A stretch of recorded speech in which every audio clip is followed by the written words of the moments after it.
Hello and welcome to this course. Now, at the time of recording this course, Power BI has released the so-called new on-object interaction with Power BI visuals. Now, just in case this feature is not enabled for you, then you can easily do this by simply, let's close this, open Power BI, go to File, and under File, under Options and Settings, go to Options, and under Options, go to the Preview features, which you can find here. And then you can enable the so-called on-object interaction, this one here. After checking this box, you have to restart Power BI, and then you see exactly the new interface. It might also be the case that this is already available for you and not in preview anymore. Then you don't have to do anything. But just in case you have not enabled it yet and you want to have the latest interface, go there, check the box, click OK, restart Power BI, and then let's get started with the course.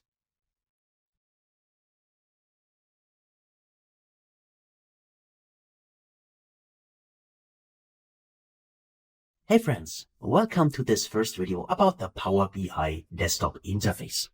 So before we get started, let me just say my assumption here is that you have never worked with Power BI before, so it's completely new for you, which is great because this allows us to explore it together. If on the other hand, you already have seen Power BI or worked with it before, feel free to skip this lecture, but I would still recommend have a look at it, let's go through it and see whether you already really know everything which is inside here. So let's get started. When you first open Power BI Desktop, you should see an interface which is kind of similar to this one. Why do I say kind of?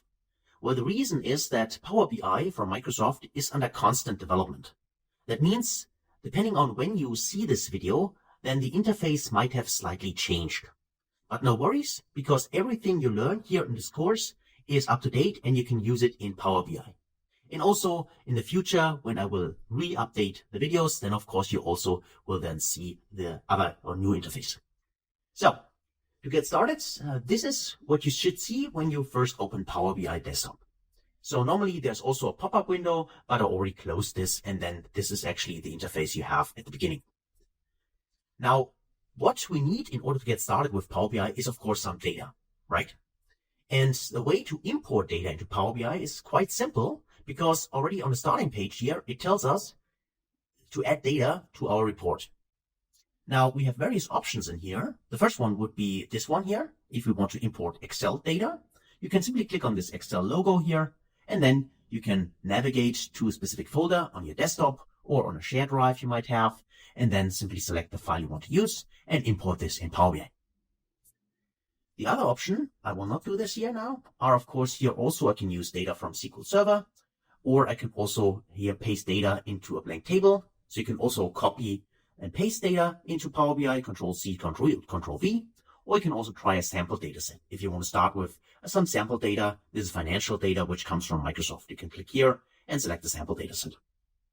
Of course, these are not all the sources we have in Power BI. We can also go to get data from other source. If the source you want to use is not there, then you can click here, get data from other source, and then a little window appears, just a second. There it is. And there we can specify the source we want to have. And you can see already there are quite a lot of data sources we can see here, right? So all data sources regarding databases, flat files, and also some web data sources as well. And of course, also the cloud like Azure and so on. If you want to filter this a little bit, simply go here in the search and type in the database you want to search for. For instance, if I search Oracle, just as an example here, I would see Oracle database in here. Or I could, of course, also pre-select the data I want to filter. For instance, if I want to have a file data source, I can go to File, and I would see all the file options I have. I can also go to other things like Microsoft Fabric, which is currently in preview here, and also other kinds of sources like Azure and others and online sources and so on. So I would assume that you probably find the data source you want to connect to inside these options in here. So let me just close this. This was the second option to click here. And of course, there's also inside this ribbon menu on the top, the option to get either data from these sources here, like Excel Workbook. Then there's SQL Server. Enter data would mean we add data manually, so copy paste. There's the so-called Data Hub. Microsoft might rename this in the future, but right now it's called Data Hub. And under Data Hub, there are also data sources regarding Microsoft. For instance, Power BI datasets, data marts, lake houses, and warehouses. So all these ones are also from the brand new Microsoft Fabric. And then there's also Dataverse, which is also a database which comes from Microsoft directly. You can also go to recent sources if you have worked with Power BI before, and then you can refer to a recent source, or the same menu as we've seen when we click here. There's also this get data option. You can click here, and then you can select the database or data source you want. And of course, you can also go to more. And if you do this, you will see exactly the same window appearing here. And again, you can choose the specific data source you want to use. So you can see there are various options to achieve the same thing in Power BI. And this is actually not only here the case, but this also you will see it later on, that this is actually something which I call redundancy a little bit in Power BI. So you can do the same thing on multiple places. But I personally think this is quite good, because sometimes you might not spot exactly immediately where to find a specific option, and then it's good to have it on various places. So let me just close this. I just wanted to mention that. All right, so these are the data sources we have in order to connect to data to get started. And this is something we're going to cover then, of course, in the next couple of videos. Before I continue, I would like to mention that currently my interface is always with the big icons, but some people prefer it to have the small icons. And there's an option, like for various, in this case, Microsoft products, to simply click on this little up arrow here and switch ribbons. And if you do this, then you have this kind of menu. So some people prefer the little icons here.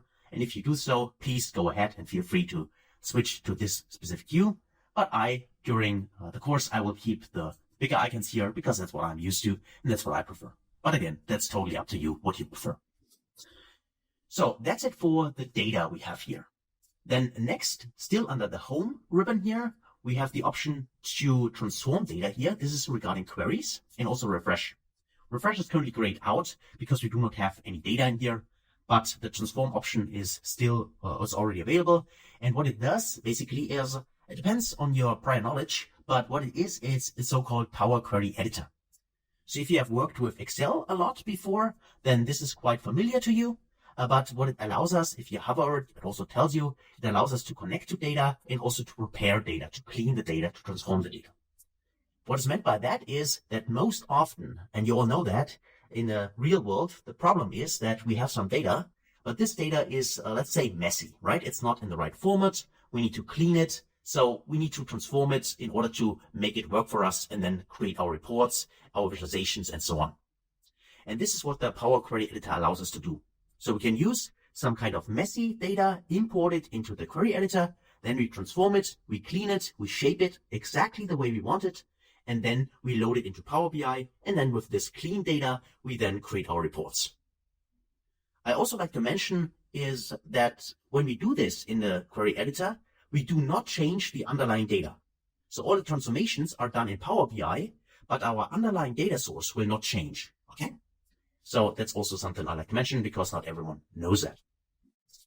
Then under refresh, as I said before, it's kind of probably intuitive, but this just means that if you work with Power BI and in the meantime, the underlying data source change because, for instance, someone has edits the Excel file or the file you use in Power BI, and then of course you can click on this refresh option and then the imported data in Power BI gets refreshed and then you have the latest data. For instance, let's say there's a new month and you get new financial data and you want to refresh it, or new sales data and you want to refresh it, then you can simply click refresh icon here and you see the latest data in your report. Just make sure that the data structure does not change, because otherwise, if for instance some kind of columns are missing in your file, then of course Power BI will complain because it will not find the columns. Okay. So under visual options here, we have the option to import visuals into our report. And these are actually templates we have. So if I click on new visual here, for instance, you see that I have a template in here.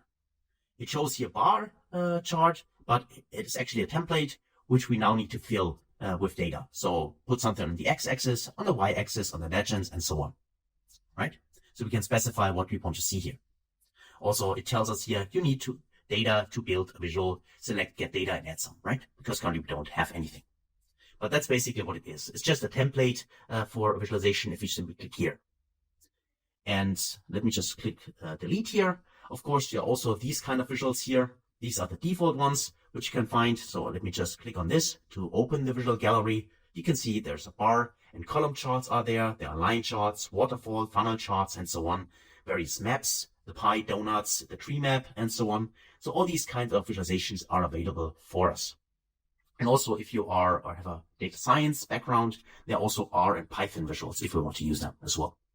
And also some AI visuals, because the AI is also kind of hot topic right now, right? So there are also some built-in visualizations which use AI technology in Power BI.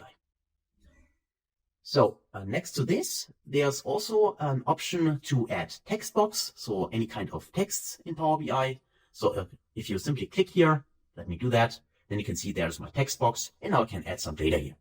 For instance, I could say, hello, welcome to Power BI.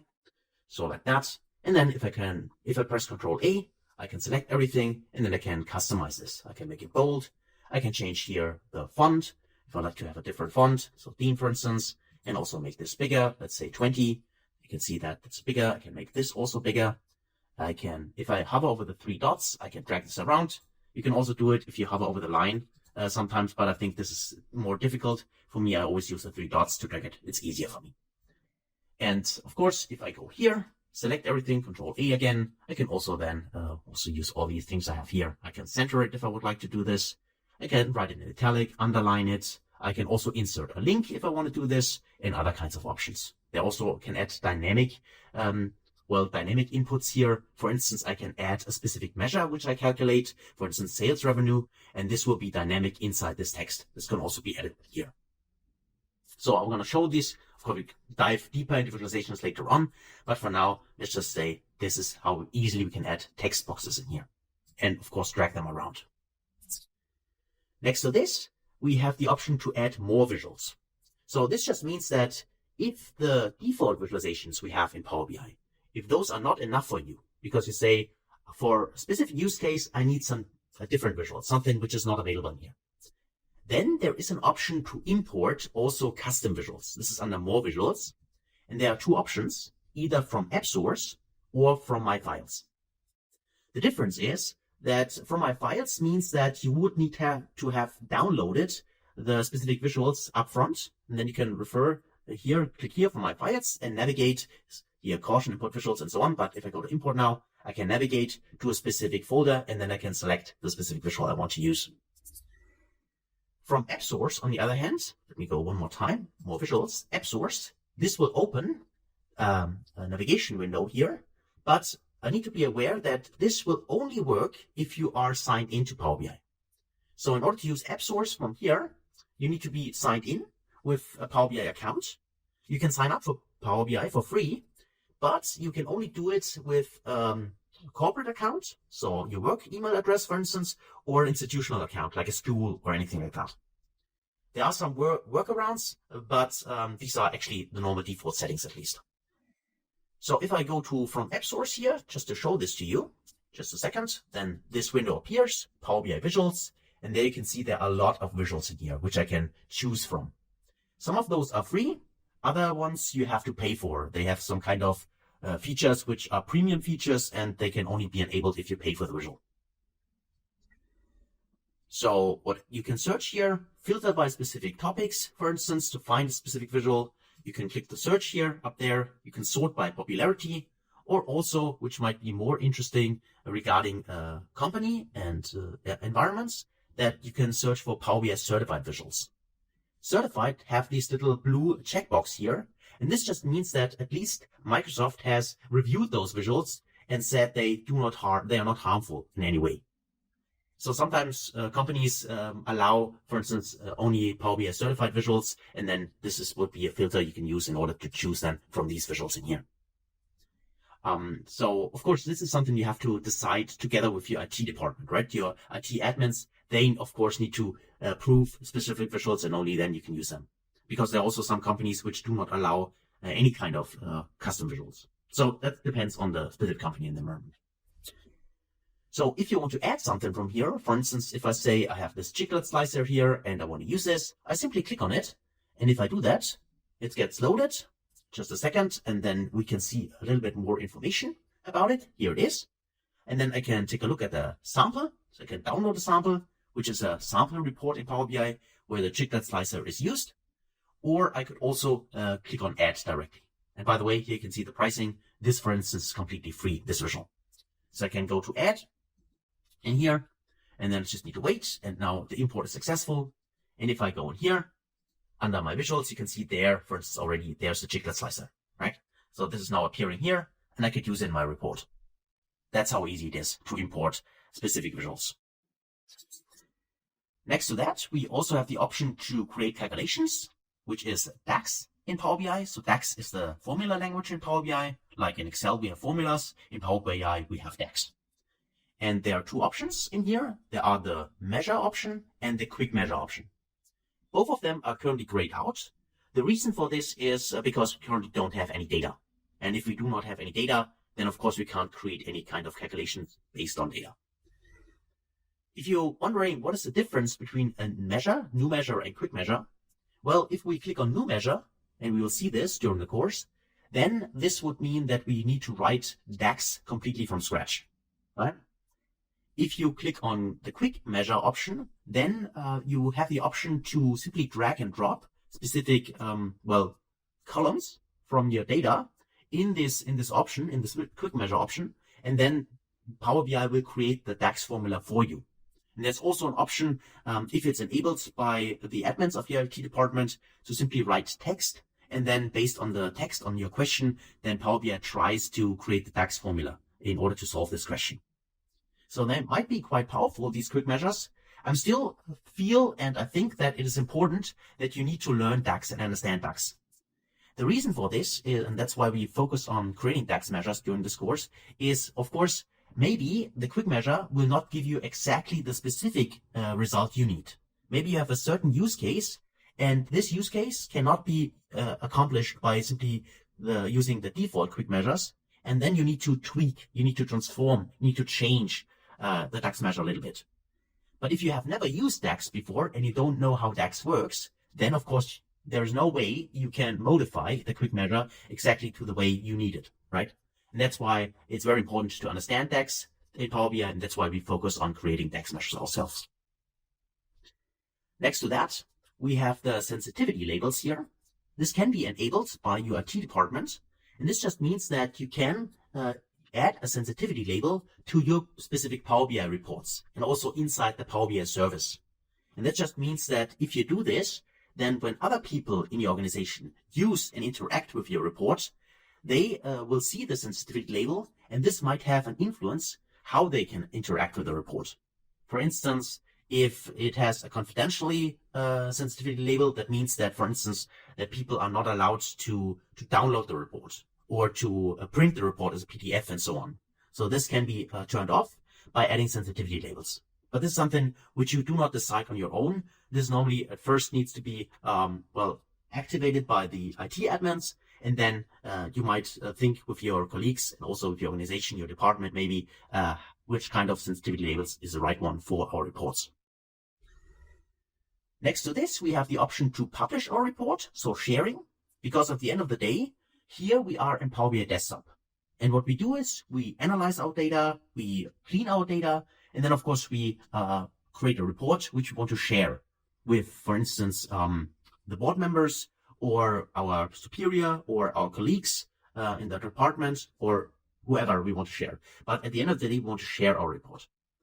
And in order to do this, then normally we do not save the report and send the Power BI file via email. Of course, we could do this to a colleague, but normally we would like to have the option to create the report, then send it to the Power BI service. And that's what's meant by publish. This just means that you send your Power BI report to the Microsoft Cloud, so the Power BI service. And then your colleagues only need to use their browser in order to access your report and interact with it. And also the experience, of course, is a little bit different because they are the users, the consumers of your report. They do not need to have all these options here to enter data and so on. They only want to see the report. They want to click in the report. They want to filter that and slice and dice the data.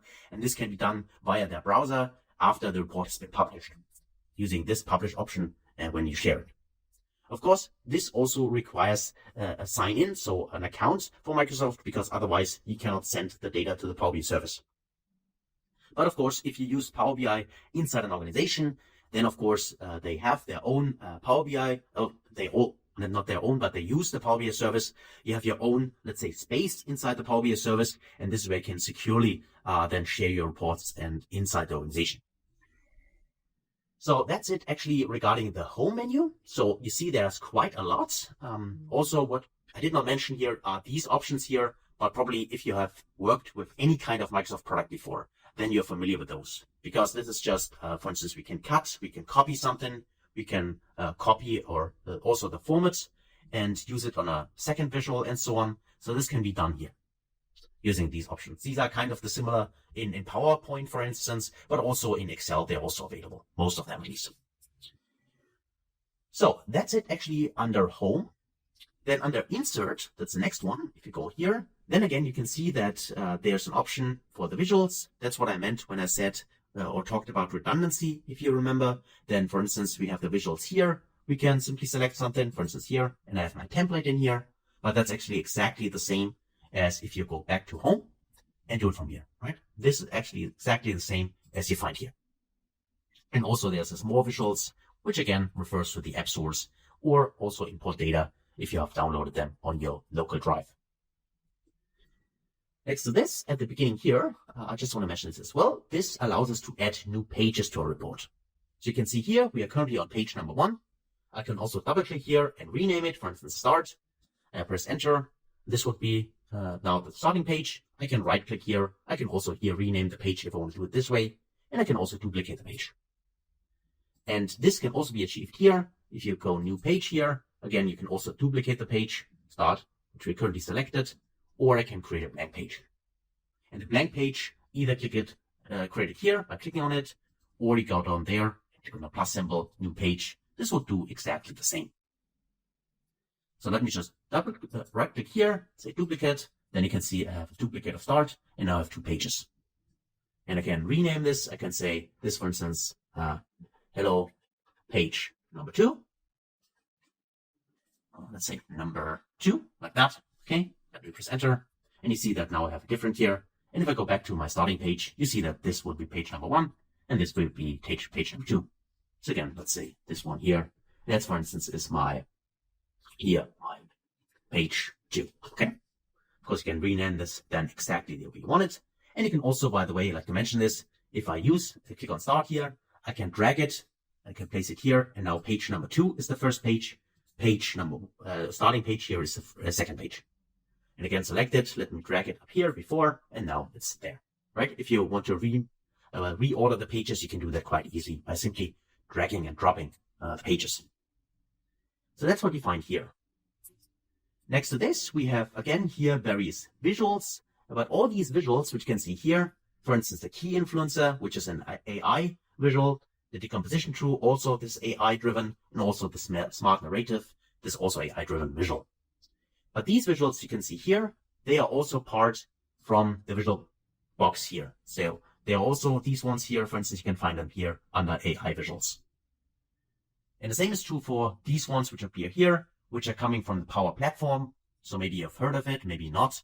But this, for instance, is Power Apps, which allows you, which is also part of the Power Platform, and allows you to build your own apps with no or low code, right? And then there's also Power Automate, which is also part of the Power Platform. This allows us to create automatic workflows. Meaning, for instance, let's say you have, if an email arrives, then something needs to be triggered automatically. For instance, then a team message needs to be sent that a new email has arrived to this specific email folder, for instance. These processes, where we have a trigger and then something should happen, this can be automated by using Power Automate, which is a separate tool, but also a tool part of the Power Platform. So if you are interested in that, of course, you can dive into this further. And these options here just mean that we can use Power Apps which have been built inside Power Apps, or Power Automate workflows which have been created inside Power Automate. Those can be used inside Power BI as well. So this just means that. So there's a Power Apps visual, which I can click, and then if I have built a Power App, I can use this Power App inside Power BI and interact with the app. So these are options which I have here. This just means, I like to mention this because this just means that the Power Platform itself is interactive. So I can use Power Apps, for instance, inside Power BI, but I can also use Power BI reports inside Power Apps. So that's just meant here. And then again, we have the text box, which you've already seen in here. And also we can add buttons, shapes, and also images. So for the buttons, I can go here and then I can insert any kind of button I want. So you can see a lot of buttons in here, but also for the buttons itself, you can also change, for instance, the specific icons we have in here. And there's also the navigators. There's a page navigator and also a bookmark navigator. So just to show it to you, if I go to page number 2 in here, for instance, I can go to buttons and I can use this back button here. I can tick this option and now I have a back button. And as long as we are here in the Power BI desktop, we are developing our reports. I need to hold Control key. And you can also see that if you hover over that in here, if you let me hover over it, you can see Control click here to go back to the previous page. So if I hold Control key and click on it like that, you see that now I'm navigated to the starting page. So you can use those buttons, for instance, for page navigation. I can do that here if I want to do this. And the Control click, this is only necessary as long as we are here in the developer, into the Power BI desktop. After we publishing our report, so remember, if you go to Home and publish it to the Power BI service, then if our end user is then consuming the report and interacting with the report, then he or she only needs to click with the left mouse button in order to navigate inside the browser.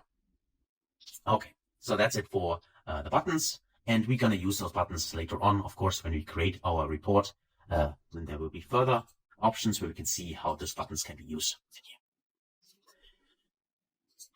For the page navigator, I just want to mention this maybe because we have 2 pages, so I can show this to you. If I go to the navigator here and page navigator, then by default, that's what I have. Let me just drag this around like that. This will show all the pages by default, at least you have. So if I go click on Control click start here, I will go to the starting page. So this gives me simply, instead of only one button, it gives me all the pages I have. So if I click on the plus symbol and add a third page, page number 1, if I go to page number 2, you see that also page number 1 is there.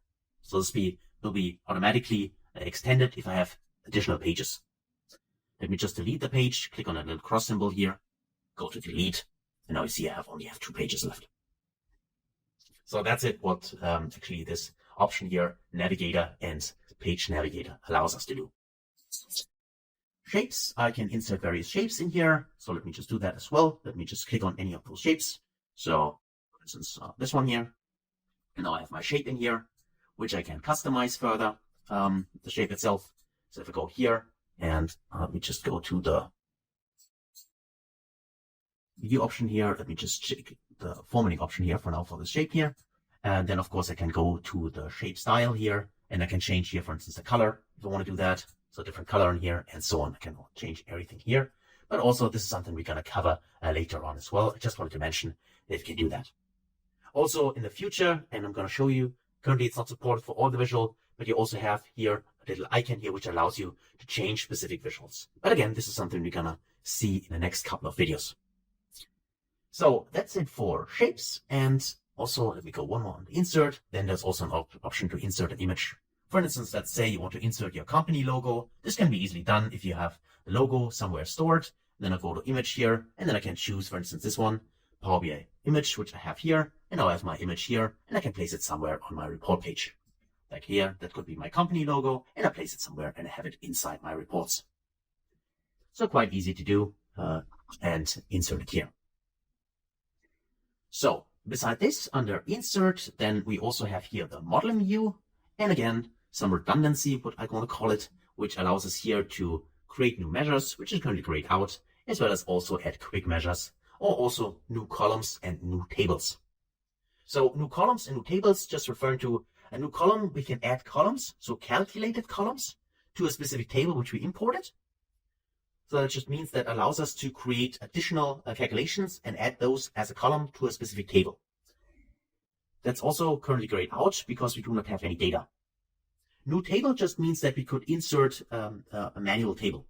Or in this case, the manual table itself actually is under home, enter data. This under modeling here, we can create a table using DAX expressions. So that can be also done, and also something we might want to do during the course. So if you do not know what I'm talking about right now, it's quite difficult to imagine. If you have never seen Power BI before, no worries, I totally understand. But you'll see that when we do this during the course, it's quite easy to do, and then you understand what it does. Change detection, this just means that if you have a live connection, so to your underlying data source, then you can turn this change detection on, and then the page might refresh in real time, or let's say at least, for instance, every 5 seconds, for instance.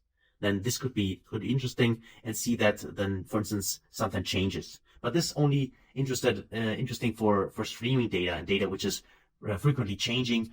So it's not something we're going to cover during the course, because most often that's not what you want. Normally, in most of the cases, you import the data in Power BI, and then you refresh the data maybe on an hourly basis, or once a day, or once a month, anything like that. Parameters, this is much more interesting to us, because parameters, you can also hover over it if you want to read more. But this can be used in order to do, for instance, what if analysis. So scenario analysis, actually. For instance, we can, what about if we have a price change of 5%?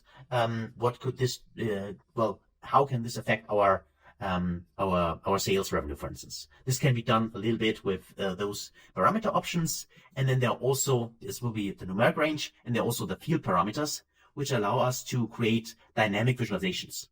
And you'll see this when we're going to cover this during the course. So manage roles and view as, this is security feature. So when do we need this? Well, sometimes we create a report, and our goal is that not everybody should see exactly the same data. So let's say we have some colleagues which are located in the US, we have some colleagues which are located in India, and we have also some colleagues which are maybe located in Europe. Now, our goal is that the colleagues in US should only see US data. The colleagues in India should only see the Indian data, and the European colleagues should only see European data. Something like that.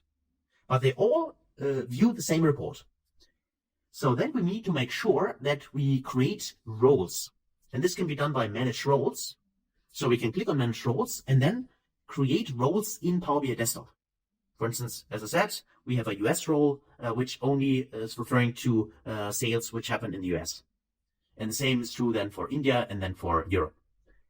And then we need to assign those roles, which we created here, to specific users or to specific groups. For instance, to specific Azure Directory groups.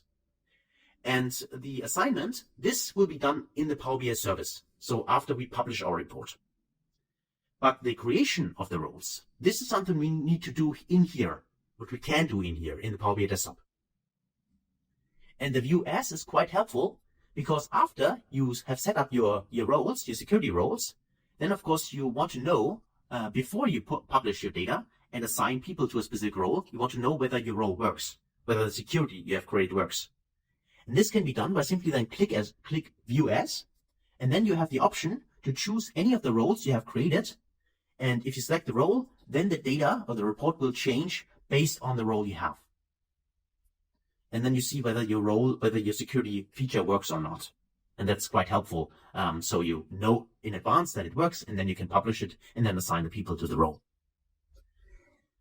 So the QA here, that's for our purposes now not very important. So this is regarding language settings for the Q&A, but for now and during the course, this is not very important to us. So I'll skip this for now. Under view, we can specify specific, templates in this case, which are themes, which we can assign to Power BI. So if you click on themes here, you see that there are quite a vast amount of report themes. Currently, this one is selected, but I can choose a different one. For instance, just to see this, if I click this one here, now you see this is the new theme. So that's how you can assign specific themes to Power BI, or this one here, and so on. So also what Power BI or Microsoft has done is it also added these accessible themes. Well, as far as I understood, the thing is that some people have difficulties, understanding or seeing color and differentiate between colors, right? Some people are colorblind and so on. And what Microsoft has done in the prior or past, recently, actually, they added additional themes which might be easier to spot for people who have some kind of visibility regarding visualization or regarding seeing things. But this, of course, can further be customized. That's something I like to mention here. So if I select one of the themes, like this one, for instance, I have the option, and that's quite important, especially in corporate environments, because most often, for PowerPoint, for instance, and so on, you know this as well, you have a corporate identity, which means that you have specific colors next to your logo, of course, and specific fonts maybe you're going to use all the time, and you want to implement those in Power BI. And if you want to do this, then under the option here, you can go to the customize current theme, for instance. You can click on this, and then you can specify what kind of colors you want to use. So what's here, the first color, you can use a hex code here or RGB codes, and you can customize exactly the way you want it. You can do this for the texts. You can change the font family here for cards, KPIs, for the titles in your reports. For the visuals, you can change the color of the background, the border, the header, and so on. So everything here can be customized. And next to that, you also have the option. So if you change something and apply it, then it gets applied. But next to that, you also have the option. If you go one more time in here, you can also download the theme. So save the current theme, this one, and this will save a JSON file. And of course, sometimes it's easier for people to save actually the JSON file and then modify the specific template inside the JSON file. And if you do this, then you can go to the option, in this case, browse for themes. And this allows you then to select the specific JSON file you have modified and import a theme. So Power BI does not only allow to modify an existing theme inside Power BI, you can also create your own theme. And if you want to know how to do this, check the Microsoft documentation, because they specify exactly how a JSON theme needs to look like. If you do this for the first time for your organization, for instance. And then you can import the theme you have created and use this. That would be another option. So quite a lot of options to style here. And if you create reports for yourself, then of course you might also go to the theme gallery, because there are some people who have uploaded themes to this gallery. That's just an internet website where you can take a look at what themes they have created, and you can also download them and use them if you want to do that. But most often for a company environment, that's not that interesting because they have already set up their default colors and so on. But that's what you can do here.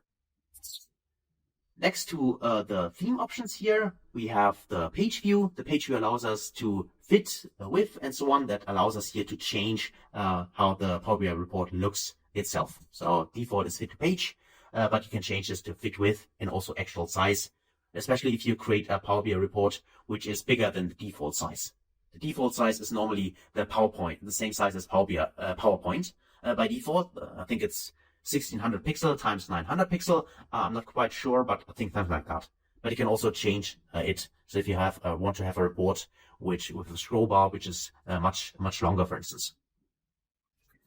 So the default is fit to page, and probably we're going to use this the whole time. I just want to mention what this is, so you know that. Mobile layout allows us to create mobile layouts for our report. So if I go on here, mobile layout, you see that now I can create a custom report based on what we have inside our report for mobile devices. And this is quite interesting because that means we can create a different report for mobile devices.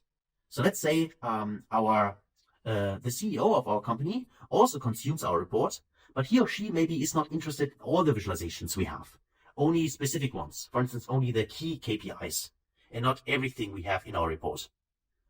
And this allows us, this mobile view, to only drag, you can see here the elements which we currently have, not that much because we have not created so much, but you can see all the visualizations and also the icons and so on we have. And you can simply then drag and drop things directly inside the view, like that. I'd like to add the logo. I can make this bigger here, for instance, and then I have my logo. And then I like to have this this box here, the shape. I can drag this in here, and then I can also make this bigger if I want, like that. And of course, I can scroll down and then add additional elements. So the beauty here is that you can really customize the mobile view and make it completely different from the original view, if you want to, and if you have the need for that. And you can also just click on this if you want to remove all the visualizations. Click on it, and yes, I want to remove everything, and then you can start from scratch if you want to do that. So this can be done in here. There's no need to do it. So if you do not specify a specific mobile layout, then by default, of course, on a mobile device, when they have the Power BI app, then they would see exactly the same report as you have created for the normal. So switch to desktop layout, let me do this, then they would see the report like that. So it's up to you whether you have a requirement for that, but I just want to mention that it is available if you need it. These options we have here, there are the grid lines, snap to grid, and log options.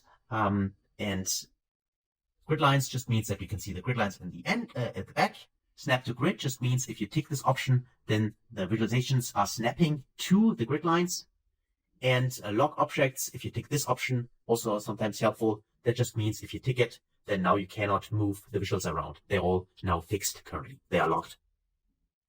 That's sometimes helpful if you create a report and you do not want to drag anything around while you're creating your final touch, or you want to interact with it. So that's it actually for that. Next, under log objects, that was the last one we checked. I unchecked it again so I can move the visuals around. There are these options here, the show panes. The show panes, this is what we need to select in order to show our panes on the right side. Currently you can see that the filter pane is activated, the data pane, and the formatting pane. And I always encourage you, hover over it, something, and then you get some more information about that. But the filter pane here, this is, if I make this bigger, that's where we can drag filters in order to slice and dice the data. Currently it's checked, so it's available. If I uncheck it here, you see that now it's gone. The same is true for the data and the formatting pane. The difference is that only one of those is currently selected here or visible, which is the format. If I check this one here, that's the data one, the little cylinder. Now you can see, you would see at least, you see this later on in the next couple of videos, there you can see your data. So all the columns you have in your data set.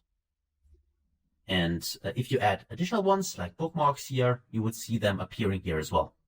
And selection, and then for instance, performance analyzer and sync slicers. So you can add all of them in here. And if I want to see them here, I just need to check it and then it appears here. I can also, of course, click on the cross symbol if I want to remove it. So you see, if I close it now, then you can see it's also not selected anymore. And I need to reselect it in order to see it again here on the sideline.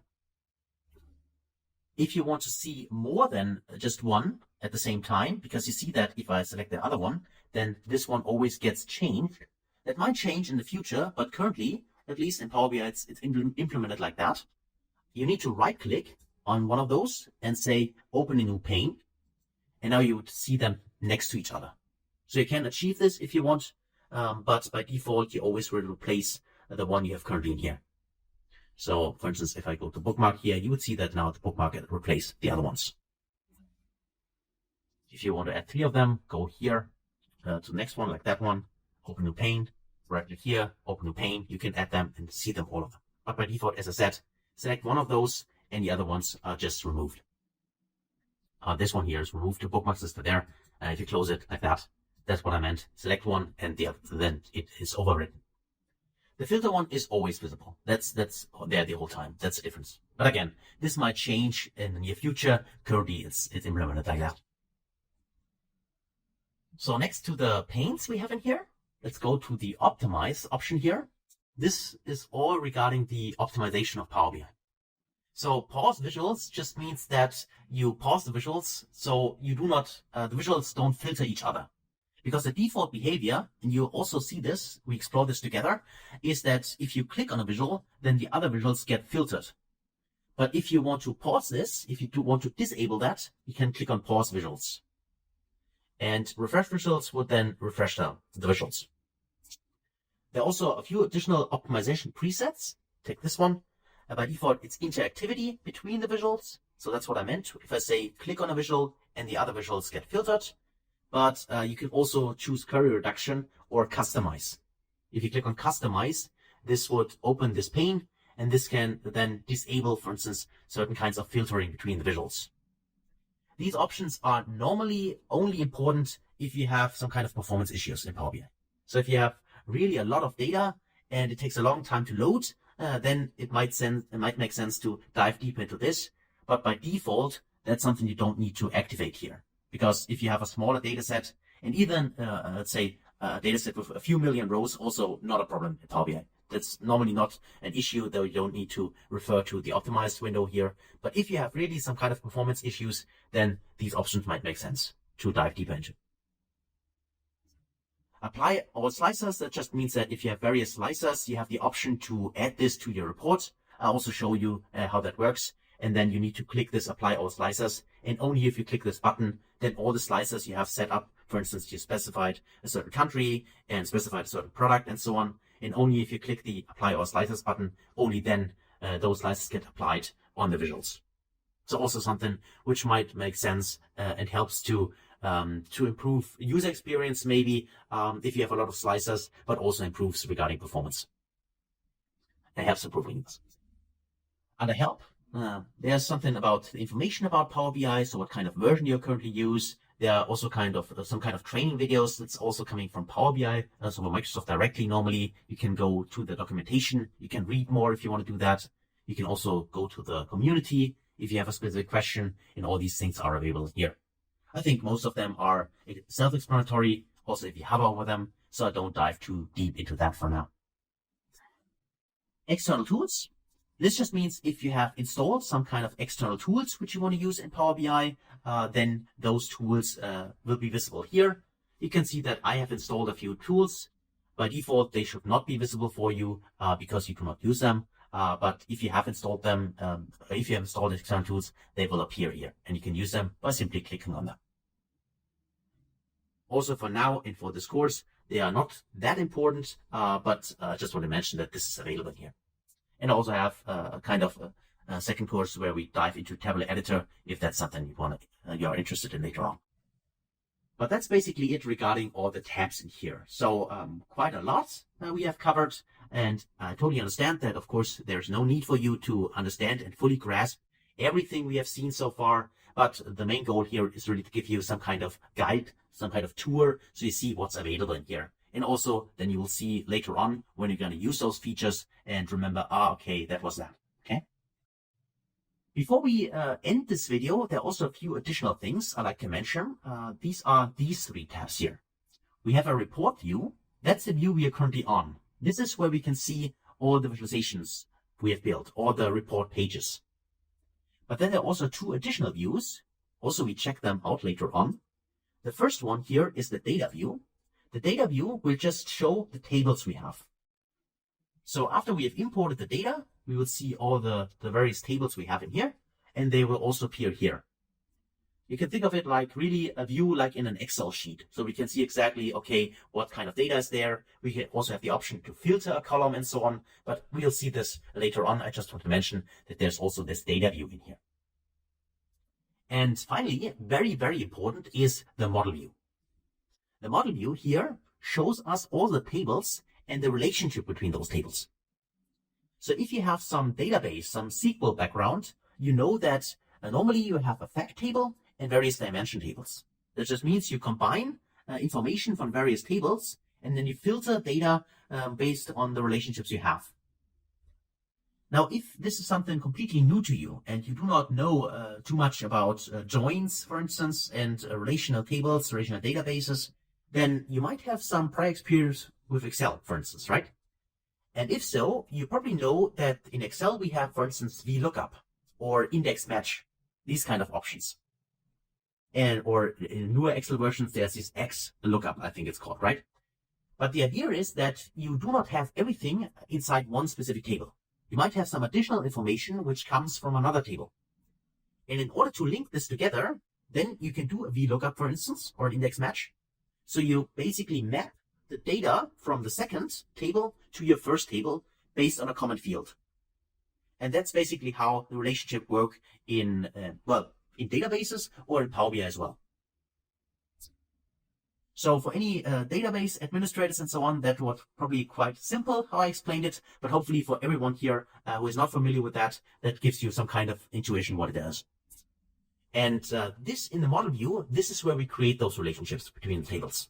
So if we have various tables, they have common fields, and we want to combine them in order to slice and dice our data, which comes from different tables, then we need to create relationships, and this will be done in here. And we're going to do this together in the next couple of videos then. So that's basically it as a tour through the whole Power BI interface. These are 2 videos, lectures, quite long in total. I get that. And as I said, I do not expect that you keep everything which you've seen here, but hopefully, if you're brand new to Power BI, that gives you some kind of intuition, some kind of guide. And so you know exactly, okay, that's the interface I'm going to work with, or we're going to work with together. And hopefully that was helpful for you. So thanks a lot for watching, and I can't wait to see you in the next video. Until then, best guys.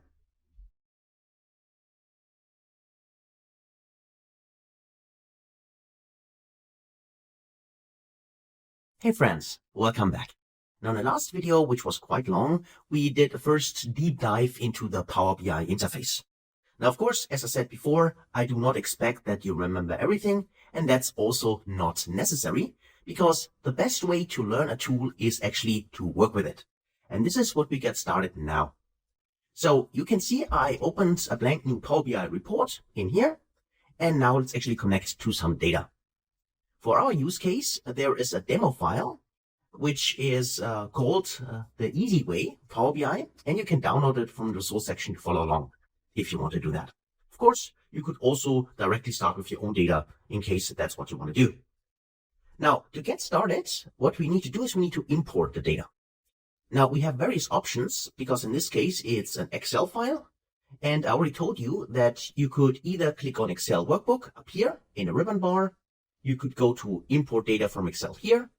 You could click on get data from another source with the pop-up window, or get data from here and also choose Excel Workbook, or go to more, click here, wait for the pop-up window, and then choose Excel from here. So you can see you can do it in various ways.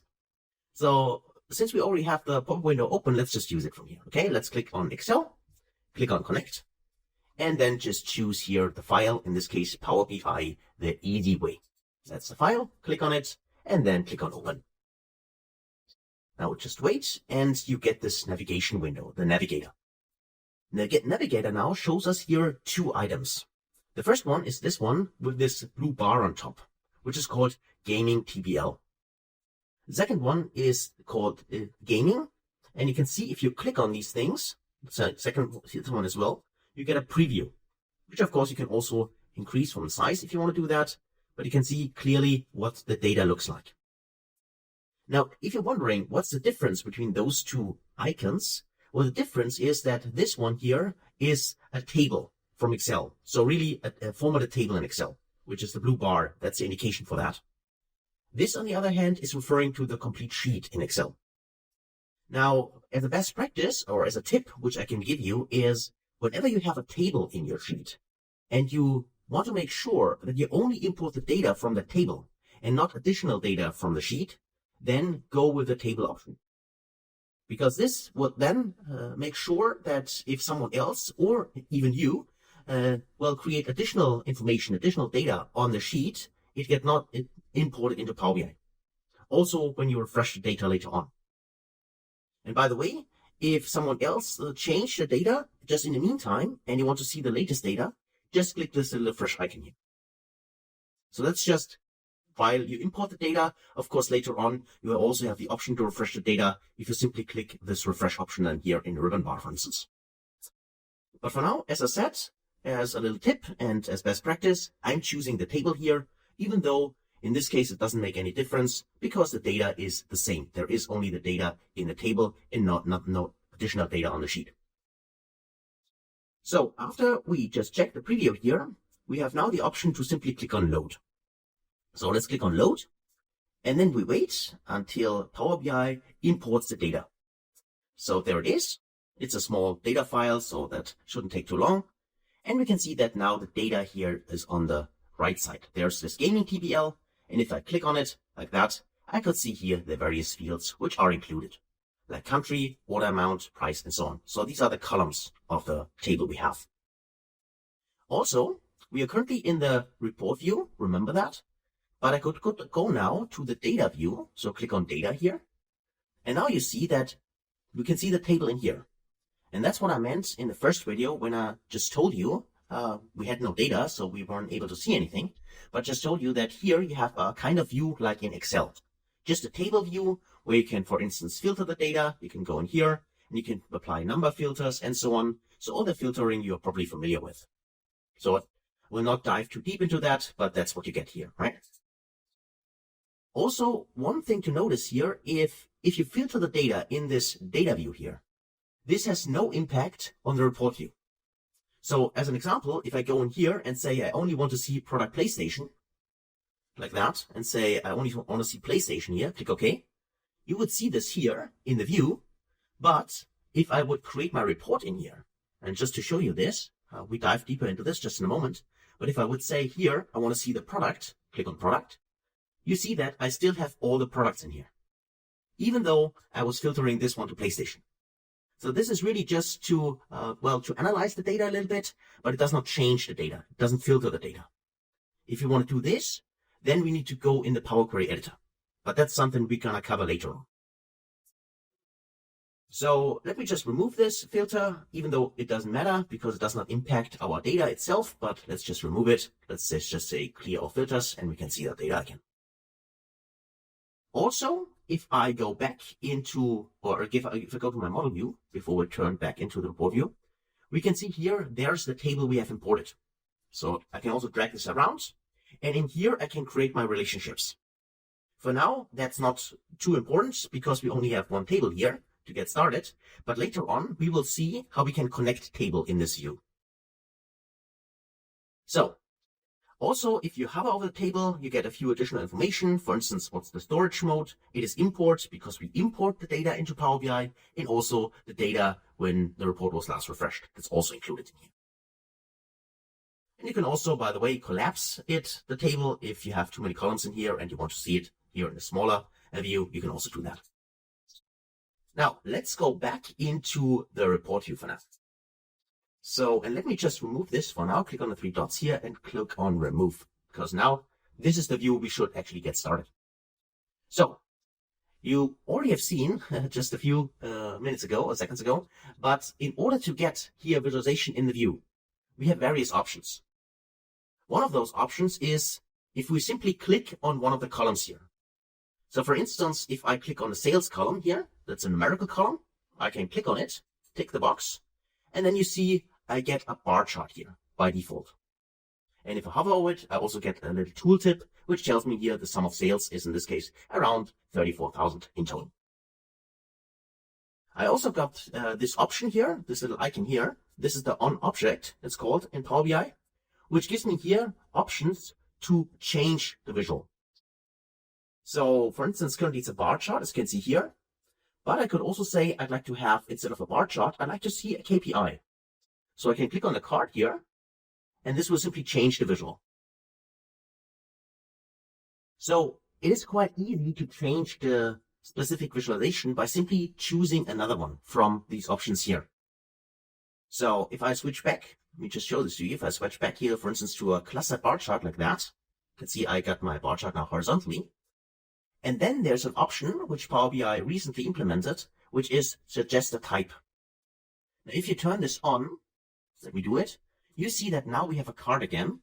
And the reason for this is suggest a type means that Power BI creates the specific visualization which it thinks is best for the specific, in this case, data you have inputted here in the data options.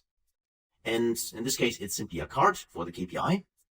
But I personally leave it off all the time because normally I know exactly what kind of chart I want to build. And that's why I don't want Power BI to switch this off on to a different chart automatically.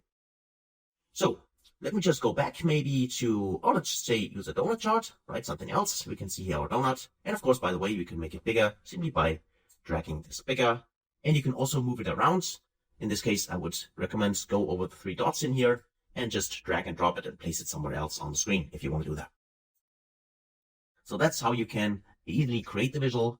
And you can always add data here. You can see there's a legend option. There's the values area. There are details and tooltips.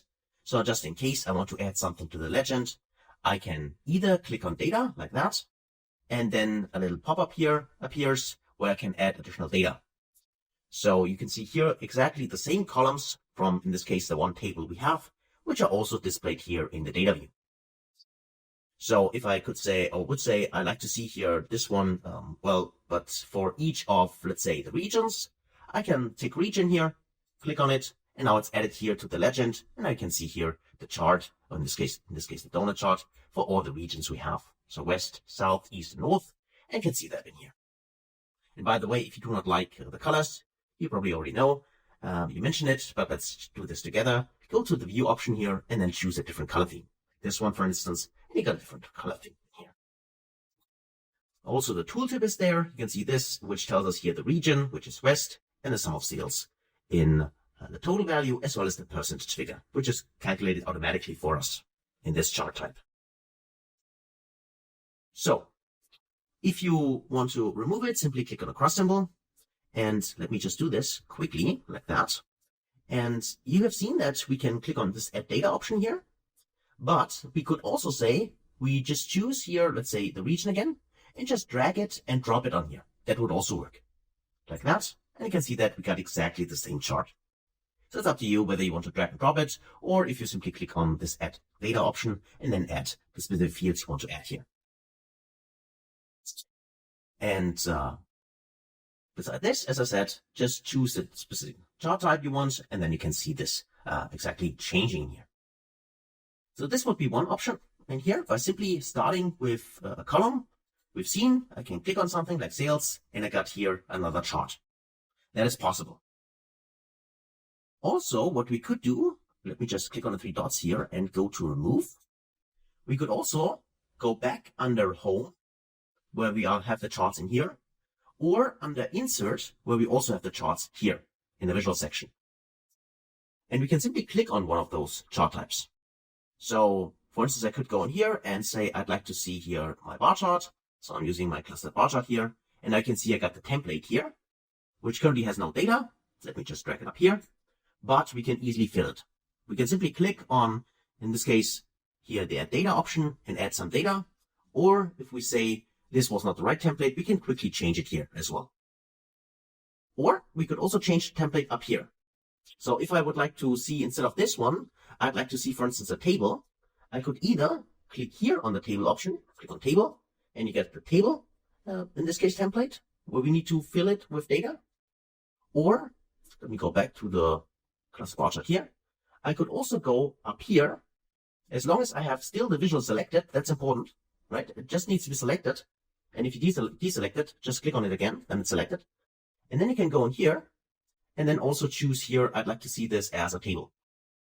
And then you also change the template to a table, and then you just need to fill it with data by either dragging data directly on the table. So for instance, the product, I could drag it here, or I could also click on this little option here and then just add data from here.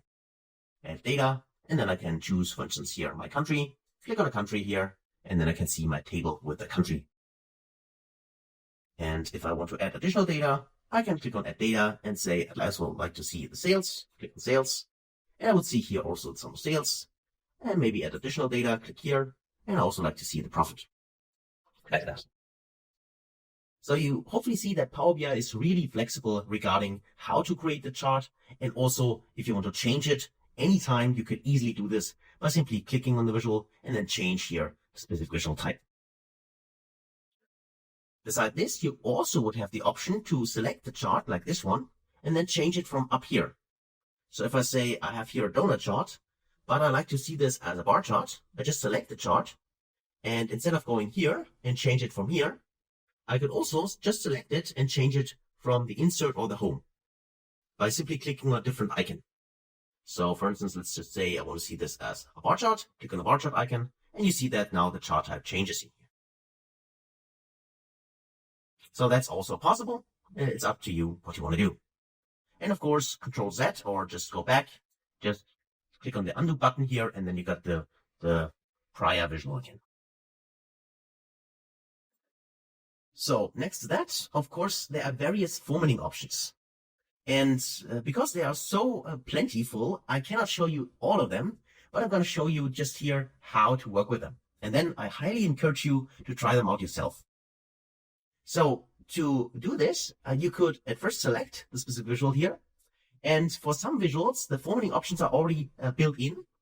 Currently, the on object, so this option to change the chart type and add, well, as I said, the formatting options is not already rolled out for all the visuals, but for some of them.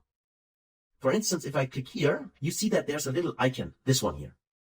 So this one is currently not supported, at least at this point in time, for the, in this case, the table, but it will be in the near future.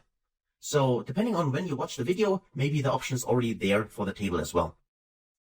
But for now, it's already there, for instance, for the donut chart. So just to format it, you can click here, add or remove elements like this one. And then you can, for instance, say, I want to get rid of the title. Untick the title option, the title is gone. Or untick the legends. Untick the legend and legend is gone. Or untick the detail labels. So these things can be directly formatted from here. And as I said, with time, more and more options will be directly available in here. But if the specific option to format a chart is not already here by clicking on this icon, or this icon is not visible, for instance, because it's currently not implemented yet for the table, just click on More Option. And if you click on More Options here, let me tick it, watch what happens on the sidebar here. Currently, we only have the data view here, right? But if you click on More Options, then automatically this new icon appears here on the side, the formatting option. And now you have all the formatting options in here for the visual. So besides title, legend, detail labels, and so on, you can now also customize this here. For instance, if I untick the title is gone here as well. And I also have a few additional options here, like clicking my title. And here, for instance, I could specify what kind of text I want in this title. So this one here. So I could write any kind of text here, for instance, donut for sales. Okay, just any random text, you can see it here. Now this has changed. And I can also change here the font size. I can make it bold if I want to do that. You can see that changes. I can center it if I want to do that, and so on. So all these customization options which are here, which some of them you're probably familiar from PowerPoint or from Excel, they are also available in here. I can also do conditional formatting here, so conditional title based on a measure. But that's something we're going to cover later on. That's not something we're going to cover right now. But hopefully you have seen that it's easy to format things here simply by clicking something, changing the text color, make it green, and so on. And all this is reflected here. And as I said, this is currently in here. So in the side navigation bar here, the formatting option. But in the future, more and more of those options will be directly available in this little icon when you click here, right? Simply, again, depends on when you watch the video. And you also have seen that for some visuals, as I said, for this one, for instance, currently there is no formatting option directly appended here, but you can also see that there are all the options from the formatting option. We can format the table. And by the way, if you can't see this, let me just right click here and let's just close it for now. You see it's not visible.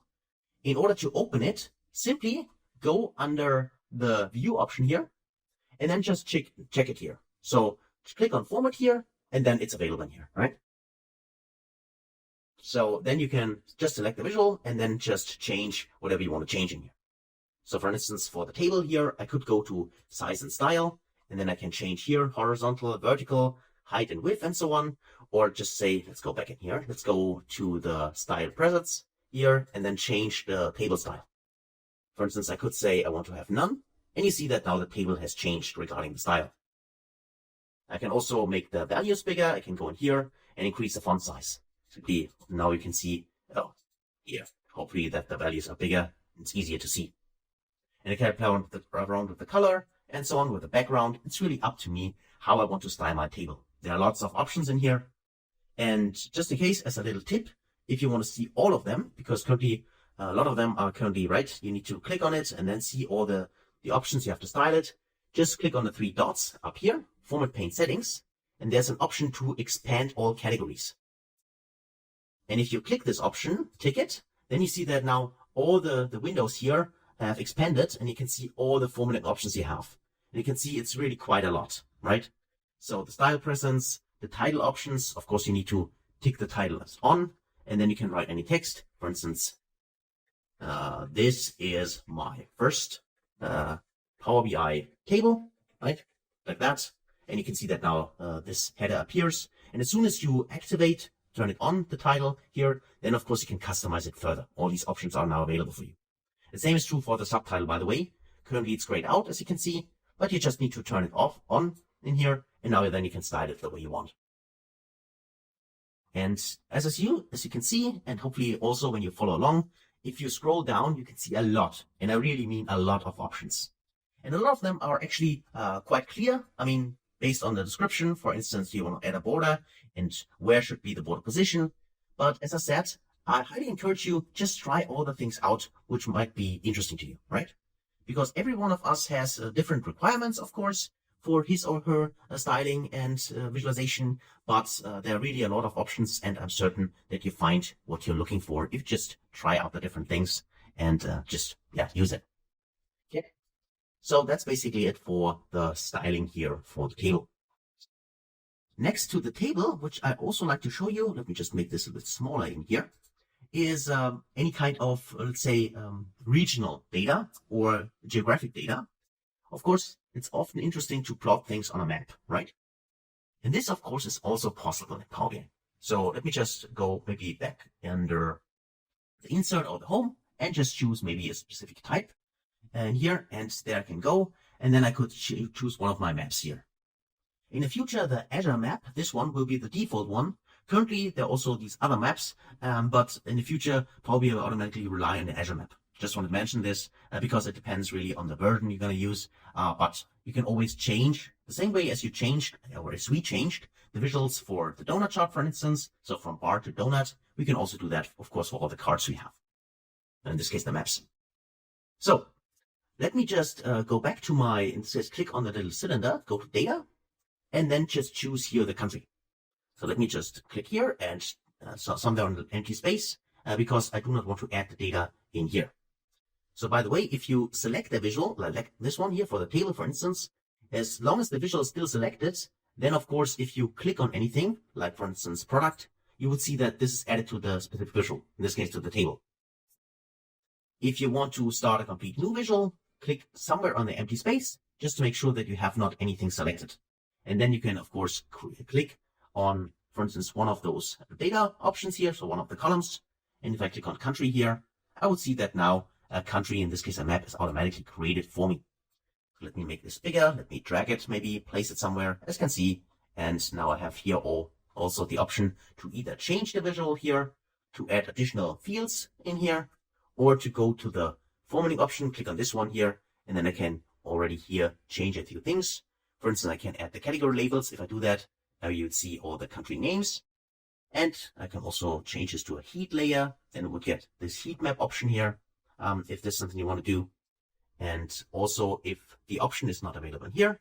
So I said, again, for you, there might be more options already. In this case, for me, there are only these three, or in this case, these four. One of them is grayed out. But of course, I could click on more options. And then again, the site navigation opens. And here I have all the options to style my map. If I scroll down, and again, you can see that there are a lot of options. Like also map settings here, where I can change the style from road, for instance, to light. And you would see that the map changes. And there are also options like, for instance, grayscale and other ones.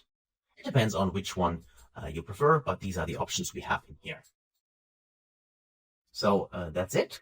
Let me click on this again. And you see that that's what I meant when I said the Azure map. This one will be in the future the default, as far as I know right now.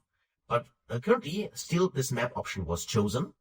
But we can switch it to the Azure map. Let me click on Azure map here. And to display Azure map, I need to sign in. Okay, in this case, I need to first sign into Power BI, and then I could display the Azure map. So I just would go to sign in. I can click here, sign in, and then I can enter my email address. In this case, again, the registration is for free. But as I said, you need to have a business account or school or institutional account, something like that, in order to sign in. Currently, I'm not signed in. Maybe that's also a reason why the Azure map was not chosen by default. Okay, so let's go back to the original map and just visualize it like that for now. Beside the dots, I might be interested in what are the sales figures in this case, because we have sales data for the different kinds of countries. So I can easily do this by selecting the map. And then let me just go to the options in here. And then I could add, for instance, for the bubble size, click on add data here for the bubble size. I can click on the sales here, and then I would see the bubbles now represent the sales amount which has been created in each of the countries. And you can see that US and India, for instance, here are markets which we most sell our products. So this is also an option you can play around with, adding simply the fields here. Also maybe something in Legend, on the tooltips, and so on. So that's it actually for part 1 on creating visualizations in Power BI and connecting with data. So I will cut the video here because it's quite long already, but in the next video we will continue building our first report. So hopefully you're excited as I am, and I can't wait to see you in the next part. Thank you for watching, and I'll see you there.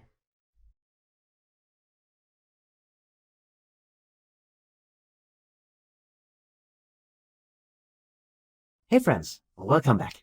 Now in the last video we got started with our first Power BI report, and hopefully you have seen how easy it is to import the data in Power BI and then get started with your first visualizations. Now let's continue building from there, but before we do this, we should actually save our report. Because let's face it, even Power BI might crash from time to time for some reasons, whatever those reasons are, and then we might want to make sure that we have saved our file so we can restart Power BI and continue working from our save. To do this, we can simply click on a little disk up here, just click on save, or press Ctrl S as a shortcut. That would also work. So let me just click on save on the disk here. So click on it, and then you would see that now the window appears here, and I can easily now specify the name of the Power BI file. For instance, here, the easy way with Power BI, like that. And then I can click on just save it, click on save, and then the data is saved now in this folder. So far, so good. Now, beside this, we already learned that visuals have, at least at this point in time, some of them, this option to format the visual by simply clicking on this formatting icon in here. And then we can add specific formatting options in here. And if the options are not already built in here, we can click on more options, and then we have the formatting window here on the side, where you can then customize a lot of things. Beside this, for visuals, we do not have this option. Remember, here currently it's not built in. Maybe in the future it is for you already, but if not, simply click on this. And if you do not see this option, let me just name this one more time. Let me just close it. If this is not available, go just to the view option here and then check the formatting bar here, this formatting option, and then it appears here, and then you can customize the visual. But beside these options, we also have the option to specify specific formatting inside the visual itself. The way this works, let me just drag this a little down. Currently you see that this visual has a black, in this case, a black border around it. As soon as we double click on it, let me just double click here, you would see that now the border changes to blue. This is an indication that we can modify certain things directly in here. So for instance, if I hover over this, you can see I can change it. I can right click here, for instance, and now I have the label selected, and I can change the label content, as well as the label position, outside, inside, and so on. But let's stick maybe for the label contents for this example, and I could say, what kind of data do I want to show? For instance, I could say I only want to see the category. Click on category, and now you see that we have changed here the description by only adding the category here. Or let's just right click again and say, instead of this, I would like to see actually the category, in this case, and the data value and the percentage of total. So actually everything. So click on all data labels, all the details, and you can see that now we have everything in detail here. I could also click on here directly, and I can press delete key, and then the whole visual is deleted. And that's not what I want. So let's actually go back, and let's double click on this again, like that. And I can right click here, and I also could here the option to specify here certain things. For instance, I can make this bold. You can see that here, and now the options are bold, and so on, right? And I can also go on here if I want to change here in this case the scale. Currently you can see it's in this case 5K because it's 5,000. If I click on none here, for instance, I would see north is 4,750. So also all these options here, also maybe how many decimal numbers you want to show, the color, and so on, everything can be customized here as well. Let me go back to auto, and then it would show auto, simply the abbreviation with a K. So you can see that there's also an option to change something directly in here. So if I click on here, for instance, the legend, and you should also see that this changes what the formatting currently is highlighting in here. So if I go back to my, in this case, the description here, the labels, you will see that now we are here in the detail labels position, where we can customize it either in here, so in the pane, or directly in here in the visual. And if I click on region one more time, you see that now we are here on the legend. We can specify either by right-clicking here, do I want to delete the legend? Click delete, then the legend is gone, right? So also turned off here. I can also turn this on again, then the legend is there. And I can also play around. If I right-click here, in this case, I like to format it. If I click on format, then you can see the format window here appears. And I would highly, I'm certainly sure, actually, I'm very sure that the option, for instance, to change the position here, currently it's center right? And we can change it here. For instance, I could say I want to see it at the bottom center, click on bottom center, and now the legend is here at the bottom. This will be also available probably in the future if you right click here and then choose it from here. As I said, this on object here, the option here to format something directly in here and also directly in the visual itself, if you double click on it to have the blue border, this is currently rolled out. So I'm very early here, but I thought it's the best to create the videos now to give you the newest kind of experience and see what's coming. And that's why not all the options are already there. But for you, they maybe are already when you watch the videos. But hopefully you appreciate that we're going to dive here into the latest feature and the latest Power BI update at this point in time. So now this is up to you what you prefer. So do you want to do it directly in the visual, or do you prefer here the formatting option on the sidebar, or this option here by simply clicking there and change the things in here? So it's up to you at the end, probably what you prefer. But for now, we have these three options. And if you want to deselect it, simply click on somewhere on the screen. And now if you select it again, you see that this blue border, so the option to format something directly in here, if I right click here, this would not work, right?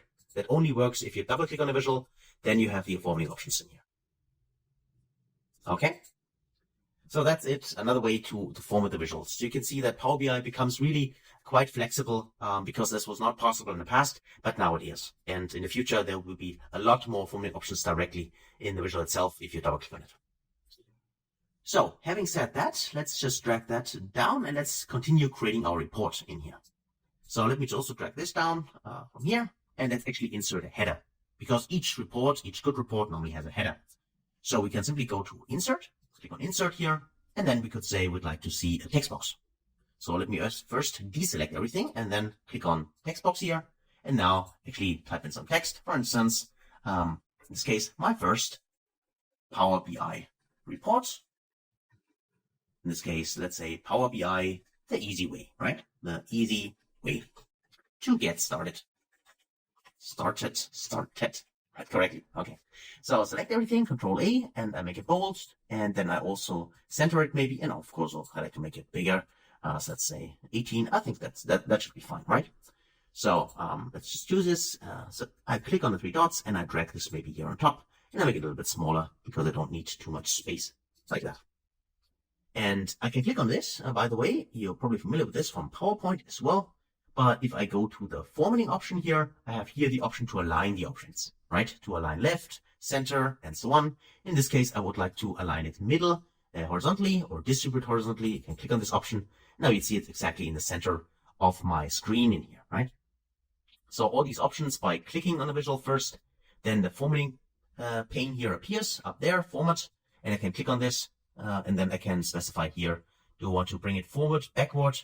Also options for Power BI, PowerPoint, sorry, if you want to have visuals overlap, for instance, like that, then you can specify which one should be brought to front or to back. But I won't dive too deep into this because this is exactly the same as in PowerPoint, right?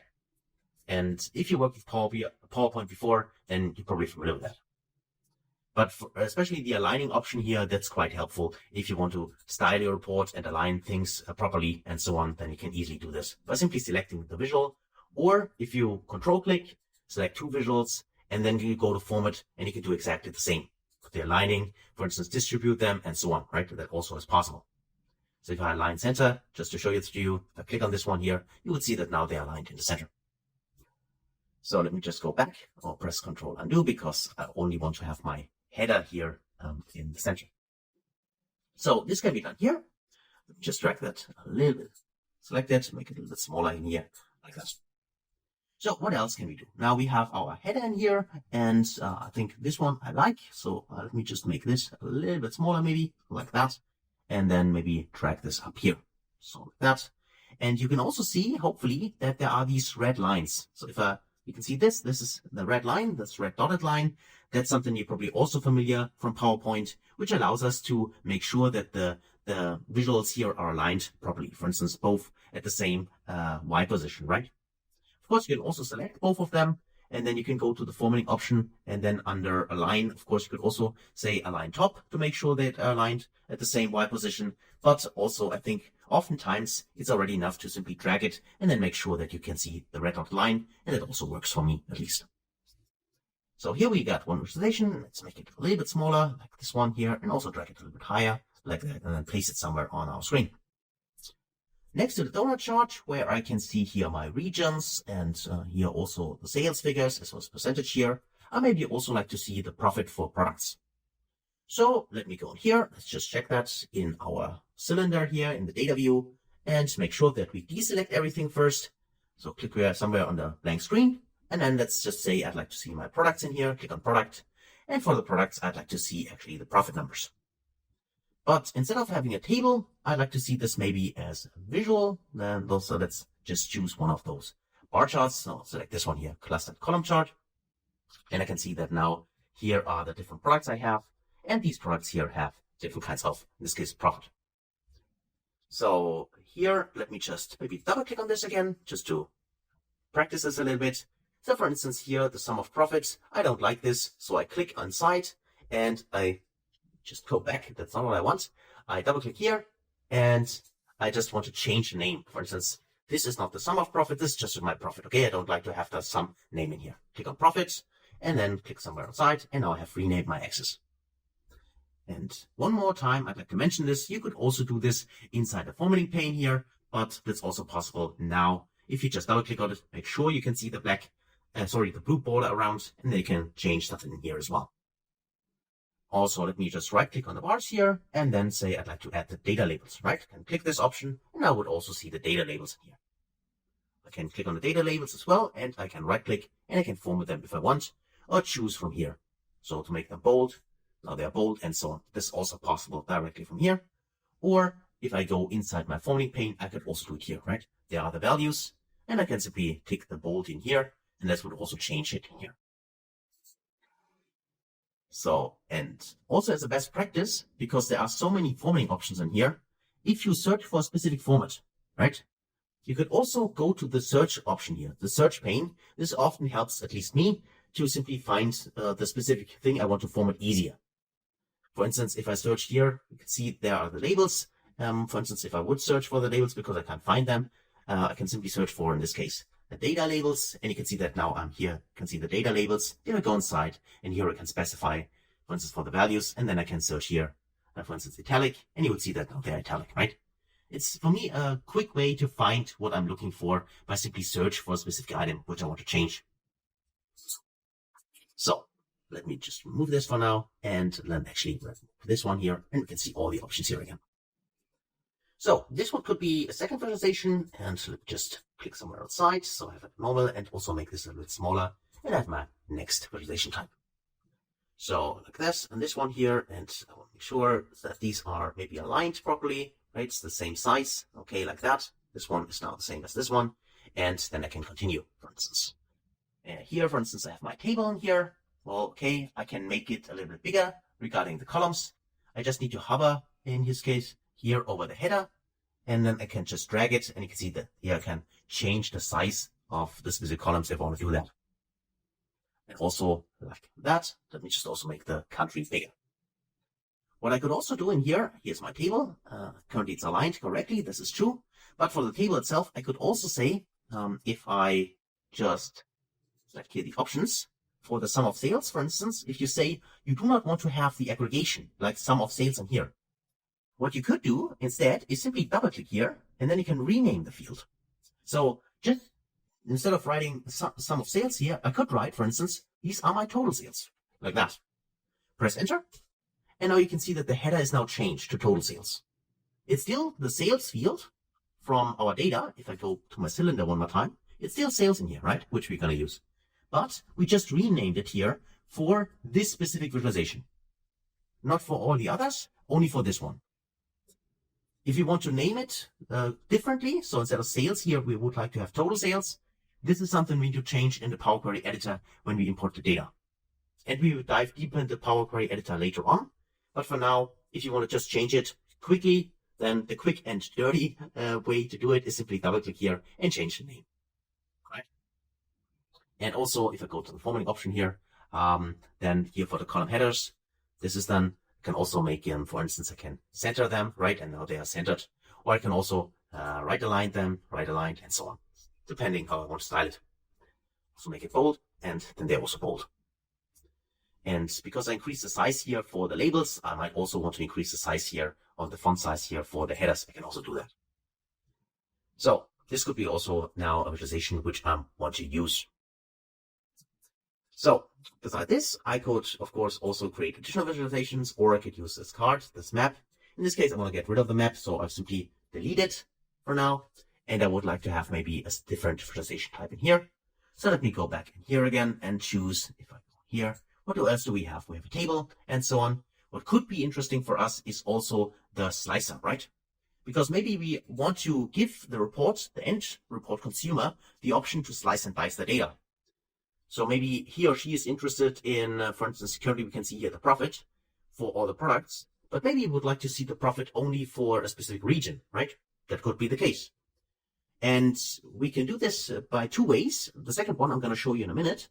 But for now, let's actually explore slicers. And slicers are also available in Excel, so maybe you're already familiar with them. But if not, let's just create one. So let's go back inside, in this case, under Home. We can do it directly from here. Make sure that you do not have selected anything. Click somewhere on the blank screen, and then go in here, and there is an option to add a slicer. So click on Slicer in here, and now we need to add a field to the slicer. So what kind of data do we want to use in order to slice our data?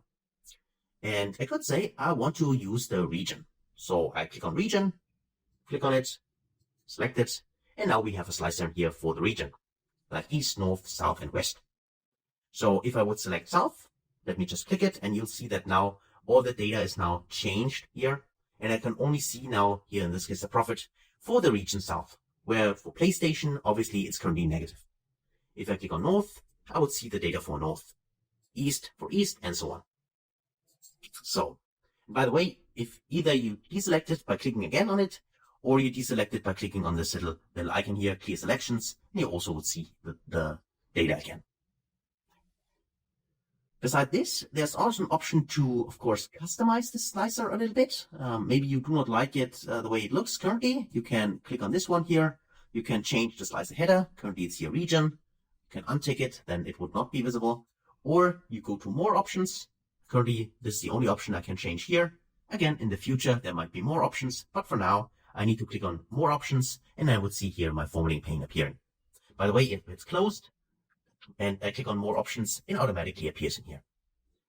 So, for the slicer settings, let's go there. There's an option, instead of using the vertical list, to switch this to, in this case, here a drop down or tile. So let me just click on tile, and now you have a tile. Right? It looks a little different. Let me just make it smaller, like that. And now I have here all my regions, like this, as slicer. You can still click on something like north, and you see that the filter gets applied, the data gets changed, but this would be another way to display the slicer. In this case, I personally like this, the way it looks like that. And I can place it maybe somewhere in my report, maybe up here. And then I can use it for slicing the data. So click on north, I can see north, and so on. And if I would like to select more than just one item, just in case you're wondering, just click on one item and then hold Control key and click on another item, and you see that now both of them are selected. That's also possible, of course, to select several items like that. Let's just remove this for now, but this would be one of the options we have. And then you can play around. What else do you want to add to this slicer? Just, again, click on it and then take a look at all the options we have. For instance, here for the columns here, we can make it multi-select. Currently, it's multi-select with the holding the Control key. If you untick this option, by the way, then it would be, if I click on East, I'd see East. If I click on North, you see I do not need to hold Control key in order to select several items. If this is something you or your end user of the report prefers, instead of clicking do a control click, only click with the left mouse button, then this can be customized, right? As you have seen. So all these things are available. Really, I encourage you, try this out, play around with it, and then just use the setting which is best for your specific use case. So you can also play around with the padding here, with the color. The default color is here blue. You can make this green and so on. And it's up to you, right? So select the visual and then specify here the certain kinds of, in this case, well, formatting options for this visual. Let me just maybe untick the region, the title. So let me just click on it again, right, like that. And I'll take the title here. Tile. I think I like this. Again, you can use drop down if you want or not. And also for the options in here, you can also make it single select, that only one item is selected at the same time. And you can also add show select all, right? Then you would have this all option. For instance, if someone clicks on north, now you can see if you click on select all, then everything is selected again. So again, it's really up to you how you want to style this. But this is just, I just want to give you here, well, a preview of what you could do, for instance, in your own reports later on. So maybe one last visual here at the bottom. Let's just choose something and maybe just use KPI cards, right? Why not? So to do that, you could easily, which we already have seen, use a single KPI card. So which are available in here, this one. But there are also multi-row cards. So let me just maybe select this one for now, just to show you a different visual. Click on it.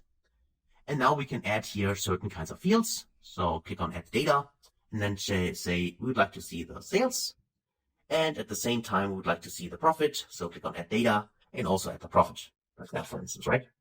So we can see here the sum of the profits as well as the sum of the sales in here. And also maybe add add data here, click on it, and now we add the price. So now we have 3 KPIs, which are here in our multi KPI card.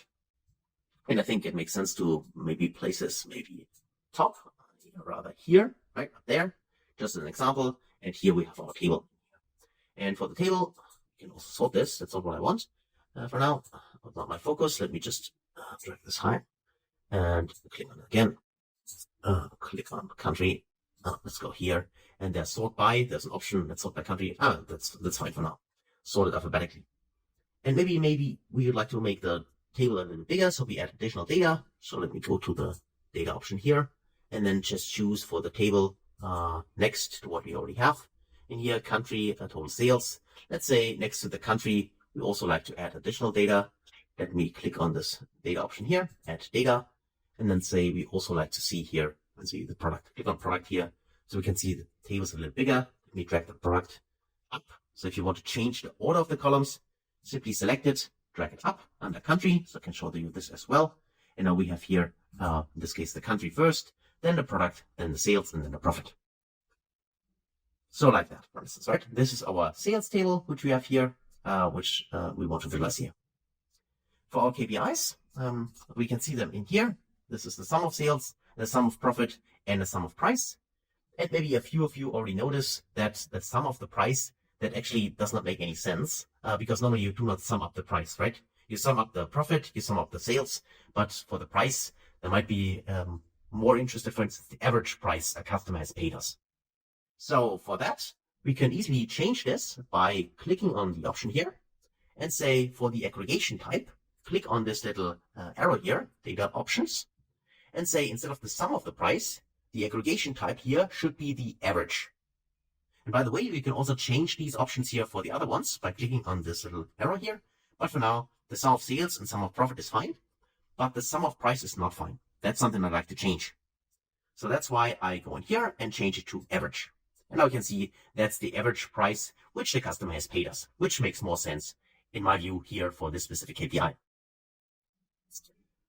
Next, we have the formatting option, of course. Again, the category labels, I like to have them. More is not available, at least for me. So I need to click on more options, and then I can see here more formatting, and I can here customize this further. So callout values here, let's just make them bold. You can see that now they are bold. I can also increase the size a little bit if I want to do that, and so on, right? So all the formatting options are available for us. Okay, So that's it for creating our report. For now, I say that's fine for me. Of course, I highly encourage you to keep going and create visualizations and specify and format it the way you want it and try out the different things you have. But before you do this and before we end this video, there's one additional thing I'd like to show you. So far, we have seen that we can use the slicer, right, to slice and dice our data. So if I click on East, I would see the data for East and so on, right? That works for us. However, next to the slicers, Power BI is fully interactive. That means that if I select another visual, for instance here, for the donut for sales here, if I click on the region West here, this little part of the donut chart, if I click on it, you see that now the data also gets filtered for the other visuals. So that's what I mean when I say Power BI is fully interactive. I could click on this one as well, and then the data changes here for the southern region. Or if I click on it again to uncheck this filter option, I can click here on PlayStation. So click on PlayStation, and you see that now I only see the data for PlayStation, right? And this is true for all the visualizations in here, right? If I click on PC, I would see here the filter options for PC. If I uncheck this option, now I can see everything again. And there's much more to tell about this interaction, and also that we can specify how the visuals should interact with each other. But that's something we're going to cover later on, because again, this video is quite long. But here now we have created our first report in Power BI, and that's why I'd like to say congratulations. So for following along, for creating your first Power BI report, and hopefully you enjoyed it, and hopefully you can play around a little bit longer. And when you're finished with that, I'd like to see you in the next video when we continue. So thanks a lot for watching, and I'll see you there.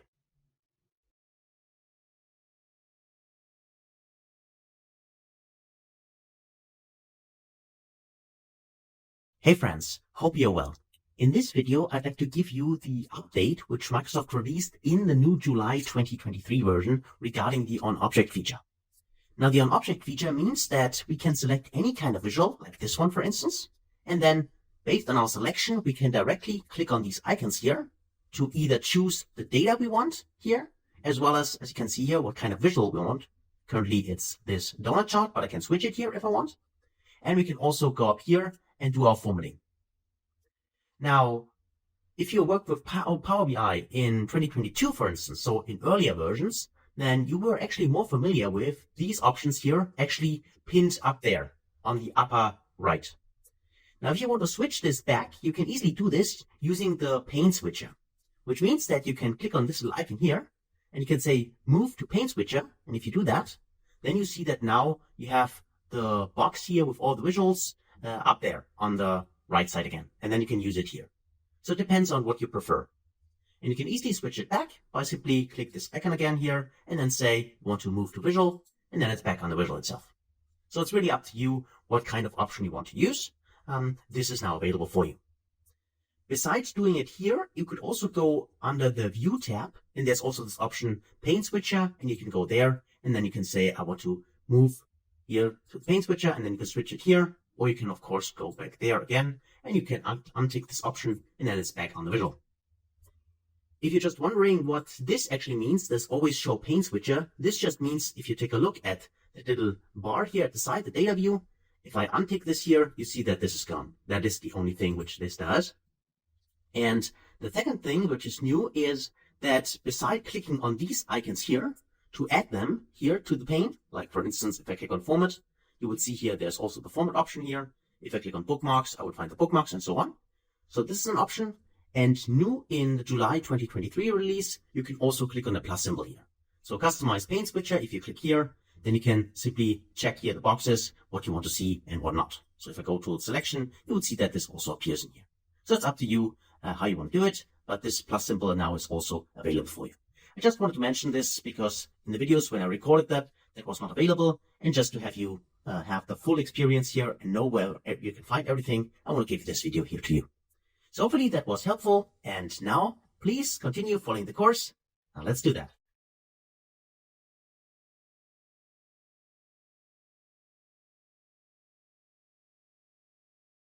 Hey friends, welcome back. Now I really hope you had a little bit more time to dive deeper into building your first report and try out different visualization types, formatting options, and so on. Now, if you're done with this, just make sure that you click the Save disk here again. And also, if you close the report without saving, then Power BI would just create a pop-up window and ask you whether we want to save the data. And for now, I'd like to do this. Let me just click on the Save option here and then close it, because now we would like to dive deeper into a more advanced data set. Because remember, so far what we did was just importing one simple Excel file, which was this small table, and create our report. But now, of course, we would like to know and learn how we can use a more advanced data set where we need to combine tables together, create relationships, and so on. And in this video here, I just would like to show you what kind of data we deal with the next couple of videos. So let me just open this one, and that is the Excel file called PBI, so Power BI Training 1. And you should also find it in the resource section to follow along with me. So what you could see here is in this Excel file, we have 3 tabs. So we have a sales tab for 2023, and I mean 3 sales tabs. We have a sales tab for 2022 sales and for 2021 sales. What I'd like to highlight here is the structure of the table is exactly the same, right? So we have the same column names, which is important for our setup, but we have the sales data in 3 different tables, right, for each of the years separately. And of course, what we want to accomplish in Power BI is getting this into one big table, which we can then analyze, slice and dice, and figure out, for instance, different kind of sales numbers across various products, for instance. But to do this, we need to combine these 3 tables. Also, we can see that for the product, for instance, we have a product ID in this table. And for the location, for instance, we have a location ID. Or for the salespeople, we have a salespeople ID, we have a customer ID, we have an order ID, right? So all these are ID numbers, but they don't give us much information. Because so far, okay, I can see this is product PID 2029, but what kind of product is it, right? From this table, we can't see it. And also for the other sales tables. Now, this is a common structure which you will find when we're talking about fact and dimension tables in data models normally, right? And also in databases. So we have a kind of key here, and that is actually the right word for it. We have a key, and we can look up this key in different tables. So for instance, to figure out what about this transaction here, right? Where a quantity of 2, a price of 1,522, so a total sales of 2 times this value here. This was generated by this product in this location by this salesperson to this customer. And we can look this up because we have a product table here as well, products. And here we have the product name, right? These are the product names. And we have additional information. Like for instance, what is the cost of the product? What was the original sale price? What is the discount? What's the current price? What are the taxes? All these information for the product are listed here. And we can get these information for the product as well as the name and add it to the sales table by creating our relationships. And when I say adding those values, I do not mean adding additional columns here directly, but combining the tables with relationships so that the Power BI model knows, for instance, for the product ID, to look the data up in the products table, in this one. And the same is true for locations. Here we have the locations, which we're going to deal with. They also have the location ID. This is the common field we have to our sales table, where we also have a location ID. And that's how we can combine those tables with relationships to make sure that we can look up exactly the right information for each of the transactions. And hopefully it's clear how that works, because for customers, for instance, and also for salespeople, that's exactly the same. We have the ID, and this is our lookup table, more or less, where we can then search, okay, based on the salesperson ID, which we find in sales transactions. We know now, for instance, that Kevin was the guy who sold the product to our customers. And that's it actually for exploring this data set. So hopefully it is clear what the data looks like. And of course, feel free to open it and have a look at it yourself. But in the next couple of videos, we're going to dive deeper into importing the data in Power BI, transform it, slice and dice it the way we need it in the query editor. So we basically prepare the data and then we can use it in order to create our report. So hopefully you're excited as I am, and I can't wait to see you in the next video. Until then, best guys.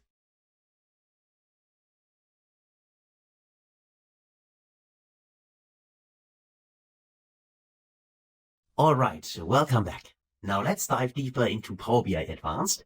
And in order to do this, we first need to open a complete new Power BI file. Because this time we do not deal with the easy way to get started data anymore. And that's why I want to have a clean Power BI report for our new data. So after you open a complete new Power BI file, then we need to import the data. Well, we have seen that the data is an Excel file. So what we could do is either click on Excel Workbook in the ribbon bar, go to Get Data, choose Excel from here, click on the Excel logo or the icon here, or open also the window with Get Data from another source and choose Excel. It's up to us. But in this case, simply click on the icon here and then navigate to the specific folder. In this case, for me, it's already open. So I can simply click on PBI Training 1 XLSX and I click on Open here. And then we can see here the navigator. The only difference is now that considering last time as a comparison, we have much more tables, right? Which we have also seen inside our Excel file. Now, in our case, one more time, we have the option to import tables if tables have been created inside the Excel file or the whole sheets. Again, it would not make any difference in this specific case, but as a best practice and to make sure I only import the data which I really want, which is coming from the tables and not the whole sheet. That's why I like to use the blue icons in here. So I'm choosing the sales tables. These are the ones we need. We can see the preview here as well, but we already have seen this in the last video. And you can also see it, of course, if you open the Excel file. So that's nothing to check for us here. We know that this is the right data we want. So select the sales data. Then we also like to have the salesperson. So use the salesperson. We also like to have information about the product. We would like to see the location and in this case, the customer data. The other tables here are not relevant for us, so we can skip this. We only want to have those ones here. And this also as a tip for you, as a best practice tip, always only import the data you really need. So that's something which I really like to emphasize on because sometimes people complain about maybe that a report is slow and so on. And the easiest way to make a report faster is to import only the relevant data. So please always keep this in mind also in your future projects. Only import the tables and the data you really want to use later on in the report. For us now, these are the tables we want to use. And now we need to transform them because currently the data structure is not yet exactly the way we need it. So that's why instead of clicking on load, do not click on load, click on transform data.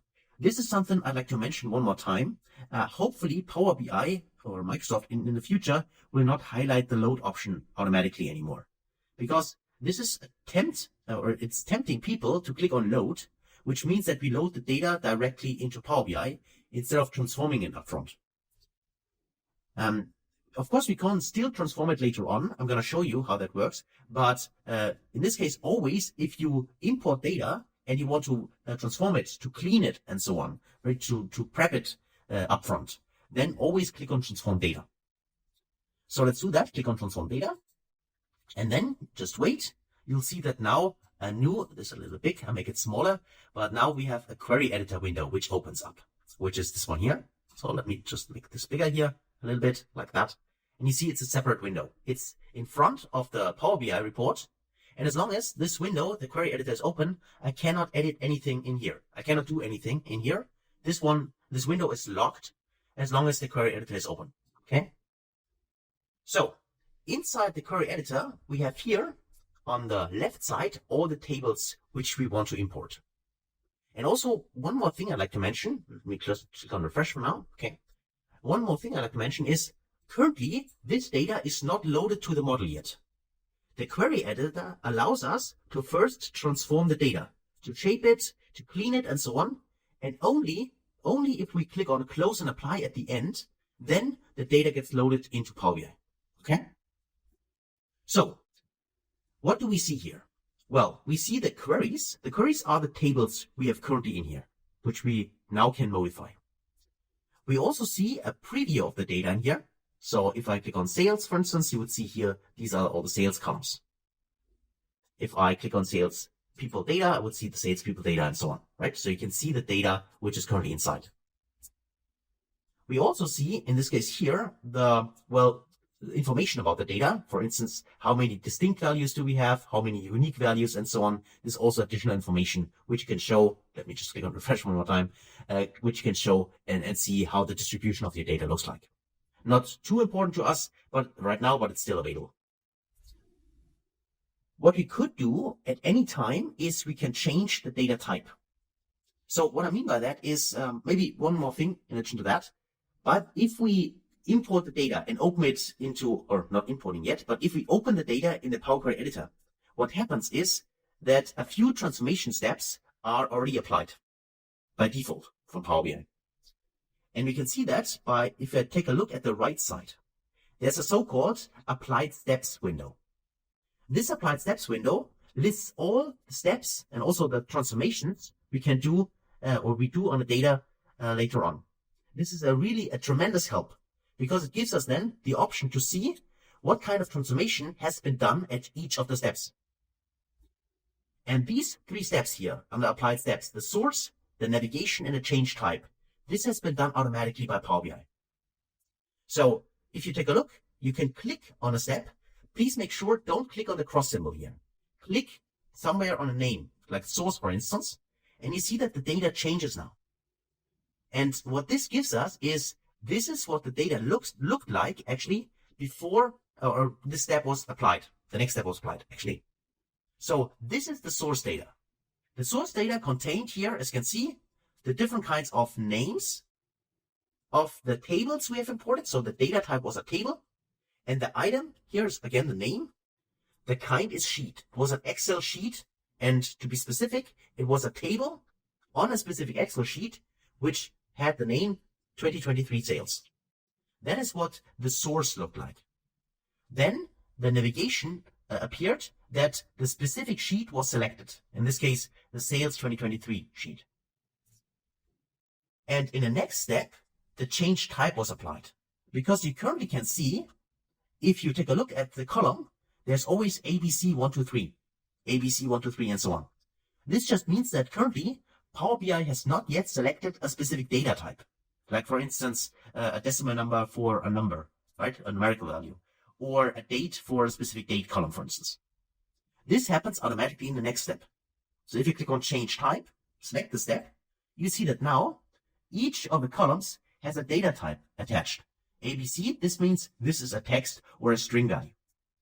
This little calendar icon here means Power BI has identified the order date as a date. And for the numbers here, for instance, 1, 2, 3, for the quantity, this means that now this is a number. So that's what's happened under this change type. And by the way, again, these steps have been done automatically for us. And we can also right-click on a step, and there's an option to rename it. This might be helpful in the future if you do a lot of transformation steps, which then get applied here. And you only have these, let's say, generic names for transformation. Maybe you would like to be a little bit more specific, either for yourself, or maybe a colleague of you is working on the report as well later on. Or you send the report to him or her, and then it might be helpful for him or her to understand actually if you simply name those steps properly. But he or she could also, of course, click on a step and take a look at what the data looked like before, and then see actually what the step did. And if we would like to apply our own steps, for instance, for whatever reason, we would say that instead of having this as a whole number, an integer number, I'd like to see this as a decimal number, the quantity. We can simply click in here, 1, 2, 3, and then we could say, I'd like to change this in here to a decimal number. So you can see there are various data types. In this case, I'd like to see this as decimal number. And watch what happens with the icon here, as well as in here in the applied steps window, if I simply click on decimal number here. Click on it. You see that first, a little pop-up window appears, which asks me, do I want to replace the current step or add a new step? The reason why this question is asked is because the last step is already a change of data types. So I could tell Power BI now, I want to replace the current one, which means that the transformation from quantity column into a decimal number is also part of this change type. Or I could add a new step. In this case, because it's also only a demo, and I like to switch this back easily, I click on Add New Step. Now, if I click on Add New Step here, you see that now an additional step has been created here, which is called change type 1. Again, it's a generic name. But now I can see that there's a 1.2. So the data type of the quantity column has now changed to a decimal number. Before, if I click here, it was a whole number, 1, 2, 3, and now it is a decimal number. So that's why this applied step window is really, really helpful, because each step, each transformation step is recorded here. And you can always go back, take a look at it. And also, if you say that this transformation is something I did not like to do, so I want to revert it, you can simply now this time hover over the X here, click on it, and then you see that the step is removed. And I have my original change type to a whole number here back. So that's really, really helpful to have this window here to show what kind of transformations we have applied, and also to go back in case we want to do that. One thing I'd like to mention is if we remove a step from here, we cannot go back. So just click on the cross symbol here, as we've done for the change type. We cannot go back like Control C or Control Z to go back, or have a back button here. This is not possible. So if you delete a step, the step is deleted. You need to redo it manually yourself. Okay? That's just one thing I'd like to keep you in mind. All right. So now we have here learned what the applied step window gives us. Now to our tables. Currently we have here sales 2023 and so on. That's fine. But here, for instance, for sales people data, product data, location data, customer data, the tables are all called underscore data. I don't like that. So I could select the table, and let me for now click refresh here, and I can rename it here. So I can give it a different name. Let me just remove the underscore data. Just do that, press enter, and you see that now the table has been renamed. By the way, that would also be possible if you double click here. I also could here just remove it from here. Just remove that underscore data, press enter, and also the table has been updated.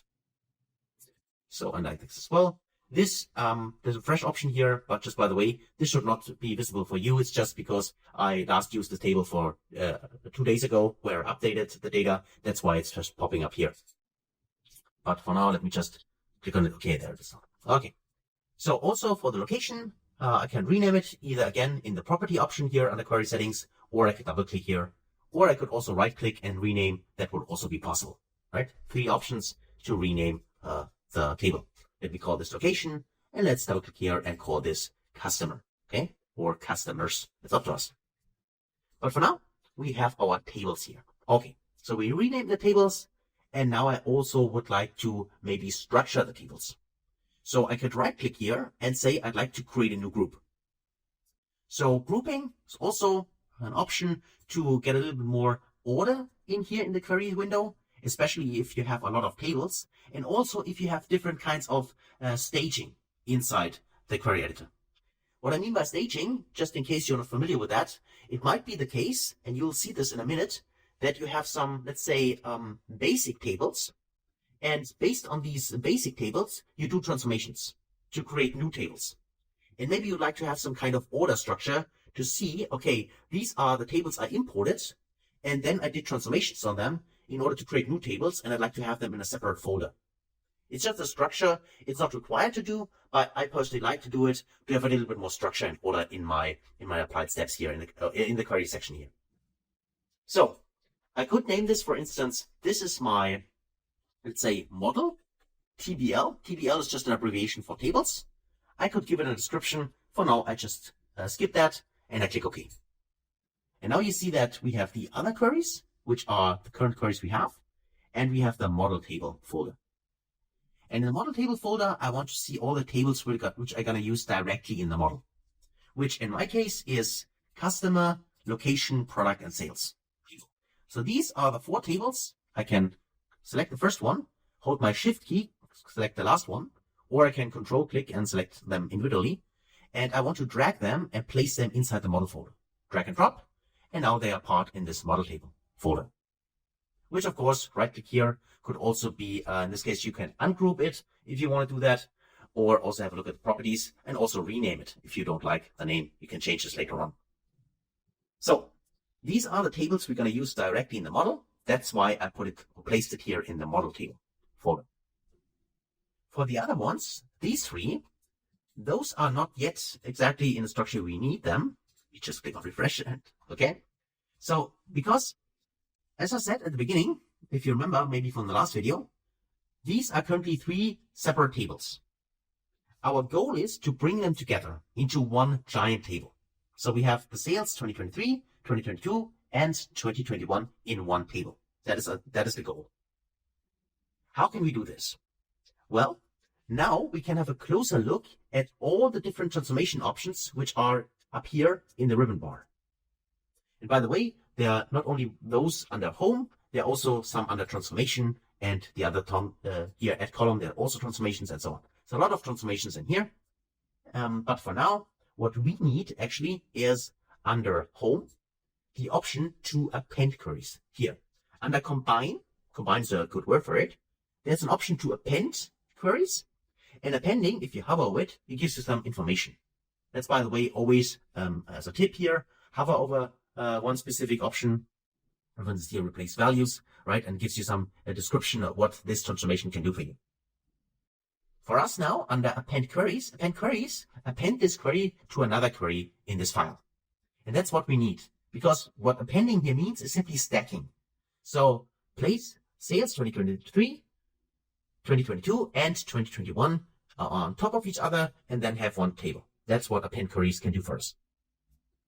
Now, for appending queries, we need to be a little bit careful. What I mean by that is you can click directly in here, but you could also click on a little drop-down area. It's a little bit hidden, I have to admit, but if you click on a little drop-down, you have 2 options. Either choose the append queries, which is the default one, if you click on here, or append queries as new. Now, what is the difference? The difference is if we append queries, that means currently I have sales 2023 here selected, and if I append the queries, this would modify this table. This would mean that if I click on append queries here, if I do that for now, you see that now a new window appears, this one, and now I have the option to either choose 2 tables, then I can select another table I would like to append, or 3 or more tables, and then I could add here 2023 and 2021, add 2 and 2021. But this would modify my original table. That means we do not have a sales 2023 anymore, but we would have a sales table which is named 2023, but it contains also the data 2022 and 2021. And because I like to have it differently, I click on cancel for now and say I'd like to append queries with little down arrow here, but I'd like to append them as new. So I click append as new. And now, let me just drag this up here. I could say 3 or more tables. And then I say I'd like to see 2023 is already in here. So let me also choose 2022 and hold Control key 2021. And then I add them. So I'd like to create a new table with 3 or more tables. Of course, if you have several tables, then you can also add them. In our case, we have 3 of them. Now we click OK.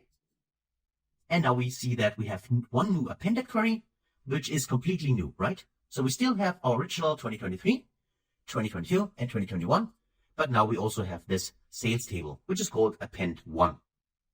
And of course, we'd like to rename this. So let's go on here and say this is here sales, and then just say sales. Okay, let's just call it sales. Press enter, and now we have our prepared sales table, which contains the data of all these 3 sales tables. And I can easily show this to you because we can select the table, go to the order date here, click this down arrow here, and then let's just load more. Click on this option here, and you see that there is 2021 data in here. And if I scroll down, I can see 2022 data in here. And if I scroll down, I would see 2023 data in here. So we can clearly see that this allowed us in here, the order date, in this case, the transformation with appending here, the order date showed us that we have now appended all these 3 tables and put it into one giant table. And this is actually the table I'd like to use in the model. So that's why now I can drag this table up here and also place it to my model tables. And now we have our sales prepared for actually now getting this imported into Power BI. Before we do this, however, there's one additional thing which is important, and I'd like to mention this. If we would click on a close and apply right now, we would still load all the tables. Also these tables in here, even though we don't want to use them. This is why it's best practice now to right click on the table here on all of them, and you see here two options: enable load and include and refresh. Now, currently both of them are checked for the tables.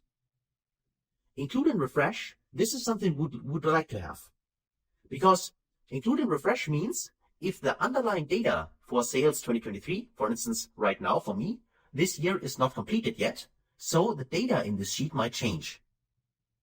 If I would uncheck this include and report refresh, this would mean that if we update, if we refresh the data, then the sales 2023 gets not updated.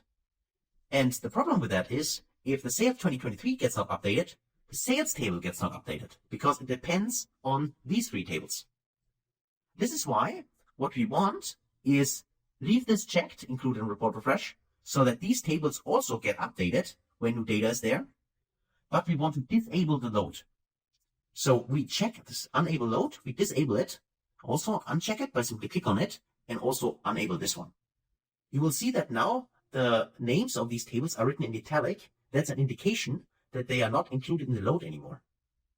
And what this means is that the underlying data for these tables, if we refresh the data, still gets updated, but we will not see those tables inside our report, and we will not import it directly. And I'm going to show you this right now, because our transformation is done. We have our tables in here. We renamed them. We combined the sales table. So now we can click on close and apply. Click on close and apply. And now we wait. And you'll see that now the tables get loaded into the model. And just a second. And there we have our tables. So we have the customer table, location, product, our newly created sales table, and the sales people. And notice there are no sales 2023, 2022, and 2021. But these tables would be visible if we would not have unchecked this enable load. And because we don't want them, we only need our sales, the combination of them. That's why we uncheck this enable load. Now we have done our transformations, and we could now start actually creating our report. But if for whatever reason we are not finished, we are not done yet, right? And we want to explore more or also shape our data later on after importing the table, there's still an option to reopen the Power Query Editor by simply going under Transform Data.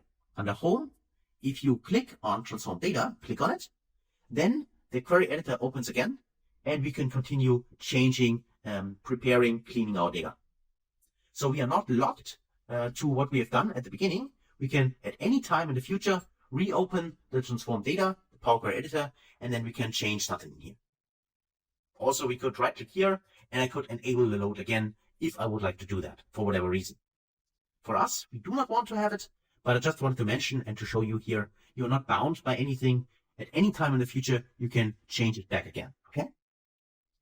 And that's it actually for the first part of the Power Query Editor. It was, again, quite a lot, I know, but hopefully it was interesting. Hopefully you were able to follow along.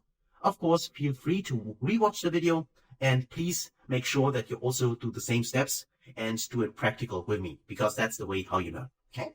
So thanks a lot for watching, and I can't wait to see you in the next video. Until then, best guys.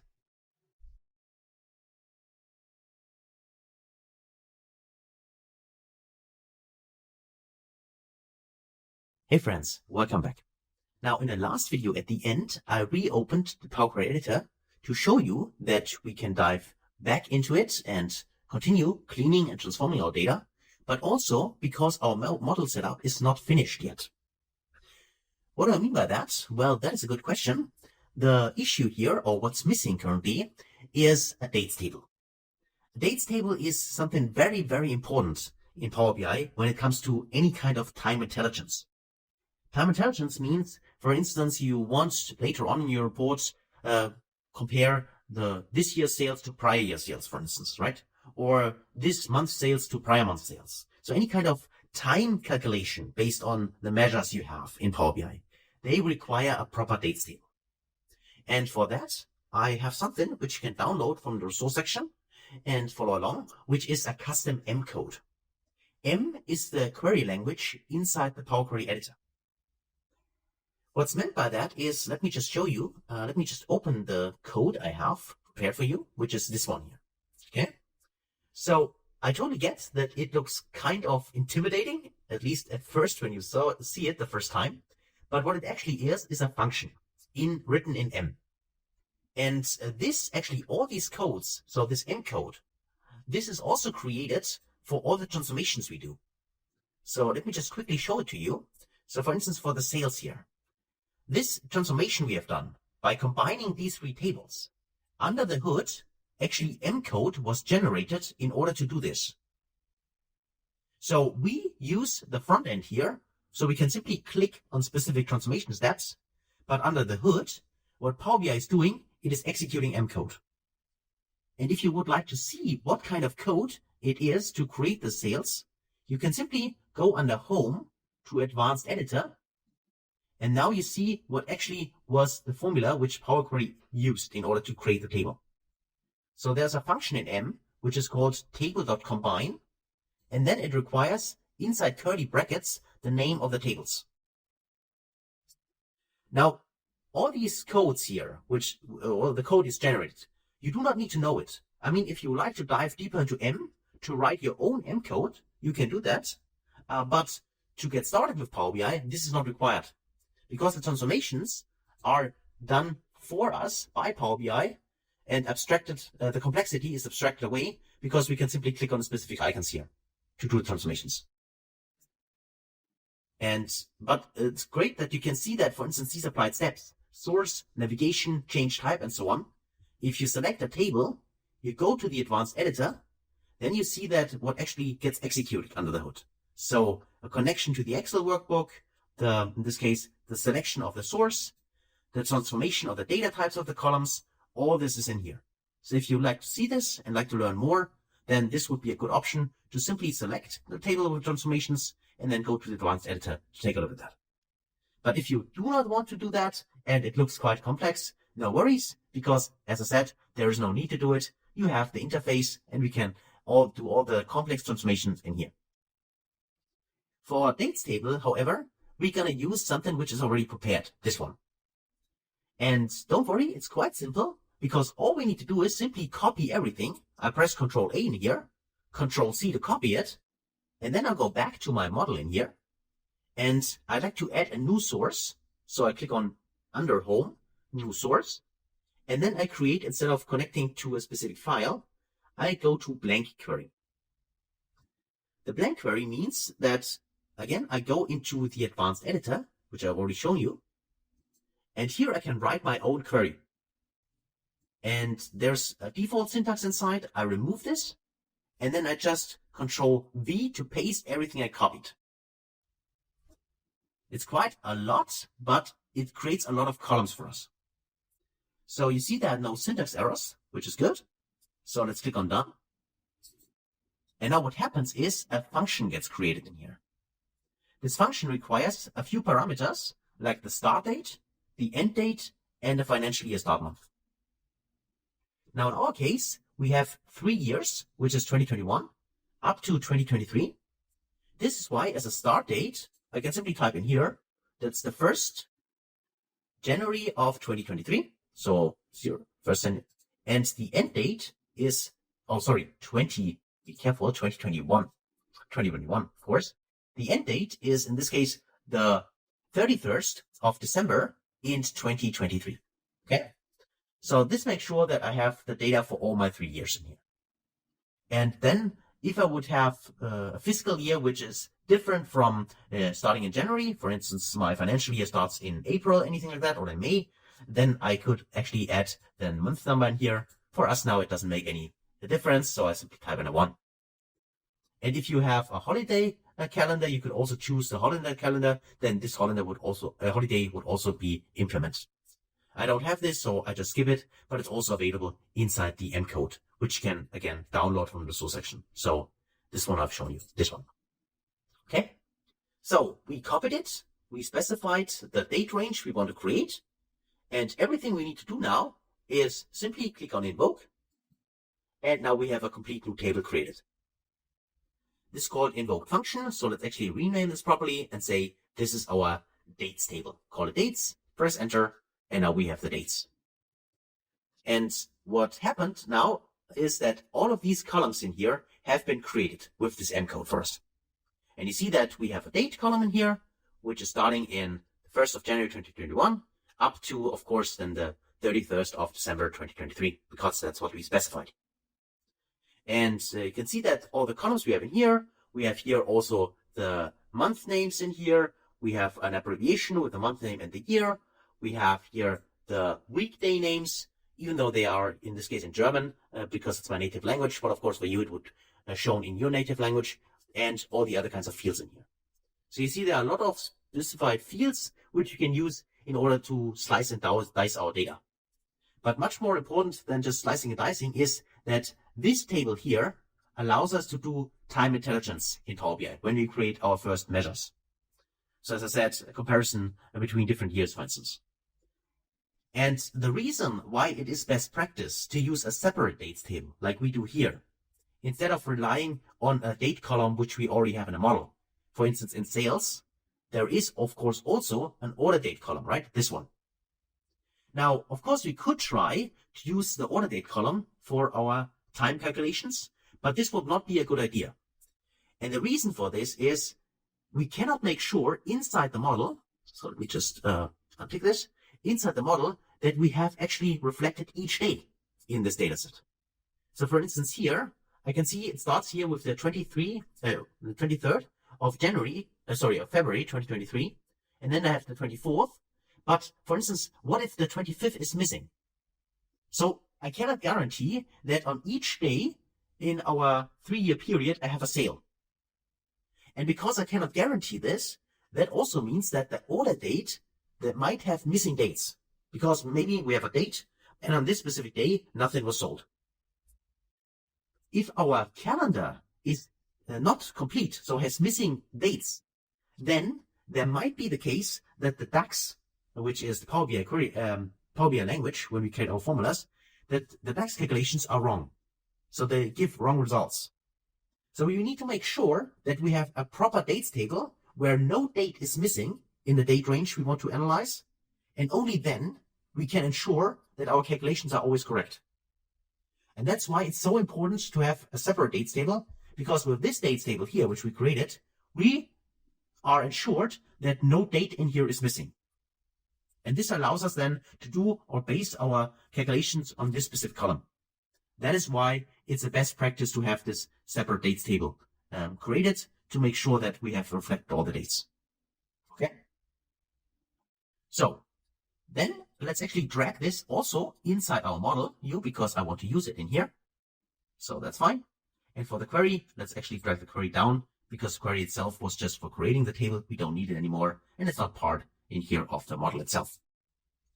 For the query, there is no need to right click and somehow disable the load because the query itself is just a query. It doesn't create any table as long as we do not create some kind of parameters here and invoke it, right? You can also see it simply by the icon. It's simply a function, right? It is not a table itself. So there's no need to enable the load or disable the load on that. Okay, so that's it for the dates table. So again, I'd like to mention this is very, very important, okay? Regarding any type of time calculations and time-based calculations in Power BI and DAX, you want to have a dates table which reflects all the dates. So there are no missing dates. That's very, very important, okay? To ensure that the calculations are correct. So if you can guarantee that in your native data you already have, there are all the dates inside, you might also go with this one. But as I said, as a best practice, and for all the projects I have done so far, I always use a dates table. And just to mention this, maybe you see this in the future, the dates table itself does not have to be created inside the Power Query editor with this function. There are also other ways to do it. There's also an option even to create a dates table with DAX formulas in Power BI. But in this case, I just use this formula here and create a dates table this way. Okay, so as always in various products, there are always more than just one way to skin the cat, but this would be one way. And the great thing here, I'd also like to point this out, is you can reuse this formula all the time. So not only for this specific course here, but also for all your future Power BI projects. You can simply use the code we have seen, go here, just Control-C to Control-V to copy it, paste it in here, as in this case, under new source, go to blank query, and paste it there inside in the advanced editor, and then specify the date range you want to analyze, and then use it in the project. So the same time for all the projects you have, okay? There's no other things to do. So hopefully that is helpful. And that's it for this video. Thanks a lot for watching, and I'll see you in the next one. Until then, thanks guys.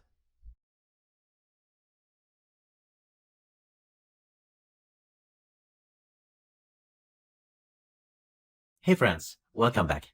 Now in the last video we imported one of the most important tables in Power BI, which is the dates table.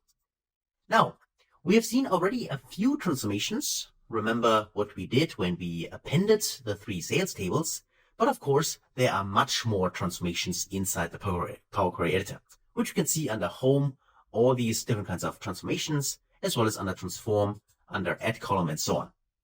And now let's explore a few of them so you better understand what is available for you in this project, but also for all your future projects. Now, close and apply, we already know that this allows us to apply the steps we have created and go back to our Power BI report. Under new source, we have seen that this would be an option to import additional tables. So you cannot only import tables directly from here by clicking on the Excel option, for instance here in the ribbon bar, but also as long as you have the Power Query editor open, there's still an option to import data from here. So for instance, I could go here to Excel workbook, and now I could choose additional tables, which I like to load. The difference is that if I do it from here, then those files I select are directly showing up here, and I can also first transform them. Under recent sources, I would see all my recent sources, and if I want to enter data manually, I could go here and simply click on, in this case, enter data, and then in here I could create a sample data here. I could say this is, for instance, here column 1, and then I type in here a 1 and a 2. And here I go in here, column 2 and a 3 and a 4, and I can name this table. That's my, for instance, manual TBL, right? Like that. I can click OK, and now this table would also appear here, like here, right? And I could use it in my model. I don't need this. It was just an example that you can also insert data manually. Or Control-C, Control-V to paste. I think that's also possible. I don't know for sure right now, but if that's something you would like to try, feel free to do that. Let me right click here and say I'd like to delete this because this was just an example. Delete it, and yes, I'd like to delete it. Make sure, yes, I am sure, and now this table is gone. What else do we have under Home? Well, let me select maybe one of the tables first, and now we can see that those options are no longer grayed out. Well, more interesting, of course, are maybe starting from here, right? So refresh preview just means that if right now we are still in the Power Query editor, but maybe the underlying data has changed because one of our colleagues has added additional data to the sales 2023, which are brand new. And then, of course, we could simply click on refresh preview and we would see this change reflect. Also, of course, in here, let's say we have a new salesperson hired, then he or she would now also appear here. If the data, underlying data has updated and we click on refresh preview, then of course the new name would also appear here, right? That's what this is for, just to get the latest data. Just in case something has changed while you are actually in here and transforming the data. We also have the advanced editor. We already talked about this, that you can click on it just to see what kind of transformation steps in the mQuery language have been applied for us. So let me just close this for now. What else do we have? Well, under manage, this could also be very interesting. You go in here. You have the option, of course, to delete a specific table from here. Be careful with that. We don't want to do this, but there's also an option to duplicate and reference.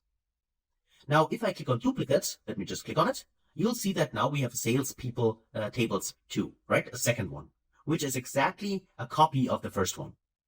So maybe you would like to have the table twice and doing different kinds of transformations on the first one and different kinds of transformations on the second one, right?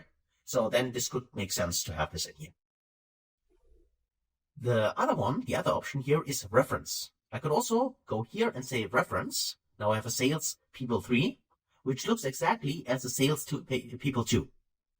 The difference is between the duplication, which we've done, I manage here, duplicate and reference. The difference is that a duplicate means the table, salespeople and the salespeople 2, which is a duplication, they are independent from each other.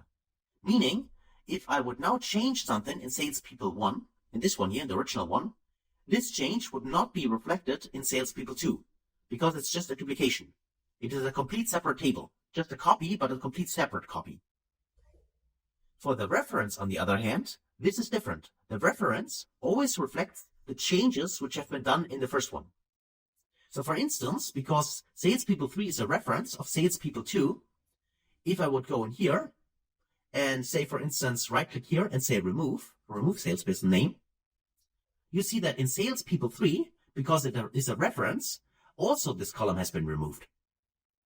So a reference compared to the duplication is a reference always reflects the reference table and those transformations.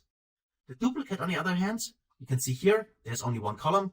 In the original one, we still have both columns. The duplication is completely independent from each other. That's the difference. So there are use cases for both of them, but it's very crucial and important that you understand the difference. So for now, let me just select the tables. We don't want them. So right click here and click on delete. And yes, I'd like to delete them. That was just an example. So here we go. Got our original model back. Also, by the way, as I said before, Power BI is kind of redundant. That means you can do the same transformations on several or in several ways. So if I right click on my salespeople, I also have here the option to create a duplicate or a reference. So you don't need to use the ribbon bar. You can also do it directly from here. So let's select this one more time. So that's under manage. This is regarding the query.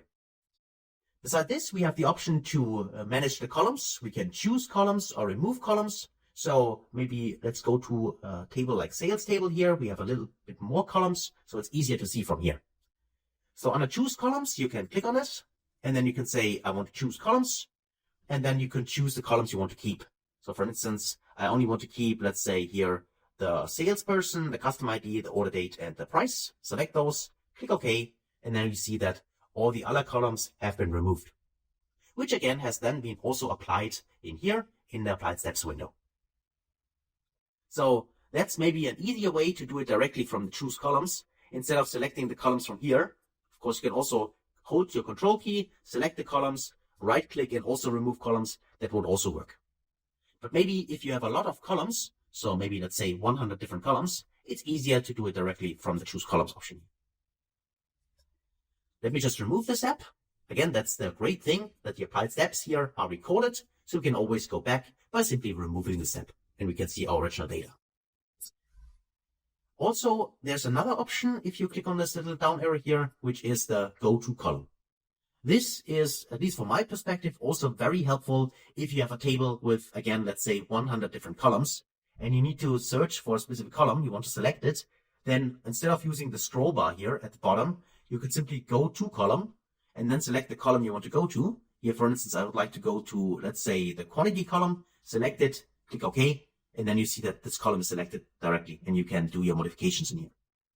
So, as I said, it's kind of easier than just scroll here through 100 columns from left to right. Removing columns, I think that's quite clear, right? You just can remove the columns, either the selected one, currently quantity is selected. So if you click on remove columns, that would remove the quantity column. Let me just go back. The other option would be if you select the quantity column, or maybe you hold your control key and select a few columns, and then you go here and you remove other columns, then only the selected one will be kept. So also quite easy to just specify here maybe certain kind of columns you want to keep and which are relevant to your model. Even though I like to always point this out, remember, only import the data you need. So for instance, if you don't need the table at all, don't import it. But here you can, of course, further make the table even smaller, which is also best practice here inside the Power Query editor, where you can then, again, make less columns or less rows. You can filter this data down and the applied filters, which you do here. So remember when I told you that if you are in the data view and you do, for instance, a filtering of columns and so on, this, of course, is not applied in the report. But if you do any kind of transformation here, like cleaning, removing anything inside the query editor, this gets applied to original data. So there, really, this has an impact. So let me just cross this out. So we have our original data back. So keep rows, remove rows works exactly the same, but instead of for columns, it is for rows. So just to show you that at a quick example, there are keep top rows, keep bottom rows, keep range of rows, and so on. So for instance, if I say keep top rows, I can simply type in, I only want to keep the top 10 rows. I go in here and just type 10, click OK. And then you see the step gets applied, and I only kept the rows from 1 to 10. And everything else gets removed. So quite easy really to filter the data, to keep specific rows or columns in here simply by selecting it from here. Let's just remove this and go to the next one. Sorting, I think that's clear. You can either sort from A to Z or Z to A, quite similar way as in Excel. Split columns, this could be interesting, for instance, for, let's say, the customer here.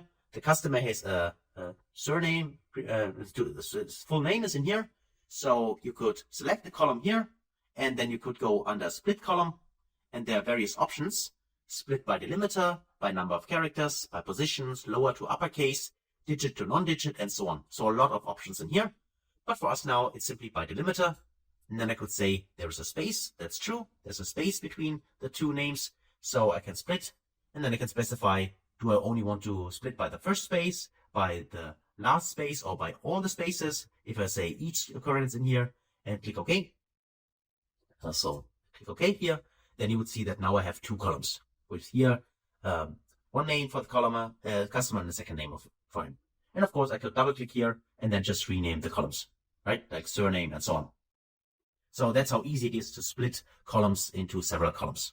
So let me just click on the cross symbol here.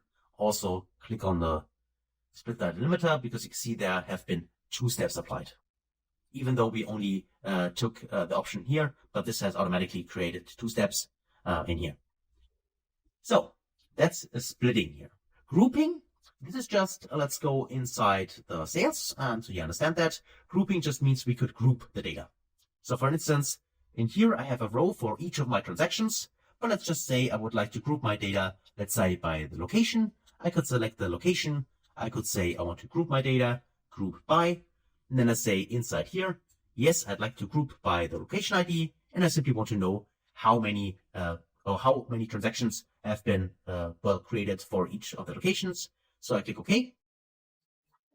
For the aggregation, count was fine, and now I can see here in my data set for the location, for instance, I have a unique list of locations in here, and in total I had 154 rows, so transactions for this specific location in my data set.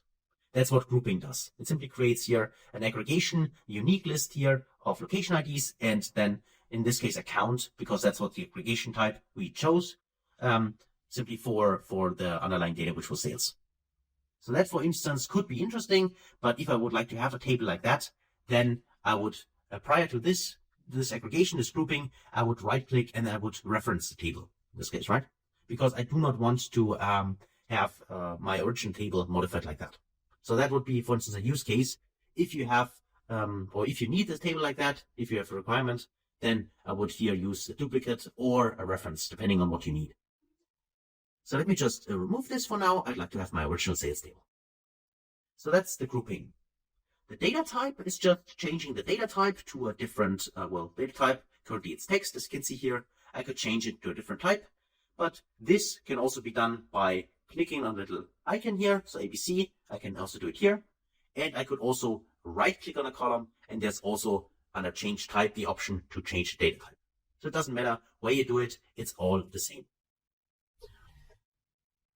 Besides this, we have the option to transform in this case, the first row as header, or if you click on the little down arrow, this is actually true for most of those. So oftentimes there's the default option by simply clicking on it, and there's this little down arrow. So I encourage you always, instead of clicking on the default one, click on the down arrow to see all the options which are available. And there's an option to use the first row as header, or also the headers as first row. For instance, if I would say that order ID is not actually the header, I could simply use header as first row. And now you see that the order ID is here now the first row in our dataset. And set here the columns 1, 2, and so on are now the headers. And of course, I could also, if I have my data like that, for instance, when you import the data and Power BI has not recognized that this is actually your header, then you could go in here and say you would like to use the first row as header, click on it, and then actually the first row of the table in here would be the header, like that. So that's where this could be useful. In our case, now we have done it twice. So let's actually get rid of that, get rid of that, get rid of that, and get rid of that, right? Because it was just an example, because we first demoted the headers and then we promoted the headers. And because Power BI already read the data correctly, that's not required. It was just an example. So replace values. This could be interesting if you would like to replace specific values inside one of the columns. So just to show this to you, if you go to customer, for instance, and you say that, for instance, Thomas should be Tom. It should be not be Thomas Duncan, it should be Tom Duncan, right? This is something you cannot do like in Excel, simply clicking here and double click and change anything. That doesn't work in Power BI. But what you could do is you could go select the column first, then you could say replace values, and then you say, I'm searching here for Thomas Duncan. That's already filled out because I clicked in it. And I want to replace this value with, let's say, Tom, right? Tom Duncan. And if I do that, click on OK, then you see that now Thomas is called Tom, sorry. Right? So that's how you can use this replace value option. And this would also be possible if you right click here and say here, replace values, there it's also available, right? So a lot of transformations from here, from the top ribbon, are also in here. They are exactly the same. So I don't think it's necessary to explain them here the same way. So now we have these transform options here, and the append queries. We already talked about this. We have seen it actually in practice when we combined the sales numbers here together. The merge queries, the only difference here is merging means not stacking the tables on top of each other, but horizontally. That means if we have a common field, we can combine the tables based on the common field to one giant table, right? That would be merging. Or if you have some kind of experience, it is normally a simple join, what you do here, right? So next to that, under these options, we have the AI Insights, which is text analytics, vision, and Azure Machine Learning. However, these tools are only available if you have a premium account in Power BI. So you cannot use them if you do not have Power BI Premium. That's why we will skip it for now. But I just want to mention that those are also available and what they can do for you. Just as an example, the text analytics can give you, for instance, the sentiment of a specific text you have in one of the columns. Or it could also extract the language in which this specific text is written, anything like that. This, for instance, could be done in text analytics. So, under transform, we would see that there are a few transformations which we can find again, which are already under home. Again, I mentioned it a couple of times already, but Power BI provides this what I call redundancy, which I personally don't think is bad, but I just want to mention it is in Power BI that way, that you have several ways to do the same transformation. So on several options, like right-clicking on a column, or under transform, or under home. Here again, we have the group by. We have seen this before. Use first row as headers, or if you click on the little down arrow, use headers as first row. This is also available. Also, you have transpose option. You're probably familiar from this with Excel, right? You can transpose your data, so put the columns into the rows. If you want to do that, you can reverse rows. You can also count the rows. So for instance, I have here my sales table. I would like to know how many rows are those. I can simply click on count rows, and it gives me here simply the number, which is 10,889. That's actually the amount of transactions I have in the sales table, right? I can simply do this or get this by doing that. Let me just revert it back to my original table, but that's what's simply inside here. So quite easy to do. Simply click on it. I can rename my table. And this is actually the column in here. I can rename it, but this also could be done by simply double click on a column, right? That will also work to rename it. So what else do we have? We can detect the data type. So if Power BI has not yet recognized a data type, you can click on this detect data type, and Power BI would try to guess what is the right data type for a column. Of course, you could also simply go here and do this yourself. So under replace values, we talked about this. The fill option, fill up or down. This could be helpful if you have missing entries in your data. So for instance, you could say that if I go to, what do I have? Customer, let's just check that. For instance here, or let's say location, maybe location. Here, for instance, we have California, right? So California is here as one entry. And let's say that, for instance, California is only in the first row or the first 2 rows and so on, but it is missing in some of the rows. In that case, you can simply go in here, select the row, the column, and then you could go to fill, and it allows you to fill down or fill up. And what happens then is just for fill down, for instance, then Power BI is just copying the prior value to the rows below. That's all what happens there. That's just fill. Sometimes it's helpful depending on how you have structured your data, or how the data is structured, which you imported. You can pivot and unpivot your data. It's also kind of similar to transposing, even though it's not the same. So other ones in here, which might be interesting, split column, we have seen that. We can extract something under transform. So if I go in here, I could extract the length, for instance, of this current country. I think it's called county. Sorry for that.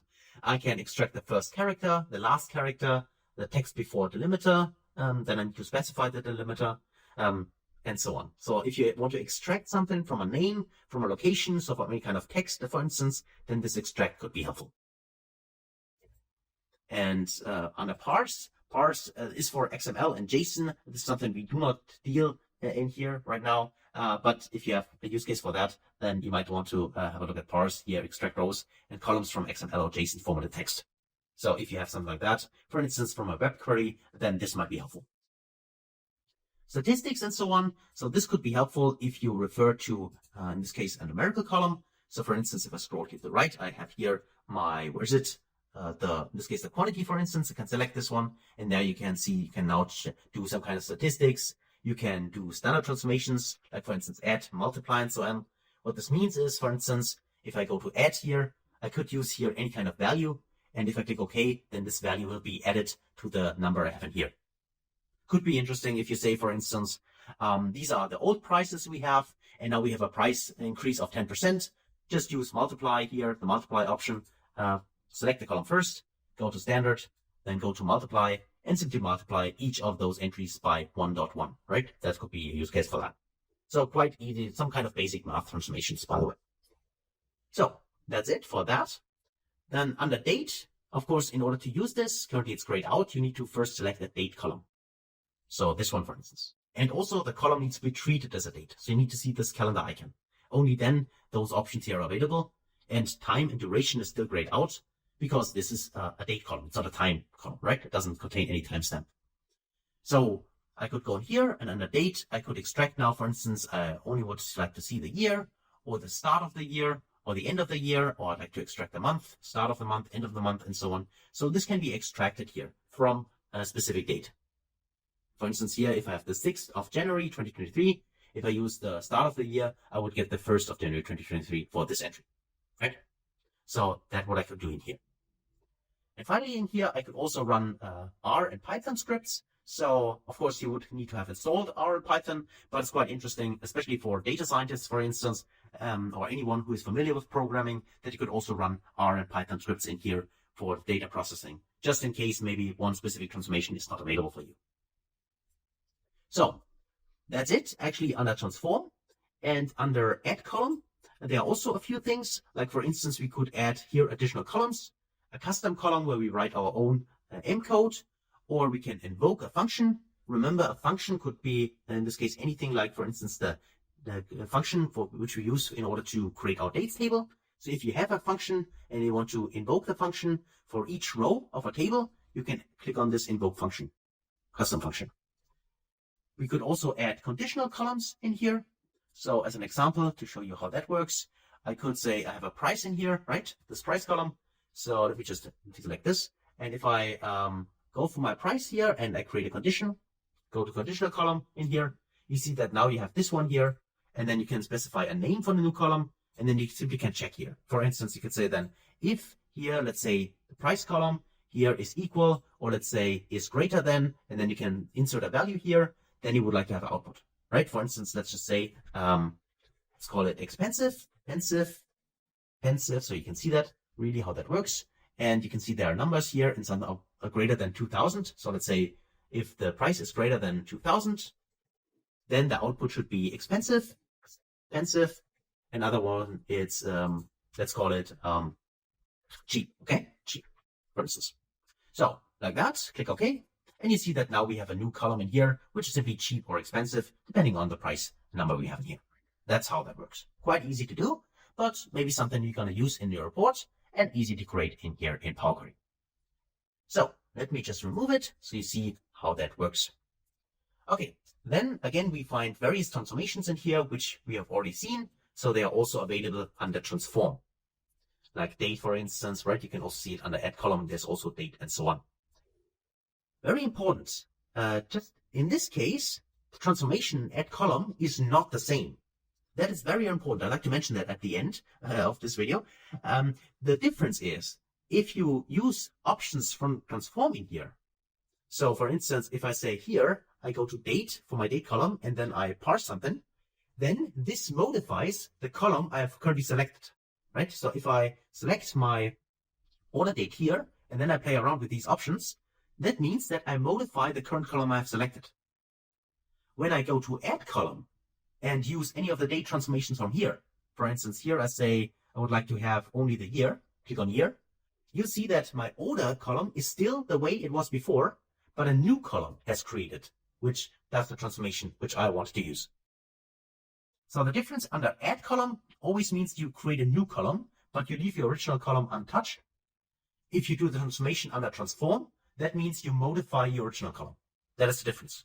Okay? So in this case, between those two tabs, this is not redundancy. This is really a clear difference between creating something new with add columns and transforming something you already have with transform. Okay, so that is that. And the other options under view here, important is, I think, the formula bar. If you untick them, then the formula, you wouldn't see it. So I always like to see it. So I want to keep it. And also here, column profile and distribution. This is something, for instance, you can see here the green bars. If you uncheck this option, you wouldn't see it. And also column profile. This is if you select one of the columns, you see here the distribution. If you don't want this, uncheck this column profile, and you don't see it by selecting the column, right? So it's up to you whether you want to do that or also add the column quality, which tells you how many records are valid. Are there any errors in this specific column? Are there any empty rows in the column? If you want to see this by default, then you just need to check here the options you have in here, right? So it's up to you whether you want to do that or not. Under tools, also, this is not very important for us now. This is more about if you got some kind of issues inside the Power Query editor itself regarding performance and other things. You want to start a diagnostic and see what the issue could be. But for now, this is not very important for us. And under help, this is just, again, a few learning resources, information about the software, so the current Power BI version, and so on. So if you want to dive into that, but I think that's quite clear and nothing very important when it comes to the Power Query editor. And that's it, actually, for exploring the editor. So the last thing we need to do now is we've seen all transformations. In this case, we are done with the model. We have our dimension tables, which are the term dimension, just referring to all the tables which are not the sales, which is the fact table. That's just a specific, term which you use to describe it. But we have all our tables which we're going to use, including our dates table. And now if we're done, we simply click on close and apply, and then we can actually start with a model itself. So that's it for this video. Thanks a lot for watching. Again, it was quite long, I know that, but hopefully seeing all the examples really hands-on and maybe doing it yourself, you see how powerful the Power Query editor can be and what it can do for you right now in this project, but also in all your future projects regarding your data. So that's it. Thanks a lot for watching and also for participating, working with me, and I can't wait to see you in the next video. Until then, best guys.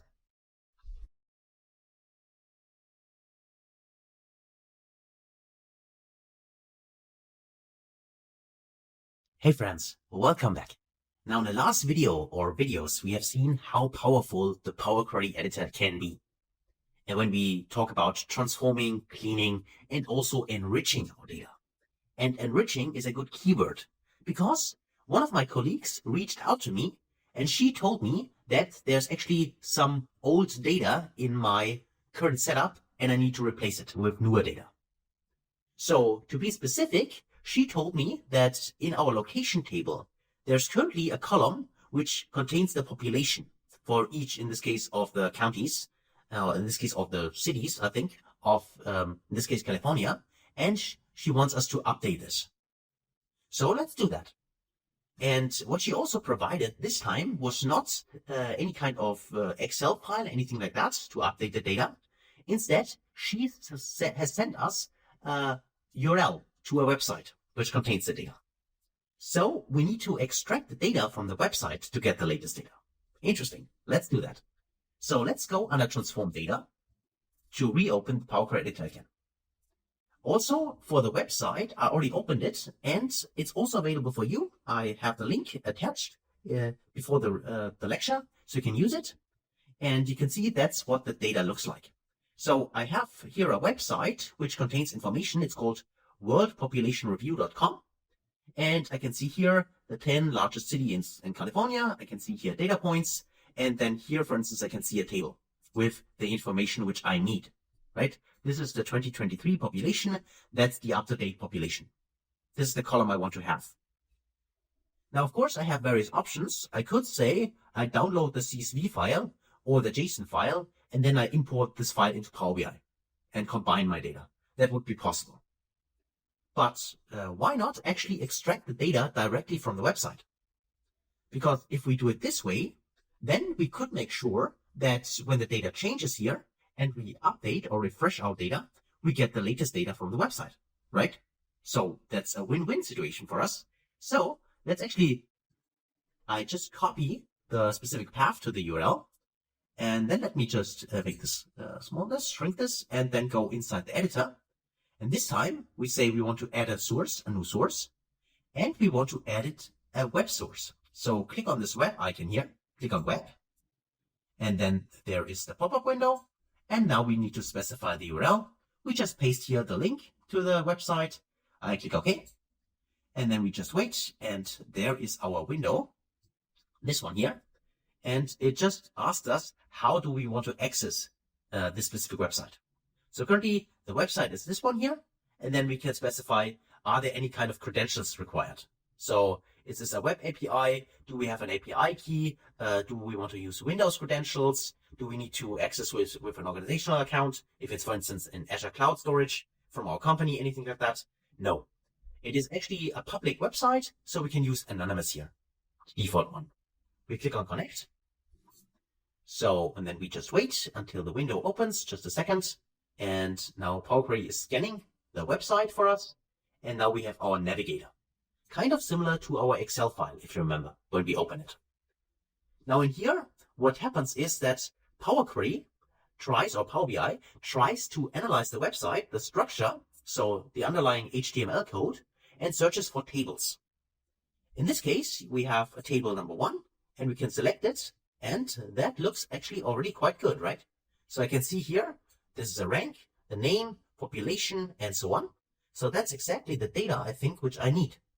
Because there is the 2023 population, this specific column I want. Of course, you can also check out suggested tables here, for instance, table number 2.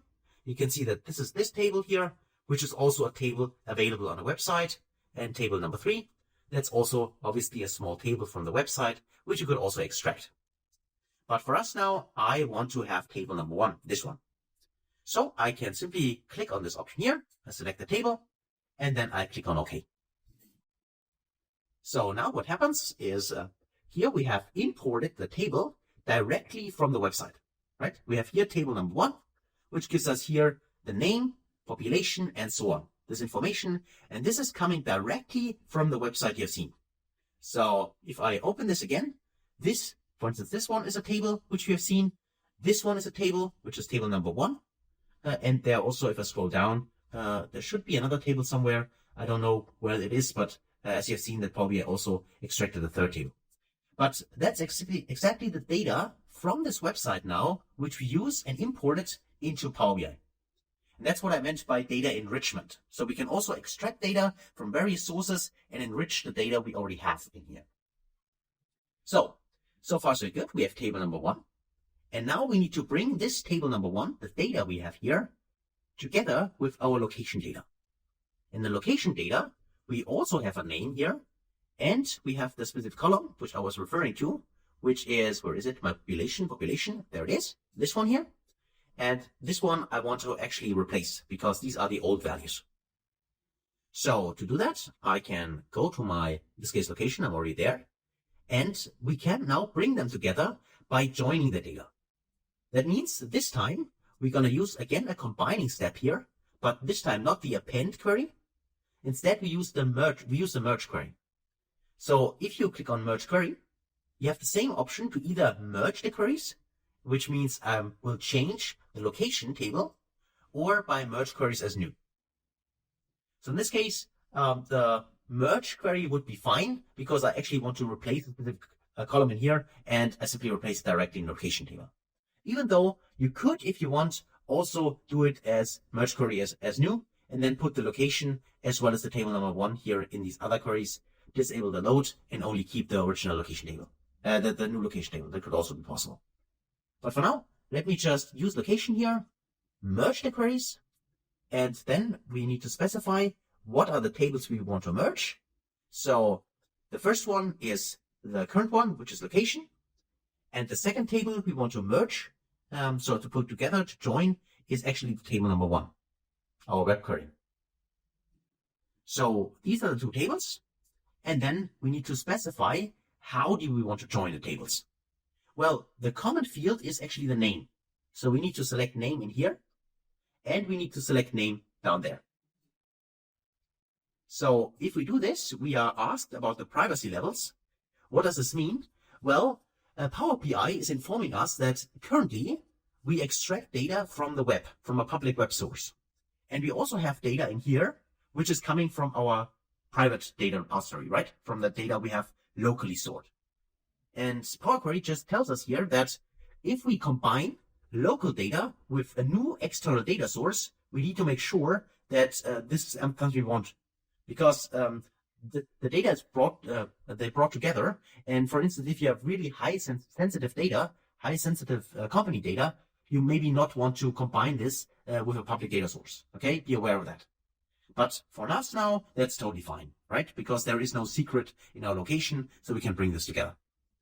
So that just means we ignore the privacy levels for here, click on save, and then we just wait. And we can see that in here, based on the naming here we got 71 of 74 matches. So for three specific, in this case columns, in this case rows, sorry, for 3 specific cities or counties or whatever this is, we do not have a match, but for 71 we have a match. And for me that is fine. So now we can simply click on OK. And by the way, this is by default a left auto match, meaning we keep all the columns from the original location table, and we also merge the matching columns. We only keep the matching columns from table number 1. That's what this merge does here. So now let me click OK. Let's do that. And you see that now inside the location, we have a new column, which comes from table number 1 and is currently a table. That means if you click next to it, don't click on the table, click next to it, then you see a preview of what's inside.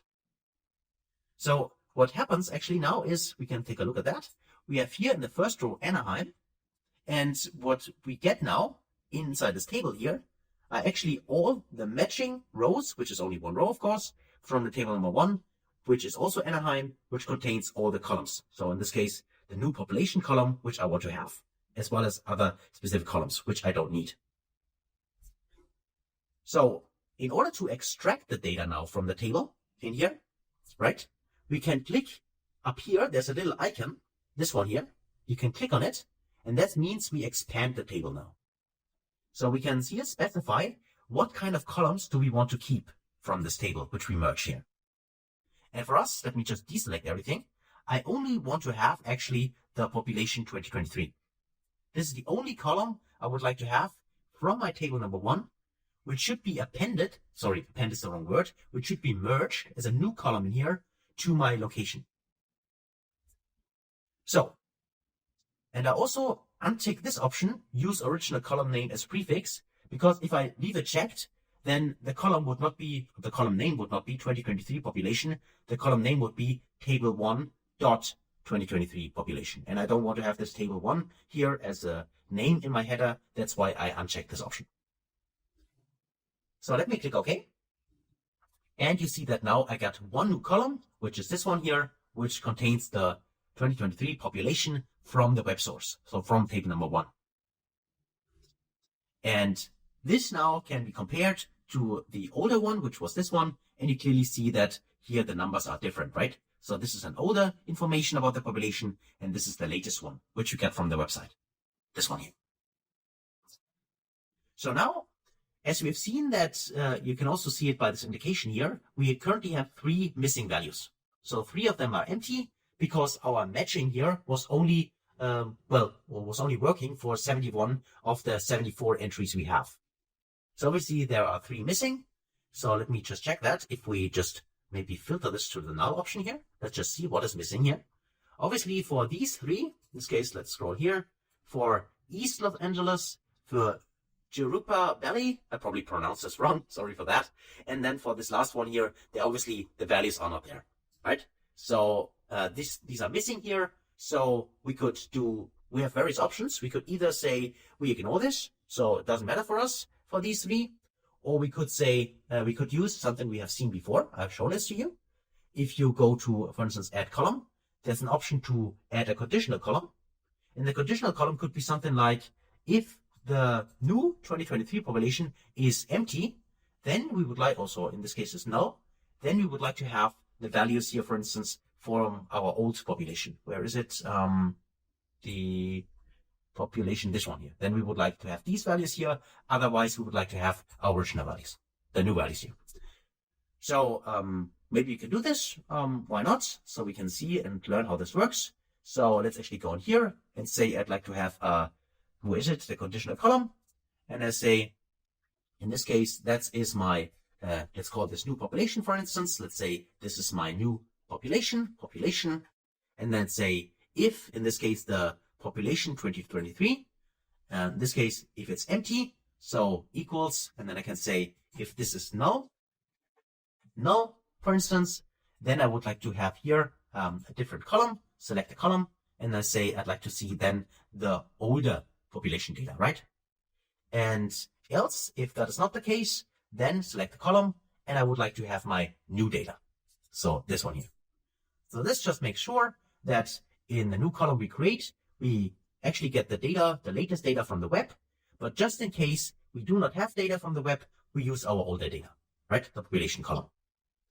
And if we do it this way, click OK, and create the column, you see that here we have exactly the same values as here. But for the 3 entries, let's go in here and just check this one more time, where we did not find a match in here.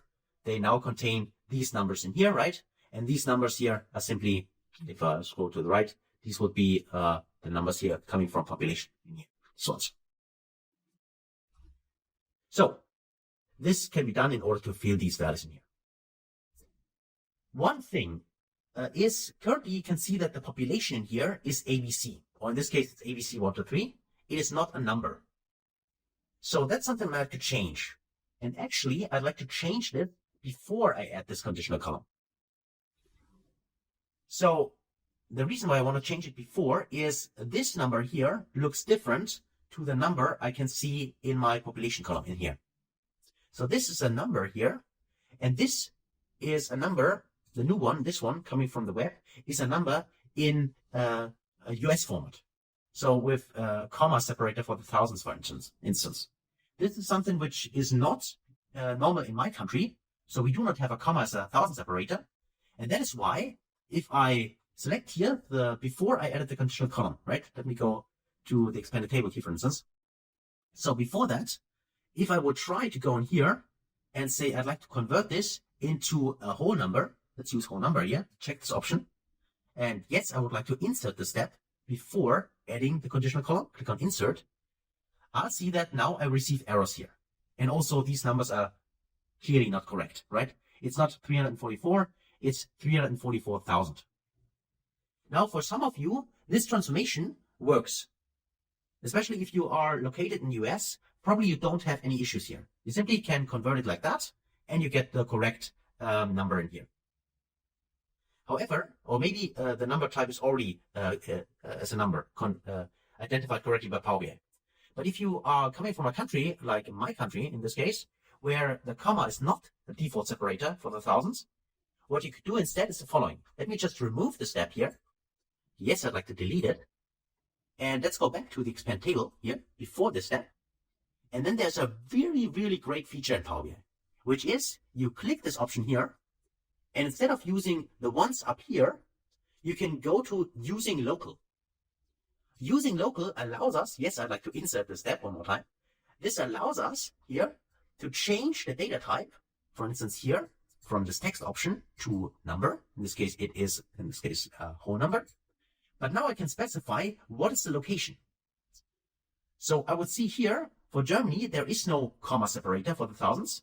So I just specify, I'd like to convert this, but I like to convert it and make sure that while the conversion is done, it is identified as US format. And I can do that by simply searching here for, I think it's English US. Let me just scroll up. English. And there should be the United States. There it is. So let me check this option here. And now let's try the conversion one more time. So you can see here, 343,000 and so on. And now if I click OK, you see that now I get the correct numbers. So the comma is now removed, of course, but now I have exactly a whole number and I can see the correct numbers in here. And they're also right aligned like in Excel. So now these numbers are correct. So this is something I really like to show you and like to emphasize, because oftentimes, especially if you work, for instance, for an international company, anything like that, you have to deal with this comma and dots, thousander separators and decimal separators and so on. And that's not the same, right? So you clearly get a lot of issues with that. And this can easily be handled by this great feature in here by using local. And for me, that is done now. As I said, for you, maybe you don't have to do this because you're already located in US. But if not, then this would be a way to transform it. And even if you can't use it here, be aware that this feature exists and maybe it's helpful in the future for you. So again, then we added this conditional column here and then we filtered the rows. And now, the filter row, let's get rid of that. We don't need this anymore. And now if we go in here, we have here our new population column in here. And we can just convert it here also into, let's say, a whole number in here. And now we also have the correct numbers in here with the field values from this population 2023. So finally, what we can do now is simply click on this 2023 population and also go inside our population from here. This one here, I hold my control key to select those two. And then I just right click on here and say I'd like to remove columns. Because we only need our new population column. And this now contains the latest data from the web and also the three data entries from our older data where the web did not give us an image. And that's basically it. This is for enriching our data. And now finally, of course, we have the latest data. We right click on the table number 1. Be aware that we want to disable the load. We don't want to see this in our report view, but we want to include it in refresh because we want to make sure here, include in refresh, because we make sure that when we update the data, then Power BI is automatically extracting the latest data from this website. Of course, requirement for that is that the website then still exists and has the table included, right? That's true. But as I said, I think that's the better option instead of downloading the data manually from the website and then importing into Power BI, because then we rely on the downloaded data, right? And that's not necessarily always the latest data. And that's it actually for updating the location. And now also our colleague is happy. So thanks to her for informing us and providing us with the website. We did the transformation. So actually you did the transformation. So congratulations. And now, of course, we could go back under home, click on close and apply. And then we apply the transformations, which we've done in Power Query. And we get our new data in here. And you see that now under location, there is this column new population, which has now the data from the website, which you can use now in order to create our report.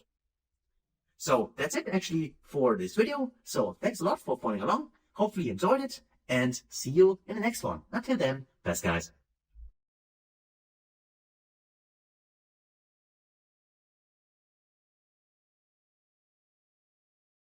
All right, welcome back to the next video. Now, one thing I'd like to mention at the beginning is maybe you have seen that in the last video, I had a little yellow notice there, apply steps. Do I want to apply the steps? So what I did is I simply saved my file, I closed it, and then I reopened it again, and now you can see that the message is gone. I'm not sure whether this is a bug, but sometimes it appears, and I clicked several times on apply it, and it still showed up the message the whole time. So I simply saved my file and reopened it, and now the message is gone. So just in case you have the same issue, then please give this a try. Okay, so now let's continue. In the last video, we actually enriched our data with public data from the web. And now we need to do something very, very important. We need to make sure that our data model is correct. Because without our proper data model, nothing can be done in Power BI. So all the reporting, all the great visualizations you might have in mind and you will do in the future depend on the data model. So let's ensure first that this is set up correctly. To do this, we need to go inside the model view. So after importing our data, which we have done, and also cleaning the data we've done in the query editor, we now need to go to the third option here, the model view, click on it, and then you see a model something like that. So let me just zoom out maybe a little bit. So now it's a little bit more space, and we don't need to scroll. You can either zoom out with your mouse wheel, or also at the bottom here, you can see there's a plus minus here, where you can zoom in and out inside the model. Now what this actually shows us is currently all the tables we have in our dataset. And you can also see that beside the tables, this time we have more than just one. Remember in our original first getting started, so the easy way, we only had one table, but this time we have several tables. And all of them are appearing here in the model view. Now by default, if you do not set this off, this is a feature in Power BI will try to detect relationships between tables. And this has already been done for some of the tables, and that's why they have this connection between them. For instance, this one here, if I hover over it, you can see that there's a connection between the product table and the product ID and the sales table and the product ID there. So what happens if you do not specify that this feature should not be enabled, so the auto detect of relationships, then Power BI is trying to figure out the relationships, and normally it does it by the names of the columns. The names of the columns in the tables.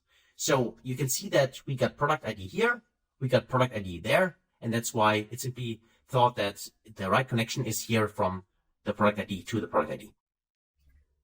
Before we dive deeper into that, let me just restructure the table. You can see you can drag and drop them around. And I personally like either this view, that I have my sales table, which is also called the facts table, with all the transactions in the middle, and my dimension tables, which are actually the tables I'm going to use to slice and dice my data inside the sales. I want to have them outside, so either like that, or I also prefer often that I drag the sales table, so my facts table, to the bottom, and put all my dimension tables to the top, like that. So it's up to you. It's not required. It does not change the model at all, but I personally like to have it in a structured way like this. So what we could also see is that, for instance, for the dates table here, we currently do not have a relationship to the sales table. And we need to set this up. Otherwise, Power BI will not be able to, for instance, choose a specific date and then show us only the sales for this specific date. That is not possible as long as we do not have a proper relationship here. Now, in order to create this relationship, we can easily do this by dragging and dropping fields. What I mean by that is I can take this column here, date column, and I can drag it and drop it on the order date, because this is the relationship I want to create. And that's probably also the case why Power BI did not pick this up automatically, because it's called date in our dates table and order date in the sales table. So this is not, not the same, it's not equal, and that's why Power BI did not detect this relationship. But we can easily do this. Simply, again, click on the field here, so on the column, drag it and drop it on top of the specific column you want to create a relationship with. So in this case, the order date. I drop it here, and now you can see that now the relation is established. And if I hover over it, you can see that it's the date and the order date. In case the relation was set up incorrectly, or you want to remove a relationship, you can simply right-click here and you can delete it. Or you could also double-click on a relationship, and then the Edit Relationship window opens, and it shows you exactly what the connection is. So in this case, it's picked up the sales table as the first table, but it doesn't matter. The point is, from the sales table, the order column is here selected, and in the dates table here, the date column is selected. And you can easily change this. For instance, I could simply, if I would like to connect just an example, the order date to, for instance, here, the year column, I can simply then click this year column here, right? And now the relationship would be between those two columns. Of course, you can also see this relationship has cardinality, many, and so on.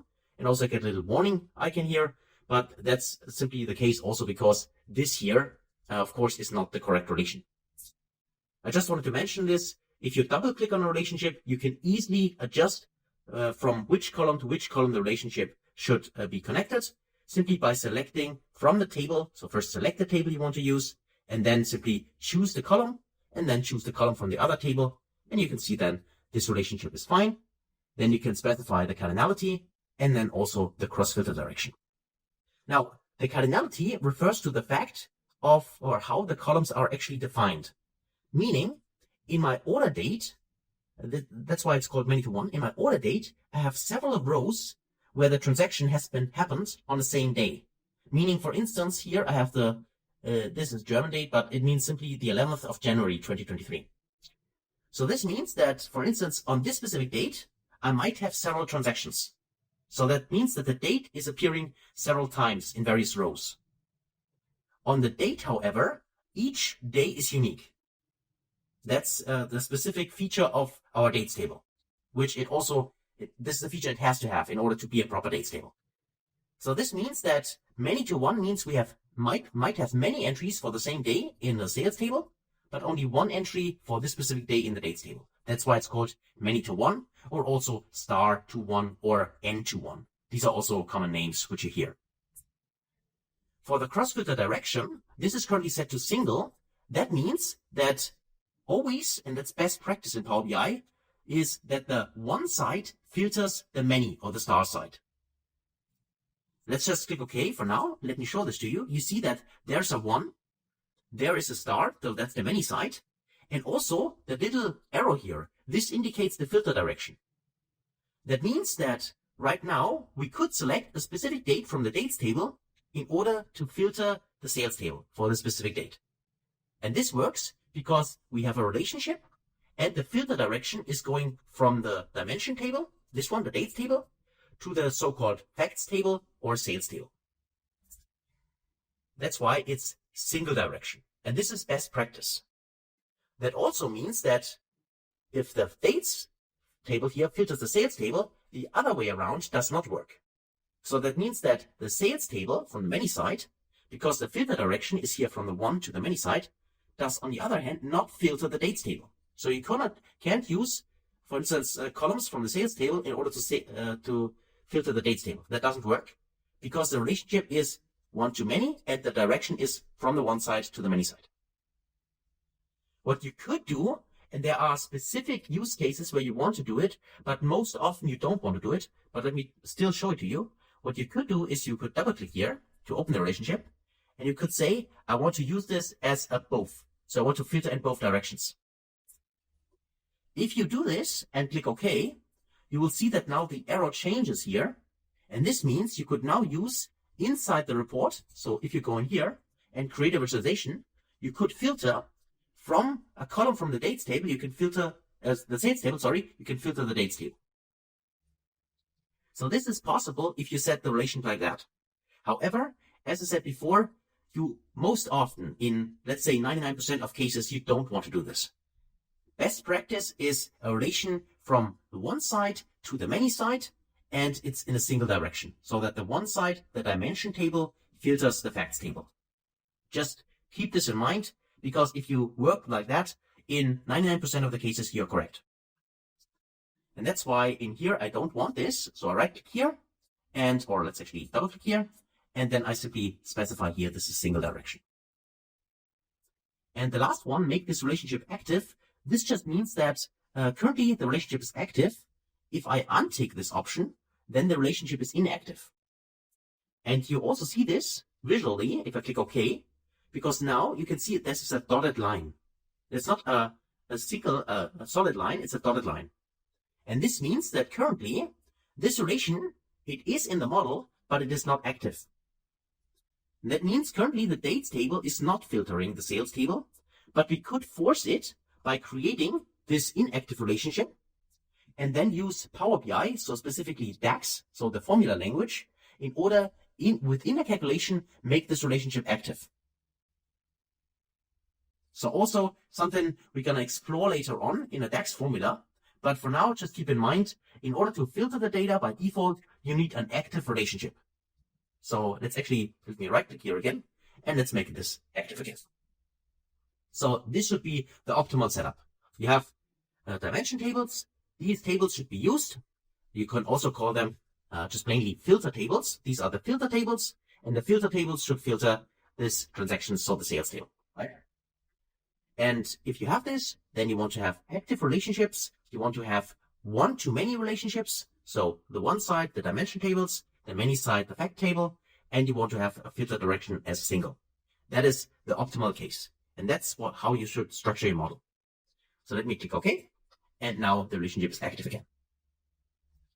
Also, you might have seen this. If you right click here, of course, you can delete the relationship completely, right? So if I delete it, then yes, I want to delete it. Then this relationship is gone. So you can easily create relationships between tables and make this as create your data model this way. So let me make this active again by simply dragging and dropping it. Okay. So now we have our tables and we have them connected. Also, what you see is if you click somewhere outside, so just inside this model view, somewhere on the gray space here, you see that you have some kind of properties. So for instance, you could turn this on, then you show the database in the header when it is applicable. So if you, for instance, if I hover over this one here, you see that there's a name, a storage mode. So how is this table actually stored in Power BI? Currently it's imported, and you also see a refresh date. And if you would import data from a database, then you can also get information from the database by simply make this active. And then if you hover over a table which comes from a database, you would see additional information. It's not required, but maybe it's of interest to you. And then simply click this on. Show related fields when the card is collapsed. It's just, you can see that you can collapse a table.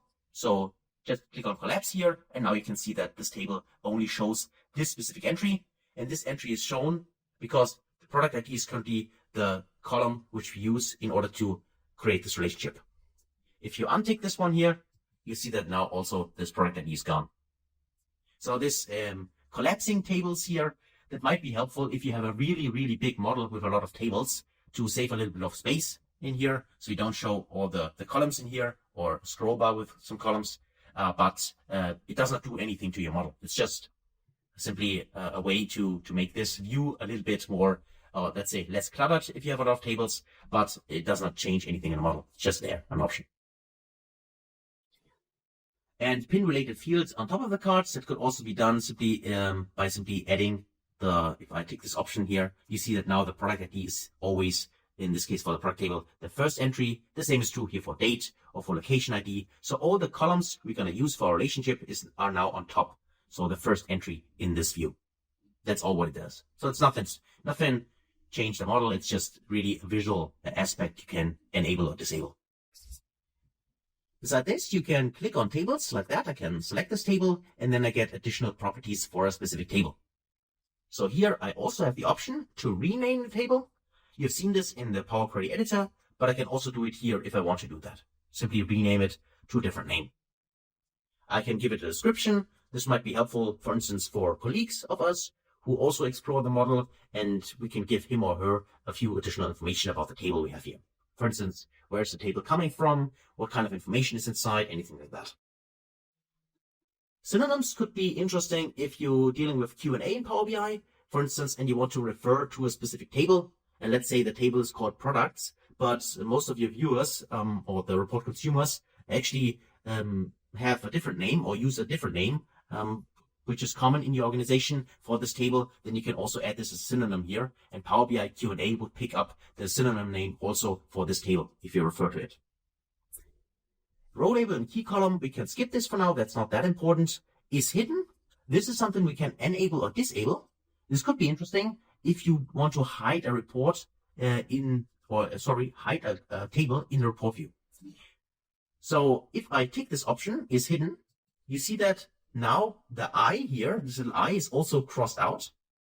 The same can be done, by the way, if I uncheck this box by simply clicking on the eye.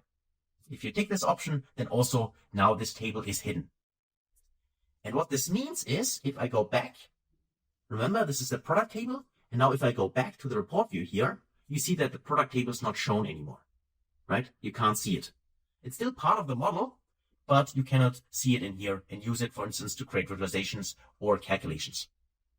So if this is something you need, for some reason, you can hide it in here. So let me uncheck this because I would like to see it and maybe use it later on.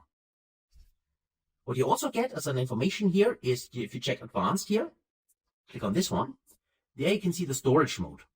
So normally there currently are these 3 storage modes. In the future there might be another storage mode, but for now you can see it's importing data. It could be direct query or dual mode, which is a combination of both of them. Just to mention this here, even though it's not that important now for our training, but the difference is here, importing the data means we import data directly into Power BI and save it there, right? This means we get the best kind of performance. However, this also means that the data is not real time, which means that in order to see the latest data, if the underlying data has changed, we need to click on refresh in order to, collect the latest data from the underlying data source.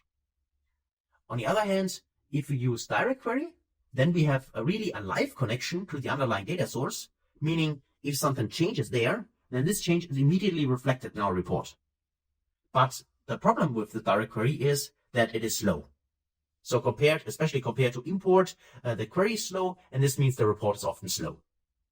So most often, import mode is the better option, especially if you do not need real-time data and you actually need to refresh the data maybe a few times a day, maybe every 2 hours, or maybe once a day, or once a week, or even once a month, then always use import mode. Okay, so this is it for the storage, which is also available here, and we can see it. And by the way, one additional thing is, if you have imported the data and you try to convert it to direct query, this will not work.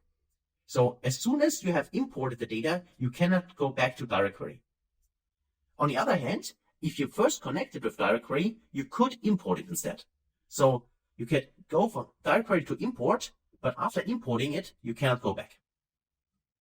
That's just one additional thing I'd like to mention here, just in case this is something you experience maybe in the future. So beside these options, the property pane here for our tables, we also can click on the 3 dots. You might have seen them already. There are also more options, which give us additional options here inside. So for instance, creating DAX calculations in here or adding new columns to the table. But this is something we're going to explore in the next video or next couple of videos. You can refresh data. You can also refresh data up here, but the difference here, that's important, is if you click refresh here, up there in the ribbon bar, this would mean that you refresh all the tables in your model. Now, if you have a lot of tables in your model, that might not be what you want because it takes a little bit of time. And also maybe only one or a few specific tables have been updated. And that's where this option can be used. So you can select the table, for instance, the product table, and click on refresh data. And if you do this, if I click here, then you can see that now only the product table gets refreshed. On the other hand, if I would click refresh here, all the tables would get refreshed. So that's the difference. So next to that, we have the option to edit the query. If you go to edit query, this is the same as simply going to transform data and open the Power Query editor again, if you need to do additional transformations. The manage relationships, you can tick this option. This would then open a window, and there you can see all the relationships which are currently in place. For instance, sales from the customer ID to the customer table, location ID to the location ID from the location table, and so on.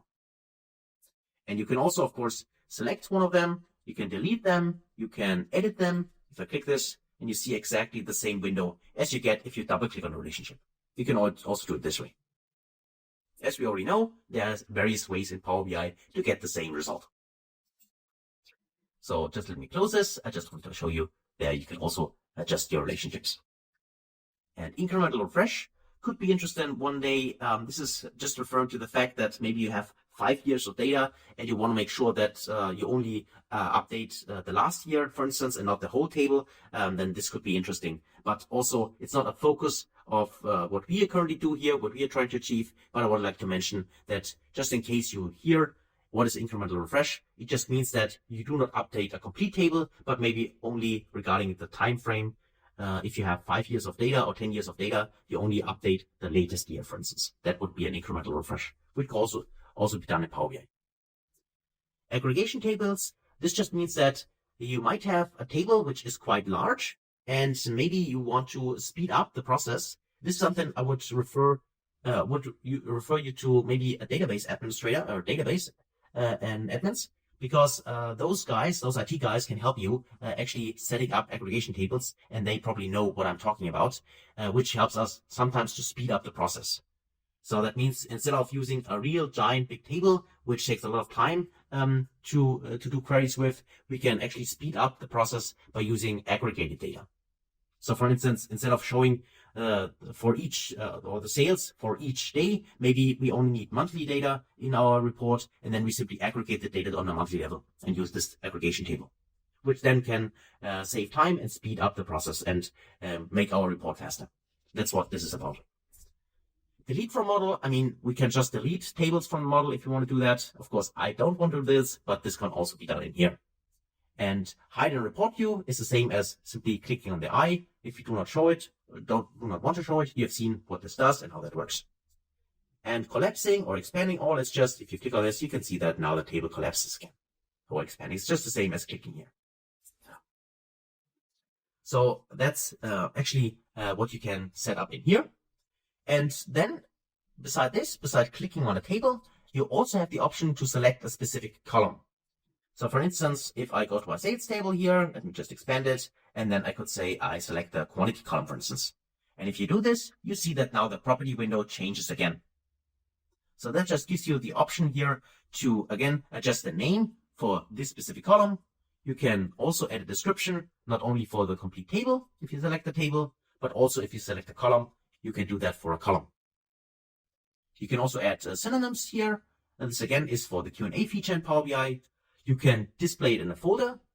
What is meant by that? You see that currently all those columns here are part of the sales table, but I could say this is, for instance, here I could use a folder. I could say financials, financial, for instance, financials, to spell it correctly, financials, like that. And if I press enter, you now see that inside the sales table, we have a folder, which is called financials. And in this folder, we have the quantity. So again, this is just for structuring. It does not change the table itself. It's just an easier way, maybe if you have a lot of columns in a specific table and you want to structure it, right? So it's easier for you to spot and to find the specific columns you have here.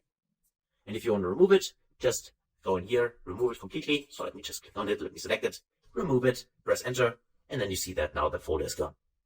It's kind of similar to what we've seen in the Power Query editor, right? But this time just for the table itself. And beside this, you can also check this is hidden. This just means if I tick this option, you see that now only this specific column is now hidden in the report. So if I go in here, inside my sales, I would not see quantity in here. It's not visible. Still part of the table, but it's not visible. So it's the same as hiding a complete table, but this time it's just one column of this table. And beside this, under formatting, you can also specify the data type. In this case, it's whole number, and you can also specify here the format. So there are a lot of formats in here for numerical data, for instance. And if you really want to customize this format, you can also go in here, go to custom, and this allows you here to specify a custom format. Right? It's the same as in Excel. You might be familiar with it, that you could, for instance, specify that positive numbers are written normally and negative numbers are, for instance, in parentheses, anything like that. This can be specified here. And if you want to learn what kind of formatting options you can apply, simply click this Learn More, because this gives you then, or gets you directly to the Power BI documentation, and there you can find it. But to give you a sneak preview, it's kind of similar to what you can do in Excel, where you also have the option to format specific data entries the way you want it. So let me go back to whole number, because I would like to keep it the way it is. I just wanted to mention this. If it's a percentage number, you can check this box, then it's a percentage. And if you want to add 1,000 separators to it, also check this box, and then this is enabled by default. It's just formatting actually for the specific value in here. So that's that. And then summarized by, this is the default summarization, which we have seen. Remember that I showed you in the first report that you can, for instance, set the aggregation we used for the price. We did then an aggregation of average, but the default was sum. And if you want to change the default aggregation for numerical columns, you can do that here. Instead of using sum, you could, for instance, use average. And then whenever you drag the quantity in the report view on a visual, then by default, the first aggregation would be average and not sum. You can still change it, as we have seen already, but you can set here a default aggregation if you want to do that. And also you can set a default to none. Then the quantity by default would not be aggregated at all. Also can be specified here. And yeah, that's it. Again, a very long video, I know, but this is really crucial. It's crucial to understand that after you have prepared and worked so hard on shaping your data, on cleaning your data, then before you can really create your powerful report, which gives insights to your organization and helps a lot of people in your organization, before you can do that, you need to make sure that your data model is set up correctly. So that you have all the tables, they are in the right structure, and especially that the relationships are set up correctly. And only then, if you're done with this, then you can go inside the report view in here, and now you can get started with creating your awesome report. Okay? So that's it for this video. Hopefully that was helpful. Thanks a lot for watching and also for following along. And I can't wait to see you in the next video. Until then, best guys.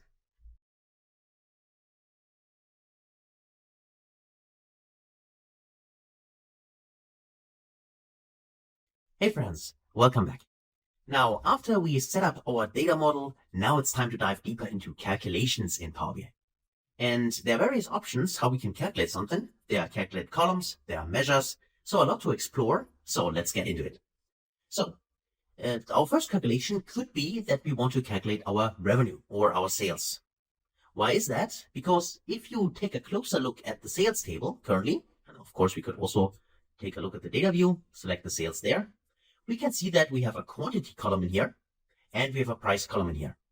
And by the way, I can see there are a lot of ones, but if you simply took a look at here, you see that there are also, for instance, 3 items purchased or 4 items purchased. So we can see there are various entries in here.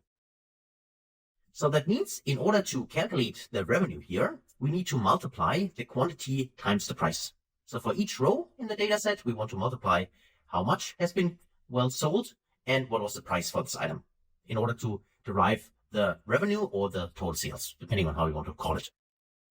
To do this, we can actually create a calculation inside the Power Query editor. So that means we can go to Home, and in here, I'd like to go to Transform Data. So click this option here, and then the Power Query editor opens again, and there we can see all the columns we have. So our first calculation will be on the sales table, so we can select sales in here, and then we can create here a new column. And this can be done by simply going to Add Column here. So at the top in the ribbon bar, click on it, and then there's an option to create a custom column. That's what I would like to do now. So I can click on Custom Column. Here we go. And now I can see here, I have here my custom column, which currently specifies here no syntax errors have been detected. So that is fine. Of course, I don't have any formula here right now, so I need to create something. So first, let's actually name this maybe, as I said, total sales. Okay, let's call it total sales. And because it's a column, let me just name it column for now. So that's our total sales column. And in order to now write our formula in here, unfortunately, I can't zoom in here, but hopefully you can see it. Otherwise, please follow along that you know what we need to do here. So I can now I have actually 3 options in here, but what I could do is I could simply open the bracket. So the normal bracket like that. And then I have here IntelliSense, which now tells me all the columns I have, which I can refer to. For instance, I could use price, I can use quantity, and that's what I want, right? To select it, simply click on price, and now I've selected the price column. But the other option would be to simply, if I remove this for now, is simply to go in here, available columns, you can scroll down, and if I select price on here, I can either click on insert, then it's also in here, or the third option would be that I simply double click. If I double click on price, then it's also inserted in here. And I can then multiply the price, simply use the star symbol here, and I want to multiply it by the quantity, right? So I can double click on quantity, and then I also have my quantity inside. And that's actually my formula, because I need to multiply the price times the quantity for each row in my data set in order to calculate the sales. You can also see there are no syntax errors. If I would, for instance, remove one of the brackets here, so in this case, if I remove this one here, now you see token, in this case, the closing bracket here is expected. So it gives you an indication, and also the red quickly line here that something is wrong here or missing. In this case, we can just edit it by simply adding this closing bracket here, and now you can see that everything is fine. So maybe Power BI in the future decides that if everything's fine, that they don't show this red box, but maybe a green box. I think that would be more helpful, I think, visually, but right now it's like that. So let's stick to that. There are no syntax errors detected, so obviously the check here is the green one. And of course, now we can simply create this calculation, so this custom column in here, by simply clicking on OK. And then you see that now we have a new column here, which is the total sales column, and it shows here the value. So for instance, 4 times this 1,848 is this 7,392. And the same is true then for all the other values you have here. For instance, here 1 times 127 is 127. Right? So beside this, you also see that there is actually currently the calculated column, but the data type has not been set, because it's ABC123. And always when you see this, this is an indication that we need to set up the data type. We need to specify it. So let's go in here, click on this option here, and then specify this should actually be, in this case, these are whole numbers in here. So I stick to whole number. Normally you could also go with decimal number, but for now, let me go with whole number in here. And now I can see my total sales column like that. So now this has also been applied, and maybe you have already spotted it, maybe not, but one more time, all the steps we do here, also adding this calculated column, is here recorded in this applied step window. So we can clearly see that the source was without the column here. There is after the price column, this is the last column. Then we added the custom column. So now we have a new column in here. And then you can see there the data type has not been changed. And then in the change type, then also the data type changes. So all the steps, the individual steps are recorded in here. And now we have our total sales column in here. And this can be used in the model itself. So we could now go under Home, click on Close and Apply. And then we just wait here. And now data is loaded. And let's go. Here we can see actually our table, right? Total sales column. And if I go to the report view here, and then I want to use this here, I can simply click on it, take this option, and I can see here my bar chart. Or if I either suggest a type, I can see this as, in this case, a KPI, or of course I could also select the KPI card here directly to have it as KPI. And if I go to the formatting option here, we go here. Currently I only can select the category label here or unselected. So let me go to more options. Then now also here the formatting pane appears, and let's actually go to the callout value. And then let's maybe show some display numbers here and go here with none. And then I can see here the number like that. And of course, maybe I'd like to add here, this is again the formatting, which can define. So if I go to data view here and select my total sales column like that, if I do this, then you can see up here, new ribbon, or exactly new, this pop-up boxes appear. And under the table tool, the column tools here, there's an option here to specify also the format. For instance, if I say these are US dollars, I can click here the dollar symbol, and then I would see this as a dollar number in here, like that. I can also add here, you can see that by default also the 1000 separators have been added in here. Maybe for you, this would be commas, and this is just a local setting for me, but you can clearly see that you can format here the number the way you want it. Next to that number here, this can also be used or sliced now by our, in this case, dimension tables. So remember, if I go back to my model view, we have a relation between the product and the sales.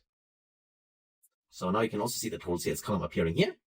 This means that because of this relation here, we can use now our product table data and filter the sales table. For instance, this total sales column here. So that means if I go back to our report in here, I could use now inside my, can go in my product table. I could now check, for instance, make sure that you deselect this one first. Click somewhere on the white canvas here. And then you simply select here from the product here. Let's do that. Let's use the product name. Tick the product name. And now we have here a list of the product names. We can make this bigger. Also maybe drag this maybe to the left here. These are the product names. And now we can simply add next to the product here, add data. And then from the data here, from the, in this case, sales table, we would like to use the total sales column, which we calculated just a minute ago, right? So tick this option, and you can clearly see that in total, we can see these 25 million and so on, which is the same number as here. And this is now broken down for each of the products we have. So you can see different numbers everywhere, right? And of course, you can also sort this. You can, for instance, here go to sort and sort it here descending or ascending, right? Depending on what you want to do. Simply click on it and then the data is sorted. So this way, and this relation only works on filtering data, product here, and then the sales for each of the products. This only works because we have set up our model correctly. So if I go back to the model view, and for instance, I would say this relation here, if I right click and say I would like to delete it like that, yes, delete it. So just to show you what that happens.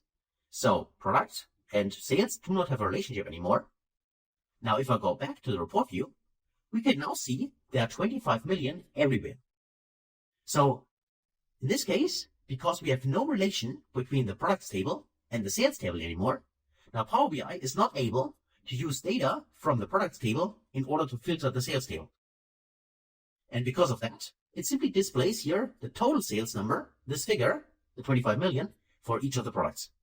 Which of course is completely wrong, but that's just how it is if the model is not set up correctly.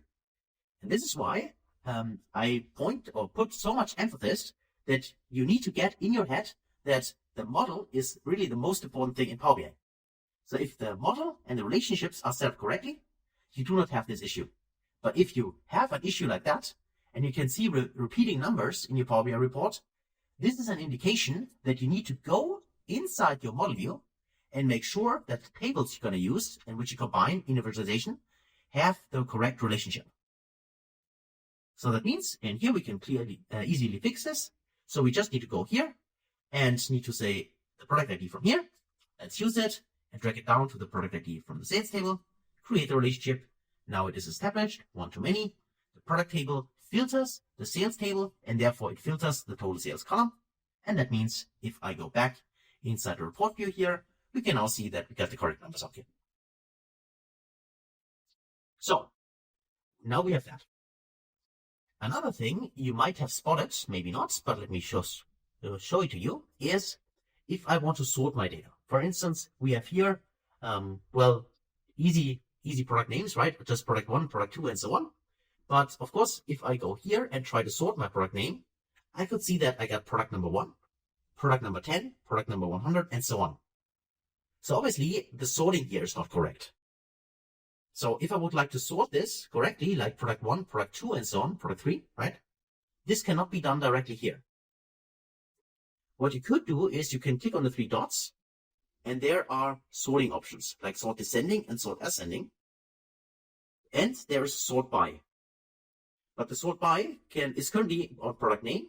And of course, you could also do it on total sales column, which we have already done, by simply hovering over the column and click on the little black arrow here. But we cannot sort it like product 1, product 2, and so on. So the format here is different from, let's go back to the data view, for instance. And there you can clearly see if I select the product here, there it is sorted correctly, like product 1, product 2, product 3, and so on, right? So the question is, what can we do in order to get the same structure like here? Now for that, what Power BI needs is it needs a sorting column. And our sorting column here is the product ID. So this column, this product ID column, helps us to sort the product name correctly. And that just means that I can select my product name here, and inside the column tools here, I can use sort by column, this option here, click on it, And then I choose, I would like to sort the product name column on the product ID column. So this is my sorting column. So I select the product name, go up sort by columns, and choose here product ID. And as soon as I tick this option here, I can go back to my report in here. And now you see that the sorting is correct. Product 1, product 2, product 3, product 4, and so on. So if you have a use case and the default sorting options, like clicking on these arrows here or going under the 3 dots and choose sort by, if this is not working for you, then what you need a sorting column, which you either have to create if you don't have it, or like we in the model, we already had it. And then we just need to make sure that we select the column we want to sort and then sort by column and then choose the specific column we want to sort it by. So now there's another way to get the same result. And this is, instead of creating a calculated column like we have done here, we could also create a measure in Power BI. But before I'm going to show you how to do this, please make sure that you click the little disk icon if you have not done so far, just to make sure that you save your current state of the Power BI file. I already did it during the video break, but please do the same, just to make sure that your file is saved, okay? Especially if you want to maybe continue working on the next day, or as I said before, there might be a case that Power BI is just closing or crashing, and then please make sure that you save the file, okay? So, having said that, now let's explore how we can get the same result here, this 25 million, but using DAX calculations and specifically measures. Now, in the first video where we did a tour through the interface, there we also talked about the measure, and the Power BI measure, which in the first video was grayed out, of course, is not now available. Under Home, you can see there is an option to create a new measure, this one here. So we can write a DAX expression that calculates a value from our data, which is actually what we want to do, because we want to multiply the sales, right? Or actually the price times the quantity in order to derive the sales. Please note that the new measure option is also available if you go to Insert. One more time. You can also find it in here because there, in the modeling here, you can also find it up here because there is a new measure option as well. And as a bonus, there's also a third option. If you right click on one of the tables, for instance, if I right click on my sales table here, there's also an option to create a new measure from here. So there are actually 3 ways to get the same result. But if, for instance, here I can click on new measure. And if I do that, then now here, as you can see here in the ribbon here in the bar, there's now an option to create a new measure itself. So let me do that. But maybe before I do this, let me actually press escape here. Let me just select the blank canvas here somewhere so I get rid of this little pop-up window. Now let me do it again. Let's right click on sales, go to, in this case, new measure. Of course, you could also do it from the ribbon if you want, but now we have our measure in here. Now, if you need more space, simply click this drop down here and then you have more space to write your measure. For the measure itself, what we would like to do is we would like to iterate through our sales table. What I mean by that is, in order to get the correct value, what we need to do is we need to go through each row of the sales table, so each transaction.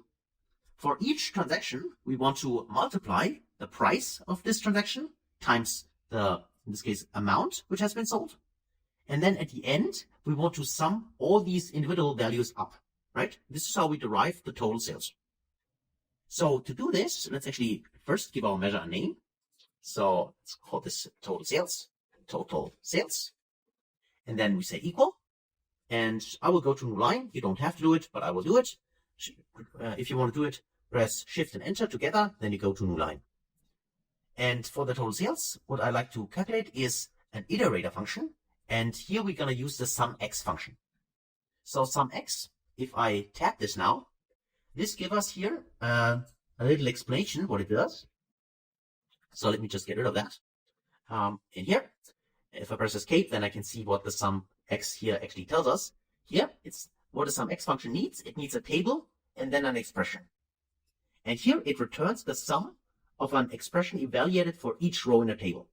I think this is a really good definition, because what we do here is the following. We say we want to sum up something in a table. And what we want to sum up is the expression. Now the table we were going to use is, in our case, sales table. So we can type in sales as a first argument, sales. And if you type in an SA, you can also press tab then in this case, and then you can actually get sales directly, or you can write it if you want. Now, the next is the expression itself. Now, what do we want to do with our sales table? Well, the expression is simply what we did for the calculate column as well. In our first part, we want to actually use the quantity. And if I type in Q quantity, and here I can select from our sales table the quantity, this one here. And then we want to multiply this with a star, and then we're referring to the price. So if you type in price, you should find also here from the sales table the price column. So the indication is always the table name, and then in brackets the specific column. That tells us that this is actually from the sales table, the price column. So that's the expression, and then all we need to do is simply close the parenthesis here, and that's it. So that's the formula. So what happens here is we tell the sum x function, it should go through the sales table. That's why the sales here as a table is the first argument. And by the way, this is true for all x functions. X functions are iterator functions, and this means we always need to give it as a first argument a table, because they iterate over a table, and iteration simply means they go row by row through this table. And what it should do, row by row, is simply multiply the quantity column times the price column, and at the end, because it is a sum x function, it sums up all these individual results. So let's actually do that. Let's actually check this. Click on here, commit, so check it, and let's actually make this smaller. And now you can see a little calculator icon here, which is now our total sales. And now if we add this also on the canvas, so click somewhere on the blank screen, click on this total sales option here, and we get our bar. And if I switch this also to a card by either clicking on the card, or if I simply tick this option on here, then you can also see 26 million. And let me turn it off again. Just want to show it to you. And now also, if we go in here, go to the formatting option. In this case, I can't do it directly here, so I need to click on more options here. And then I go to my formatting pane here and specify here for the display units, also show it as none. And then I also select this one here, go back to my cylinder here and select the measure itself. And then for the measure, I can do the same as for the calculate column. I can go in here and say, I would like to see this as a dollar symbol. And now I can see that I got here a value. And if you take a closer look, you should see that this is exactly the same value, these two, right? So what I have here for my calculate column, it's like the smaller, is the same value as I have here for my measure. And the difference is those measures always have this calculator icon in here. And this measure also works, by the way, if I go here inside my table here for the products. Of course, I can also select total sales here, click on it, and I can see exactly the same values, right?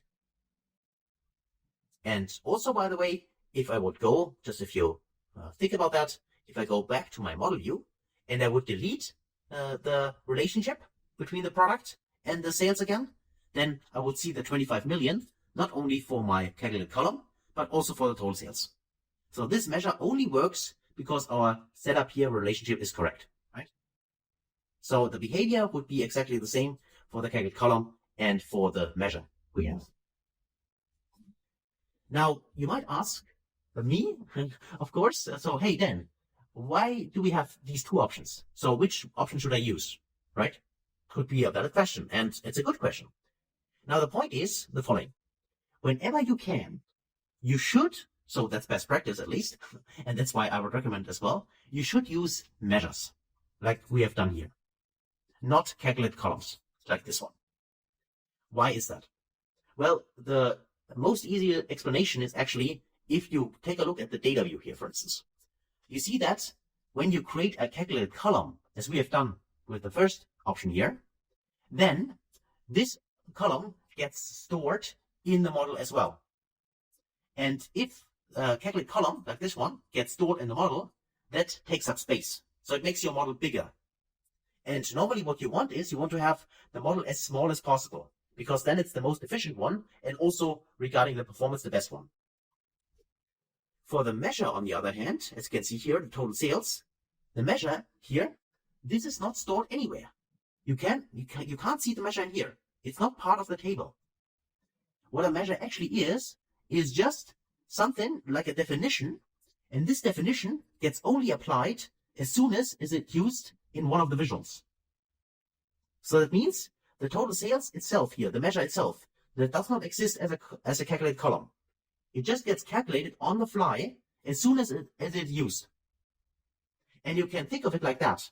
The total sales here, this evaluation, like quantity times price, this is calculated for each row in the sales table. Then the value is summed up to deliver the result, as you can see here, for individual products, or here as a total sum. But let's say the intermediate calculations, like quantity times sales for each of the specific rows in the table, this is not saved. This is just calculated, then the total sum is evaluated, and then all the intermediate steps are deleted. So that's why this measure is very, very effective, because it does not need any space in the model. And this is the reason why normally, whenever possible, you should use measures instead of calculate columns.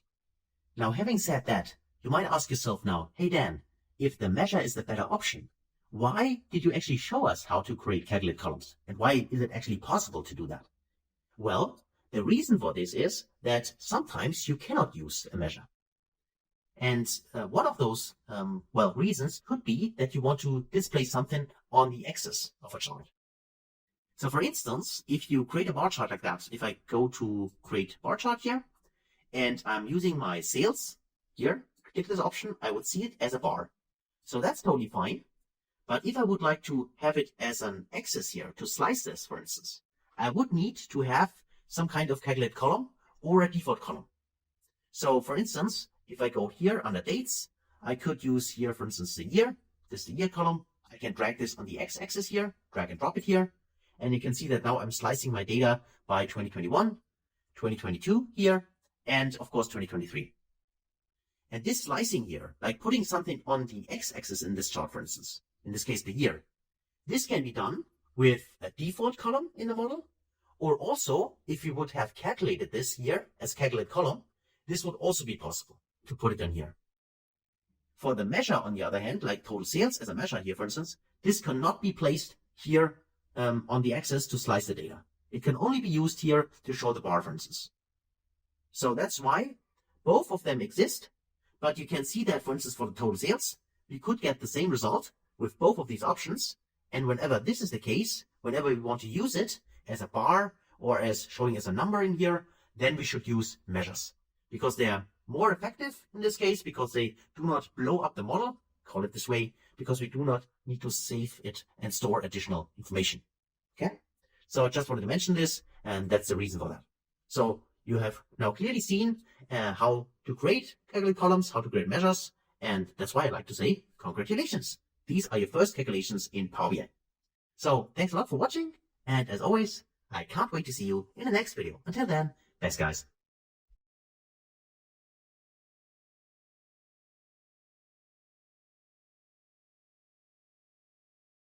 Hey friends, welcome back. In this short little video, I'd like to show you the so-called measures table trick. Now, let me just maybe scroll down up here and make this smaller. And what you should see is currently our total sales measure is inside the sales table. Now, the reason why it is currently in the sales table is because I right-click on this table and create a measure from here. If I would create on this product table here, for instance, right-click here and then create a new measure, I could create the same measure, like total sales, but then the measure itself would appear inside the products table, not in the sales table. So if I would like to actually make sure that all my measures are stored in the same table, then I could do the so-called measures table trick. The way this works is I can simply go to Home, and under Home, I have the option to create a manual table. So by simply clicking on this Edit Data. Then here, I just need some kind of dummy value in here. So if I type in simply a 1, that's totally fine. And I can name this table here and call it measures TBL. TBL is for table. And I think you cannot use the name measure directly because measure is, I think, a keyword in Power BI. That's why I call it measures TBL. But you can name it whatever you want.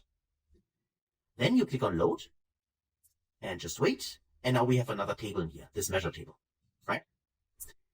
Now, what you could do is simply go to the measure itself here, and then we can here see in the table tools, this measure tools up there, then there is a name for the measure. We can rename it here, But also there is a home table.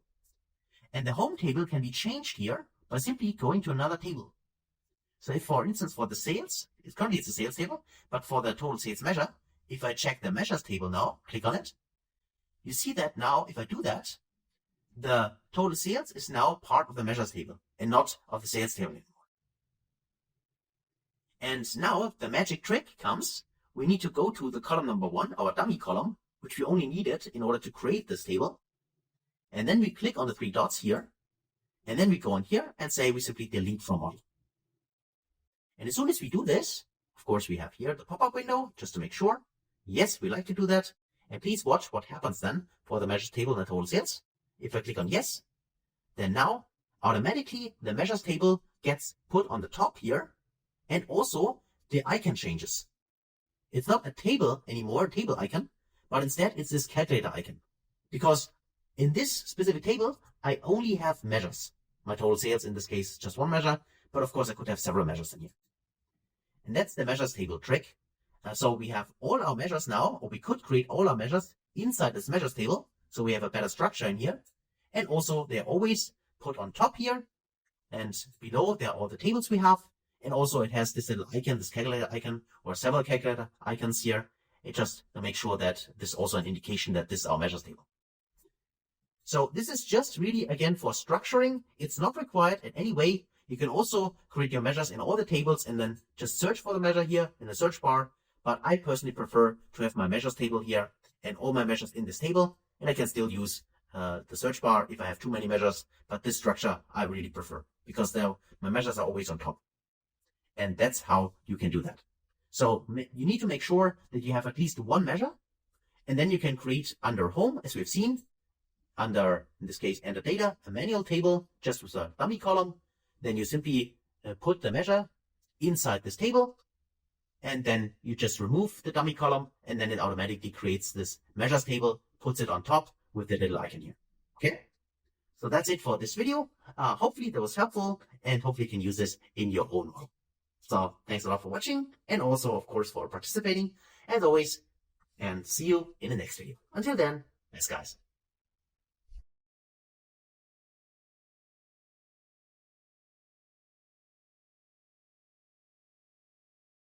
Alright friends, welcome back. Now in the last video we created our measures table for the current only specific measure we have, which is total sales. Now we could also be interested in create a few additional measures, for instance total cost. Now in order to calculate the total cost, let's have a look at our data one more time. So if I go to the data view here and I would select my sales table here, I see that in here I have a product ID. For the product ID, for instance, this PID, so product ID 2077, I have currently a quantity and I have a price. Now this price, of course, is a selling price. Here, I have no information about the cost.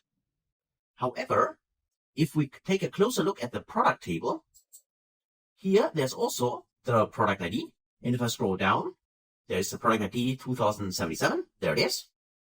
And here we could see that, for instance, here, we have the cost attached to it, right? So here, 424. So obviously, we can calculate the cost by simply looking up the quantity in the sales table. So if I go back one more time to the sales table here, we take a look at the product ID, this ID, the quantity is 1.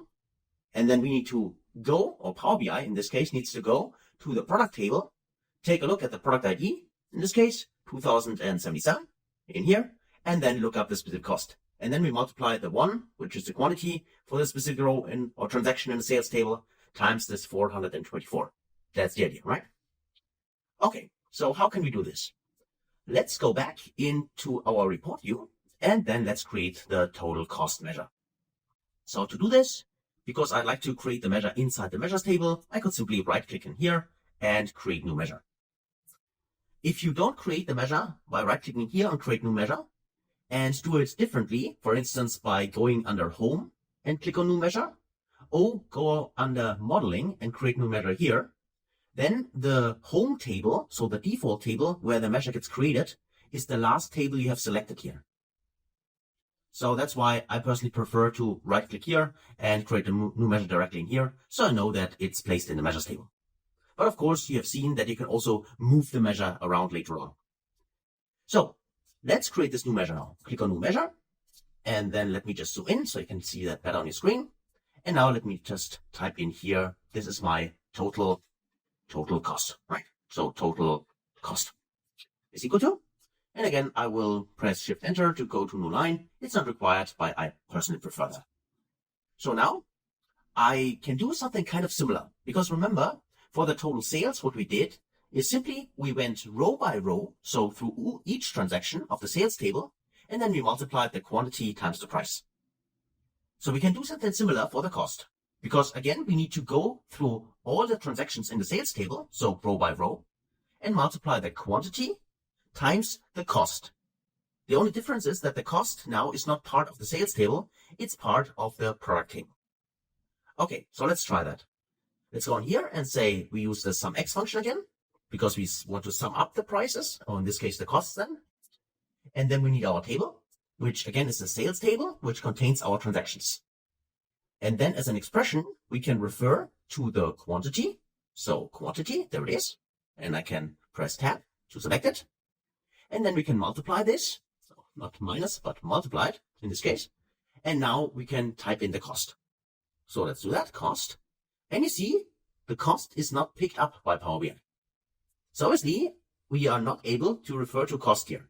So if I type in CO, you can see that there are a lot of expressions, so Power BI expressions or DAX functions in here, but there's no cost. As soon as I type cost, nothing happens here. There's no IntelliSense. So what's the issue? Well, the problem is that the cost, remember, is part of the product table. It is not included in the sales table. And currently, we tell the SumX function to iterate, meaning going row by row through the sales table.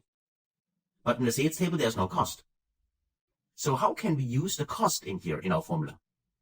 Well, for this case, there's a specific function in Power BI, which is called the related function. So if we use it here, related, here it is.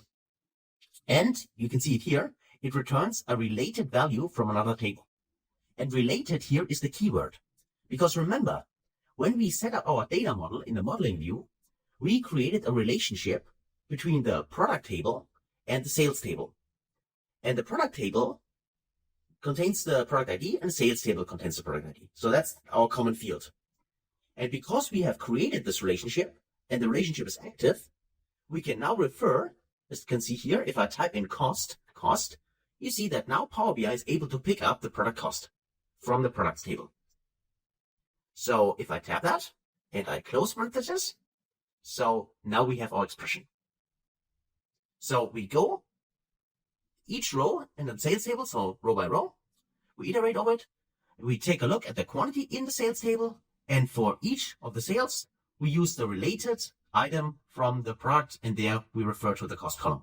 And this can be done because we have created our relationship upfront. That is why, again, it is so crucial to have your data model set it up correctly and the relations are in place. So now, if I just can press enter, or I can click this checkbox here, the check mark, then now we have our total cost. And now the measure is also there.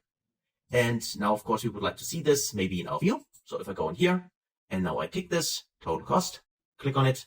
Now you see we have here also our total cost attached to it.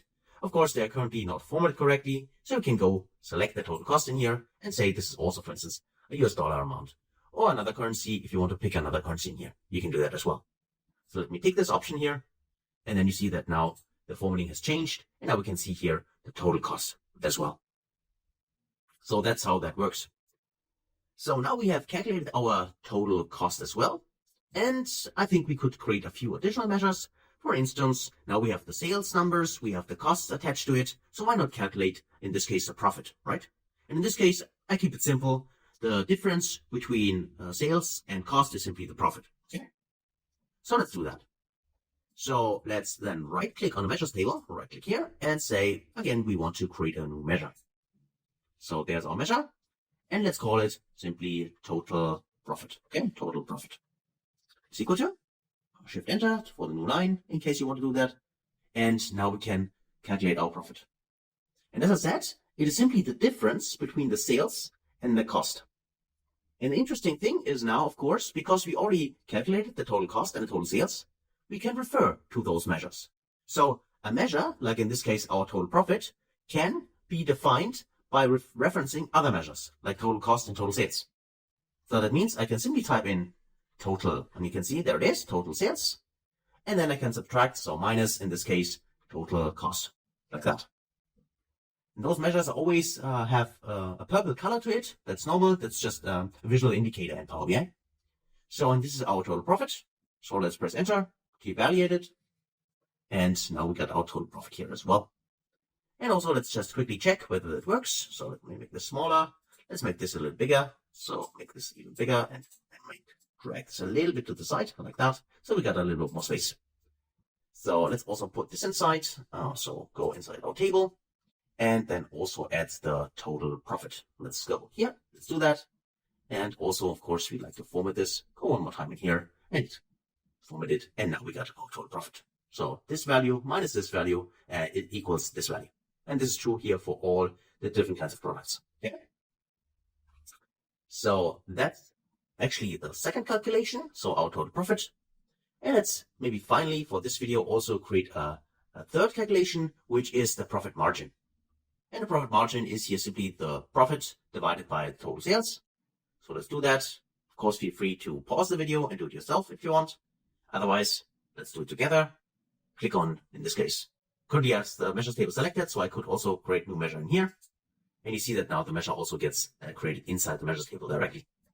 So in here, and call this maybe profit margin. So go here and rename it. So profit margin is equal to, and I say for the profit margin, it's simply the total profit divided by, in this case, total sales. Here we go. So this would work. However, as a tip from my side, as a best practice tip, you normally, when you do any kind of division in Power BI, you don't do it like that. The reason why you don't do it this way is it could be the case for whatever kind of reason. In this case, it's quite unlikely. But if you do any kind of division in Power BI, it could be the case that your denominator here is 0.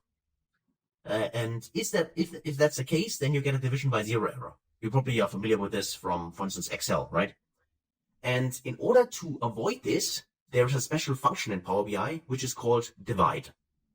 So instead of using this slash here to divide those two values, we could say in here, go up here and call divide. There it is. And divide means a numerator and a denominator. And we can also give it an alternate result, just in case the division returns an error. That's the third argument here, which we can specify. It's optional because it's in brackets here, but you could specify something else if you want.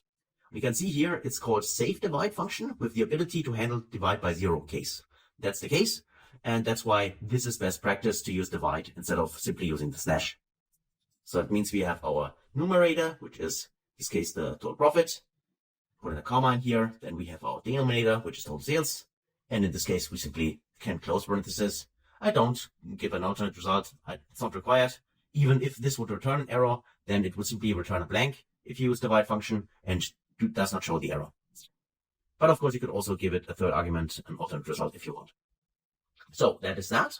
And now let's actually check that and create the measure. Now we got our profit margin in here. And now let me actually select this visual first. And also select the profit margin first. Let's actually convert this to a percentage value. Click on display value as percentage for this column. Here you can specify how many decimal numbers you want to have. Choose the default value. And now if we go in here and check that box, now we can see here, this is the profit margin we get for each of the products in this case. And also, of course, in total at the bottom here, full line. And this is actually it for creating our first measures in Power BI. So, so far so good. And just in case, I hope you can see the values in here and they're not too small. In case they are, of course, we could always go inside the formatting option here. So let me just go to the view option here and go to the format here. And then for our table, of course, inside the value section here, we can, of course, increase the font size and make this bigger if you want to do that. But hopefully you were able to see this. And of course, if you followed along, which I really hope you do, then of course you have it in front of you as well, even during the video or after you have watched the video. So that's it for this video.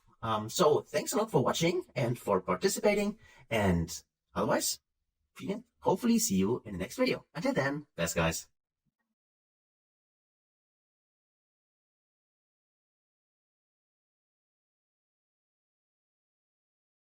Hey friends, welcome back. Now the great thing for our measures, which we have calculated in the last video, is the flexibility on how we can use them. Because remember what I told you, that measures are actually calculated on the fly. So they do not store any value. And this means also that they can be completely flexible and be used everywhere in our report. And also for all the dimensions in our model, as long as we have the relationships in place. What I mean by that is, for instance, here we currently analyze our various KPIs. So in this case, total sales, total cost, total profit, or also the margin for each of the products. But what if we would like to analyze this by a different dimension? So let's just say I would like to see, we can see here the total sales by year, but maybe I'd like to see now the total profit by year. So I could simply go on here in this one, and I can go to the here, the data section here, and then I could say here I have my year, and the y-axis here, I'd like to add some data. So I can click on add data here, and then I can say in here, I'd like to use one of my measures, and then I could say I'd like to see this, for instance, as well for the total profit. So I can click on total profit, and now I can see here my total sales as well as my total profit. Or if I only want to see the total profit, I can completely get rid of the sales, and now I can see here the total profit for each of the different kinds of years I have. So you can see whatever kind of visual you use, could be a pie chart, donut chart, a bar chart, or also a map where you display the countries and visualize, for instance, the profit margin for each of the countries. So you can use your measures quite everywhere in your report. And the flexibility could also be within any kind of visualization, like a table structure. For instance, you could say, in here we have currently, as I said, the data by product name. But what if now your superior comes and she tells you, well, that's great, but I'd like to have this as, for instance, for each of the, in this case, the customers. I'd like to know who are our profitable customers, not the products. And she asks you, can you do this? And you say, yeah, sure, I can do that, no problem. Now you can simply even Control C, select the first, Control C to copy this, and then you can go to new page, for instance, because I just created a new page because I don't have any space here left. But you go in here and say Control V to paste it. And now you could say, instead of showing this for the product name, I can simply go in here to the selection. I can remove the product name like that. And I can see my sales and the other KPIs aggregated. And then I could say simply add some data. And now I'd like to see this for, as we said, for the customers. So I can go to my customer table here or search here directly. If I go to customer, and there's customer name. And I can select this customer name. And now I can see the customer name in here. And for each customer, I can see here my KPIs.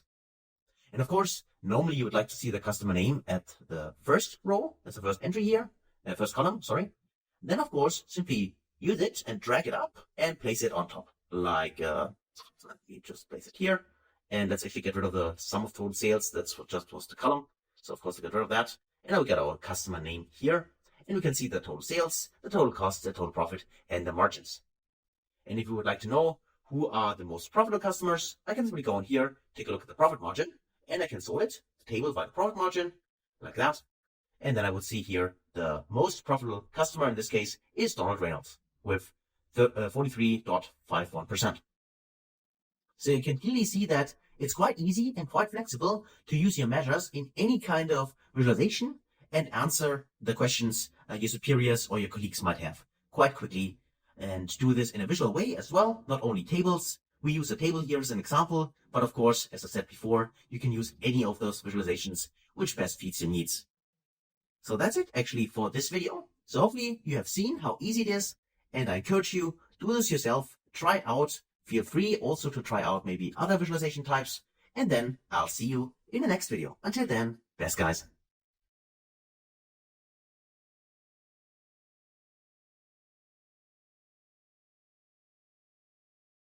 Hey, and welcome back. Now let's dive deeper into dates in Power BI. Dates, of course, are very important in a lot of organizations because most often we like to compare, for instance, any kind of KPI like sales, like a profit, whatever, for specific time periods, for instance, right?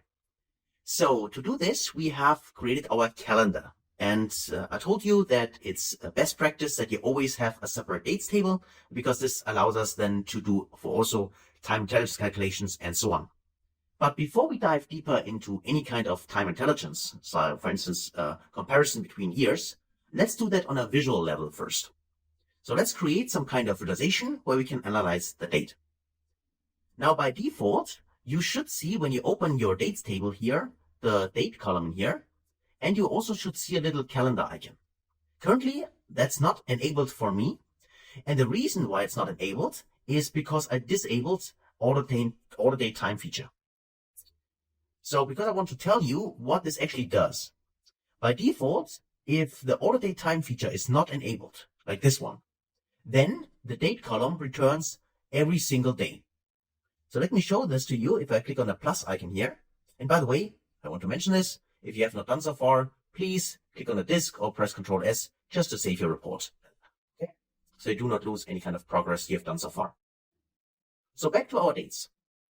In the dates table here, the date, if I would use it this way, as it currently is, and I tick this option, like that, click on it, I would see here a list of each individual day.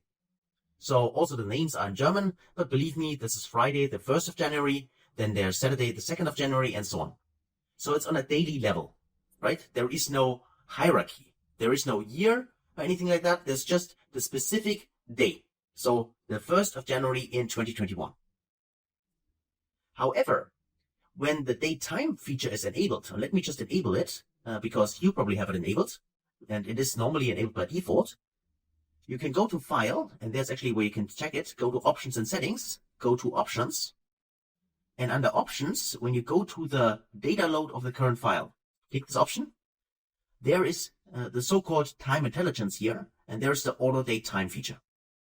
So if you hover over the icon here, you get some additional information, automatically create a hidden date table for each field in the model that has date or time data type. So let me just enable it for now. Let's click on it, and then watch what happens with the date here. Because currently there is no calendar icon, but now if I click OK, now you see that we have a calendar icon in here. Now the difference is the following. You can see there's also a little arrow here, and if I take this option, you see that there's a hierarchy now attached to that. And that means if I now try to use the date here, let me click on date, you see that now I have a hierarchy. I have the year, the quarter, the month, and the day. And for instance, if I now, these are separate values in here. And now, for instance, if I add one of our KPIs, let's create user measure here. Let's use total sales, and either click on add data or drag and drop it directly in here. That both works, right? So we can also see here some kind of value. And let's maybe, instead of showing it like that, let's actually convert this to a bar chart. So let's use a bar chart here, click on this cluster column chart here, click this option, and now you see that we have here a yearly basis here. So, and this is in complete contrast to what we have seen before, where we are on a date level. Because on a specific date level, we will not have the option to have this hierarchy, which we currently can see here. We can see that currently we only see the years, right? 2021, 2022, and 2023. And because of our hierarchy, which you can see in here, which is automatically created because of the auto date time feature, we have also now these arrows here on top of the visual. So for instance, if I click on this one, go to the next level in the hierarchy, click on it, and now you see from the year level, we are now drilled down to the quarterly level. We can see quarter 1, quarter 2, quarter 3, and quarter 4. And if we drill down further, we can go in here to, in this case, the monthly level from January to December. And if we drill further to the lowest level in this case, which is day, I can click this option, and now we are on a daily level where we can see each day until, in this case, the 31st. You can either go here and drill up, or you could also, of course, use this arrow to drill up. Now you might ask yourself, well, wait a minute. We have 3 years of data in our dataset. And currently I can only see 31 days. What is that? What does that mean? Well, that's a valid question. The point is, currently, because we drilled down, we can see this here. So each day in our dataset, but this is aggregated for all the years we have. So for instance, this one here, this day number 1, is the first day of the month, but for all the data we have in the dataset. So across all years, across all months. It's just the first day of each of the months combined. And the same is true for all the other dates in here. All the other days, right? That's why we have 31 days. So let's actually drill up. The same is true here for these, for instance.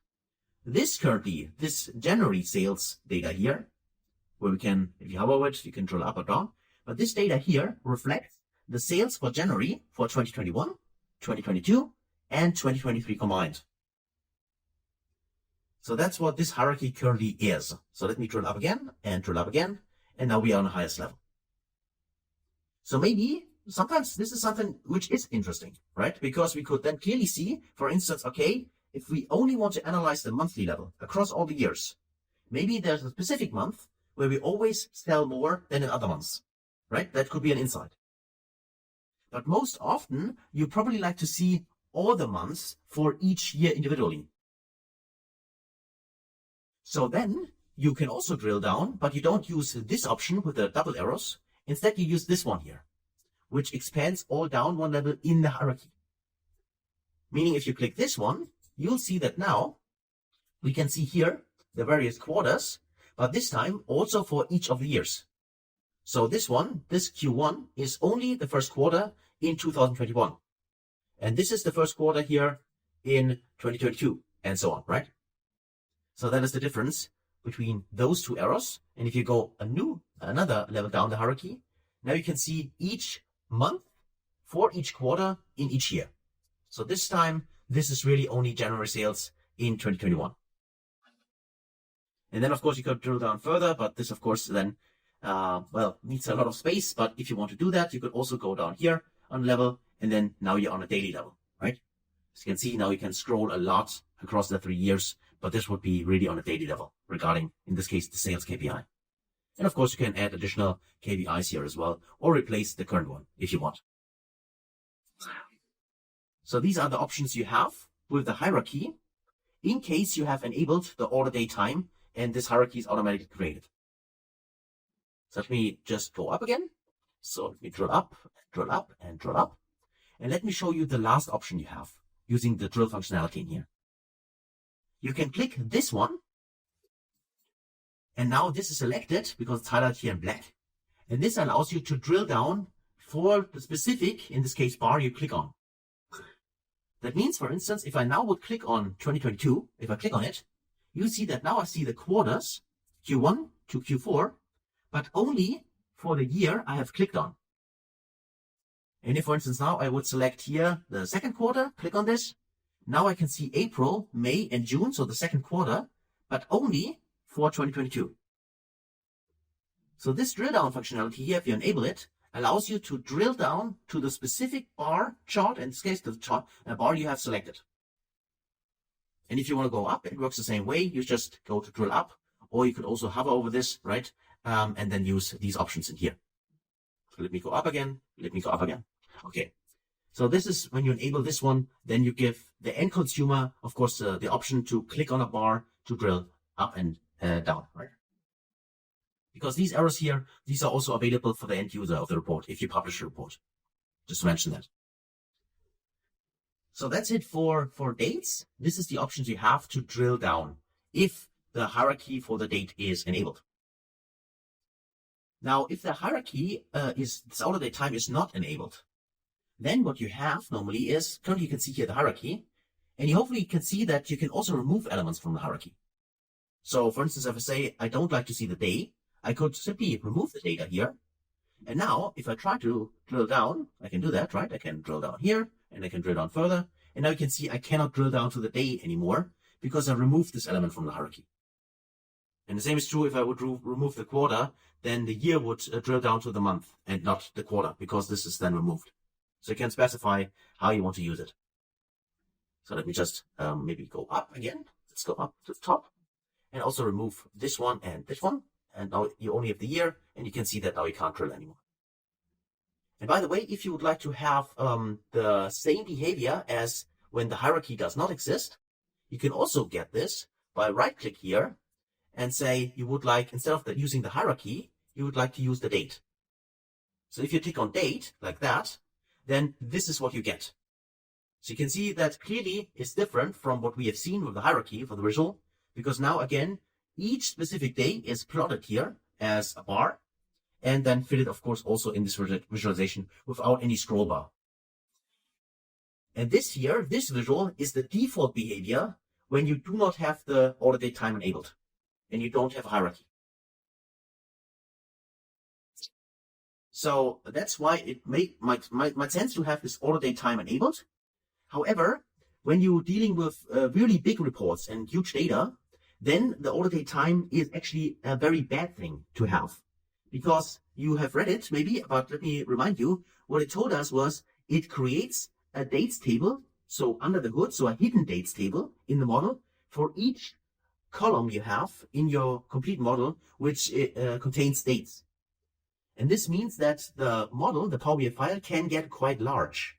This is why normally you like to avoid having the order date time feature enabled if you have really big files.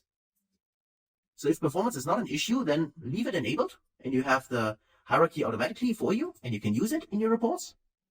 If not, so if you got performance issues, then disable the feature and create the hierarchy yourself, because that's also possible in Power BI. And if you want to switch back, always, as long as you have the hierarchy enabled, you can see the calendar icon, you can right click here and also switch between those two, right? Also date hierarchy again, and you have the hierarchy again. And by the way, this also works, for instance, if you say you remove quarter and month, and then you decide, well, I want to get my month back, just right click here, say I want to go to date, right click here, go to date hierarchy, and I have all my hierarchy values in here back, right? That should be a faster way than just redrag it in here, maybe. Okay.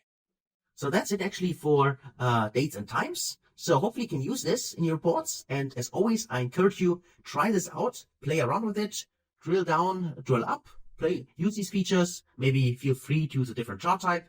And then I'll hopefully see you in the next video. Until then, best guys.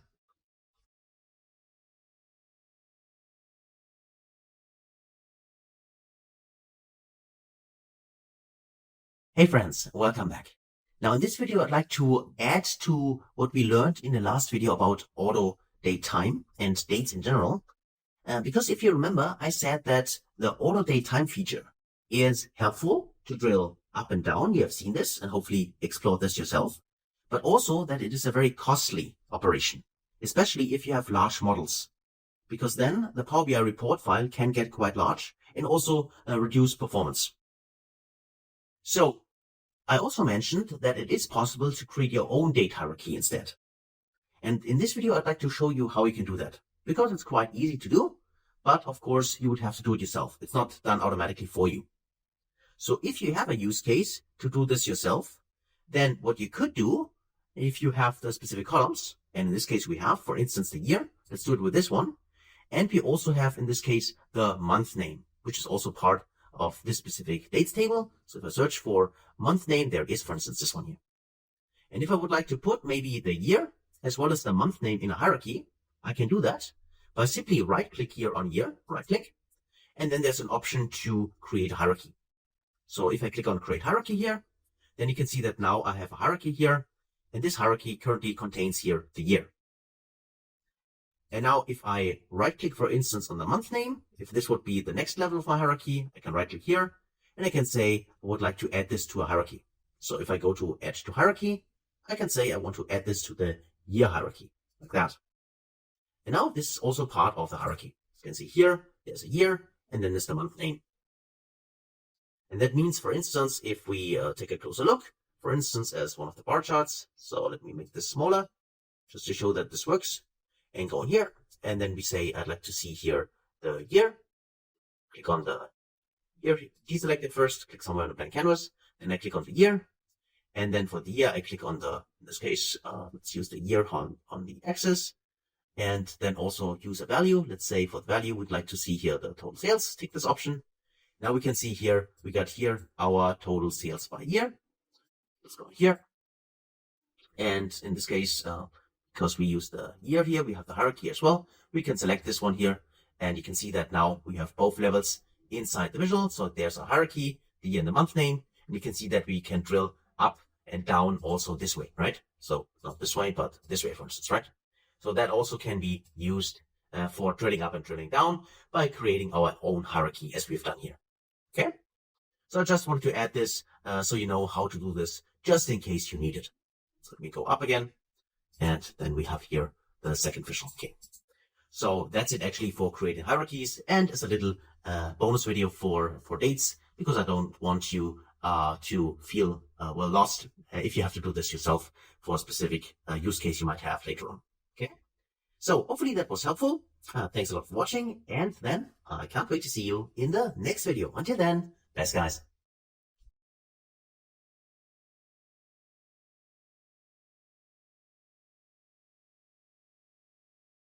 Hey friends, welcome back. Now let's dive deeper into time intelligence. Right? In the last 2 videos, we learned about dates in Power BI, and now hopefully you're excited as I am, to dive deeper into DAX calculations with time intelligence. So for instance, to figuring out what are the sales this year in comparison to the last year's sales, for instance, right? So to compare timeframes. So let's do that. But before we dive into that, let's actually rename our pages, because I, in my case at least, have currently already 3 pages in here, and I would like to rename them here. So to give a little bit more explanation, so this is intro, let's call this intro to DAX. So these are our first expressions we have created. And then let me go to page number 2. This is also that was the flexibility, the idea that we can use our measures everywhere. So let's call it flexibility of DAX. And then finally here on page number 3, this was introduction to dates. So let's call this intro to dates, right? Like that. Of course, feel free to name this whatever you like, or also delete the pages if you don't need them. So click on the plus symbol here, and now let's actually dive into time intelligence. So let me just name this here, intro to time intelligence. Like that. Okay. So far, so good. Now let's actually create this visual, and we start with a table. The reason why I'm using a table, even though of course we could use any other kind of visual as well, is that I think it's best, an easy way, most easiest way to see how the time intelligence work and that they work are actually in tables, because then we can see the real numbers. But of course later on, as I said, you can use those in any kind of visual you have. So let's actually first create a table, and let's use our dates. So from this one here, the order date time functionality, and then in this case we don't need the quarter and the day, so let me get rid of the day in here and also get rid of the quarter in here. I only like to see the year on the month. And let me also maybe switch this here, make this a little bigger regarding the size. I go to view, and my formatting pane is already activated, so I can go directly here. And then I go to the values, and let's make them a little bigger. Like 13, for instance, right? Or let's say 14. Here we go. So these are our year and monthly values. So far, so good. Now next, I'd like to see here some kind of KPI. And let's just use one of our measures. And again, I will refer to the total sales, but you can use any other kind of measure as well. So let me take in this case, total sales, or drag it also directly in here. That will also work. And then we can see the numbers here. Of course, you can also always remember that, go here and then add the data here. If that's something you want to do, you can also do it this way. Now, we can see we got our total sales here for January and 2021, for instance. And now in order to compare sales, what I would expect is that this value here needs to be shown, if I scroll to 2022, in here, right? So I can compare in this line the 944,000 to the 1.24 million from the last year. So that would be a year-on-year comparison, those 2 values. Now, there are various ways to do that, but one way would be to leverage one of the time intelligence functions in DAX now. So what we could say is we right-click on a measures table to create our measure. Then we say new measure. And then for this measure, let's call it total sales. And then I simply type in LY for last year is equal to, and I go to new line. And then my formula will be, this time we introduce a new function. And please, now that's very important. we now learn the most important function probably, which is available in DAX, which is the so-called calculate function. Calculate function is a really, really powerful function in DAX. Probably the most powerful function at all, because what it does, let's read through the text here. It evaluates an expression in a context modified by filters. And this here is actually the keyword. It is modified by filters. And that means the calculate function is the only function in Power BI next to the calculate table function, which is kind of equivalent, but for tables instead of measures. But the calculate itself allows us to change the filter context. And what this means is, let me just get rid of that for now. The filter context for visual, for instance, for this table here, is the current row. So for instance, what I mean is this 893,000 and so on, this value here is evaluated in the current filter context, and the current filter context is July 2021. So Power BI is then taking a look at the dates table here. Okay, it's July 2021. And for this value, I will calculate inside your sales all the transactions, the values, and then I will add this up and show you this number. That's what happens. And this is because of this filter here. That's the filter, the current filter for this specific value. And calculate has the power to change this filter context, to modify it, to be specific. That's what it tells you in the text, right, in the description. And this is required because otherwise it would not be possible for us to display, when we have a filter context of January 2022, to show the sales for January 2021. Because we have the 2022 year filter here applied, it is impossible without calculate to show here the value for 2021. So what we can do with the calculate function is modify that. And this can be done by simply say, what do we want to calculate? In this case, it is again the total sales. So I can refer to total sales. And now we can modify the context here, using here modified by filters. We can use here filter expressions which modify this one. And in Power BI, there is one specific time intelligence function which allows us to get the value from the prior year. And this is called same period last year function. That's it. And here returns a set of dates in the current selection from the previous year. That's what it tells us here, even though this is hidden by this little icon here currently. But what we can do now is refer our dates table, which we currently have also here, right? So we can refer to dates table and there the date column. And then we close the parenthesis, and then we also close the calculate function. So this is our function here. So we want to calculate the total sales, but we want to modify this value, because otherwise, if we do not add any modifiers, we would get exactly the same value. This 944,000, for instance. But if we modify it with the calculate and use the same period last year function and press enter, now we have a new measure in here. Let's actually also format this first. Let's click on the dollar symbol here. And then let's actually use this measure in here. So tick the table and either drag and drop it inside, click here on the checkbox, or go select the table and go here and say you want to add data and then refer to the measure table and use here the total sales last year. And you can see that, of course, for 2021, we don't see any values because we do not have any prior year. But now for January 2022, what we can clearly see is that the same period last year function in combination with calculate returns 1,024,000 and so on, which is the value exactly from the prior year, from January 2021. And the same is true for February, for instance, for March and so on. You can see those values in here as well. And then, of course, if you go to 2023, even though we have no data anymore for our current sales data, of course, this still returns the value from the prior year.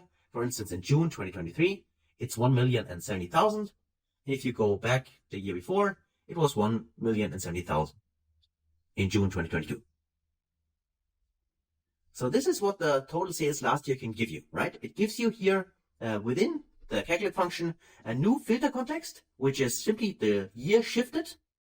And then you can evaluate now the values here for the prior year. And if we got this, then we could, of course, also calculate any kind of difference for now, right? So we could, again, do something kind of similar to what we have done with the total profit. We can simply subtract those measures. So, for instance, here, if we right click here, go to select, and then use, for instance, this is the, call it sales difference prior years, let's maybe one more time, not select, but new measure. That's what I wanted to do. And go in here and say, this is the sales difference. Let's call this sales difference last year is equal to, and then we simply go to 9 and say the scale total sales, and we simply subtract here the total sales last year. So total sales last year, this one, we press enter, and now we have our sales difference calculated, and this can be used now in any kind of visualization. In our case, it's a table, so we can select the table and then simply use the sales difference. I drag it inside like that, and then we can see here the values. Of course, we would like to format this. Go here and go to format, and now we can see all the difference here. For instance, here around 80,000. So obviously in 2022 we were a little bit less off than in 2021, and you can see the values in here. And this is how that works. So for this lecture, please remember, each visualization always has a filter context. In this case, for instance, here in the table is simply 2022 in February. But for instance, just to show this to you, here the filter context would simply be 2021. So the filter context is always active, no matter what kind of visualizations you have, because of course it's required in order to calculate the right value. And if you want to modify the filter context, then what you need is the calculate function, as we've done in here, because calculate allows to modify the calculation of an expression, in our case total sales, in a modified context. And a modified context can be created by adding filters, and those filter in this case is uses the same period last year function. Okay, so that's it actually for our first introduction into time intelligence in Power BI. So please, if you have not done so far, give this a try yourself. Try it out and play around with it. And then I hopefully see you in the next video. Until then, thanks guys.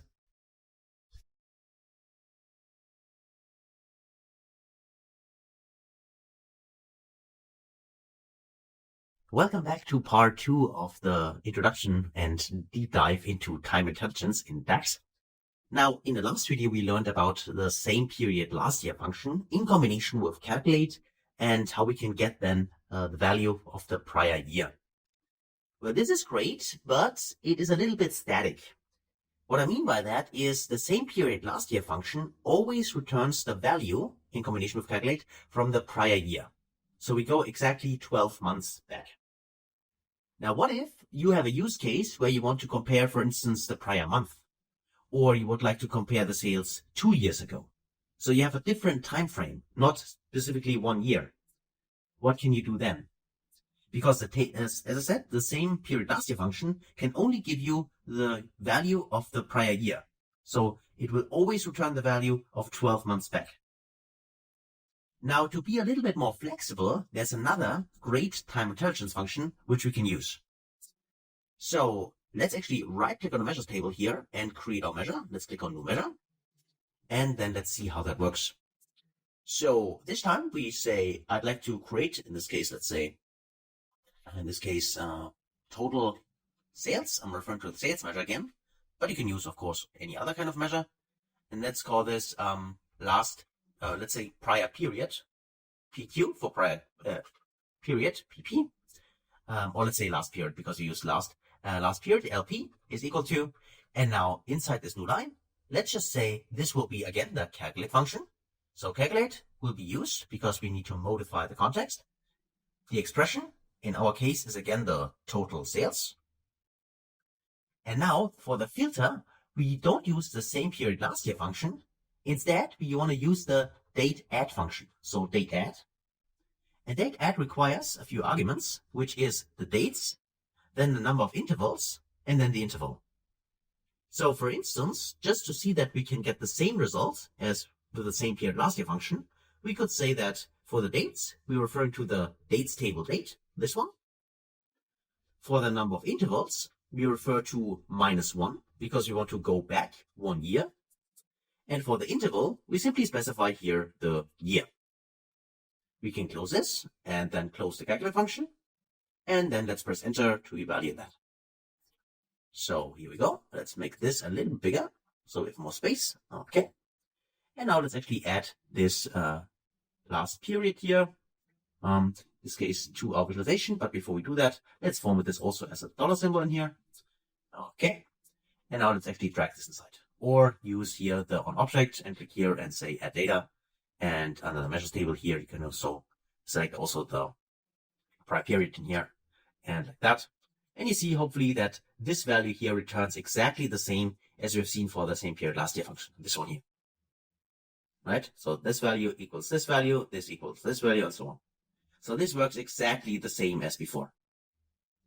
The great thing now for the date add function is it is flexible, because we could always go inside the last period here and say instead of -1, we could say, for instance, -2 years. Not 21, but 2 years. Like that. We can press enter. And now, of course, we don't see anything here. But for 2023, for instance, here January, now we see the 1024 from 2021 in here. Because now the date is shifted 2 years.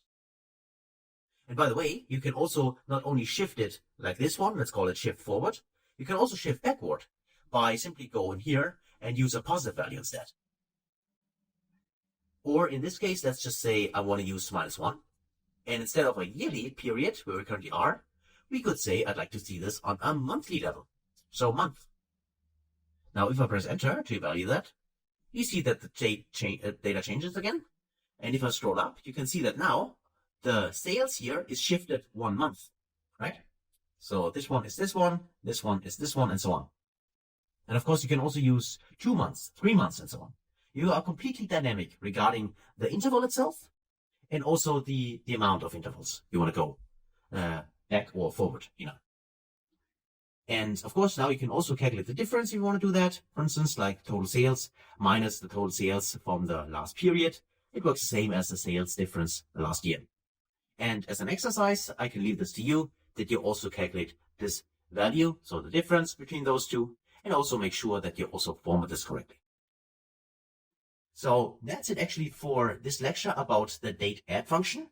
So hopefully you've seen that we can get exactly the same results as with the same period last year function, and we can also make it even more or use it in a more dynamic way, because we can add, as I said, any kind of interval you want and need, and also any kind of periods of this interval, right? Everything is possible here with this function. And that's why you can use both of them. So if it is a yearly period, there's actually no difference regarding whether you want to use the first one or the second one. But I personally most often prefer the date add, because it gives me more flexibility to also maybe change. If, for instance, one of my clients, a customer, or one of your colleagues says, well, I want to have a different period, it's much easier to change in the date add function instead of changing the whole calculation and removing the same period last year and use date add instead, right? So that's it for this video. And otherwise, then thanks for watching, and also see you in the next video. Until then, best guys.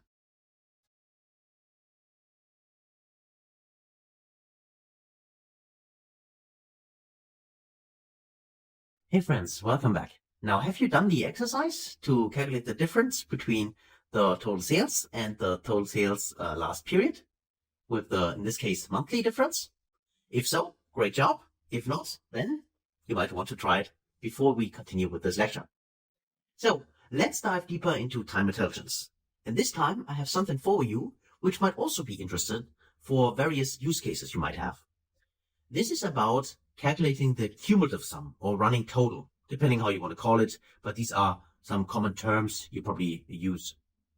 So the running total or running sum or cumulative total simply means that, for instance, if we are in March 2021, instead of showing these 916,000 and so on, we would like to actually see all the values. So January 2021 plus the sales from February plus the value from March. So the running sum, all these 3 values. And then in April, for instance, we want to have the running sum of those 4 values and so on. So simply adding up the values, including the current month. If this is a use case you have or we have, then we need again another option inside the calculate, because we need to modify the filter context again, right? Because again, the context is always, in this case, the current year and current month. So in order to modify the context, to change this and get a different value from this one, for instance, we need to use the calculate function. So let's do that. Let's actually use this. Let's right click on the measures table and create a new measure. And and then let's create the cumulative sales.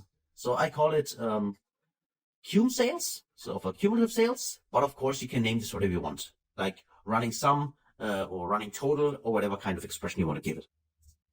So then equals, and I go to a new line, and now I can write my formula, and I say I want to calculate. So again, we're writing the calculate function.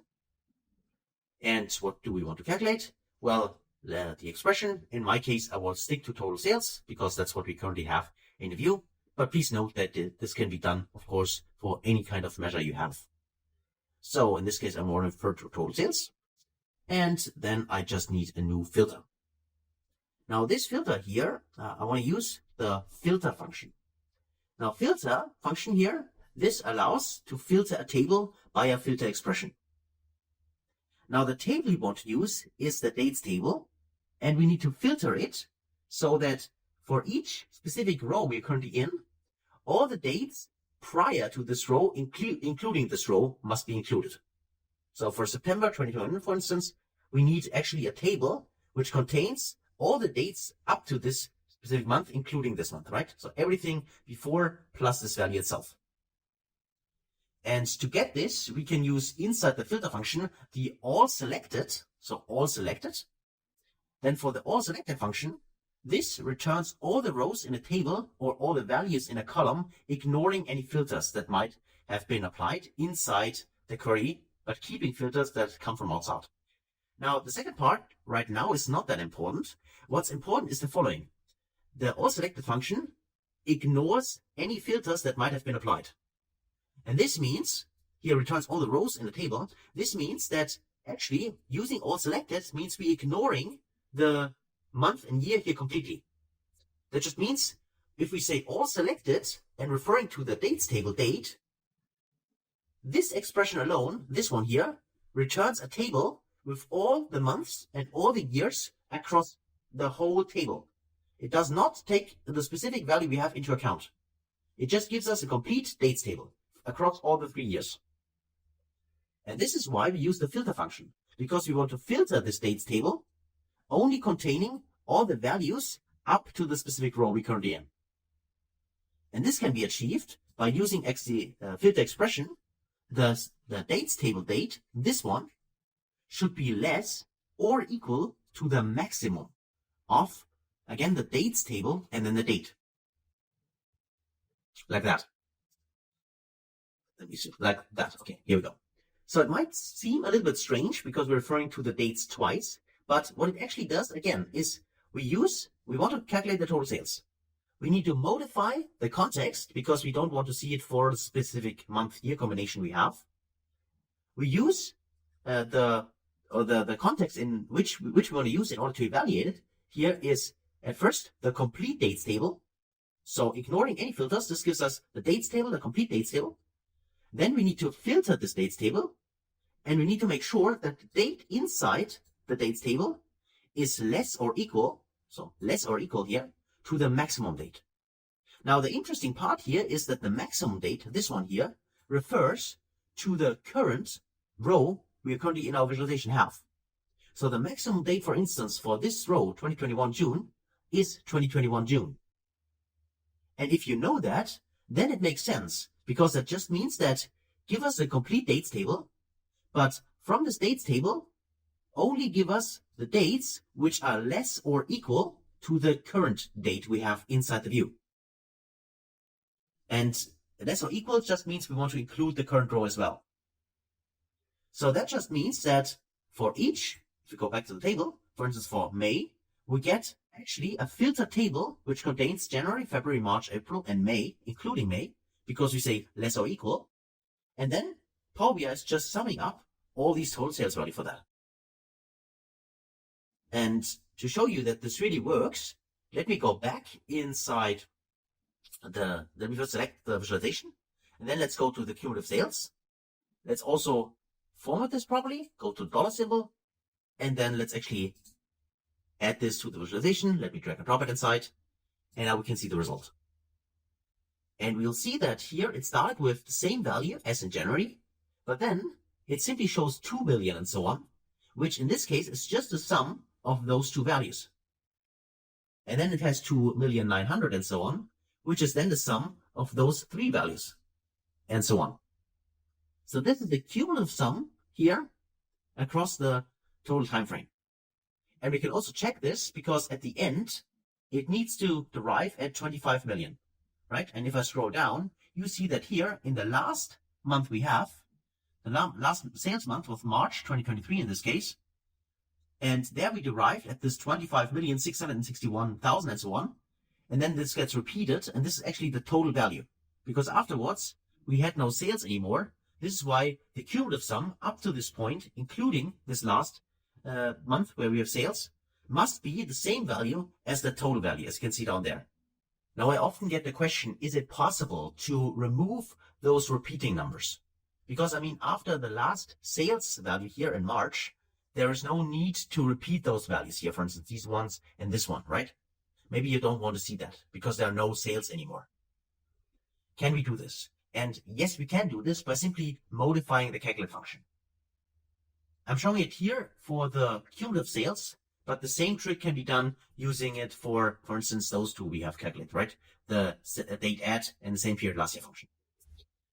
Now what we need is simply another argument in the filter. So I can remove the last parenthesis, press in a comma, and then I can add my second filter expression.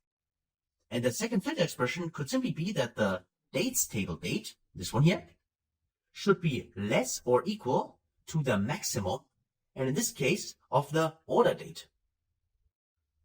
Because the maximum order date was in March, right in here. So if we add this as another argument here, and close parenthesis, and then let's actually evaluate that, we'll see that now the 25 million values in here disappear. So this is how we can get rid of showing here also values for April, May, and June and so on, where we do not have any sales values. And just by the way, if you're wondering why are those values still showing, the reason is because we have here values for same period last year and also values for, in this case, the date at function. But if I do the following, let me just show this to you. If I make this smaller like that, then I will just Control C to Control V to copy this table, Control C, then Control V to paste it. Let me just drag this to the side.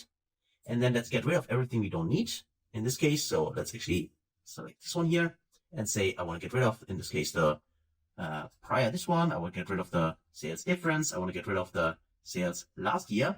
Now you can see that for this visual here, for this one, we have the total sales and the cumulative sales. And if I scroll down, it ends here in the last month of 2023. So we do not have these blank spaces here in this case, right? So that can be easily done by adding this additional argument in our cumulative sales. Simply make sure, in this case, make this smaller, make sure that here that the dates is also less or equal to the maximum sales order date. Okay? So that's it actually for this. So that's a common question which I got. So I think it makes sense to also address this here. So just, you know, that how to actually do this. And this also works the same way for those two, right? Where we currently still have the values. But if you only also want to show here blank values, it works the same value. You just need to modify the formulas the same way as we have done here for the cumulative sales with this expression here. Okay? So that's it for this video. Hopefully you learned something new and try this out yourself. Thanks a lot for watching and your attention, and I'll see you in the next video. Until then, yes guys.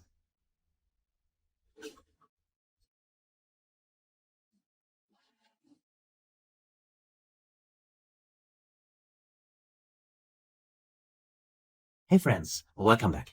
Now in the last video we learned about the cumulative sales function in Power BI, or more or less an add-on to the calculate function. And we also have seen how we can get rid of those additional values, for instance, where we don't have sales like this one, right? Because normally if we display that in a chart or in a table, we do not want to see those empty values in here. So one way to do this, as we've seen, is simply modify the calculate function by adding an additional value here. But we can also do this in other ways. And one of those ways I'd like to add here as well, because I've shown this in older videos. So I'd like to add this here as well, so you have at least seen another way to do or get the same result. So let's just say we want to modify also those two values here. So the same period last year and the date add function, to get rid of those values in here for 2023, because we do not have sales in 2023. So there's no comparison between those two. So to do that, we could go to our total sales last year, this one, for instance, where we have the same period last year function. And let me just make this bigger. And then we can say, we simply check this with an if condition. So the way it works, we could simply say if in this case, and if just needs a logical test. You're probably familiar with this from Excel, for instance, or any other kind of tools. And the logical test is simply that we check whether the, in this case, total sale is blank or total sales measure is blank or not. Because here it is blank. And if it is blank, we don't want to show those values. So that could be that, for instance, you could say if, in this case, total sales. So if the total sales is equal to blank, like that, then we don't want to show anything. So we don't simply refer to blank. And if that's not the case, only then we want to evaluate this expression. So I can close this here. And then I have here modified this with the if expression. And now I've got simply press enter. And let's see what happens with our same period last year values in 2023. So let's evaluate that. Press enter. And you see that now they are also gone, right? As you can see here now, they are not visible anymore in this case. And we have them also gone. The only, well, here there's still one empty line, but the reason for this is because we have this total sales last period, which is currently referring to the prior month. That's why this here is still an empty row. But without this one, now this would also be gone. And if we also want to modify that, let's do that for the other measure as well. So the last period, we could do something kind of similar. And we also could use another function, just to show this to you. We can write the same period last year. We have here used if total sales is equal to blank, then blank. Otherwise, we want to have this expression. We could also write it, for instance, in this way. We could say, if I go in here and say, if, in this case, the not, in this case, not function, and now is blank, total sales, so total sales, like that. Then we would like to see, in this case, our evaluated measure. And if not, type in a comma. Then I'd like to have actually blank, like that. Close this. And, oh, I need to close the not, this one before, like that. Okay, that should be it. And now we got the closing if parenthesis. That's fine. So you can see this is also an expression, and that should actually get rid of those 528,000 and so on. So really our last, in this case, last row is then March 2023, because this was the last, in this case, period where we have sales. So let me just evaluate that and see whether we get the result we want. And yes, it is true. Now we can see that March 2023 is the last row, and we don't have any additional blank rows afterwards, right? So this kind of structure and visualization is probably the one we want to have. Again, this is for the table, but it works exactly the same way for any other kind of visual. So if you now create a line chart, a bar chart, anything like that, it is the same way, right? I just think that it's most easy to see and explain using tables. So you have seen that we have various options to clean this up. Either we do it as we've done for the cumulative sales directly in here, which I think in this case would be probably the best option because it's easy to write in here. But just to give you really a full understanding and various ways, you know that you have always more than just one way to skin the cat, right? So you can also do it, as we've seen, either by, for instance, using this if condition here with blank, or using an if condition here where we write it a little bit different with the is not blank function in here. So you have hopefully learned also a few additional functions like the if, the not, the is blank, and the blank function. So finally, what I personally like to do is to introduce you to how to format those measures a little bit. Because you hopefully can already see, or maybe already complain about that, that if you write measures and they can become quite long, then this structure is maybe not that easy to read. And then what I do normally is I'm using a formatter for that. And there's a great homepage, which is called DAX Formatter from SQL BI Guys, which is this one, which allows us, currently I have turned on the dark theme, but normally it should see by default the light theme, but I personally prefer the dark theme. And it allows us to copy DAX expressions in here and, well, format them. I'm going to show this to you. So if let me go in here and select everything, including the title, this one, Control C to copy it. Then I go in here and paste it inside, Control V to paste it. And then I click on format. Then you can see that now it's formatted and it looks a little bit different. And if I go to copy, Then I can go back to my measure here, Control A to select everything, and I Control V to paste the new formatted one. And you can see that now it looks a little bit clearer, and I think it's easier to read.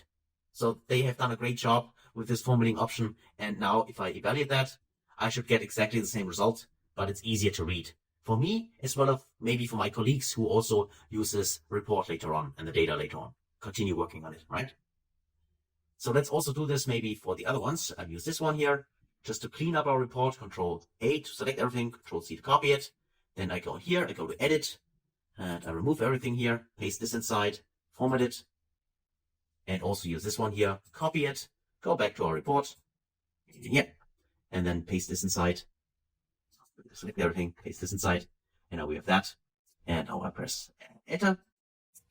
So now we have formatted this as well. You can see that the measures don't change what we expect.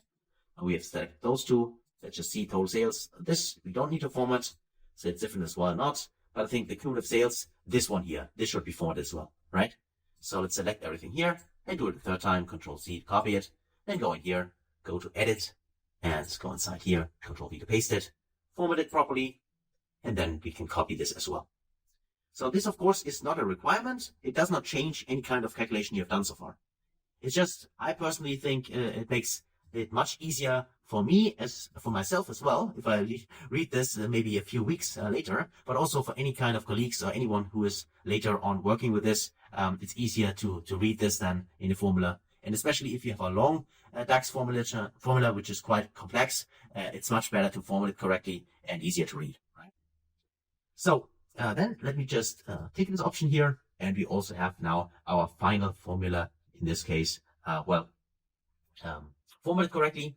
And now let me just make this smaller again, and right here, smaller again. And let me just then press Control S to save our report, just to make sure that we do not lose any progress.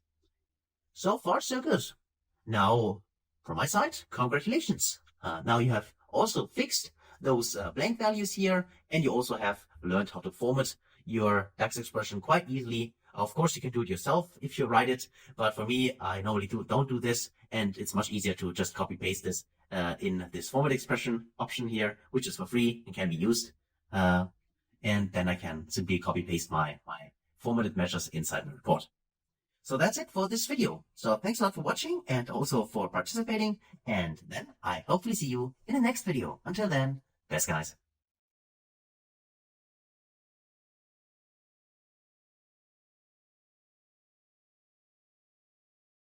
Ciao friends, welcome back. Now we learned quite a lot so far regarding using an advanced Power BI data model. So connecting to the data, then setting up the data model, also create our relationships to have the proper model view. And then we learned also a little bit about Power BI expressions, calculations using DAX. Now, of course, let's just use what we have done so far and do the fun part, the report creation, right? So in order to get started, I already opened a new page in here, and I can double click here and rename it as this is the final report, for instance, right? Report. So that's our new report page. And then we can now set up the report page the way we need it. And having said that, I'd like to show you that what's possible, what you can do later on, of course, for your own reports, depending on what you need. If you select the report, if there's currently nothing on the report, and you have the formatting pane enabled, you can go to the option here to format, and there are various options for the page. So regarding page information here, you have the option to name the page here as well, but also the page type. We can skip this for now. That might be more important later on. But more important for the page here, for the canvas, are the canvas settings, for instance. Because by default, you have a ratio of 16:9, so it's the same as in PowerPoint. But maybe for your specific report, you need to adjust this. You want to have it 4:3 or even custom, and then you can set up specific height and width for your report. So for instance, if you want to have a lot of visualizations on the same report page, then you could make your report give it a much bigger height. Then you have a scroll bar, and then the end consumer can scroll down to see everything on the report page. Just in case you do not want to use several report pages for whatever reason, right? I mean, each use case might be different. And next to the type here, regarding the ratio, you also have various other options which you can configure here. For instance, there's an option to change the canvas background, right? For the color, for instance, or the transparency. Or next to the background, you can also add wallpapers. So just an example, I can go here and say I want to add an image. And if I go here with the image, then I can select one of my images here. So this one, for instance, I downloaded that, I can open this, and now I have an image here in the background. Currency transparency is enabled, but of course I can also remove completely, then this would be my image. And if you need some images, I mean, normally in organizations, you probably have your own marketing department, which has specific images you are allowed to use. But of course, there are also free websites out there. And one of those I'd like to mention this year is, for instance, Pixabay, this one here, right? Where you can go for free and you can get royalty-free images. And even though in the time of today, right, there's also artificial intelligence, which can also create images, right? Maybe you can just give a prompt and then you get the specific image. Today, everything is possible, right? But back to our Power BI use case. In this case, what I'd like to mention is if you use an image, I would recommend that you play around with transparency. Because normally you don't want the image with these, let's say, extreme colors. Because on top of the image, you create your visualizations, right? And you want the end consumer actually to focus on your visualizations and not on the background.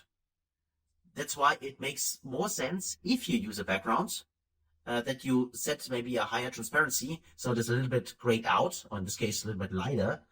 So it's more focused on the visualizations you build. So just as a tip from my side. But again, of course, at the end of the day, it's your report and you can create it the way you want it, right? So for me, I will remove this image. I mean, that's fine. I could also play around with this image fit options here. Do you want to fit it? You see that it looks a little different, but I will remove it completely for now. Instead, I want to have the page report like that and also remove transparency here again, set it to 0. But this is available here. So you can really customize the canvas settings before you get started with the actual report building. So next to that, we can now, of course, play around with the various kinds of themes as well. That's something I'm going to use now. I simply go in here and maybe sometimes a little bit easier for my eyes, at least, I'm using a darker theme, but of course, feel free to use any kind of theme you want. Also, of course, your own theme if you already customize something. For me, I have not done that, so I'm using this one here, the darker one, and now you can see that I got a dark background in this case. And now I can create my final report. So let's actually start maybe with a header. Let's go to under insert here and then use here a text box. There it is. And then we can add our header. So let me select that, make this a little bit bigger already, and then type in some text, maybe in a bigger size. Let's try 20 here, and then put in here, this will be the final report. So let's call it this way, and maybe here, and maybe center that. Of course, feel free to use a different title, right? So Power BI Advanced, anything like that, because we use that advanced data model. Now we can use this title here, and of course then edit and also customize this maybe for different font size. Of course, that would be possible. So select this one here and change different or increase the size, anything like that. Of course, we can do that. I'll go here and see a different color if we want to use that. So that's fine. I make it maybe even a little bit bigger. Let's just use, let's just try 28. Okay, let's make it bold. Let's just see. Okay, that works for me. Fine. And call it maybe report and call that also final. Let's just capitalize everything. Okay, so we got a final report and let me also select it and let's go to the formatting option and play around with the align and say we want to distribute this horizontally. So it's already in the middle. Okay. So then we might like to add a few KPIs. So let's go actually inside our data option here, and let's just choose one of those. Or we could, of course, also come up here and choose one of our chart types. So let's say by default, we already know that we want to use here a multi-row KPI, and then we just add the KPIs. In this case, let's say the total sales. And let's also add a few additional ones, either by clicking on add data here or by ticking the box. Let's say here total profit. I'd like to see the total cost, and I also like to see maybe the margin. Okay, let me also click the margin, and now I have here my various values. Of course, let me also make this a little bit smaller here, like that. So let's actually drag this like that, so we have it here side by side. And also make this bigger here like that. Okay. And then we can place this also somewhere on the screen. And of course, we can also, if we go to the formatting option of the usual, let's go to more options here. And then also for the call out values, let's make this a little bigger. Let's say here, let's just check, maybe 16. That's fine, I think. We could also make it bold. Yes, that would also be possible. We can also do the same, by the way, for the category labels. We can also increase the size here if you want to do that. But it's up to you, right? So we can place this somewhere on, in this case, our report. Let's go to format option here and also align this. And let's say I also want to distribute this horizontally. So one thing to mention here, please, there is no need for you to build exactly the same report as I do.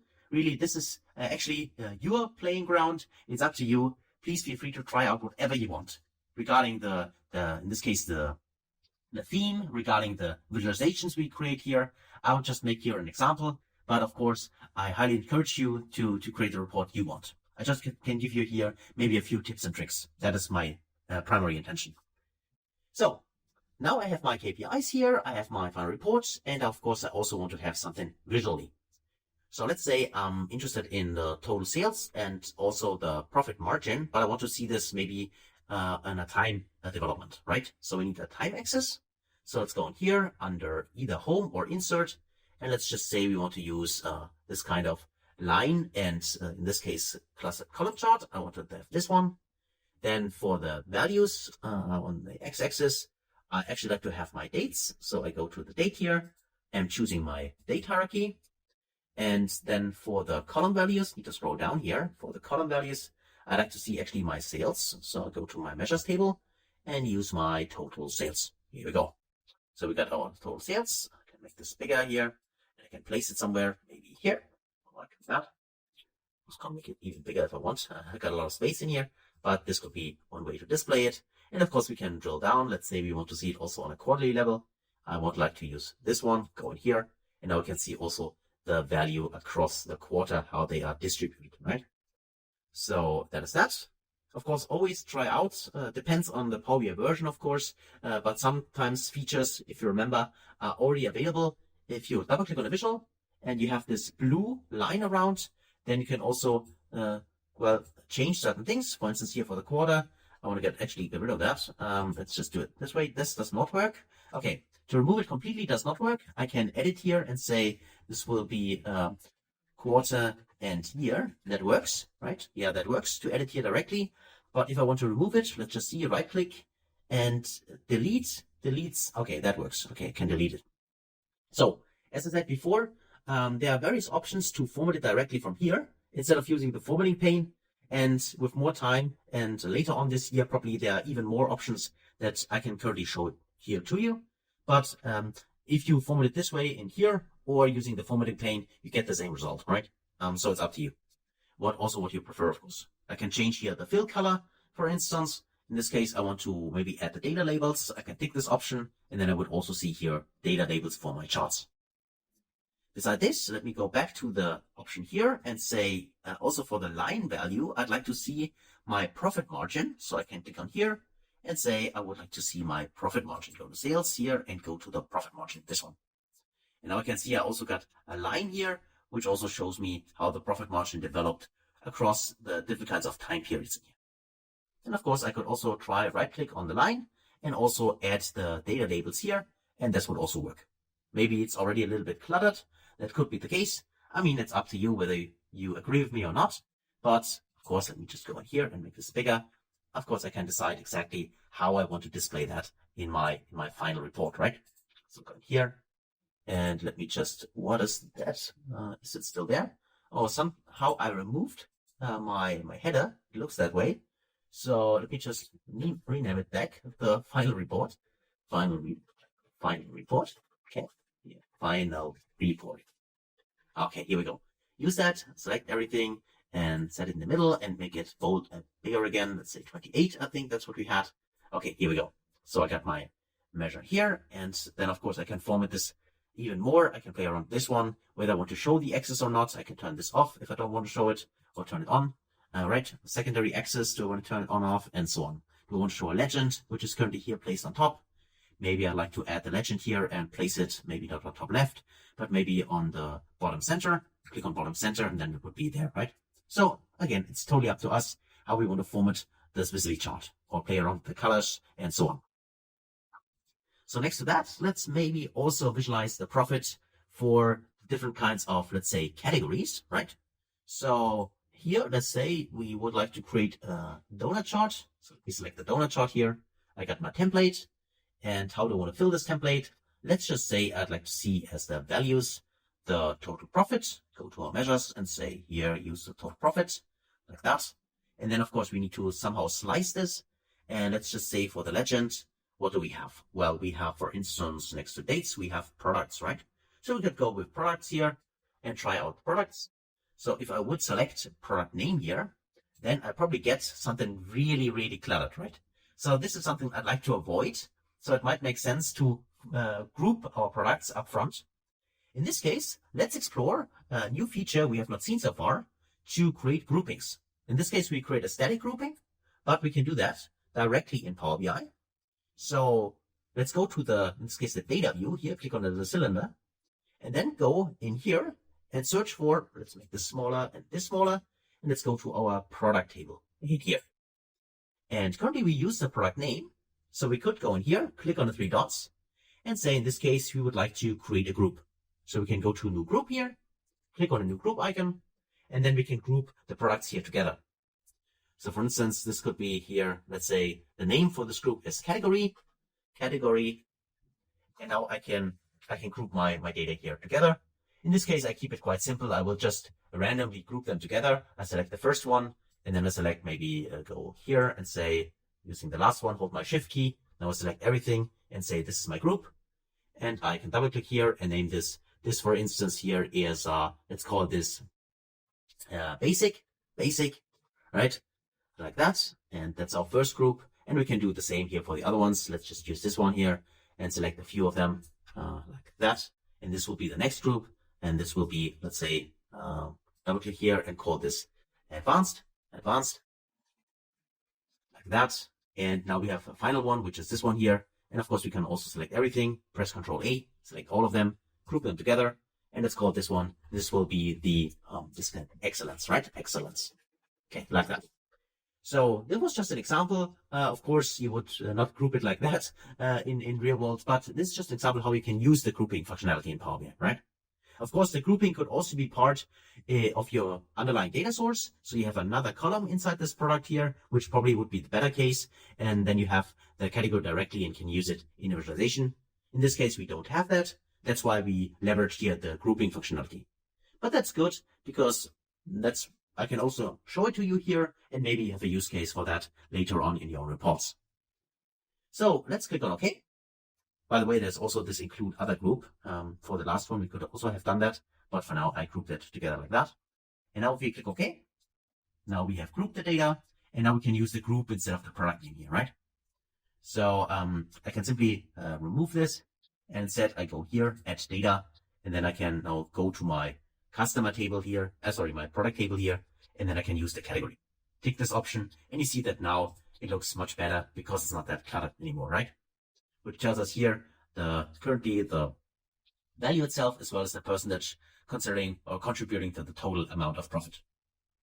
And I personally also prefer that I have the category label here as well. So I can either go here, click on it, and go to the formatting option here, or I could also double click here and then maybe in here, right click and say for the label content, I also like to see the category. So I'll go to all detail labels like that. And I can also see here the name like excellence, basic, and advanced, right? So that is that. Let me just untick this again. And now we have our report. And this report is also interactive, of course. So I can go in here and say, I want to filter by category. And you see that now this also adjusts in here regarding slicing and dicing the data. Now, next to that, of course, we also have the option to specify how the visuals should interact. And I also want to show you this, how we can do this in this report. So if I go to, in this case, select the visual first, then you see that there are two new panes appearing, which is format and data drill. So if I go to format here, there is this option to edit interactions. And that means if I select this, you now see that each of the visuals here get these little icons here. So this one and this one, or in this case, the three ones, which allows me to specify how my selected visual, in this case, the donut chart, filters the other visuals on my report. So for instance, for this one, I could say that the donut chart should not filter it at all. So if I untick this option here, like that, now if I click on something in here, you see that these values here get filtered. If I untick it, you can see they're different. But if I click something, this visualization does not get filtered at all. Because we said, when we select this, that there should no interaction, none. On the other hand, if we say highlight, then you see that the selection, based on the selection, the data is highlighted. But still we see in the background the data which is currently not part of the selection. And if we want to filter it completely, we can use filter option here, click on filter. Now you see that the data gets filtered, but the values which are grayed out are not visible at all, right? So you can see here, I will unstack it, and I can see all the values. So you can, using this edit interaction, you have the option to specify for each visual how it should affect other visuals. So you see, like that. And the same is true if I select, for instance, this chart here, then I can specify, first need to select it, how this chart selection should affect other visuals. Like for instance, my KPIs up here, or also for my header, there's also an edit interaction, even though it doesn't make any sense because I can't filter the final report for any selection from here. But still, each visual can be specified, right? So if I select this one and say, I want to, for instance, filter this completely, go to filter. Then if I select something, I would only see the data for the selection. If I go to highlight and select something, so select highlight first here, and then select, then you see that now this is highlighted and the other ones are grayed out. Or the last one, I go to none and I click something, then this chart does not reflect any selection from here at all, right? So that's how you can specify for Power BI how visuals are filtered, highlighted, or in this case, completely filtered or ignored, right? And this, as I said, is totally flexible because you really can choose for any visual how you want to filter it. And this makes a lot of sense because maybe sometimes you have your KPIs somewhere on your report page and you don't want to filter them at all. They should be maybe static so you can easily see, or your superiors or everyone who is consuming your report can easily see this is our total result, right? This is something we don't want to filter, but maybe for the other visuals, you want to give the option to filter down and narrow what they actually should see and interact with, right? So it could be use case for everything. And that's the great thing about Power BI, that it's so dynamic and gives us the flexibility to do everything we want. So that's it for my report. As I said, I totally believe that your report looks much better than that, but this is now your playground. Feel free to try out different things. Hopefully that video was helpful to give you some tips and tricks regarding your own reports. And thanks a lot for watching, for participating, and I can't wait to see you in the next video. Until then, best guys.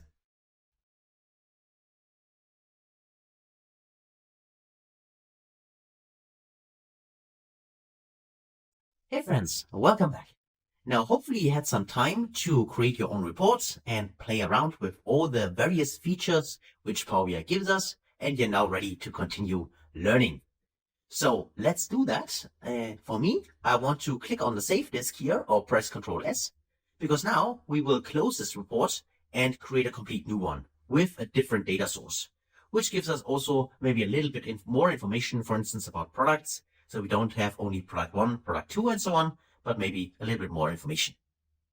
So please make sure that you save your reports and then open a complete new Power BI file. I already did that, which is here. So I can continue working with that one in here. So let me just drag it here on my screen so you can see actually the file itself, the report. Okay. So let me just also close the other one. Let me close it. All right. And here we go. So for importing the data, which is always the first thing we need to do, I have prepared another Excel file in our case, which you also can download from the resource section. Now, of course, I am completely aware that best practice would probably be that we have a database where we can connect to. But as I know, and probably all of you also know, Excel is quite a lot used in various organizations all around the world. So it's a data source which is very common, and that's why it's also easy to use. And I can append this to the course lecture. So that's why we refer to Excel. But also note that you can also, of course, connect to a database, maybe in your company. And I would always encourage you to do that. If you have a choice between Excel and a database, I would always use the database. So having said that, let's get started, because the building process of Power BI and so on, and the transformations which we can do with the query editor, those of course are the same. That doesn't matter if we use an Excel file or a database or any other kind of data source. So let's actually get started by clicking on import data from Excel. And then let's navigate to the folder. In this case, for me, it's directly here. And I can choose the PBI training number 2. So let me click on that. Then we click on open or double click on it. Both work. And then we can import the specific data. And we see that because it's an Excel file, we have Excel tables in here, which is employees, orders, and suppliers. And also we can see here we have the 3 sheets. As a best practice tip, you already know that I always prefer to import the tables, which makes sure that I only import the data inside the table and not any additional data I might not want to use from the Excel sheet directly. So that's why I'm going with the tables. Select the first one, and I also get a preview here for the employees. I can see an employee name. Elon Musk is, for instance, one of our employees, and Satya Nadella and so on. So those people, you probably don't know their names, I guess, but those are actually working in our company here. Okay. So then we have here the orders table, which gives us here orders, again, transactions with various products, so various ship modes. And also we can see here various KPIs like sales, pricing, and so on. So that's currently included in here. Okay, that looks good. And also let's have a look at the supplier as a preview. These are the suppliers we have, and we can see here an ID, a name, and a country. Okay, so let's actually select the specific tables we want to use, and then we need to actually get them in the model. However, we want to transform them up front. So we do not want to click on load directly. To load it directly, we would like to go transform data and open it first in the Power Query editor to make sure that we can do any kind of transformations up front, which might be required. To today's date, I still don't understand. I mentioned that before, I guess, but why is Power BI actually highlighting this load option when most of the time you actually want to transform the data first? Make sure that it is in the right format, that you've done all your cleaning and so on. So actually, this should be highlighted in green, because if it's highlighted in green, people tend to click on it, right? And actually, we want to actually transform it first. So, but don't ask me why it's this way. Ask Microsoft. They have decided to write it this way in Power BI. So let's click on transform data, and then let's wait and see our untitled Power Query editor. Let me just click refresh, okay, and do the same here for these ones, so we can see the data in here. Okay. So these are the 3 tables we have, and we can already see whether the table makes sense. We can check, very important, always check the data types, whether they are correct. That seems to be the case. They are all text values and the ABC, that is fine. There are also no missing values in here. That is also fine so far. And then if I go to the properties, the only thing I like to do is I like to rename this. So I call this simply employee, and then I call TBL, which is my abbreviation for that table. For the suppliers, let's check the suppliers first. Also, I can see a supplier ID, which is a number. As you can see, supplier name and country. And also this seems to work quite well. So all I need to do here is also name the table, and I can either do it this way.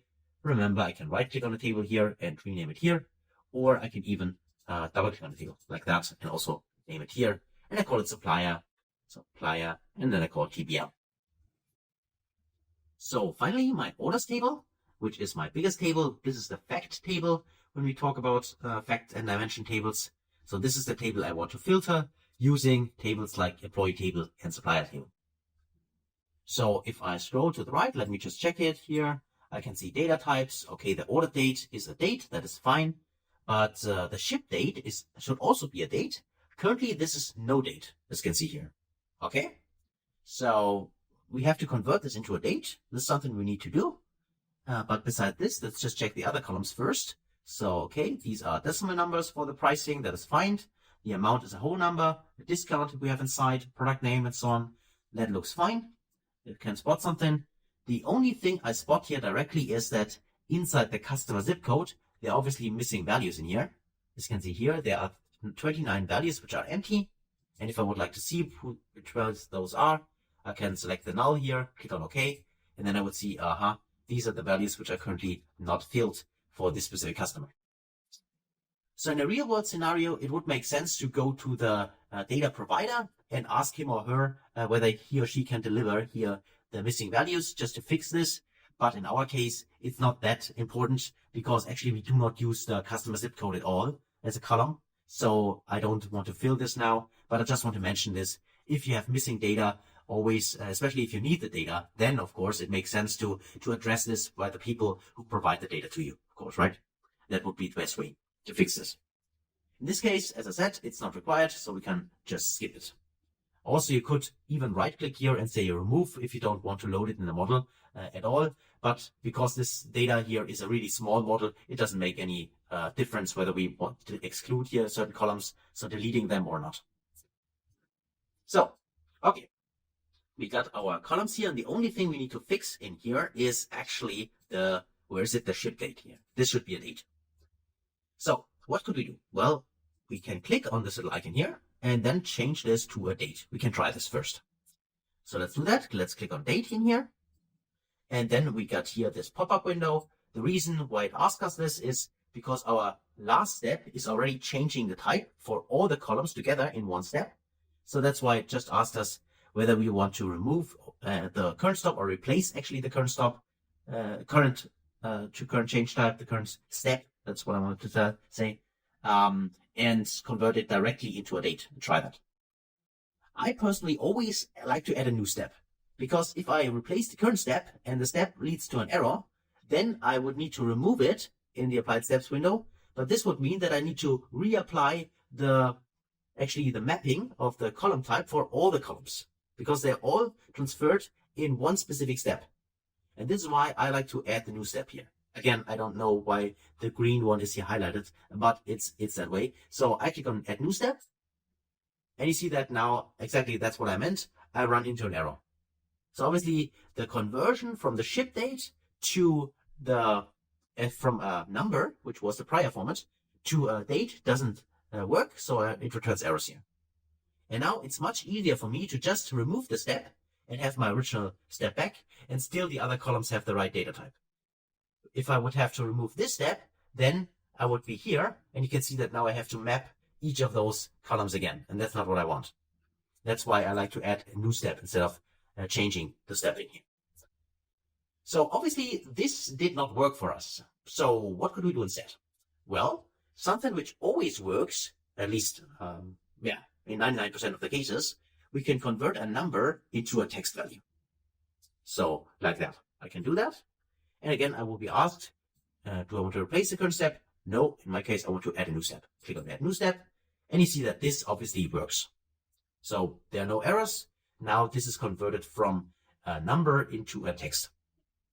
And now let me go back again to the ABC, and now try to convert it another time.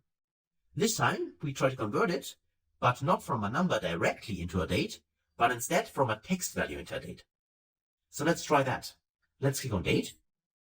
And again, we will be asked, do we want to replace the current step or add a new step? Now here it is crucial to use add new step, because if you replace the current step, we have the same as we had before, to convert directly from the number into the date, which returned errors.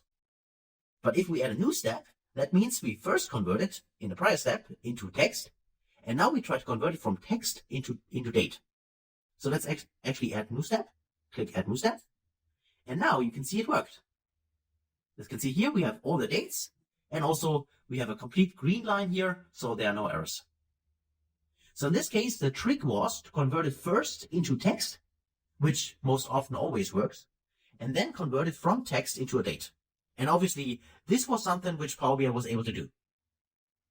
So that was also just a small little hint or trick, which I wanted to show you, that sometimes it makes sense to really play around with this, because even though you can convert it directly, maybe it makes sense to use convert to text first, and then try from text again, and sometimes Power BI is then picking this up.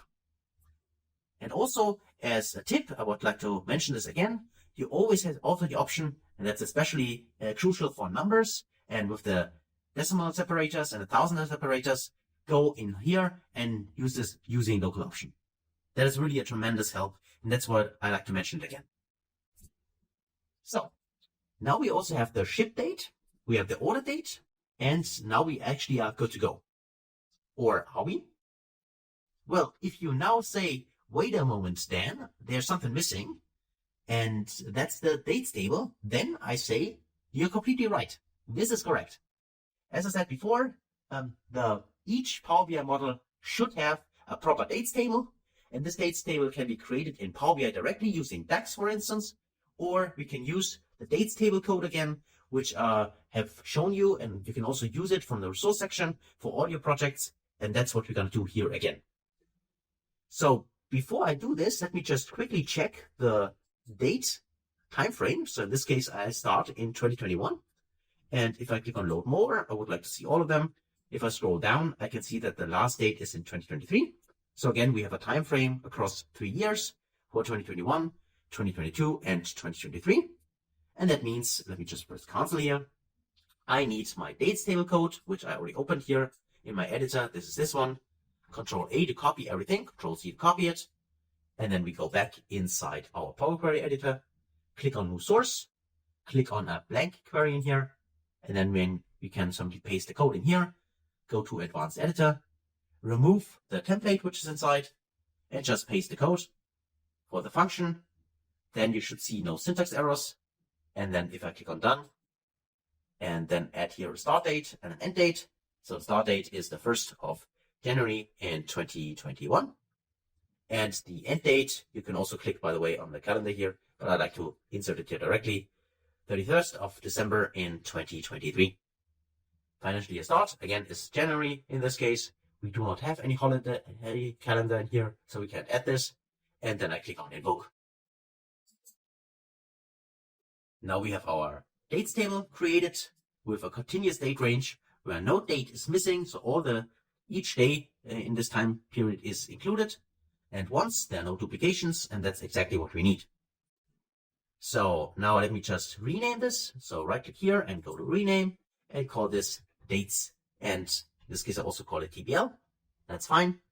And finally, I need to actually also rename the order here. Let's also call this orders TBL, rename here, just to be correct for all the tables. So order TBL, press enter. And now we also have our 4 tables in here.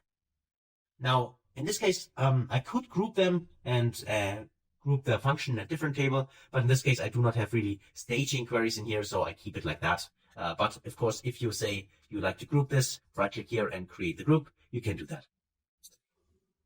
We have seen how that works before, so I will skip this for now. And that's actually everything we need to do right now. And this means we have set our model. And now I can click on close and apply, and we can get started using and exploring this model in the next couple of videos. So let me click on close and apply, wait until the data is loaded into the model, and then we should see just right now here our tables. And now let's actually explore what we can do with this model. So thanks a lot for working along with me, and otherwise I hope I see you in the next video. Until then, thanks guys.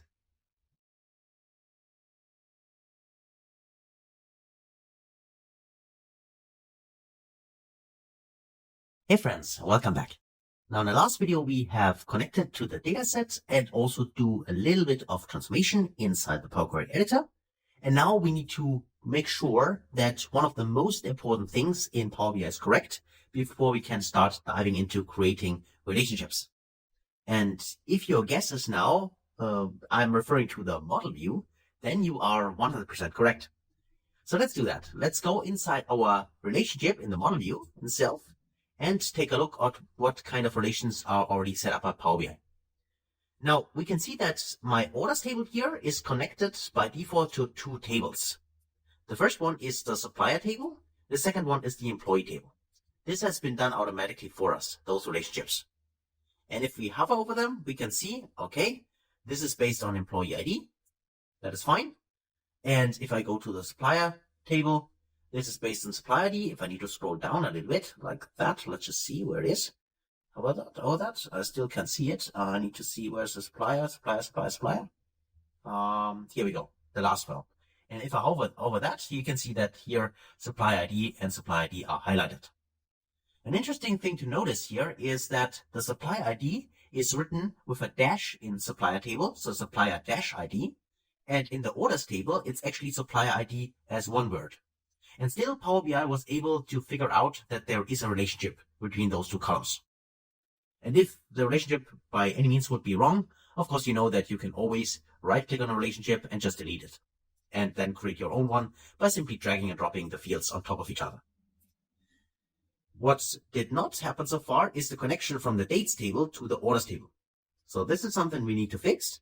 Otherwise, if we use the dates table to slice and dice the data from the orders table, we will get the same value everywhere. If you remember, because then we cannot use the dates table to filter the orders table. So that's why we need to set up the relationship.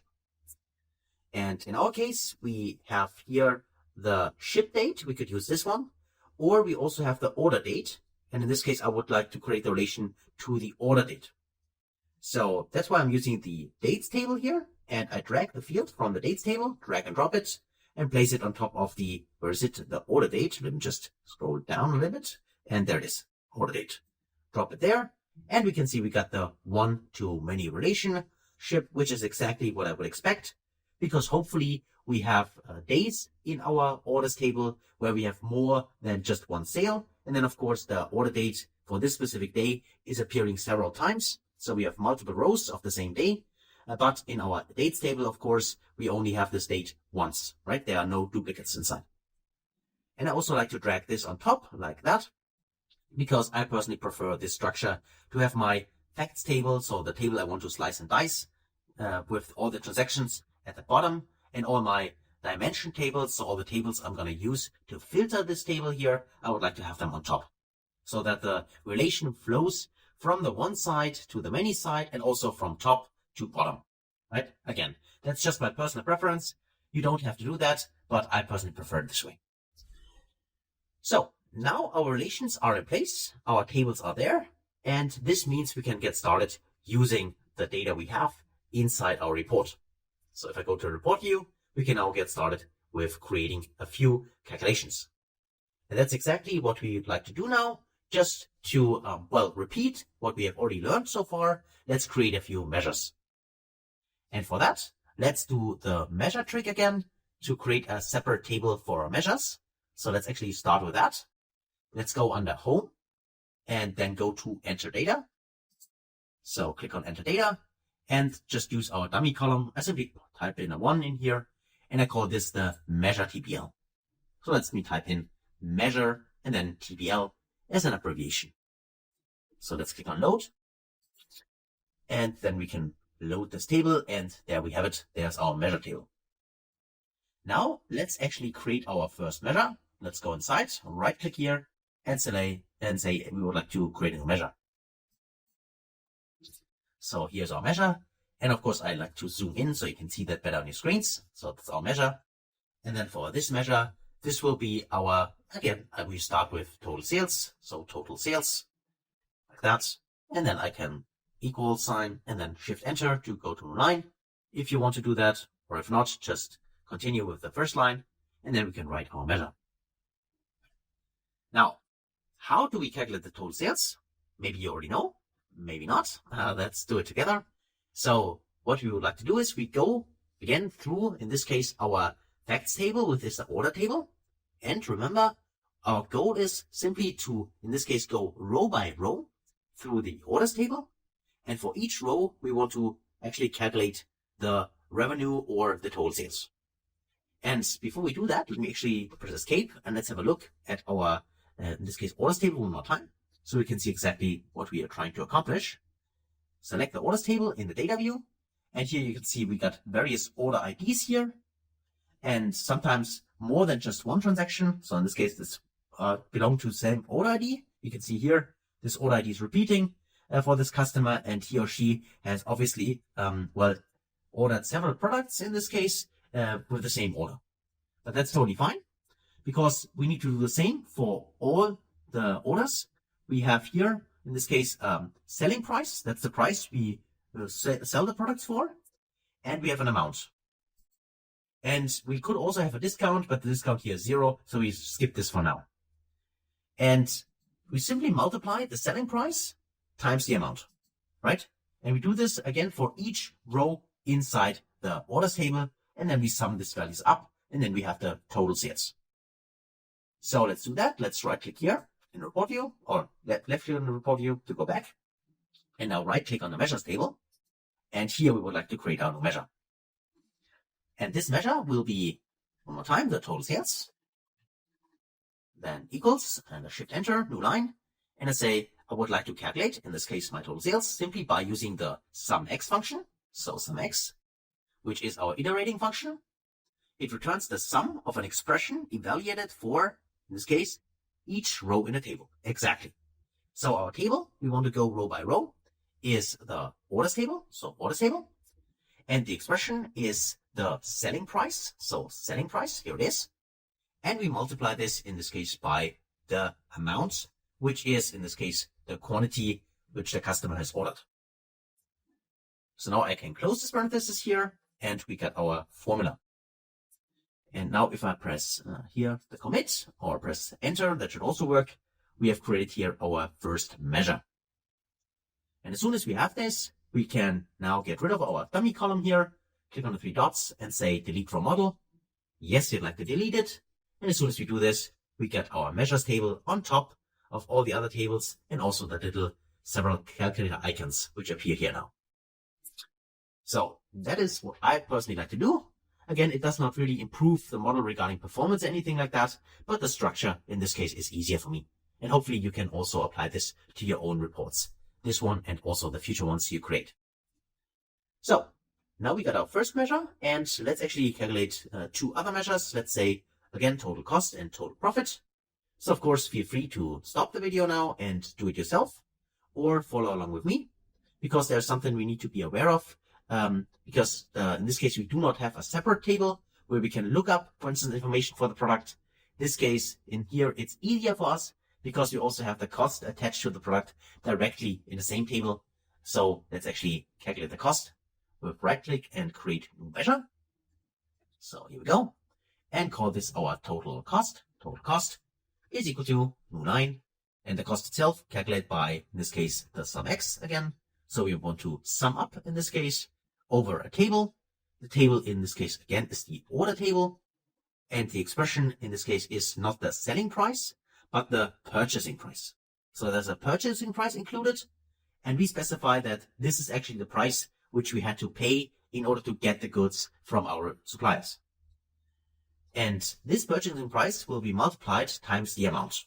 So in our case, we just, in this case, it's a simple example here. So we expect that all the amounts we order are also sold. So there is no inventory we put up, right? So that's it, actually. Close parenthesis, and we should be good to go. So as I said, in this case, the information is also part of the orders table. So there is no need for us, for instance, to reference another table using the related function. But you now know how that works because we have done it together, of course, in our first advanced training file. So now let's press enter, and now we have our second value, the total cost. And finally, of course, we would like to calculate the difference. So right click on the measure table, one new measure, and call it total profit. So total profit as another exercise is equal to new line. And we say here it is the total sales. And we subtract, in this case not multiply, but subtract the total cost. And by the way, you can also type in the bracket here, and then you get this directly proposed with the 10 cents. If that's easier for you, you can also do it this way. Press enter, and we got our 3 measures created: total cost, total profit, and total sales. By the way, they are sorted alphabetically. Okay, so we got our measures, and now let's check that. At first, let's have a look at the total sales. Let me check total sales in here. Click this, and then switch this from a bar to, let's actually, a card. So it's 1.35 million. Okay. Now, maybe you already spotted that there's also a sales column in the dataset. So if I go to my orders table here, and first deselect this card, and then click on, here there's a sales column. If I click on the sales here, this column, I also get a bar chart here. And if I convert this into a card, I also get 1.35 million. Now, are these the same values? Normally, they should be the same values, but I'm going to show you that there's a slight difference. If I click the first one here, the one we have calculated with our measure, and if I go to the formatting option, more options, I could say here for the call out value, I actually want to see the displays not as auto, but I like to see everything. So click on none. And I can see I got 1,353,000 and so on. And if I go in here and do the same, if I, under the call out value, show me all the values without the, with all the decimals, not formatted with the M, and click on none, I can see that there's a slight difference between those two values. The reason why I want to point this out is our measure itself, just in case you spotted that, because in the past, some students said, well, I can see those different values. What's wrong here? Are our measures wrong? And here I'd like to assure you, no, our measure here is completely correct. The reason why there is a difference is simply due to a wrong entry in the dataset. So there are, I think, 2 values in the whole dataset where the total sales is not exactly the multiplication between quantity and the selling price. And that's why we have this slight difference in here. But our calculation here, which we've done, in here using the total sales and using the sum x function, this one here is completely correct. Okay? So just in case you spotted that already, or you spot this, that's the reason why there's a difference. But this value here is correct. So now we have those 2 values, or in this case, well, 3 values we calculated. Let's actually have a look at this maybe in a visualization. Let's use here, let's say, let me go in here and use maybe the fiscal period, just to show that. Let's go to the dates table and just make sure that the dates table is connected in our data model to the orders table, which allows us to slice and dice the data from the orders table, or in this case, our measures, using columns from the dates table. So if I go in here and I'm where's my fiscal year? Let me just check that. Should be under F actually. There it is, fiscal year. So let me just take this option here. So I got my fiscal years in here. Let's drag that in here. And then let's also add here the measures we have created. So either by clicking them directly or by clicking on this add data option. In this case, I make it easy. I simply click on, in this case, total sales, total cost, and total profit. So I can see all of them. And I also like to format this a little bit. The formatting option is not there already. So for me, I have to go to the formatting pane. And if you don't see it, remember, you need to go to view and check this option here to see it. Otherwise, maybe if you have a newer Power BI version, maybe this is already there and you can click directly on it. So let me tick this option here and then go to the values here. I'd like to make this a little bigger so you can see that better on your screens. So let me type in here maybe 14. Okay, so we can see the values. Okay, so we got our total sales, total cost, total profit, and we can see all the values in here. One thing which is currently missing is the formatting, right? So you know that for each of the visuals, if we want to make sure that those are, for instance, US dollars or euros or whatever kind of currency we use, we can simply select the specific measure and then go under the formatting option and change it here. However, if we do it this way, we would have to do it for each measure individually. And sometimes we want to do this in bulk. So what I mean by that is, here we have 3 measures and I want to have the same formatting for all these 3 measures. Now I could, of course, do that for each measure individually by selecting the measure first and then use this option here. Or I could do it differently. And the second way I'd like to show you now, because maybe you have a use case where you created, I don't know, 10 measures or even more, and you would like to format them all the same way. And just to be a little bit more, let's say, efficient, to save some time, you can do this in bulk. And the way it works is you go to the modeling view first, then you select the specific data, for instance, this one. You can hold your shift key, select the last one, select all of them, or to hold control key and select them individually the way you want. And after selecting all the relevant measures you want to format the same way, you could then go down here under the option in the property pane and also go under the formatting first. There currently it's set general. We can convert it to currency here. It should be currency. So let me take currency here. We can specify the decimal numbers. So let's say I'd like to see, in this case, 2 decimal numbers. like that. And then also for currency format, I can go in here and say, I'd like to see this as what kind of currency it is, right? For instance, Chinese.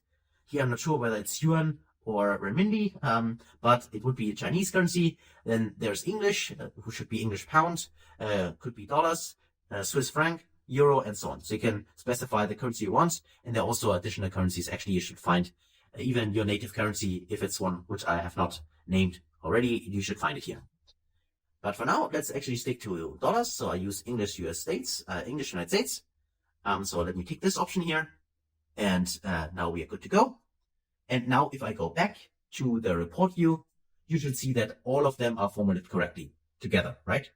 So there was no need to do this manually for each individually. Instead, we did it in bulk. Also a little trick, which hopefully can help you and save a little bit of time and make you more efficient. So that's it actually for creating our measures, also for figuring out why there is a difference, and also for learning how we can bulk format measures together and save a little bit of time, be more efficient. So that's it for this video. Hopefully you were able to follow along. If you have not done it with me together, then please now pause the video and do the exercise yourself. And then I hopefully see you in the next video. Until then, best guys.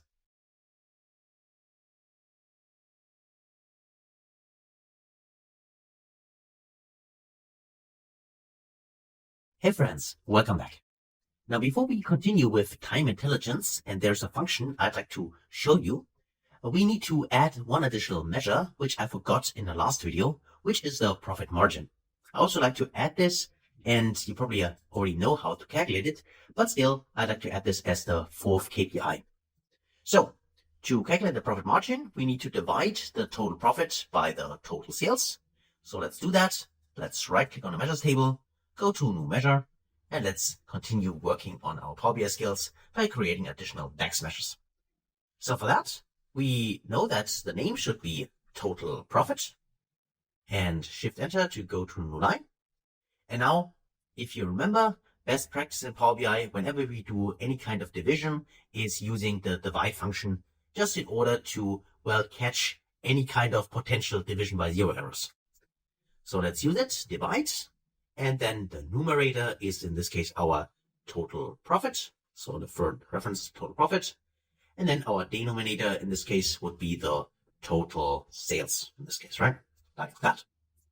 And the alternate result could be here any kind of string, for instance. For instance, this is a division by zero error, anything like that, or not applicable or anything like that, right? You can write anything you want, or you can skip it completely. Then just in case an error happens, then the result is just blank. So nothing.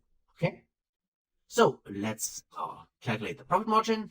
And total profit margin, of course, I get an error because I cannot use the same name twice. And this is actually the profit margin. So not total profit, so it's the profit margin, like that. And now let's actually try to create the measure again. And you see that now we do not get any errors here. So also a good point here is you can only give the name once. So it's not like that the name automatically gets a one attached to it if you duplicate it, anything like that. It simply is the way that you just give it a different name, right? Otherwise, it doesn't work.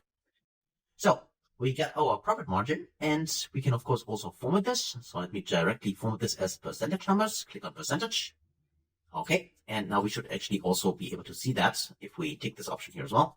We can see here the margins. Okay. So far, so good. And we can see, obviously, the profit margin here was best for financial year 2022 in this case. Okay. So now we have that. And now let's actually dive deeper into another time intelligence function, which we have not covered so far, but which could also be interesting to you. And let me show you what it does, and then let's talk a little bit about what potential use cases we might have for that. So let me just click on a new page here. I'd like to add a new page.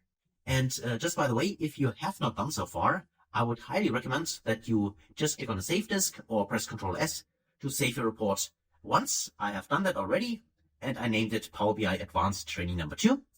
The name you want to use is up to you, but I always like to point out, make sure that you save your Power BI file as soon as possible after importing the data, because then you have a first save, and then Power BI is also saving the file in an auto mode for instance, every 30 seconds, every 1 minute. I'm not sure what exactly the time frame is, but when the Power BI file crashes after you have saved it the first time, at least there is some option to recover the files. Okay, so that's why I always like to highlight that. Press the save button as soon as possible after you import all the data. So having said that, of course, we're free also to rename the pages. So if I double click here, I could say these are actually our basic measures in here. Press enter, and now I go to page number 2. And here we'd like to visualize here another, in this case, time attention function.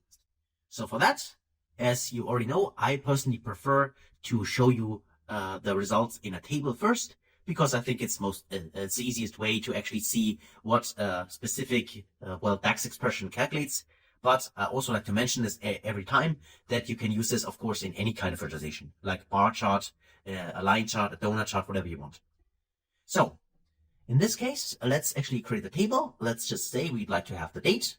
And also you can see I got the date icon here, which means that the audit date time feature is currently enabled. So we do not have to create our own hierarchy for that.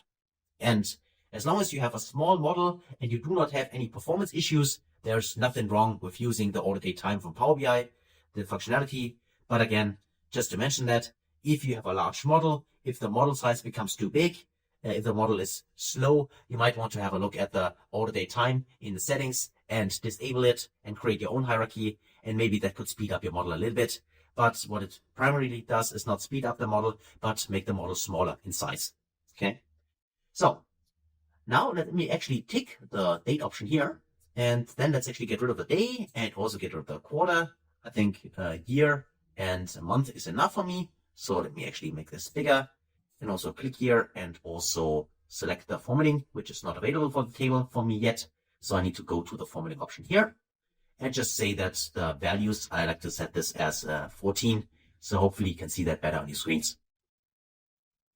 So that is that. And now I can evaluate a measure. And because I always use the total sales, hopefully that's not boring to you. But of course you can use another measure if you want. But I stick to my total sales measure.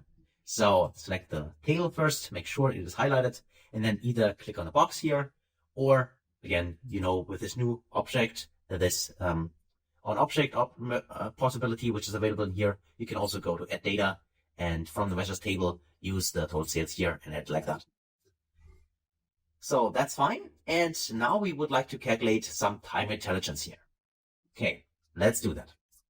And the formula I'm gonna show you now is not same period last year, and also not the date add function. This is something we already have covered. But instead, we would like to learn about the parallel period function in Power BI. So let's actually explore it and see how it differs from the other ones. So let's do that. Let's right click on the measures table to create our new measure. And for this measure, we would say these are the parallel period sales. Is equal to, press Shift Enter to go to new line. And then I say I want to calculate something.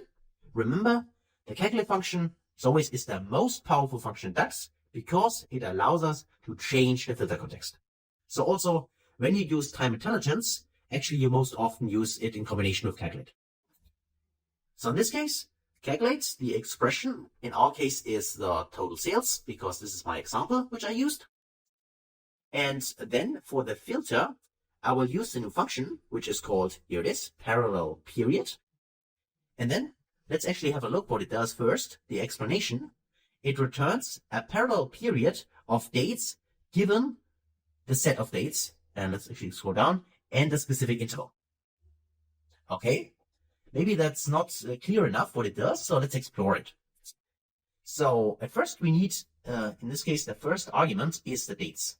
So the first argument of actually, I think any time intelligence function is always the date from our dates table. So that's why we can refer to it. Let's go from the dates table, dates TBL date, this one. And then what we need for that is here the interval, the number of intervals. So let's say -1. Remember, this is something we also were able to specify in the date add function. And now let's specify here year first, like that. Let's actually close the calculate function as well. So we need 2 closing parentheses here. And then let's press enter to evaluate that. And now the formula is available here. And it's also directly selected and also choose the dollar format for that. Now let's actually add it here to the view and see what it returns. So let's actually click on that or drag it in here. It's up to you. And now we can see, oh, that is a lot of decimal numbers. So let's actually select that first and go in here and say we want to have 2 decimal numbers. Press 2. And okay, now that's easier to read. So it returns 260,000 and so on for January 2022. And this value is the same here for the whole year 2022. And then it gives a value of 652,000 and so on, starting in January 2023 to the end. So now the question becomes, of course, what exactly is this value? Now, the answer for this can be found if we go back to page number 1. And here's the table, and let me just Control-C to copy this table, and let's go back to page number 2, and here, go inside and Control-V to paste it. And let's just see, where do we find this 260,000 and so on? And I can see directly it is part year of the financial year, or the year actually, it's the same, in 2021. So obviously, the parallel period function returns the complete sales, so the total sales of the first year of data entries we have. It's only half a year, but this is exactly the sum of the whole year 2021, which is now returned for each month in the year 2022. And then, of course, the same is true with the 652,000. That is the value we can see here. So in 2023, as a comparison, it returns the total sales for the complete prior year. Now, of course, this can also be modified, because we have seen that the parallel period function works the same way as the date add function. It requires 2 arguments. At first, the interval and also this year period. So in this case, comma, and the number of intervals could be -1, right? And the interval here could also be month, quarter, year, and so on. Or in this case, only these 3 values, but we can specify the month level here. And let's just see what we return. If I press enter, of course, now the value changes. And interestingly enough, we get exactly the same as we could achieve with the date add function. Remember, date add was just with the monthly level, exactly the prior period, in this case, the last month. And this now is true for the parallel period function as well, because here we can see the value from the prior month. And here we can see the value from the prior month of August, and so on, right? So you hopefully can see here that you can get exactly the same result with different functions, but you can also get completely different results, because the parallel period function, as the first configuration with the year, is something we cannot achieve with the date add function. And also, if I go here to quarter, if I type in quarter here, that is also different from, in this case, the date add function. So if I go here and press just go like that, you can see that now I get this value repeated 3 times, because it gives me here for October, the comparison is the whole prior quarter. So the sum of those 3 values, July, August, and September. So this is what the parallel period function can give us. So we need a number of intervals and the interval, and depending on the interval, we get different results back. Even the values for the complete prior year, or the complete prior quarter, or the prior month, right? Now, I also said we would like to talk at least briefly about the use cases for that, because I think there are use cases actually for this function. So for instance, if we take a look at this on a quarterly level, this would give us, for instance, here an indication, okay, we are now in October 2021. Our current sales for this period is around 46,000 and so on. Now we could calculate simply the percentage figure by simply dividing this by this value, or also the difference, that could also be possible. But we could figure out, using the parallel period function, okay, what kind of percentage have we already achieved compared to the whole sales in the prior quarter? And this can give us an indication, for instance, okay, are we on track or not, right?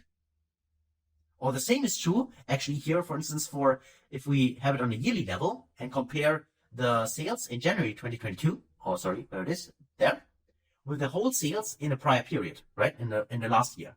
if we are on a yearly level regarding the power period function.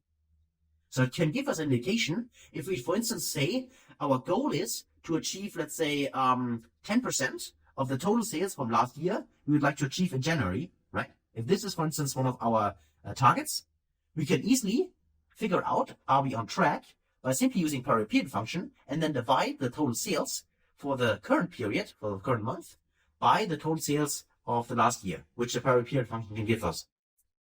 So these are use cases where we could apply this function.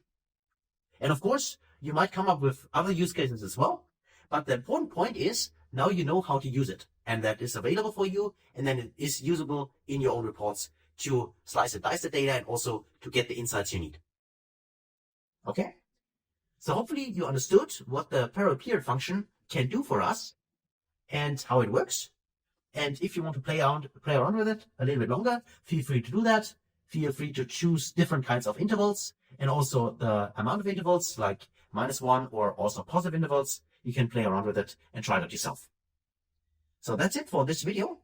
Hopefully that was helpful. Thanks a lot for watching, and I can't wait to see you in the next one. Until then, thanks guys.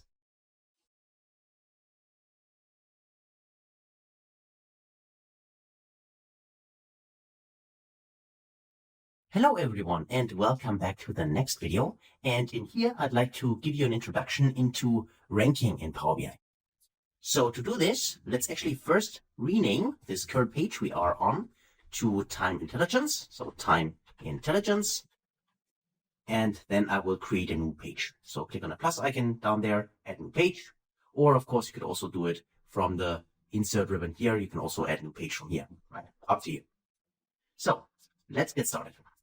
Let's say I want to rank my categories and their, for instance, their sales or their profits. It doesn't matter what kind of KPI we're going to use.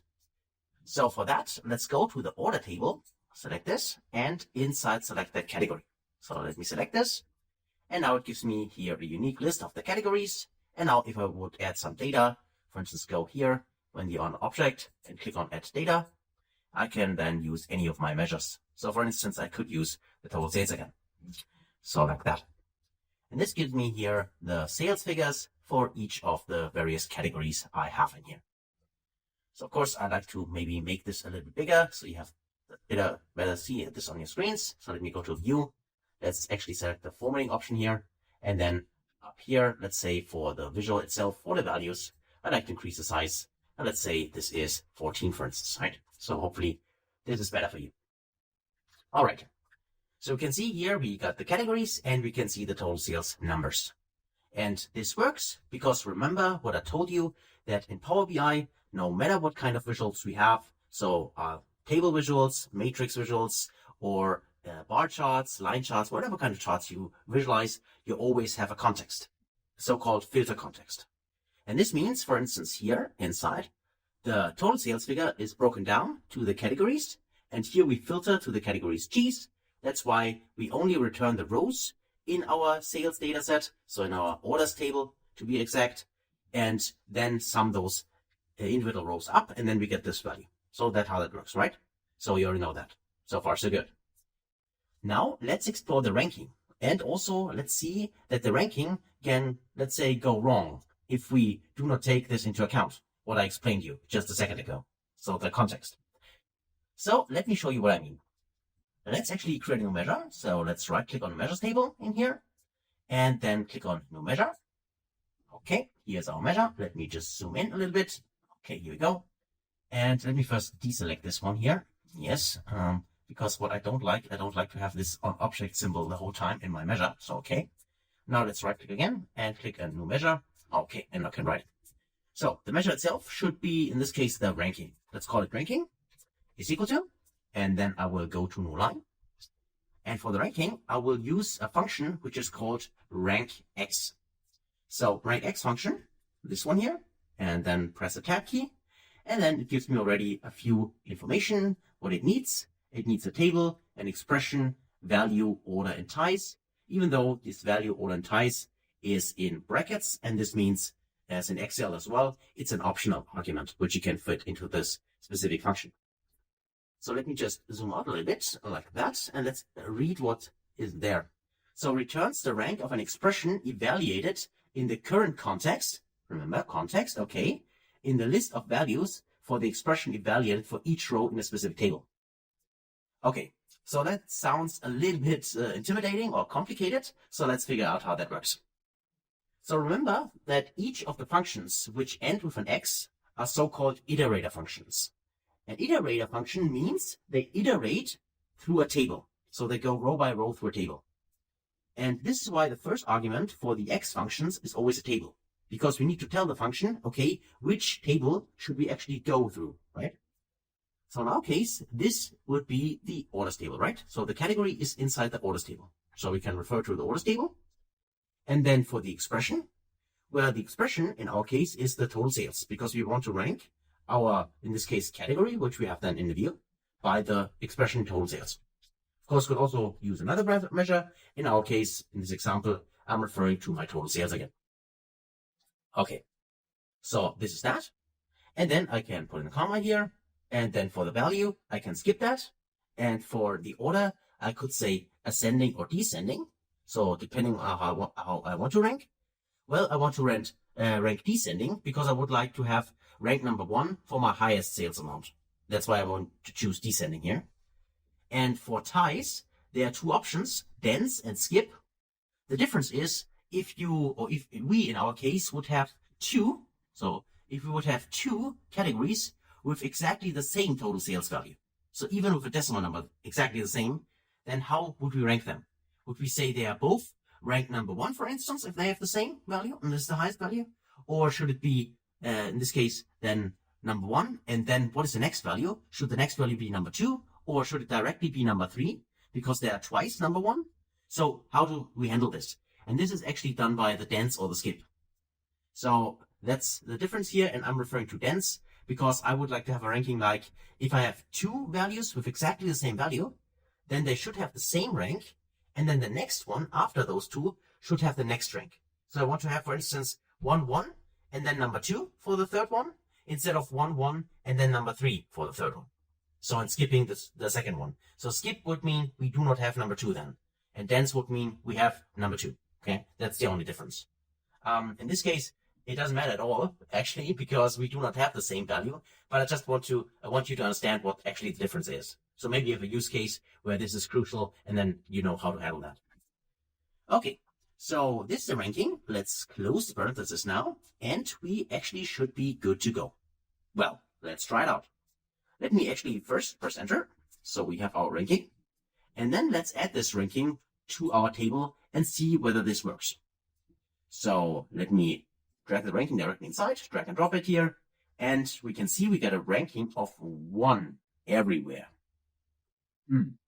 So something clearly went wrong for us. Because as you can see here, 251 is clearly a higher value than this 130,000 and so on. And of course, the highest value, which in this case would be drinks, this should actually be number 1, right? So what happens and why is that wrong? Remember at the beginning when I told you we have a context, right? So let's go back to our formula and figure out what actually is wrong in here. The problem is the following. When we do the ranking, we currently do the ranking over the orders table. However, in the visualization, in our case, it's a table, but as I said, could be any other kind of visual as well. We always have a context. That means currently for each of the rows, we have a different context, which consists of only one specific category. So for instance, here cheese, or here we only have desserts. That means if we now rank over the orders table and we put this specific function or the measure which we have created in our table, the data gets filtered up front to only one specific category, for instance here to desserts. And then we basically do a ranking only for one category. And the ranking for the same category, if we only have one, is always 1. So this is the issue here. So we filter up front actually all the other categories, so we only have one category left, and then we do the ranking. This is what happens here. And that, of course, always returns 1. So how can we handle this? Well, we need to modify this context. We need to tell Power BI that when we do the ranking on desserts here, it should not only contain the desserts, it should consider all the different kinds of categories. And the way we do that is simply adding a different table in here. Instead of using the orders table, we have two options actually. One is we can use all selected function. All selected function, let me uncheck that, returns all rows in the table or any of the values in the column, ignoring any filters that might have been applied inside the query. Now the filters here, which are ignored inside the query, are the filters coming from the visual, these ones. So that means we would ignore the filter to desserts, and this would allow us then to take all the categories into account. The other function we could use, and this is the one I want to use here, simply because we have not seen it so far, is the all function. All function also, let me just press escape, here returns all the rows in a table or all the values in a column, ignoring any filters that might have been applied.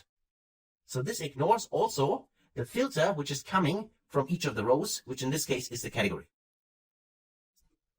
So that just means we can now refer to, in the orders table, the category column, because you can see here we can add either a table or a column name. So let's refer to the column name and search for category. Here it is.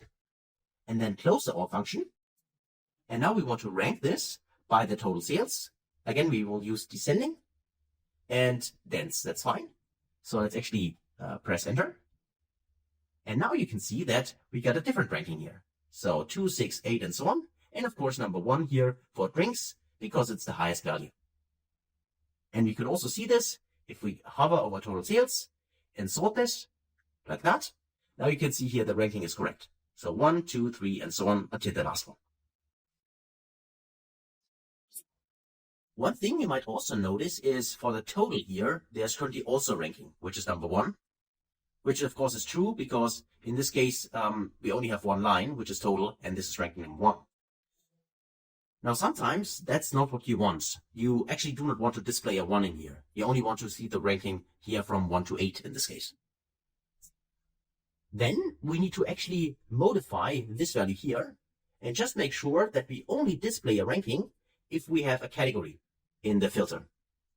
In this case, we do not have only one category. We have the total, and the total actually consists of all the categories together, right?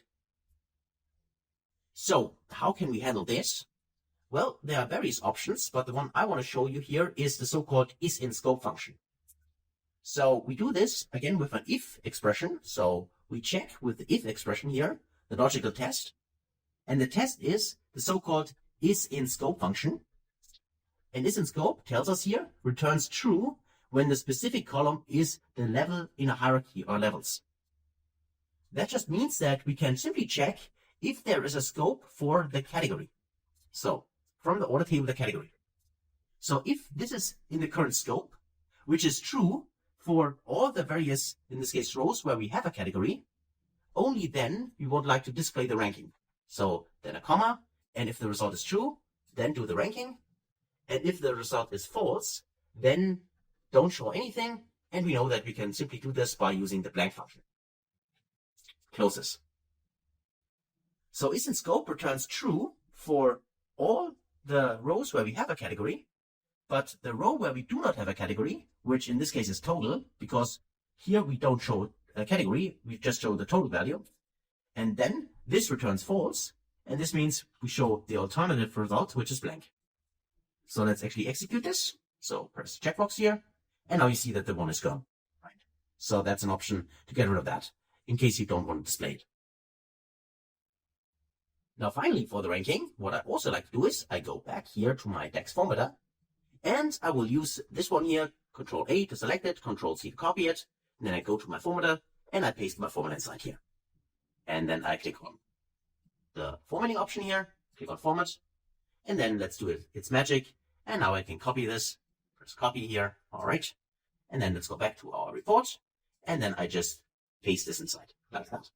And I have now a proper format for that. So let me click the checkbox here. Okay, and we still can see we got our ranking here and everything is fine. Now let me also show you how we can do a dynamic ranking. So instead of showing all the values from 1 to 8 all the time, we let the end consumer of the report use a slider, and then he or she can decide how many values he or she wants to display. But before we do this, I actually want to cut this video now because the lecture is already quite long, and hopefully we'll see us then in the next video. I can't wait for that. See you then.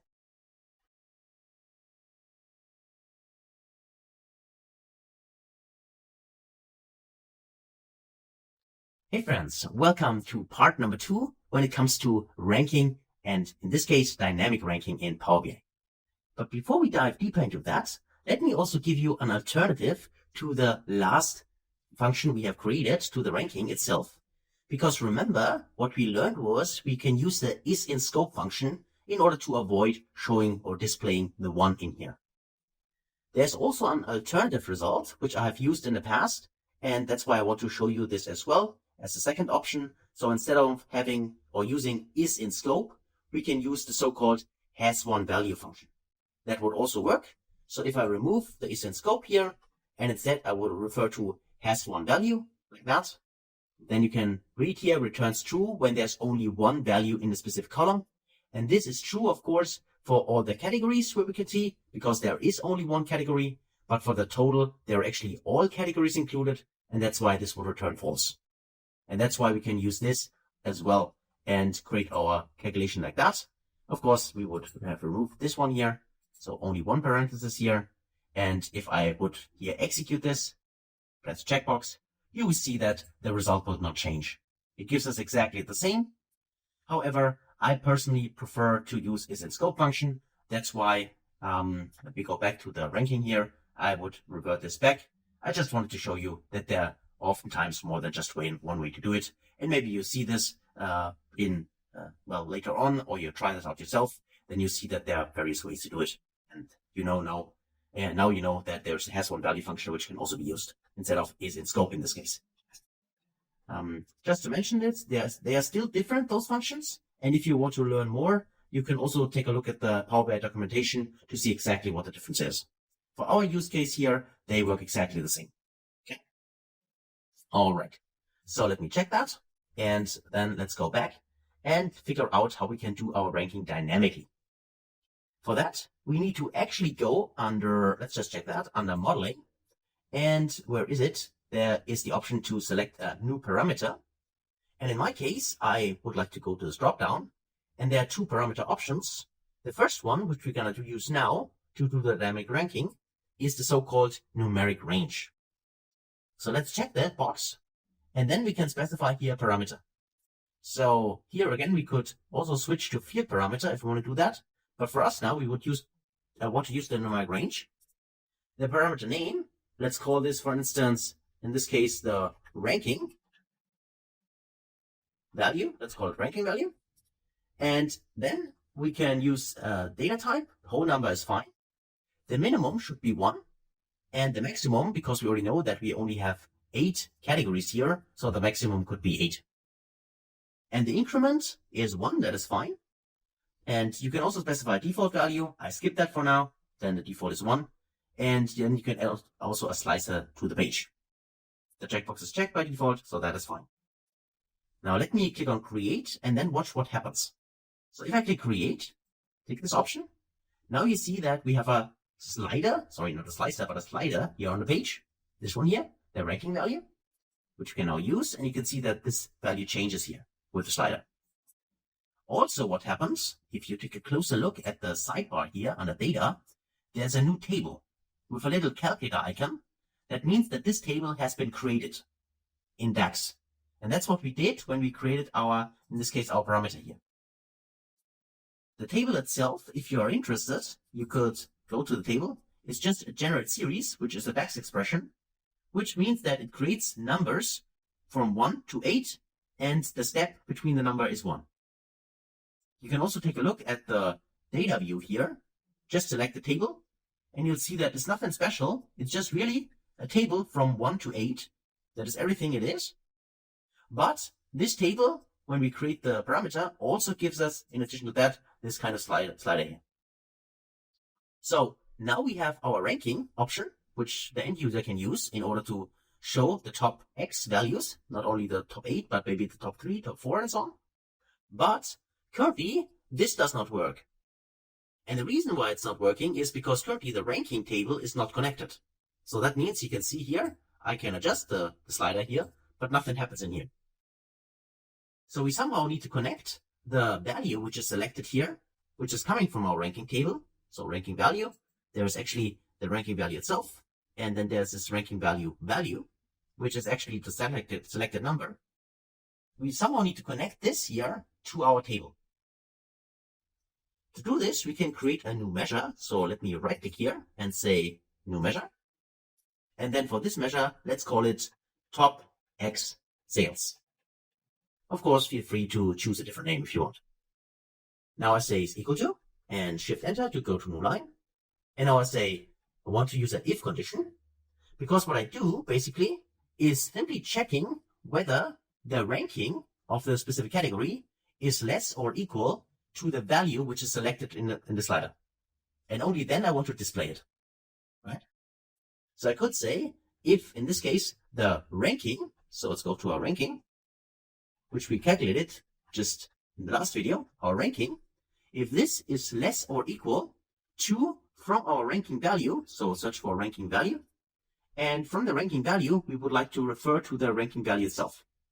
So maybe my naming was a little bit confusing, but what this actually is simply referring to the number which is chosen here.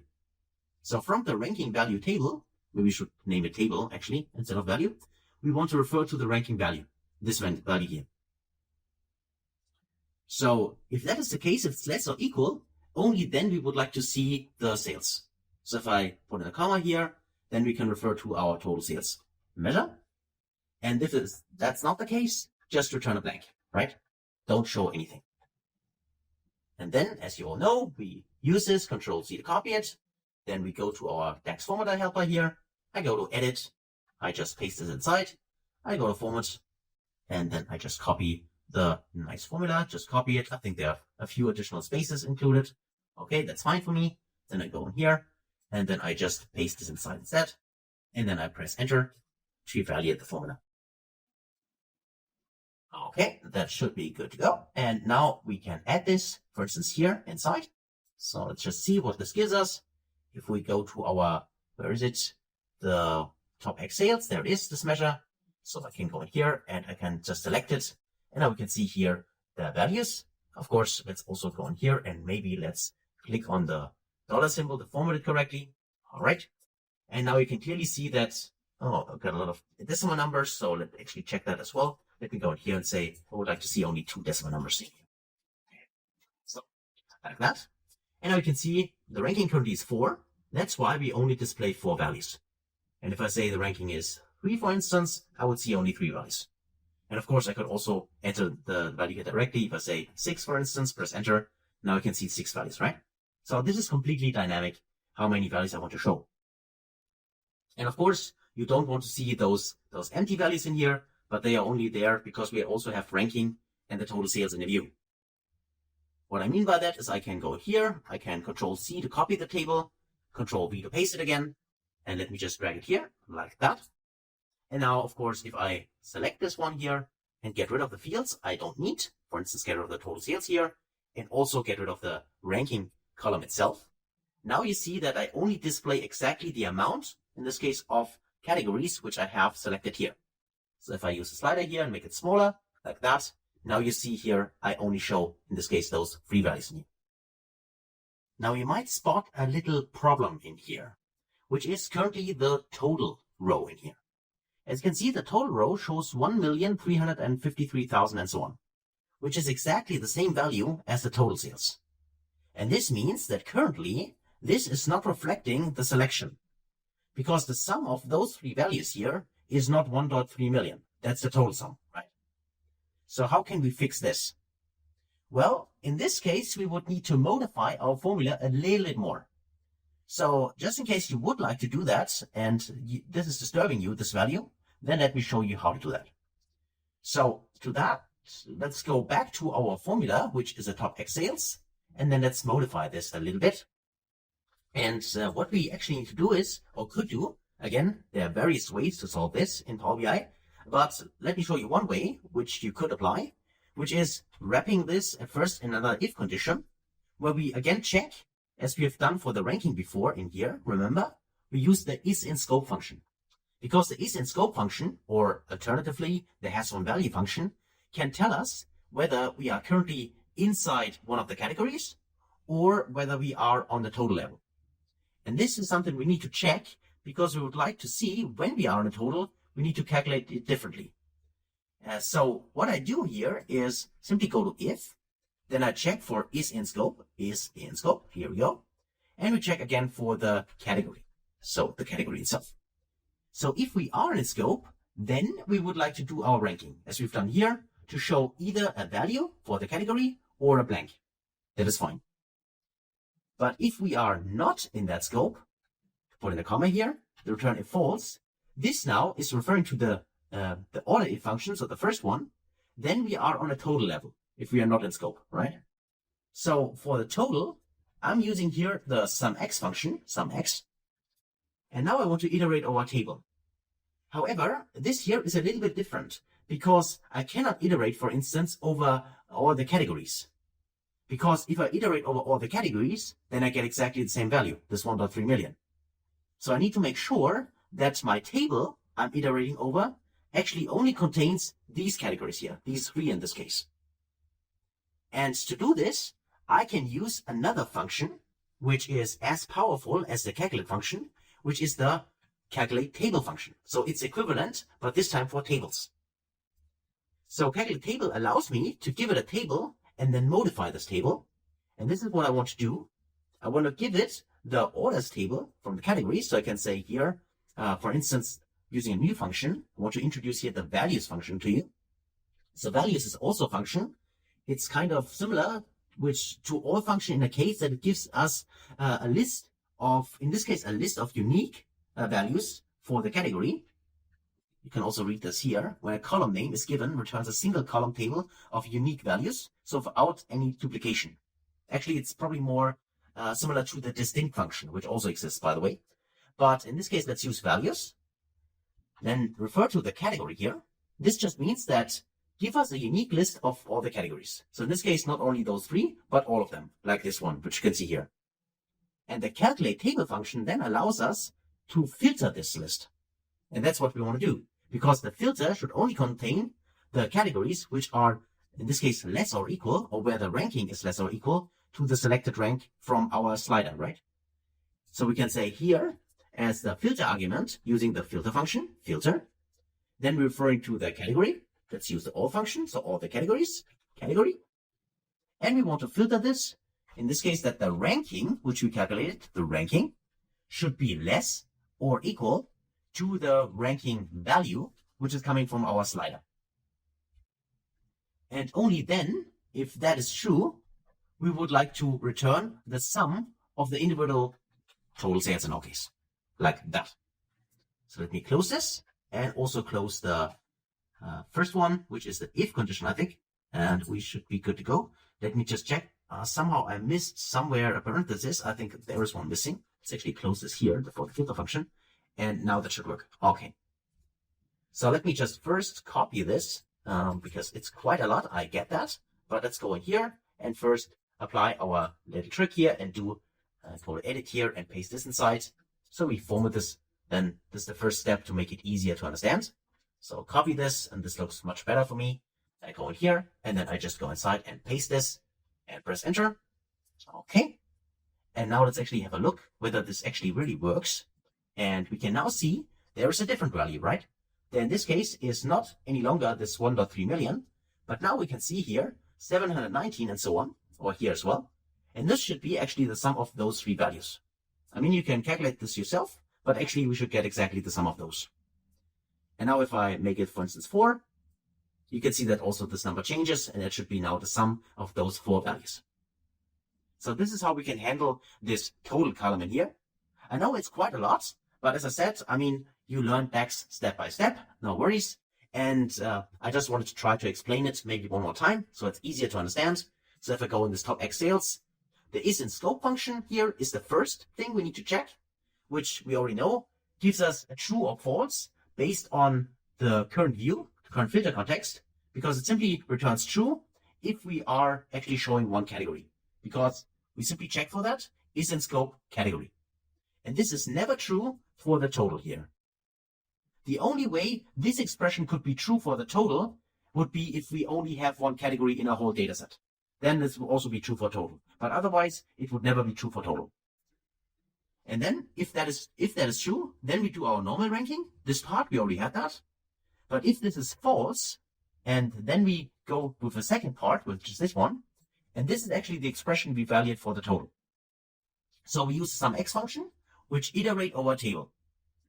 What we need to do, just from the logic standpoint, we need to iterate over a table which only contains the selected categories, where the ranking is less or equal to the ranking from here. And this is why we need to use, in this case, this formula, which is, in our case, the calculate table, because this allows to modify a table.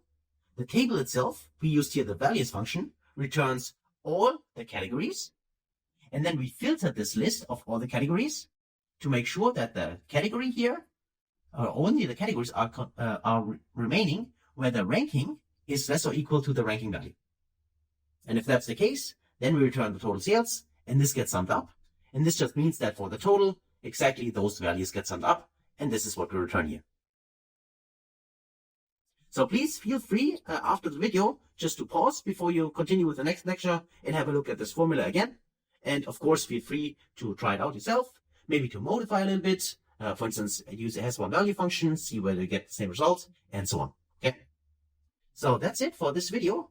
Hopefully that was helpful. In the past, I wasn't always showing that, but I got a lot of requests from students. How can we actually calculate this right value here? And that's why I thought it was helpful, or should be helpful to you if I implement it here, so you can use it as well. So thanks a lot for watching, and then I hopefully see you in the next video. Until then, best guys.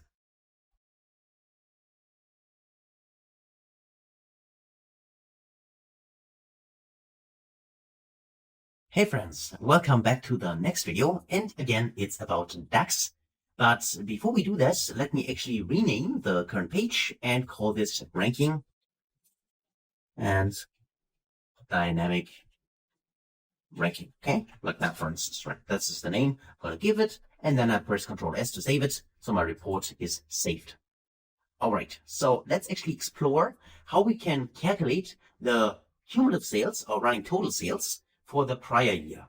And I'm using this specific example because I want to show you a very, very important point you need to understand when it comes to time intelligence and why it is so crucial to have a proper dates table. So let's get into that. Let me click on the plus symbol here, and then let's get started and say we'd like to see, maybe visualize here at first our sales again. I'm referring to my dates table, and I'm using here the date. And I want to get rid of the day and also get rid of the quarter in here. I only want to display here the year and the month. That is totally fine. That's enough. And then I want to display my total sales. So I can check total sales here. All right, here we go. And also make this a little bigger.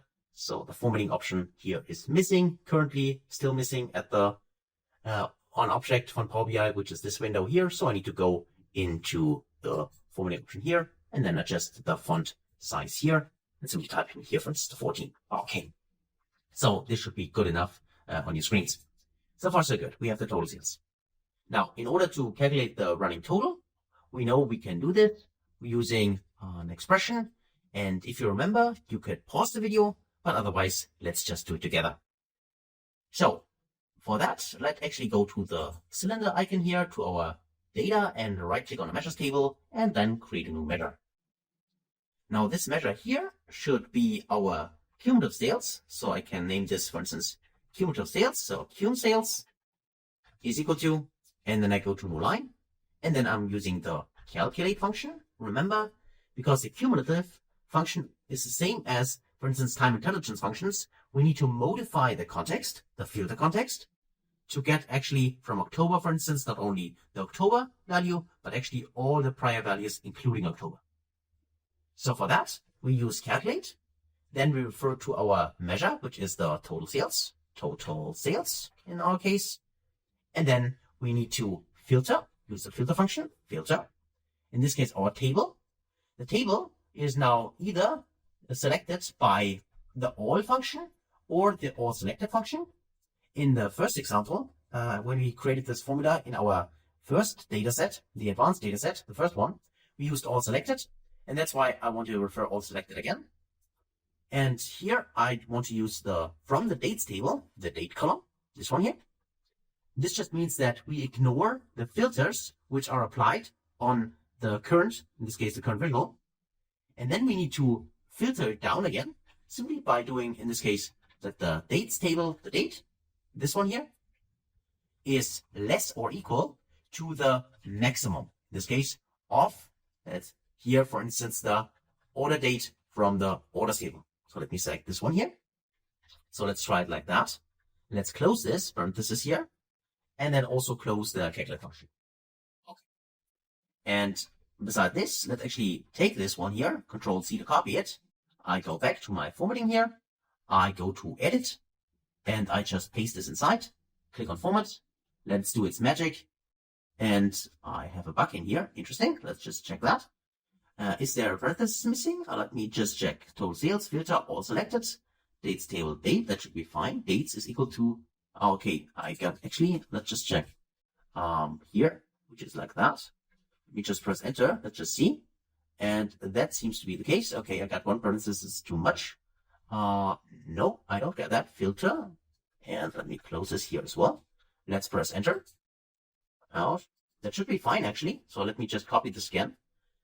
Maybe I was a little too fast. So where is it? The cumulative sales. Here we go. I take this here, Control C to copy it. I go back to my here, and let me just paste it inside, Control V to paste it. And there, obviously, one of the parentheses missing. So let me format it again. And here we go. Okay, let's copy it, and then go back to our Power BI report, paste it inside, and then let's just evaluate that. Press enter. Say this is a dollar amount. I would like to have 2 decimal numbers. Press enter in here. And then we can simply visualize that here. Go to cumulative sales. And we can see that this works. Okay. So here we have the first value. Then here this is the sum of the first 2 values, and so on. Okay. Okay. And of course, at the end here in May, we have the last value here. That is totally fine. Now, in order to get the cumulative sales, but shifted 1 year, so for the last year, what we need to do is at first create the formula or the calculation DAX expression for the prior year sales. And you already know that there are 2 options which you can use, which is the same period last year, as well as the date add function. Now, I personally prefer the date add function because it's more flexible, as we have already learned. So let's do the measure with the date add function. Click on new measure in here, and then say for this one, this will be simply the total sales. Let's call it total sales LY for last year is equal to, and I go to new line and say this is simply calculate. The expression is the total sales. And then we say for the filter, we're using the date add function, date add. And we say for the dates, we're referring to the dates table date, this one here. And then for the comma, for the intervals, -1. And then for the interval itself, it is the year, right? Because we want to shift 1 year back. So like that. And then we close the calculate function and we should be good to go. So let me just press enter. Okay. And now let's actually take a look at that. Let's click on total sales last year. And of course, we'd like to format this. Go also here and click on the dollar symbol. And also on the decimal, only 2 decimal numbers. Okay. And now we can clearly see that this value here is appearing here. This value here is appearing here, and so on. Okay. So that totally works exactly that we expected. So July was the first entry in this data set, and that's why it started here also in July 2022 in here. And of course, now we could compare the total sales with the prior year sales, right? But our goal is actually to show these values here. So the 34,000 and so on. And then there should not be 31,000, but the 66,000 and so on. Now, actually, all we need to do is modify our cumulative sales a little bit. Because instead of referring here or referencing the total sales, we could simply replace this with the total sales last year. So all we need to do actually is Control A to copy everything. So Control A to select it, then Control C to copy everything. And then let's create a new measure. Right click, new measure. And then in here, we just paste it like that. And then of course we need to rename it because we can only give the name once. So last year, like that. And then instead of referring to total sales, we simply type in here and refer to the total sales last year. So that's actually everything we need to do. So you can see that if we have, let's say, a scaffold for our formula, then we can just use any kind of measure. So I could also use, for instance, total profit here instead of this one. So we can simply replace just one part of the complete formula and then get exactly the result we need. So let's actually try that out and see what the problem is here. So let me just check this box and then let's actually go in here. And now let's actually visualize that. Let's make this a little bigger. Say cumulative sales last year. Select again the dollar symbol first and 2 decimal numbers. And now let's actually place it inside the view. Let's go in here and either use on object here and edit, or I personally prefer simply drag and drop it inside. Like that. Okay, so we got values here, which in this case is 34,000 and so on. And then we got 64,000 and then we got 99,000 and so on. So we can see that this seems to work. Kind of, right? Why do we see kind of? And please take a closer look what actually happens now. I can see that this value here is the same, right? That is fine. I can see, for instance, this value here, the 99,700 and so on, is the same value as here. So this cumulative sales also work. But if you take a closer look, for instance, at August, we can see that there is 66,000, which is the sum of those two values. That is fine. But in here, we got only 64,000. So the value here is different from this value. So why is that? Because the next value, for instance, is totally fine, right? And if you take a closer look at others, for instance, here we got 201, is also different from 203. Even though the value before, this 146,000, is the same here. So what's going on here, right? That's a good question. And here, this is exactly why it is so crucial to be aware what kind of dates table you use. And that's why this, I think, is a very, very important and good lesson here. Now, if we take a closer look at our cumulative sales here, this formula for last year, we say in here that the dates table should be less or equal to the maximum order state. Now, because we reference here the order state from the order table, we cannot be sure that actually all the dates are included. What I mean by that is, if we do it like that, then it might be the case that, for instance, here in August 2021, we had certain sale dates which are not part of August 2022. So that means, for instance, we would have a sale day which appears here, which is not appearing here, and the other way around. And if that's the case, then actually we do not really compare apples to apples. And this is why we have, this is why there are differences in here, for instance. So obviously there are sales days in 2021 missing, which are part of 2022 and the other way around. So in order to fix this, we would have to go back to our formula in here. And instead of referencing here the order date, we could reference here the dates table date. So if I go in here and say dates table date, this one here, like that, then watch what happens with this 64,000 and so on, for instance, or this 201,000.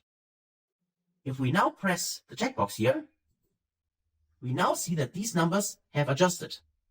And we can clearly see that this 66,000 and so on is now the same value as here. The same is true, by the way, for the 203,000 and so on, and also for all the other values. So now, the reason why this works is because when we're referencing here the dates table, we can be sure that all the dates are considered. Even dates where, for instance, are part of the orders date of the orders table in 2021, but not in 2022. Simply because, for instance, there is the 31st of August, and in 2021 we haven't sold anything, and in 2022 we have sold something, right? This could be the case. But this is completely ignored if we reference the dates table, because the dates table always contains all the dates. So hopefully you understood the issue and also have seen what the solution is. Because this might be very helpful if you're dealing with your own data and you do any kind of calculation like that, and then you find differences, then please remember this lecture or feel free to go through the course again, and maybe you find that this is the issue, okay? So, as I said, hopefully that was helpful. You have seen the problem, we have fixed it together, and that's it actually for this video. So, thanks a lot for watching, and also, then hopefully see you in the next video. Until then, best guys.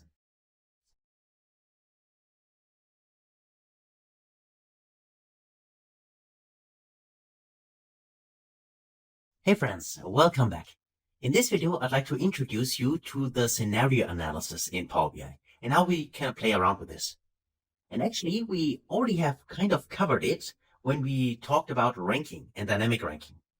Because what we did, if you remember, if I go back to this one here, we used a slider here, and this slider was dynamic and allowed the end consumer here to filter here what kind of categories regarding the top categories for the sales figure he or she wants to see. And something kind of similar to this one, with this parameter here, can be used in order to create scenario analysis. So let's do that. Let's go to page number 1, and here that's already quite cluttered, so let's rename this and call it here. This will be, again, time intelligence, and I call it part 2, right? So you get this also, as you can download this from the resource section if you want to have a look at that, but of course feel free to give this the proper naming you want to name it. I just want to create a new page, so I get a little bit more space for that. Now, in order to get started, what we need are parameters. And in our case, we will do it with price and demand, right? Because these are actually normally two, let's say, factors which might influence our sales. What I mean by that is normally it's like if a company increases its pricing, then the demand might shrink. I mean, depending on the pricing power of the company, of course. So maybe you work at a company and you have a really awesome product, then you might increase the price, but the demand remains stable. Or if the product is that good, maybe the demand goes up because you're currently growing a lot, right? This could be the case. Now, let's actually implement this as an example in Power BI.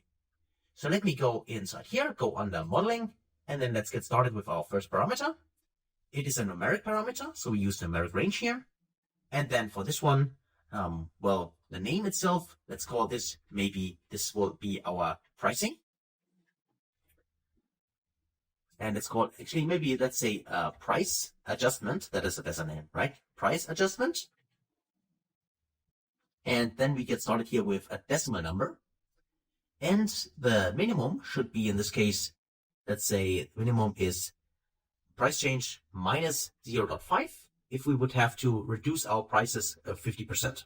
Because we might have an economic crisis, and that would be the case, right? For a scenario. Not a very good scenario, but a scenario. Then the maximum should be, let's just say the maximum is 1. So not 2, but 1. Which would mean that we increase our pricing by 100%. So we simply double the price. Let's say these are the extrema. Then for the increment, of course, then we can't use a whole number. We should use something like, for instance, always 5%. So 0.05. And then the default value here should be 0, okay? So we expect the default value is that nothing has changed regarding the price. Now that's it actually for our price adjustment. Let's create this. And then we have now here our price adjustment slider. Okay, and of course you can see that we can slice and dice this the way we want. And let's actually find a number here. Let's use a 0 here. All right. So maybe one thing, let me just go back inside the data view here. And we see that we have a generate series here from 1 to 8. Okay, that's fine. And that's basically our table. So if I select this, where is it? Our price adjustment, which is here, we can see here are the values. And by the way, let me just select that. And let's actually change the data type here. Because you can see I have values like this one here, and I don't like that. Let's actually switch this to a fixed decimal number. Tick this option. Yes, I would like to change the data type. And now you can see we got only 2 decimal numbers. I think that's a better way. So stick to fixed decimal numbers, because then we make sure that we do not get floating values. Okay, so we got this. So next, let's go back to the report view and create our next slider in this case, which is this time the demand adjustment, right? So if I go in here and say, I want to create a new parameter, go to numeric range again. This time the parameter name in this case is demand adjustment. And then we can use, in this case again, a fixed decimal number. So don't choose the decimal, just choose the fixed decimal directly in here. And then for the minimum, let's just say demand reduces minus 0.5. So 50% less demand. And the maximum, let's say the demand rises 0.5, so 50%, right? I mean, those numbers are really up to your specific use case, right?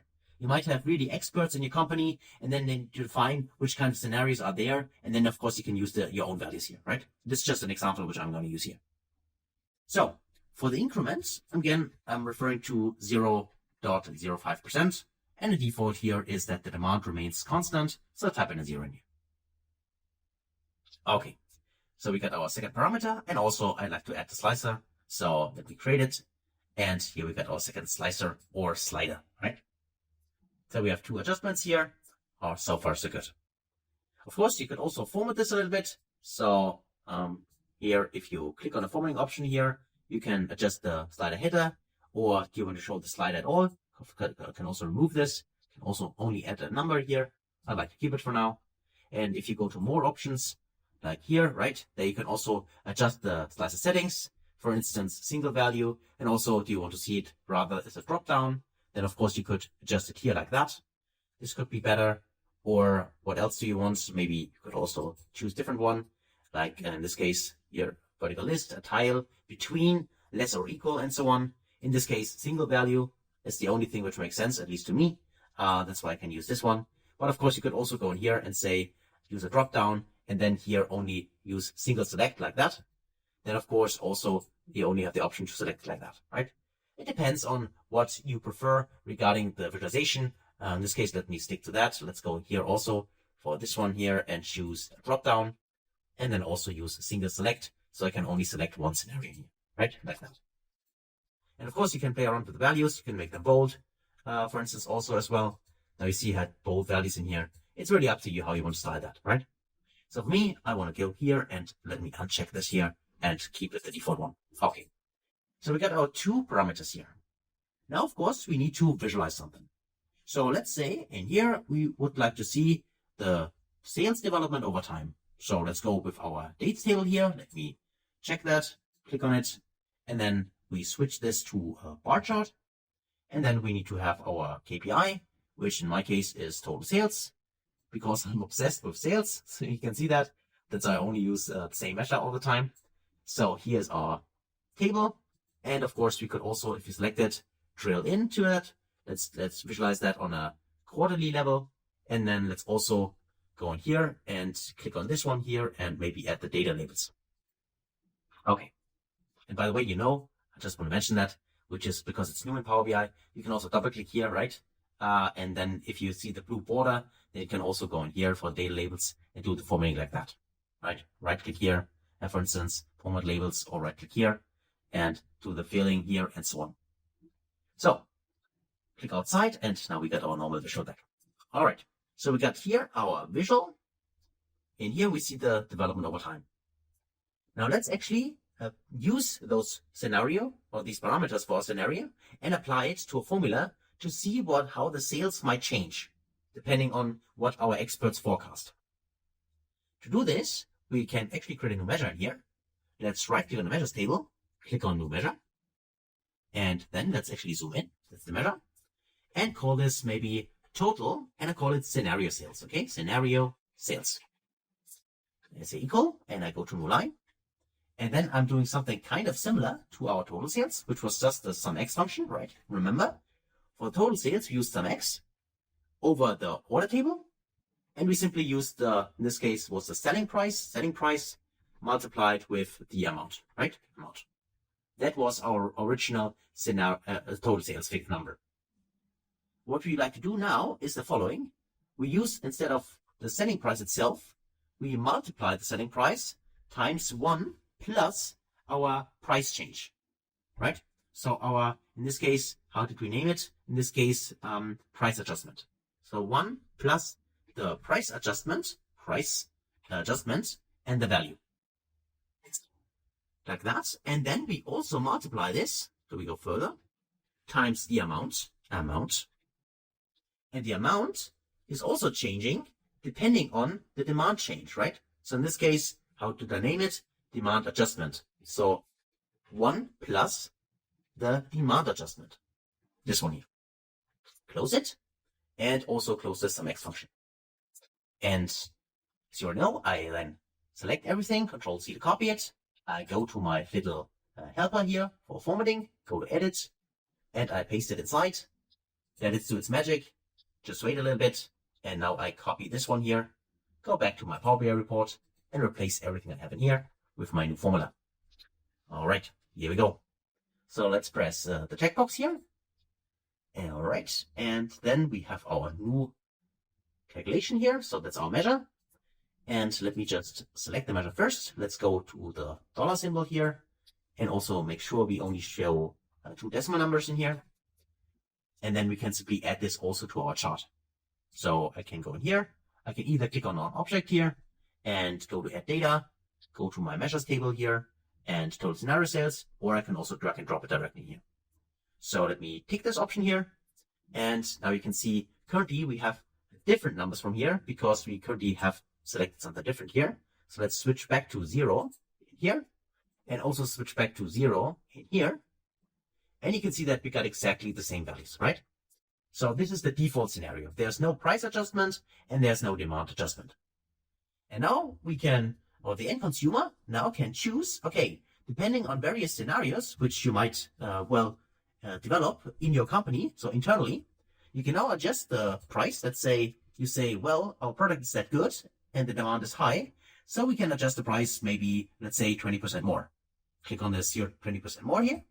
And you see that this would mean that, for instance, in Q4, we would have made 280,000 instead of 182,000, right? So probably very better, of course, than the default scenario. But you might also say, well, we want to adjust the price even further. We would like to see we increase our prices 35%, for instance.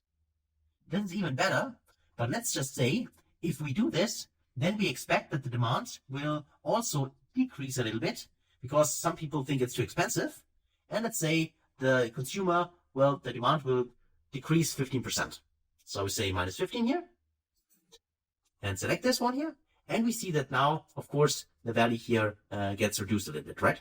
Because we have a higher price, but also the demand is lower. But still, with this scenario, we still make more money, right? Because we can clearly see that the scenario sales here, the dark blue one, is higher than the original values we had.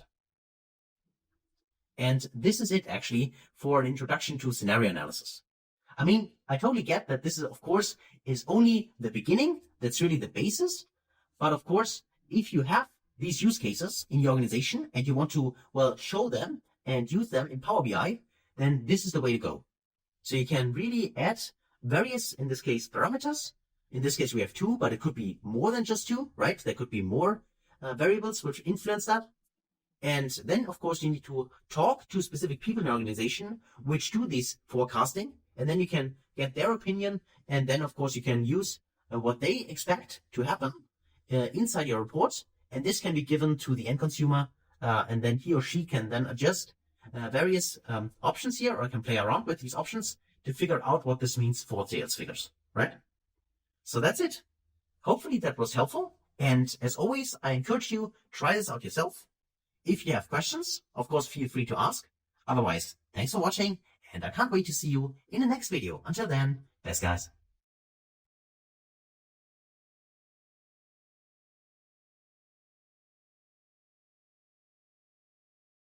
Hey friends, welcome back. Now in this video, we'd like to dive deeper into DAX. And again, it's time intelligent because we would like to figure out what is the rolling 30-day sales. So rolling just refers to a window. So for instance, we have 30 days, then we would like to know what is the amount of sales within these 30 days. And then if we have the 31st day, then of course the first day of our window gets removed and the 31st day gets added. So that's what it's meant by rolling. It's like a rolling window. Maybe you've heard this term before. Now let's explore how we can do this in Power BI. So you can see that I renamed my last sheet as scenario analysis. And then I click here on the plus symbol to add a new page. So we have a little bit more space. So far, so good. Now next, we need some kind of, well, table structure. Again, I'm using the table because I think it's most easy to explain and best to understand with this visual. But of course, as I said before, this can be applied later on to any kind of visual you want. Okay. So let's get started.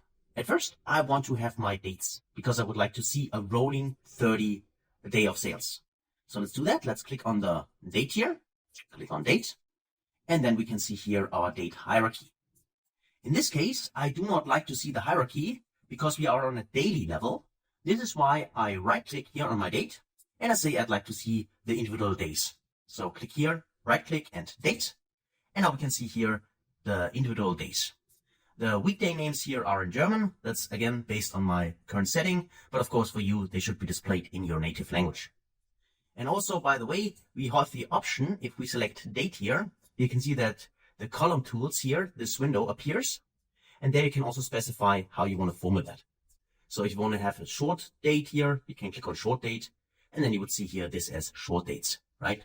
Without the weekday name. It's up to you how you want to format it, but there are various options in here available. So maybe this one as well, then it would like look at that, right? Up to you what you prefer.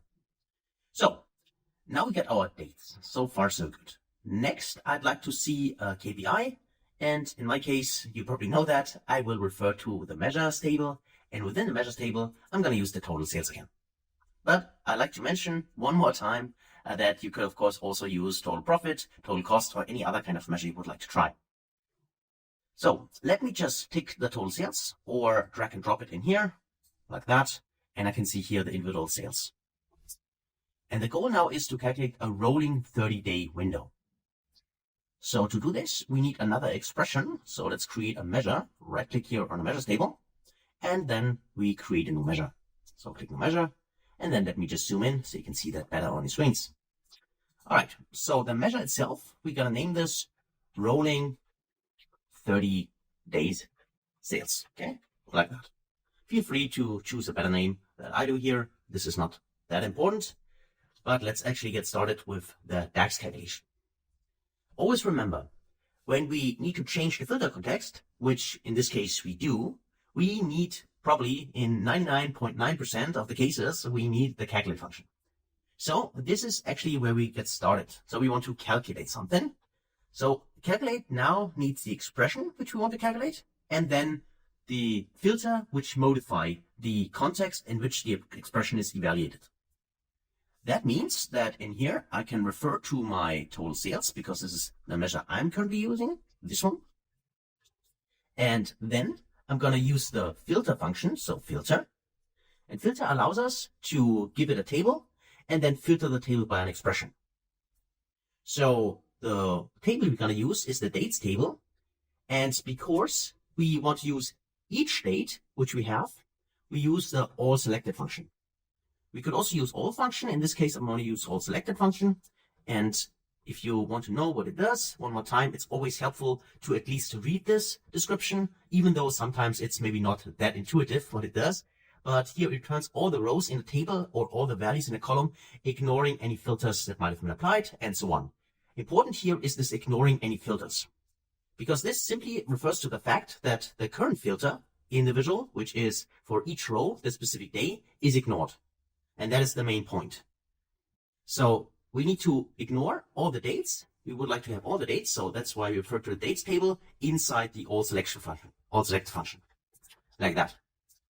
And now we say that we want that the dates table, the date itself, so from the dates table, the date, this one here, should be, in this case, greater than the maximum of the dates table date. So this one here, we just select it. And we subtract 30 days minus 30. And at the same time, Power BI as the second argument, you can use a double ampersand. This is an AND condition. The second condition for the table which you want to filter, so the dates table, is that the dates date, in this case here, is less or equal to the maximum of the dates table date. This one here. So let me just select it. Let's close this here. And then also let's close the filter function, and then let's close the calculate. And after that, let's actually select the whole function first, Control-C to copy it. Then I'm going to my helpful DAX formula tool here. I paste this inside, and then I let it do its magic. Just wait a little bit, and here is my formula code. I copy it, and then I go back to my report, drag this out, let me get this in, and I will paste this inside. So let me select it, Control-V to paste it, and then I press the checkbox here. And we got our rolling 30-day sales. Now let's dive a little bit deeper in what this formula does. Now remember, we would like to calculate the total sales in a modified context. That is why we wrap the total sales inside the calculate function. The new context for the calculation of the total sales is this table, which we create here, this part. The table itself contains of all the dates, ignoring the dates we can see here in the visual. And then we make sure that the dates itself, which we want to have for our total sales calculation, is greater than the maximum minus 30 days. The maximum date, on the other hand, this one, always refers to the current row. And this means that, for instance, here for the 26th of July 2021, it would be here the fact that the lower limit should be actually this date minus 30 days. So that's what meant here. This is the lower level. And the upper level, this is why we say at the same time, the dates table date should be less or equal to the maximum. And the maximum, one more time, is referring to the current row. And by specifying this way, let me just check it one more time, we then have a 30-day period, like for instance starting here and then 30 days in total for calculating the value. And then for the next day, we just shift this window up. And we do it for the next day as well, and this is how we get this rolling effect. So to actually put this inside, let's place it here. So where is it? The rolling 30 days, here it is. Let's just first select it, make it a dollar symbol, and also make sure it only has 2 decimal numbers. So we have a nice format KPI. And then let's actually add this to our view. Let's click on the rolling 30-day sales, take this option, and then let me also make it a little bit bigger. So let me go inside the view here, check the formatting pane, and then go in here under value section, and then just choose here a bigger size, 14 for instance, and hopefully you see that better. Okay. Now, the first thing we could see is now next to the days where we had sales, we now also have the dates where we had not created any sales. Those are included now in these rolling 30-day sales because this is referring to our dates table, meaning it is not ignoring any dates. It's really keeping each day into account. That is why this value here is repeating, because it's simply the sum of those two values, and then we do not generate any sales, so the value doesn't change. And this just means that we now sum up the first two, and here it remains 2, because actually those are added, but those are blank, so nothing changes here. Then we have this one, which is the sum of those. Then we have this one, which is the sum of those, including this 4,001 and so on, and so on. It looks like a cumulative sales, which you are kind of right if you think that. But the difference now is that it is actually shifting. Meaning after 30 days, and you'll see that it will not rise the whole time. So for instance, here is still rising, still rising, still rising. And let's just say here, for instance, right? This one would be example, this one as well. So obviously here the value is smaller than this one, simply because the first entry of the time frame of 30 days just gets removed, right? It could be a very high value. Somehow maybe this value gets removed, right? And then 30th first value gets added, for instance, this value, which would be smaller. And this is why then these values are smaller, right? Or in this case, no value is added. That's why these values are smaller. So that's what's meant by that. So hopefully you understood what it does. It is a kind of cumulative computation, but only for 30 days. And then when we arrive at the 31st day, then the 31st day is added, but the first day of our window gets removed. And this is how we get this sliding effect. And this is what we created here together using this formula in DAX. So these rolling 30 days. So that's it actually for this expression. So I think that's kind of helpful, at least from my point of view, because I had this request a few times that people wanted to see this 30-day sales because it's a, let's say, rather smoothing sales window, which gives us more insights that maybe just one day where we could have, for whatever reason, some kind of outliers, right? And the great thing here is that you can make this dynamic. So the 30 days, of course, can be changed, right? You could say, well, in our company, it's actually, we take a look at the 10 days of sales, or 1 week, like 7 days of sales, anything like that. Or remember our scenario analysis, you could also start creating a numerical parameter under modeling, and then use the numeric parameter and put it in here. And then you have a slider, right, where the end consumer then can simply specify what should be the window. And based on the selection, this window will change, and so the calculation will change. So that's just an idea which you might want to try out. So thanks a lot for watching, and I can't wait to see you in the next video. Until then, thanks guys.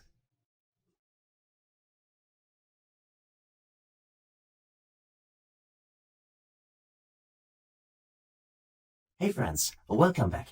In this video, I'd like to give you an introduction to table functions in Power BI DAX. What are they? What actually do they do? And how do we use them? Because to be honest, we already used a lot of them. And they differ from the measures we have created. So to get started with that, the measures we have created so far, so all these little calculator icons, which you can see here, all those measures always return a single value. That means they return a number, for instance, right? Like you can see here for cumulative sales, right? We calculate the sales cumulatively. Or to be more easy, to the total sales here returns one single value, which we can see here in the view. And this value, of course, then gets filtered by the current filter context, but it always is one value. Like this value here, and so on. Or even for the total here, it's one value, which is returned. This is what makes, what defines a measure. A measure always returns a single value. Table functions, on the other hand, do not return a single value. They return complete tables. And we use them already if we have a look at, for instance, our rolling 30 days here. We use the all selected function. The all selected function, as well as, for instance, the all function, returns a table. Also, the filter function, which is included here, is a table function because it also returns a table. Because it filters a specific table by a specific expression, but still returns a table. And this table then is used to change the context of this measure, right, of total sales. The rolling 30-day sales, on the other hand, this as a whole DAX measure itself returns then the total sales in this new context. So it still returns a single value, but we used inside the calculation table expressions. Now, to better understand this and to see it visually, let's actually create those tables. So let me make this smaller, and then let's get started under modeling here. There you can find the new measure, right? But there's also an option to create a new table. So here you can write a DAX expression to create a new table. So if I go in this new table option here, you see that it seems to be the same as for measures. I can write my table expression here. And if I do that, let's call this, for instance, the first table we're going to create. Let's say this is our all. Let's use all function here. All order TBL. Let's call it all order TBL is equal to. And then I simply use the all function here, all, and then I'm referring to a table. So for instance, here the order table, like that. I can close this, and I'm basically already done. So that's all I wanted to do. I have here created a new table, and this returns a table. And I can show this to you as soon as you evaluate that. So if you go to commit here, what you can see is now we have here our new table. This new table is not part of the measure table, and it cannot be part of the measure table. In a way, as you can see here, it is a complete table. You still can see the little calculator icon here, which just means that we have created it, which is true, but it does not return a single value.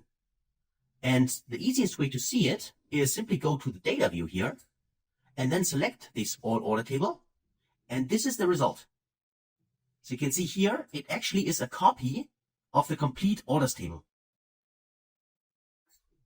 So it does not return a single value, like for instance this number, it returns a complete table. And this is why we would not be able to say, for instance, here under new measure, or right click here and create a new measure, we cannot use this formula like all order TBL. This would return an error. You can try it if you want, or you believe me, but you cannot do that. A measure always returns a single value. The table functions, on the other hand, those, for instance, like this all here, this returns a complete table. And these tables are normally used inside the measures in order to evaluate the measure in a new context, for instance, and calculate. So let me show you maybe two other examples, which we already used, which is the filter function, and let me also show you the values function. So we have two additional table functions. They are more than just those three, but these are just examples to understand what the table function do actually. So let's actually create a new table, and be aware, if you want to create a table, make sure you click on this new table option. Do not click on new measure, right? Measures, if you want to return a single value. Tables, if you want to return a complete table. So let me click on new table. Okay. And this time we're going to use the filter function. So let's say this is our drinks table. Now, if you remember, maybe not, maybe you do, in our orders table, we have various categories. And one of those categories are drinks. Just go to that. So we could say with the filter function, we would like to return the orders table filtered by this category drinks. So let's do that. Let's just say we would like to filter. Filter needs a table and the filter expression. And the filter expression is evaluated for each row in the table. So that means I can say I would like to see the order table, but this time I would like to only have the category. Here it is, category, which is equal to, and in quotes, I write drinks. Drinks is capitalized, so I need to make sure that I write it with the upper D. And then I can close the filter function, and I can press enter. And now you see, again, we are returning a table here. This is the drinks table. But if you scroll to the right, you would see that here for the category, if I take this option and try to filter it, we only have drinks. So basically it is a copy of the order table, but filtered to only one category. This is what the filter function returns. When we compare this to the all order table, which we created, and scroll to the right there, we can see that here we have a complete copy, meaning we have all the categories inside. But still, we also return a table. Now, for the last example I want to show you, this is the values function. So let's also, one more time, go to, in this case, here under, where is it? Let me just select here the table tools, and then I can create a new table. So I'm still here in the data view. By the way, you can also go back to report view and do it here. It makes no difference. Just make sure that you create a new table. And you should also be able to do that if you right click here and say, where is it? Is there an option to create a new table? I can't see it. No, it's just a new column. Okay, that doesn't work. So in this case, we need to do it from the ribbon menu. So let's create a new table. And then let's just use here the values function. And let's say this is our category table. Category TBL is equal to. And then I can simply say here values. And if you want to read through it, what does the values function do? In this case, I think it's quite easy to understand. So when a column name is given, it returns a single column table of unique values. When a table name is given, it returns a table of the same columns. So the first part, we want to return a column name. That is the example I'm going to show you here. It simply returns us a table with unique values. So it basically removes all the duplicates. It's like the distinct function, kind of. There are subtle differences between those functions because the distinct function also exists, which is also a table function, but it can also return the same values. So here, if I refer to the category, there it is, not from the orders table, I would like to have all orders table, I would like to have it from orders table, from this one. It's our original table. And if I press enter, one more time, I have created a new table in here with the little calculator icon. That's an indication, like for the measures as well, that these are calculated DAX expression by us. The only difference is this is a calculated table. These are calculated measures, so single values.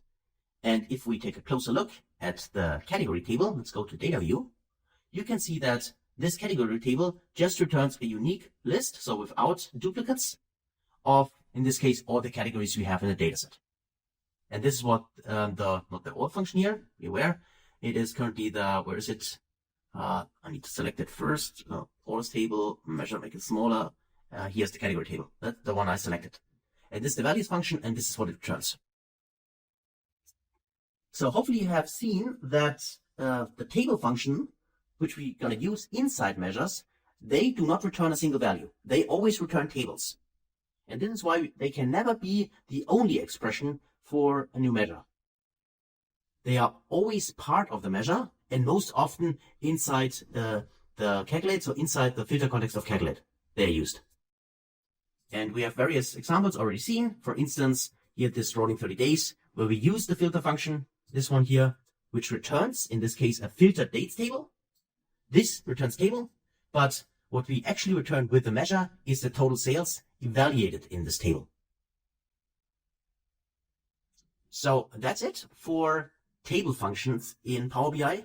As I said, there are more than just those three, but hopefully having seen these examples, you understand what they do, that they return tables, not single values, and we've seen how we can use them inside measures, and this hopefully gives you a better understanding what actually happens here.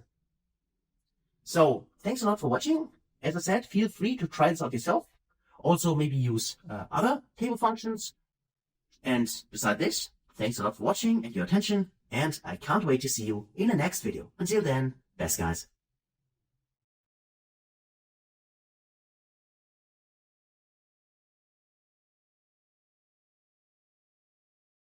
Hey friends, welcome back.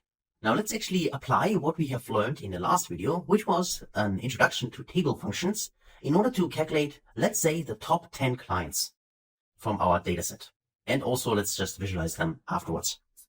So for that, I just need to create a new report page. Of course, you can also use the same page, but I personally prefer to have it on separate pages. And then I just rename this by double clicking here and say top 10 clients.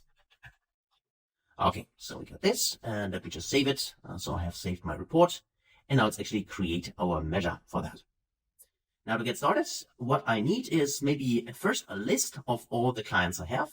So I could go in my, let's make this smaller, and let's go to the orders table. So the original orders table here, and then let's just say we'd like to see here our customer companies.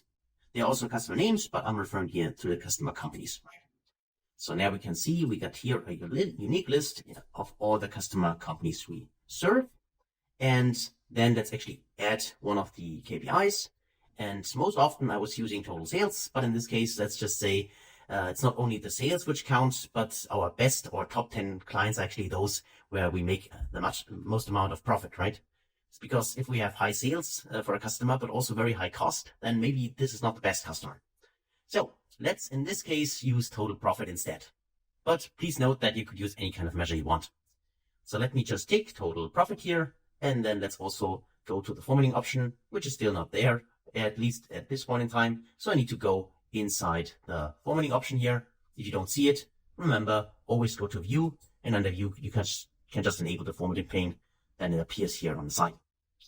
So next to that, I'd like to actually increase the value, so font to, let's say, 14, and I think that should be big enough so you can see this on your screens.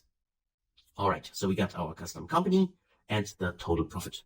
And of course, we could now say, let's sort this by total profit here, descending, and then we can clearly see that Ernst Handel, in this case, is the client which generates the most amount of profit. So this is our most valuable client, right? And then quick stop and so on. Now, beside this, here we currently return all the values. So let's just say we only want to return the sales of our top 10 clients. Now, for that, just scroll up again. We can create a measure. I just want to make this bigger already. Let's go back to our cylinder, so our data set here. And then let's right click on the measures table and click on new measure. There's our measure. Let me zoom in. This is the measure we want to create. And let's just name this, for instance, top 10 clients or customers, whatever you want to name it. Is equal to, and then I press Shift Enter to go to a new line. And then I say I want to calculate something. So calculate. The expression I would like to calculate in this case is the total profit, because this time I'm referencing total profit. So let me just check this one here. Okay. And now we need to evaluate, so create a new table. So this time we're gonna use table functions because we only want to return the profit for the top 10 clients. So the idea is, if we have a list of clients here with basically all our clients, only return the total profit. So not for every client, but only for the top 10 clients. For all the other clients, we don't want to see anything. So those numbers, for instance, here, because this one here is probably definitely not in the top 10, right? This is maybe 20 or anything like that, or 15. So that's why there should be a blank instead of this value. So to do this, we can filter a table. So the filter function can be used. Remember, what filter does is it needs a table, and then we can give it an expression, which is normally a true or false expression for each row in this table. And if the expression is true for the specific value, then it remains in the filter table. If it is false, then it gets, filtered out. So the table we're going to use is, in this case, the list of clients we have, so the customers. And for that, we can leverage another function, which we learned in the last video, which is the values function. So we can give it a table, and this table can be created using the values function by simply referring to the customer company. So a customer company from the orders table, this one here. So be a little bit careful because we created those additional tables like the all orders table and the drinks table. And we, in our case, always want to refer to original table. So what this gives us is a unique list of customer companies. Remember, that's what the values function does. If we give it a column from a table, then it always returns a unique list without any duplicates. Same as when you go to Excel and say you remove duplicates from a column, right? That's what we get here. Now, this table itself, we want to filter further down because we only want to see the top 10 clients, not all of them, which are currently included in this values. So for that, we can use another function, which we already learned, which is the rank X function. Because the rank X function allows us to rank specific values based on a measure, right? Now, what we want to rank are the customers. And in this case, I'm using the all function because we want to remove any kind of filter context. Remember, with the ranking, if we do not use the all function, then the current filter context, like for instance, let's just say this one, Varshin Herku, probably pronounced this wrong, but this would be the current filter context. And if we use a rank X function, and we do not use the all function, then it gets filtered to only this client, and then we can see a 1 for all. In this case, the ranking will always be 1 for all the clients. We have seen this in one of the prior videos, so if you want to see this again, have a look at that. But otherwise, just keep in mind that whenever you use the rank X function, then you always want to use the all function. So normally these always are used together. So rank X, all, and then a specific table. So in this case, it is the customer company, one more time, customer company from the orders table, this one here. So this just means, in this case, filter the list of unique customers based on the ranking of all the customers. And this ranking is based on which measure? Well, in our case, the total profit. That's the measure we want to do our ranking on. And then we just say we would like to rank descending because the highest profit should be rank number 1. And also I'm referring to the dense ranking. That's my default one. And I can close this. And now the expression is simply that the ranking is less or equal to, and then the value. So if we, in our case, say top 10 clients, then the ranking should be less than 10, of course. If you choose top 20, then use a 20 here. Or remember, if you want to be totally dynamic and give the end user this option, then you can use simply the numeric parameter, which we also have done when we talked about ranking in Power BI. So that is that. And then I need to close the filter, and I also need to close here the calculate function. And that should be it. So let me just select everything, Control C to copy this. Then I go back to my little helper tool in here, and I go to edit. I just paste everything inside. I click on the format, let the magic happen, and then I can copy this. And this case goes back in here, and then I paste it inside like that. Okay. So that looks already better. So at least easier to read, at least from my point of view. One more time, you don't have to do that, but I think that's really a great helper tool to format this correctly. And you might want to do this as well, which is helpful, not only for you, but also all your colleagues will be very, very thankful that you do that. Okay. So we have that. Let's actually then check box in here. Okay. We are good to go. We got our top 10 clients.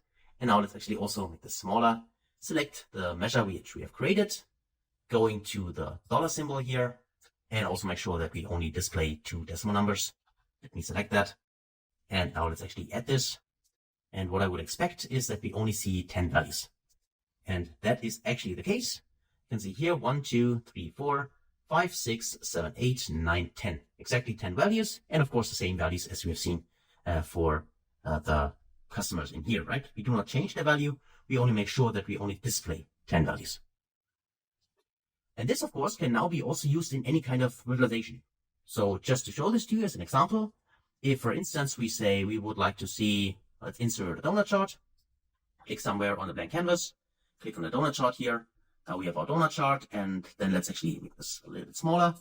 And then let's put the top 10 client sales inside like that. And now if we take something on the legend, so in this case, where is it? There's the legend. Let's click here and add the customer company. So if we search for customer company and use it here from the orders table, click this option, then we can see here, we now have all the orders from only our top 10 clients, right?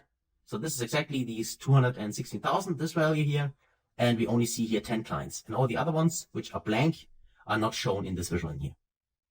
And of course, feel free to play around with the view and change it maybe to a different color legend, maybe this one here, or maybe a different one, maybe this one here, something which might fit exactly to your needs. It's just an example, right? But you can clearly see that in this case, we only use sales of the top 10 clients. And this can be done in this case, as you can see here in the table, but also as you see here in any kind of visual. Or I can copy this, Control-C to copy it, Control-V to paste it. Now twice, let me drag this down, and let's just change the visualization here. Let's just go back under Home or Insert, doesn't matter. And then in here, let's just switch this, for instance, to a bar chart. So click on the bar chart here, and we see that, again, we get only 10 bars for, in this case, our customers with the highest amount of, in this case, profit, right? Our top 10 clients. And this can be further formatted either by clicking here and go to the data labels like that, right? Or you could double click, just remember that. You can double click in here.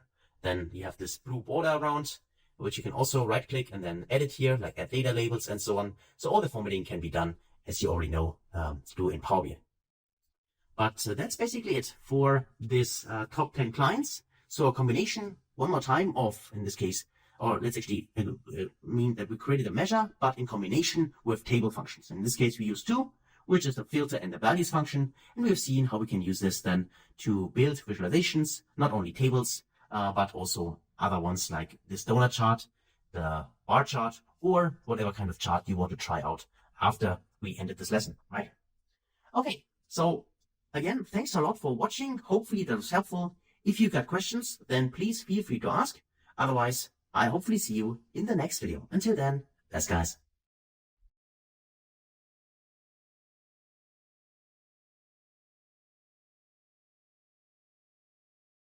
Hey friends, welcome back to the next insight or analysis of our dataset in Power BI.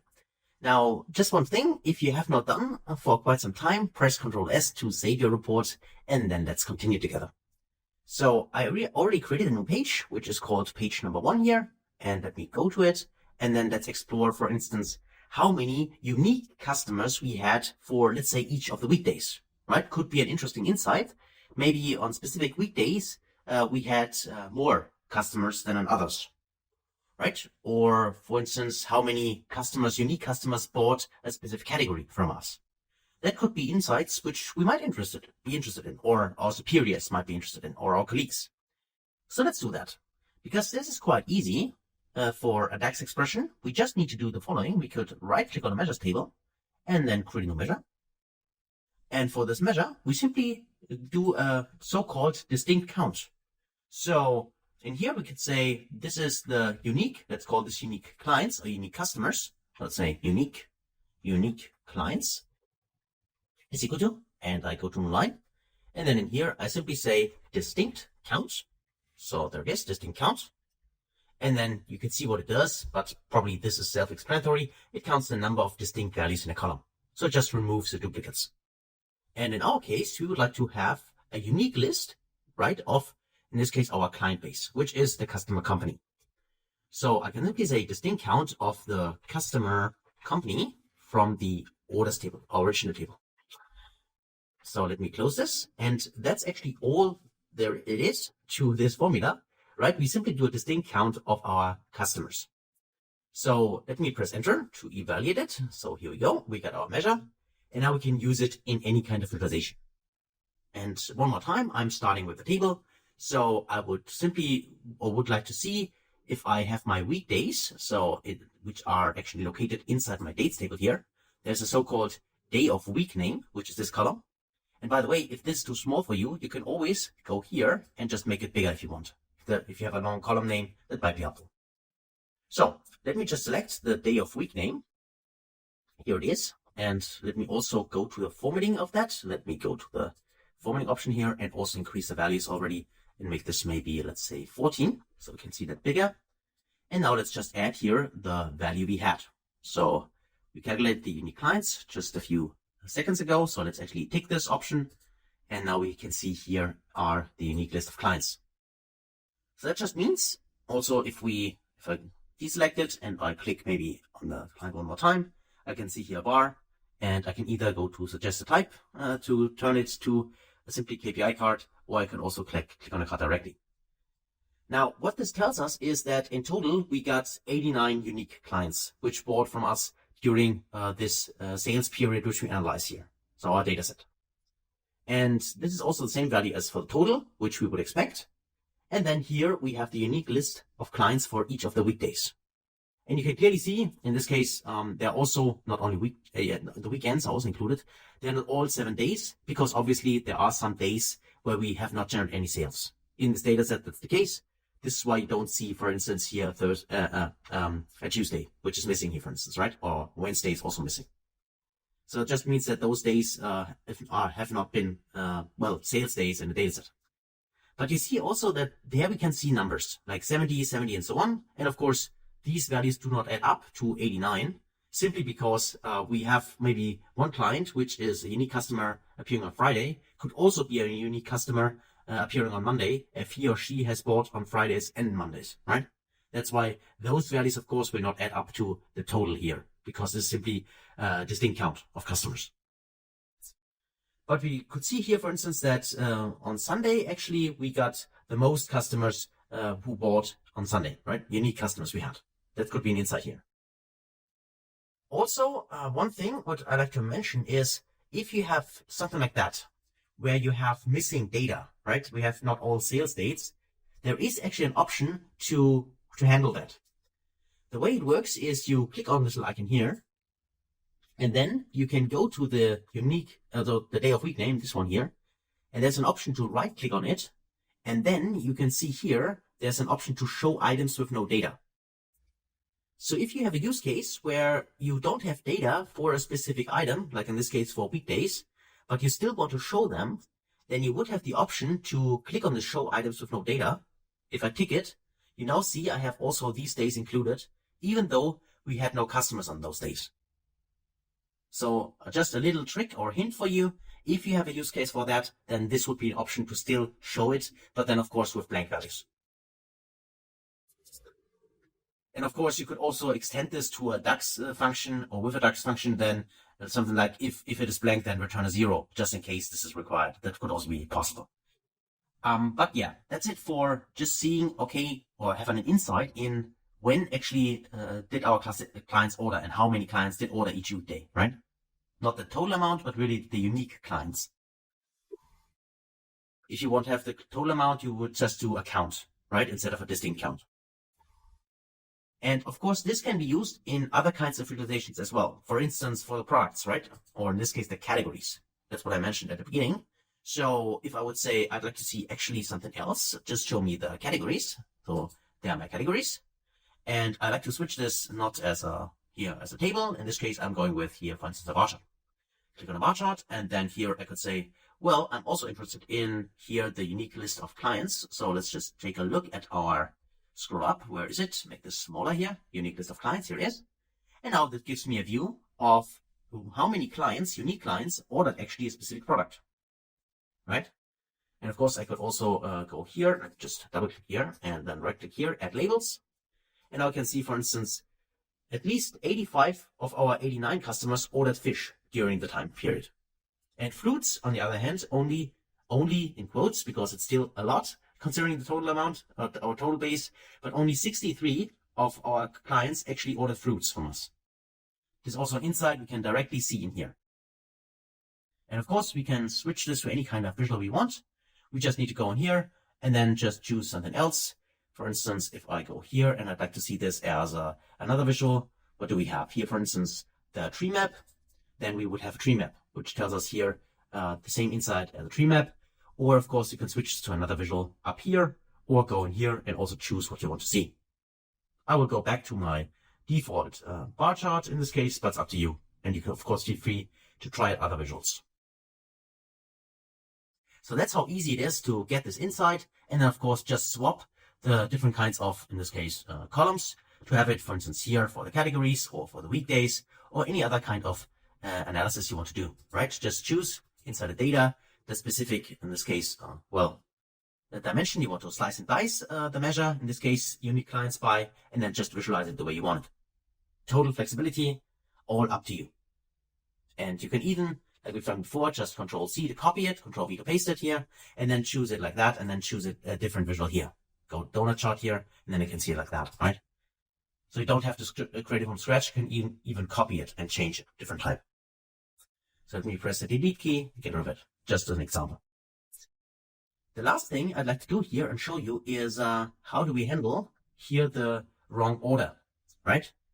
So I've already shown you how that works, but let's do it again.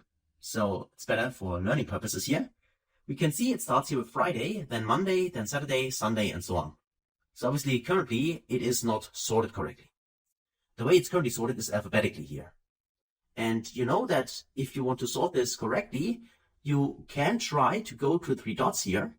But here we only have the option to sort it here by day of week name or unique clients. So either starting with the 76 at top or the 69 at top, depending on how we want to sort it, ascending or descending, or the day of week name, which also allows only sort alphabetically, and that means descending or ascending. But we need to sort the weekdays correctly, and for that we need to have a helper column. So let's actually check out our dates table. Let's go back to the data view here.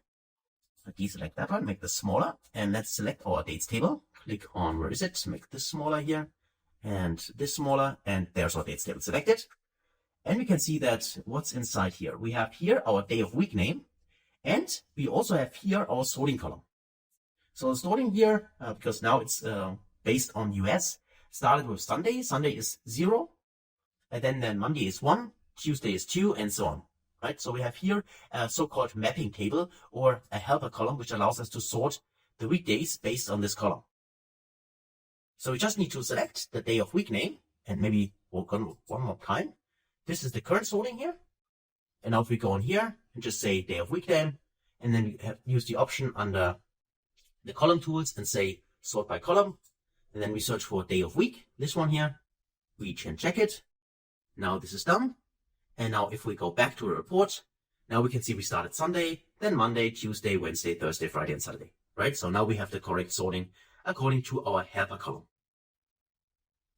And that's it actually for this insight about the unique clients, as well as how to visualize this differently and get different insights, as well as how we make sure that we have the sorting correct, as well as the last thing, which we did also at the beginning, how to display values if they do not contain any data. Is that possible? Yes, it is. And we have seen how that works.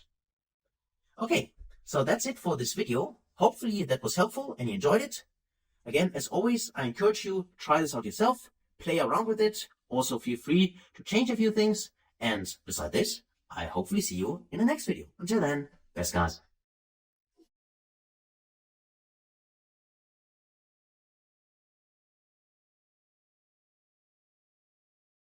Hey friends, welcome back.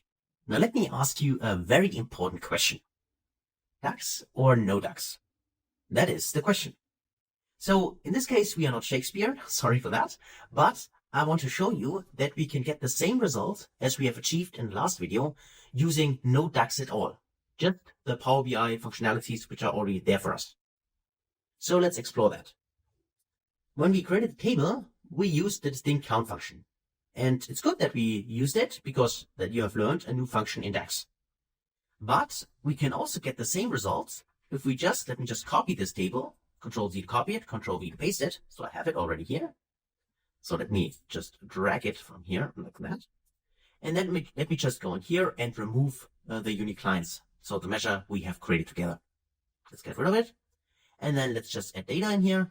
And I'm searching inside my orders table. Make sure I'm using the orders table. And there we chose customer company and wrap this in a distinct count, right? Remember that. So let's actually tick this here. And now we can see here, of course, the repeating customer companies here and the weekday. So that's not what I want. So I can click on this little arrow here, data options. And then we have the option to aggregate it here. So by default, it's not aggregated, but we could say here first, last, count distinct, and count. And count distinct is exactly the DAX measure which we have used. We use distinct count to get the unique list. So if we use count and the distinct count here, we should get the same result. So let's try that. Let's click on it. And you see that this is exactly the same regarding the numbers as for our unique clients. Simply by changing the aggregation type for this dimension or this column in here, right? And this, of course, can be done for all other, values or dimensions here as well to get or to derive insights. For instance, we could be interested in what is actually the average selling price across countries. That could be interesting, right? So to get this, we can simply, let me make this smaller first. And then let's actually go in here and search for customer country. So search for country. And inside our orders table, there is customer country. So let's check that. Click on it. I don't want a map. I want to have, let's say something else. Let's just say I want to have a bar chart. Click on the bar here. Okay. And make this bigger. And then let's drag that somewhere. Maybe place it here. And of course, we now need the values. And for the values, we just search for the, in this case, setting price. So go to add data here and search for setting price. Setting price. Again, always be aware that we want to have it from the orders table, not for the other ones. So let me check it. Setting price. And now, of course, this is currently here. I need to drag it actually on the x-axis like that. And by default, now it's summing up the selling price. Now, of course, the sum of the selling price is not really helpful because we cannot simply sum up prices, right? Doesn't make any sense. But we could simply go in here and say, instead of the sum, give us actually the average. You can see here, because in this case, numerical value, there are more options like minimum, the maximum, the distinct counts, the count, standard deviation, variance, and median. And we can choose any of those aggregation types without creating the DAX expression for that. I mean, we could also create it in DAX. We have seen an example up here, but it is not required. We can simply go here and say, give me the average, right? And then we can see here the average values. And of course, we can also go in here and say we want to add the data labels. So we can see here the average prices which have been paid. And obviously in Norway, it's currently the highest. And by the way, the 0 is just a wrong entry in the data set. The country is 0. So this is something we would in a real world, in a scenario, address and just maybe ask the data provider, what is country 0? Why is this country missing and so on, right? Just want to mention this just in case you're wondering why is there 0? Just a country which is named 0 in the data set. So this gives us now the average selling price and again, a new insight in our data set, which might be helpful. So for instance, if the highest selling price is in Norway, maybe we can leverage that for our company. And if, for instance, the lowest selling price is here in Venezuela and Poland, maybe you can do some measures which help us to increase the prices there. Or find the reason why it is that, right? So that could also be done simply by using what Power BI already provides without doing any additional things. And this, of course, can be analyzed for everything, right? So we just need to swap here from the country, for instance, for the average selling price per customer, right? Could also be an insight. So I just need to Control-C to copy it, Control-V to paste it. I have it twice. And then I can go in here and just say, instead of giving me here the customer country, let's actually go here and choose something else. Like, so add data, and let's just say I want to see this by customer company. Where is it? Customer company. Here we go. And inside the orders table, this one here. And then I want to get rid of this customer country up here. And now I can see here the average selling price for each of the customers we have, right? So you can see here for specialties du monde, probably again I pronounce this wrong, or the big G's. Okay, I think this I pronounced right, but there are very high average selling prices for these customers, which also could be an insight, and we can derive that much further information if we dive deeper into that. But this, as a first glance, gives us already an indication in comparison, for instance, to customers where the average selling price is quite low, like this one here. So that's it actually for this question from Shakespeare, DAX or no DAX, or at least probably something similar, which he asked, which allows us here really to get insights and to see that it is not always required to use DAX. It's good to know DAX, and it gives us lots more options, but the default options here in Power BI settings already give us a lot of things which we can play around with. So that's it for this video. Hopefully that was helpful. Thanks for watching, and I can't wait to see you in the next video. Until then, best guys.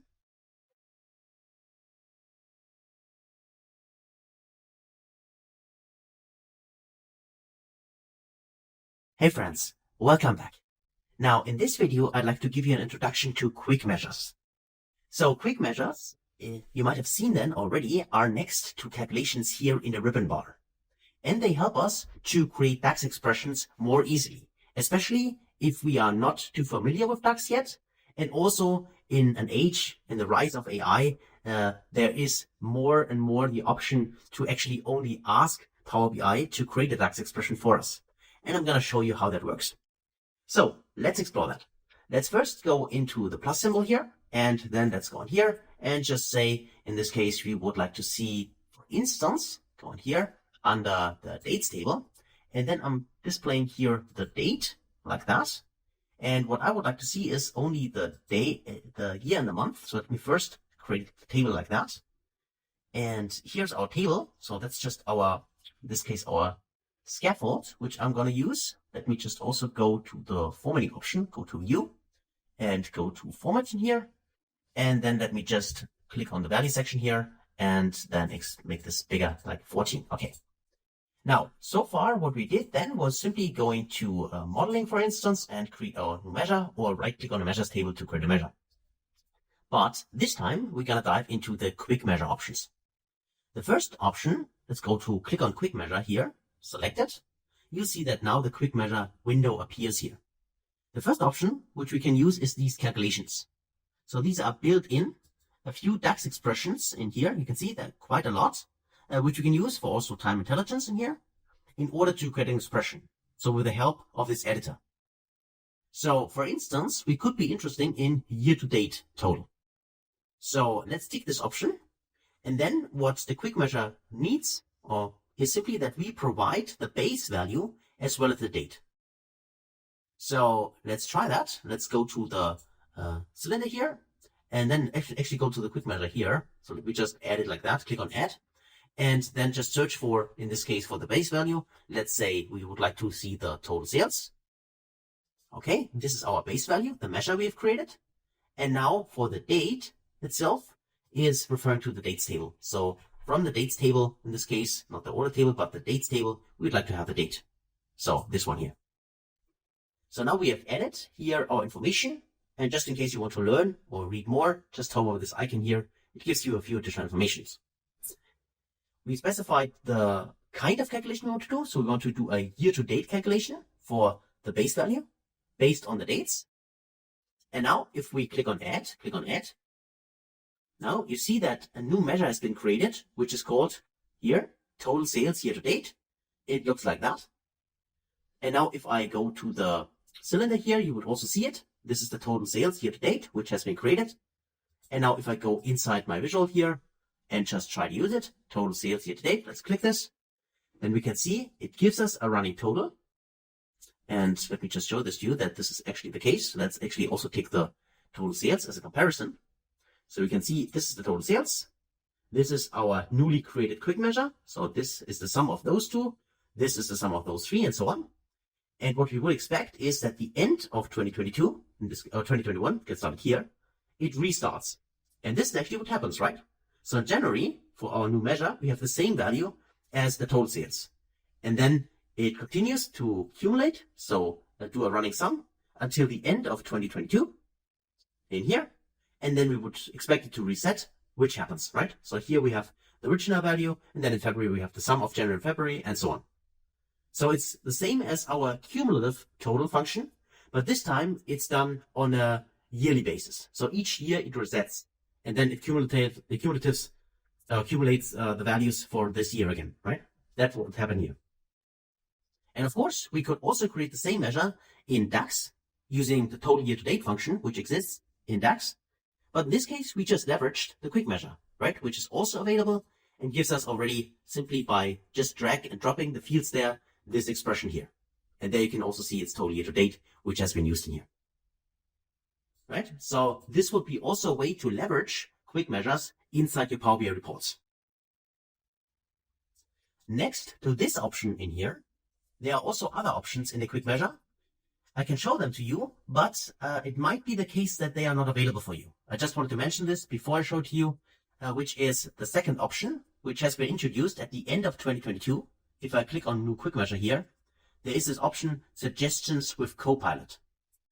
This might be grayed out for you because it needs to be activated in the tenant settings. And this can only be done by a Power BI admin. So if you have your own Power BI account and you have the option to administrate that yourself, you have the option, if you take a look at the tenant settings, to set this up for yourself. But otherwise, if you're trying this in a company, you need to go to your Power BI admin and allow or ask him or her to enable that. So let me just show to you how it would work, because for calculations, we just need to specify the calculation we want, which are these ones. These are the available ones. And then you've seen that we simply drag and drop fields for this inside in order to then calculate something, right? Create the measure. For the suggestions with Copilot, this is different. This actually means that we can type in with natural language. So we can just type in our question, and then Copilot tries to find out, based on the question, what would be the DAX measure of that. So let me just show you, and here also we have an example, total sales for Canada this year. So in my case, I have US data, right? So I might be interested in the sales for US in 2022, for instance, the total sales number. So let's try that.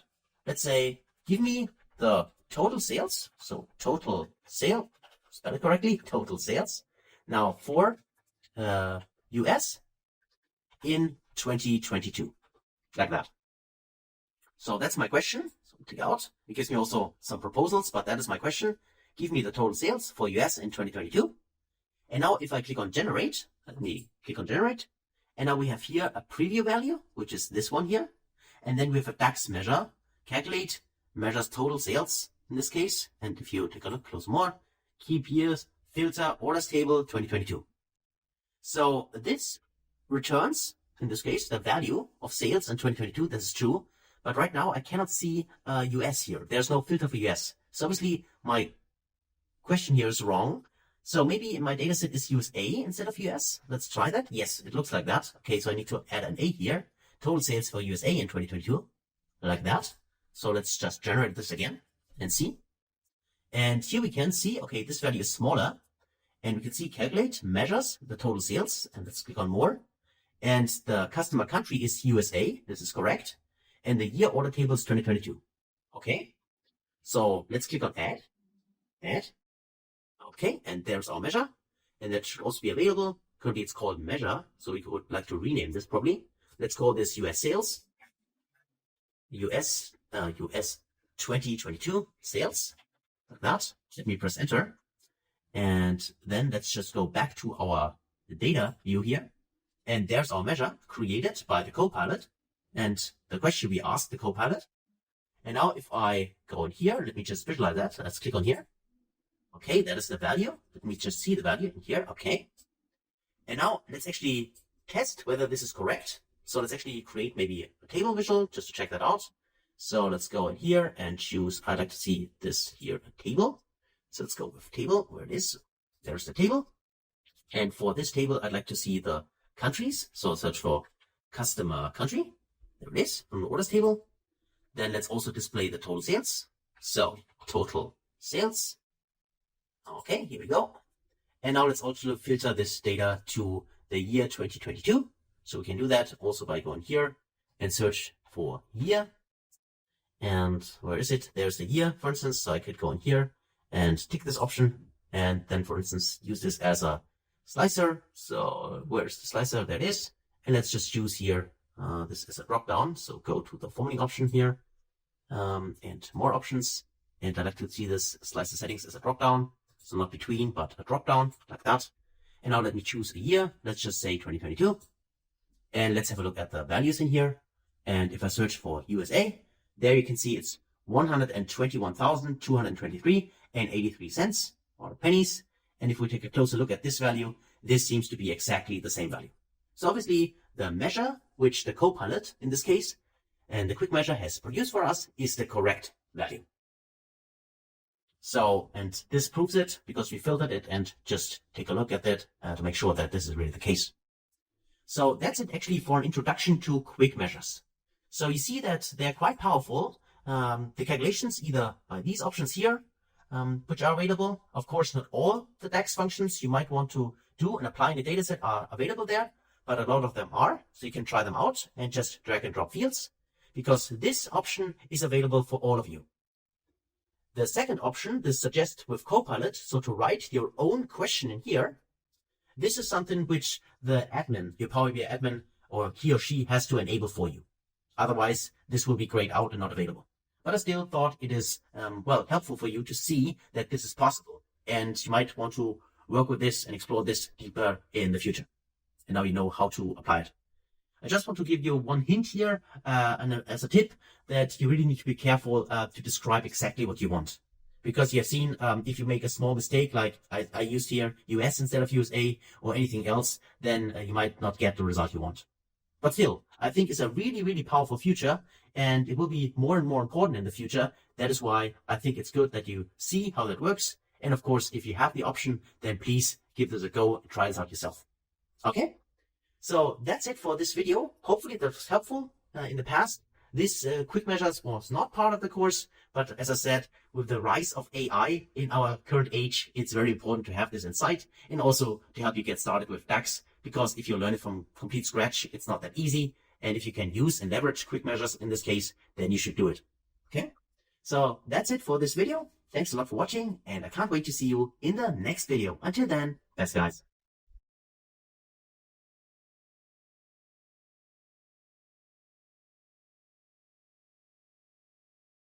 Hey friends, welcome back.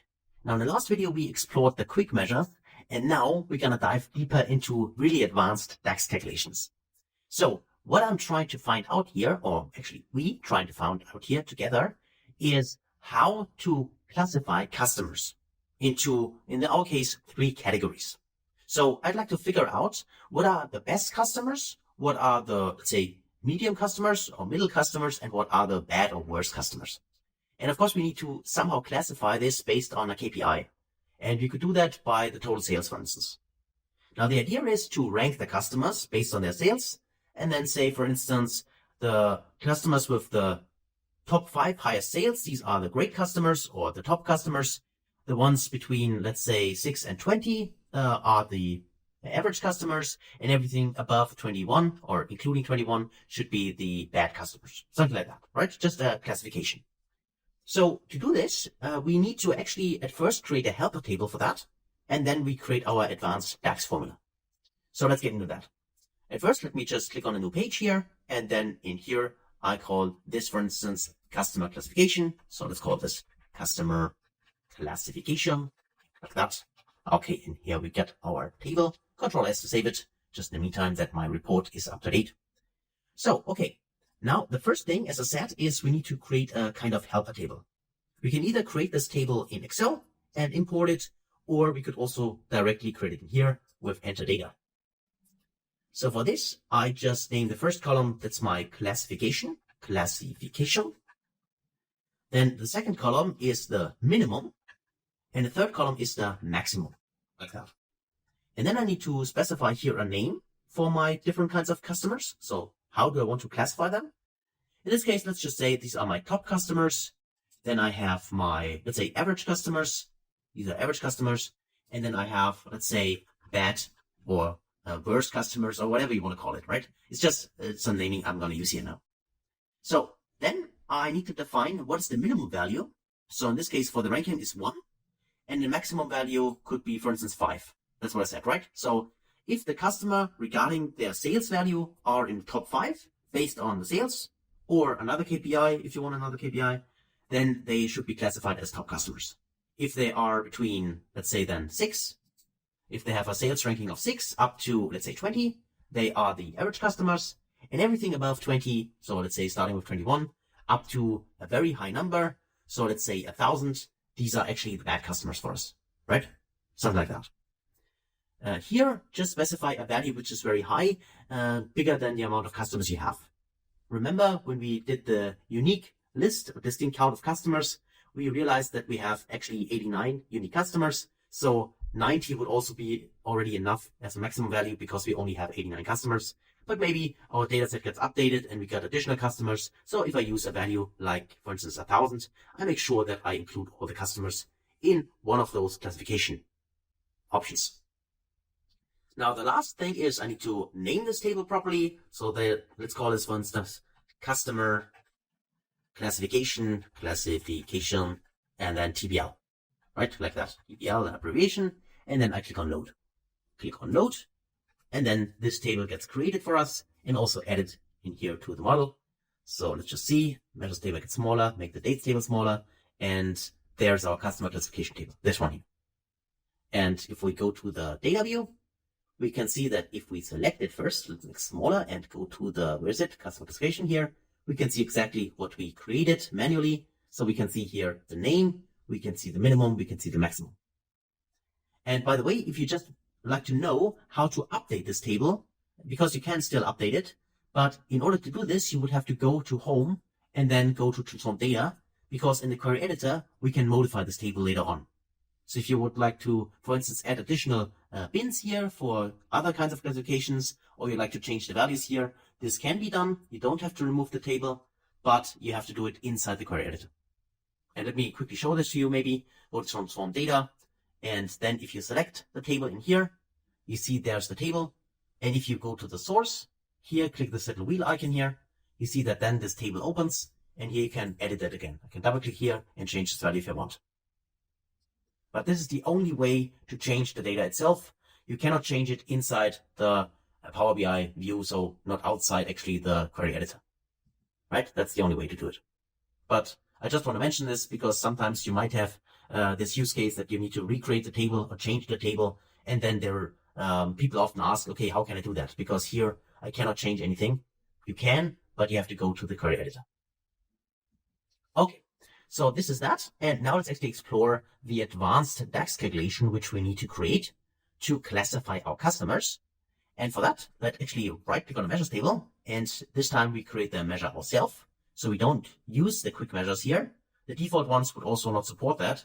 And well, for the Copilot, I'm not sure. We would have to be really specific and ask what we want to figure out whether this is possible to reproduce. But here, let's do that ourselves and learn a little bit more about DAX. So let's create a new measure. And let me just zoom in. Here's the measure. And then let's actually name this, for instance, classify customers. Customers, like that. Of course, as always, feel free to change it to a different name if you do not like my naming style, because here I just use some random name for that, which makes at least a little bit of, well, sense, at least from my point of view. So let's actually create it. Let's say calculate, then the expression. So in this case, I said that we define the customers or rank the customers based on their sales numbers. That's why I'm referring to my favorite measure so far, which is total sales. But of course, you could also do the same for a different measure. And in fact, you can use the same formula later on and just switch the measure. So let's do that. Let's put in here the total, in this case, total sales. Like that. And then I would like to do something as a filter argument. So I want to give it a new context. Now, the context itself, I would like to filter. So use the filter function. I want to filter a table. The table I want to filter is my customers. So the customer company in my case. So I would like to see here the values, which we already know gives us a unique list of customer companies from the orders table. So customer company from the orders table. Be careful, we choose our original orders table, not the other ones, because the other ones are currently not connected to our model. So they probably throw out errors if we would like refer to them. So here for the values, which is the customer company, here we go. Now our filter expression. The filter expression is we would like to count the rows. So count rows function. Count rows just counts the number of rows in the table. It's not really difficult to understand what this does, but now the expression we're going to use for that. Our table is again a filter function. So we can see we can create it nested tables. So this filter creates a table. Values creates a table for this filter. In the filter expression, we create another table. So that's a nested table actually. And this filter table here is referring to our helper table, the customer classification. Here, this one. And we want to filter this table based on the ranking. Remember, we had values for the minimum and the maximum. So 1 and 5, for instance, for the top customers. So that's why we say we want to filter the table based on the ranking. So rank X in this case, rank X.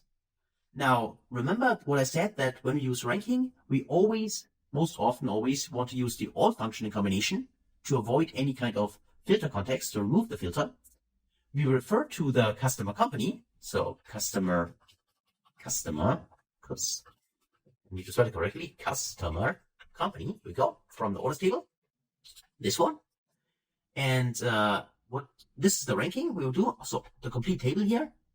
And we want to make sure that the total sales in this case, because that's what we base our ranking on, total sales, in this case is here just ranking, total sales, and ranking should be, the order should be descending. That's important that we specify descending. And this order should be greater or equal to the minimum of the customer classification table, right? And at the same time, that's why we use the double ampersand here. So like that. The rank X, we do the same again. The ranking, so the rank X function of the customers. So again, we refer to all customer company from the orders table. This one here. So rank X order, we close this here. Then we do the ranking based on the total sales again. Total sales. Here we go. It's actually exactly the same expression as before, but this time we make sure that the value descending again, like that, is less or equal to the upper bound, which is the maximum of our helper table. This one here. And then I need to close this one. This is the count rows. And we want to make sure that the customer is inside the specific bin. So top, average, or bad. And this means that the amount of rows for the customers should be greater than 0. So this is that. And then I need to also close, let me check that. I need to close the filter expression. And I think I misspelled something. I need to have a second parenthesis here. I think this is correct, like that. Then I create a 0. Yes, then I close the filter. And finally, I close the calculate function. So that should be the formula. I get that. This is quite a long formula. And exactly this is why it's always helpful to copy it, Control C. And this is why I love this tool here, because it helps me at least format this at the beginning to easily understand it, because right now I think nobody can really read it. But with the formatting option, it helps us already to better understand it. So let me copy this and let me go back. Let's drag this out like that. And then let me just select this again and paste it inside. Like that. Okay, here we go. That's our formula. And let me just check it. Click on the checkbox here and we are good to go. So what we do here is we calculate the total sales in a modified context using the filter here. The filter function uses the values, so it gives us a unique list of customer companies. And this unique list is then filtered based on the second expression, which is this one. Now this one uses the count rows function, and count rows just counts the rows in the table. We use a nested, another table, a nested table using the filter function, which is referring now to our customer classification table. We do a ranking of all the customers and just check whether the customer is between the minimum and the maximum for the specific categories, or in this case, the specific, let's say, bins we have inside the customer classification table. So is the minimum of his ranking or in the maximum, or actually is his ranking, to be specific, is his ranking between the minimum and the maximum value of this table. So in this case, let's take a look at the table again. We just check, we first calculate the ranking for the customer, and then we check is the ranking between 1 and 5? Or is it between 6 and 20? Or is it between 21 and 1,000? This is what we calculate here in order to calculate then the total sales for the customer. And if we do it this way with our formula, this allows us now to slice our data by the different kinds of bins we have created under customer classification. What I mean by that is we could now go in here and say, let's visualize here, for instance, a bar chart. Let's use here bar chart. In this case, this one, let's get here. And actually it should be, okay, let's actually start with a bar chart. Then we use a stacked one, but let's start with a bar chart and use the dates table here. And I go with the date like that. Now I have my year as well as the hierarchy. And now let me drag here the sales at first. Where is them? Let's just check. There's the classify customers. This one here. Yes, that is our complex DAX formula. So let's actually select it. Let's click on it. And let's actually get rid of that. And we can see that here are the sales for different kinds of years. Now, of course, these sales should be the same as the total sales. So if I select total sales, we can see we got exactly the same values. So far, so good. Because currently, we just return the total sales for all the customers. The insight we get, actually, which is different from total sales, is as soon as we use something here on the legend. Because here we could now use our different kinds of bins, so our labels for our customers, inside the customer classification table, this one here.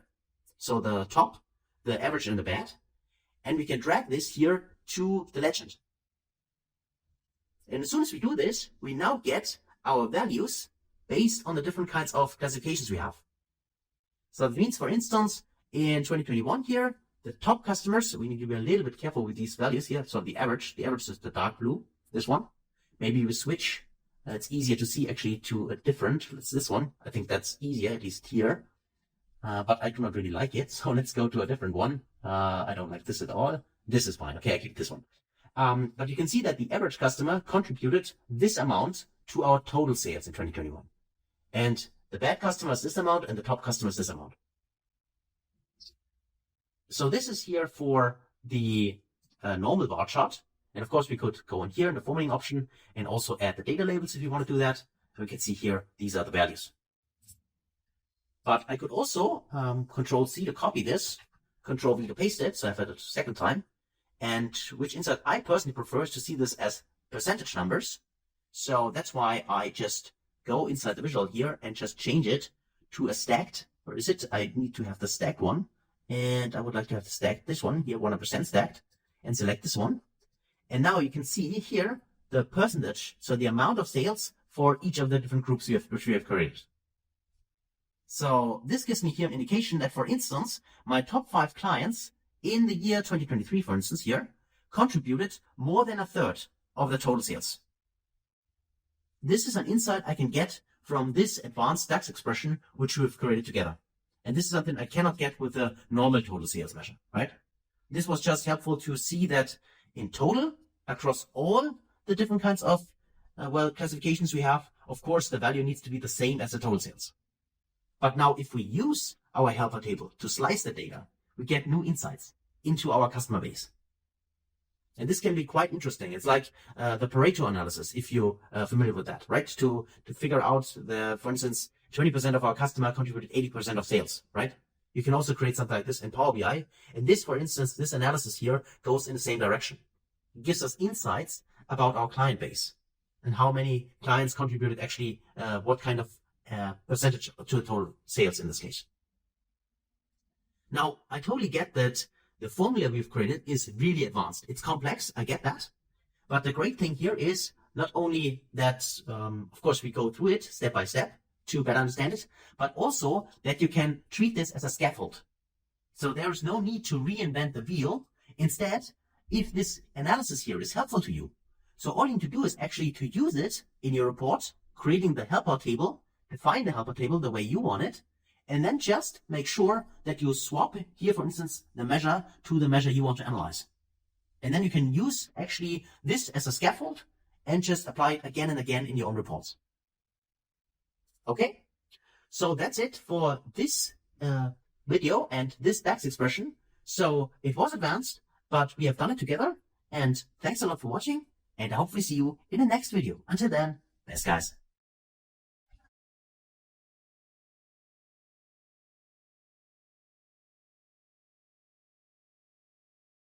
Hey friends, welcome back. In this video, we'd like to use DAX in order to figure out the difference between sales on weekdays and on weekends. Because this could also be an interesting insight to figure out, actually, do we generate most of our sales on the weekdays or on the weekends? And therefore then adjust our sales strategy maybe and our marketing campaigns. So to do that, I already created a new page. So in here, simply click on the plus symbol or go to insert and then click on new page here. And as always, if you have not done so far, press Ctrl S or the save disk just to make sure that you save your current progress. Okay, so to get insights into that, I want to explore a new concept with you, or show you a new concept, which are the so-called variables. Variables in DAX can be used in order to store specific values and use them again within the DAX expression. So let me just show you how that works.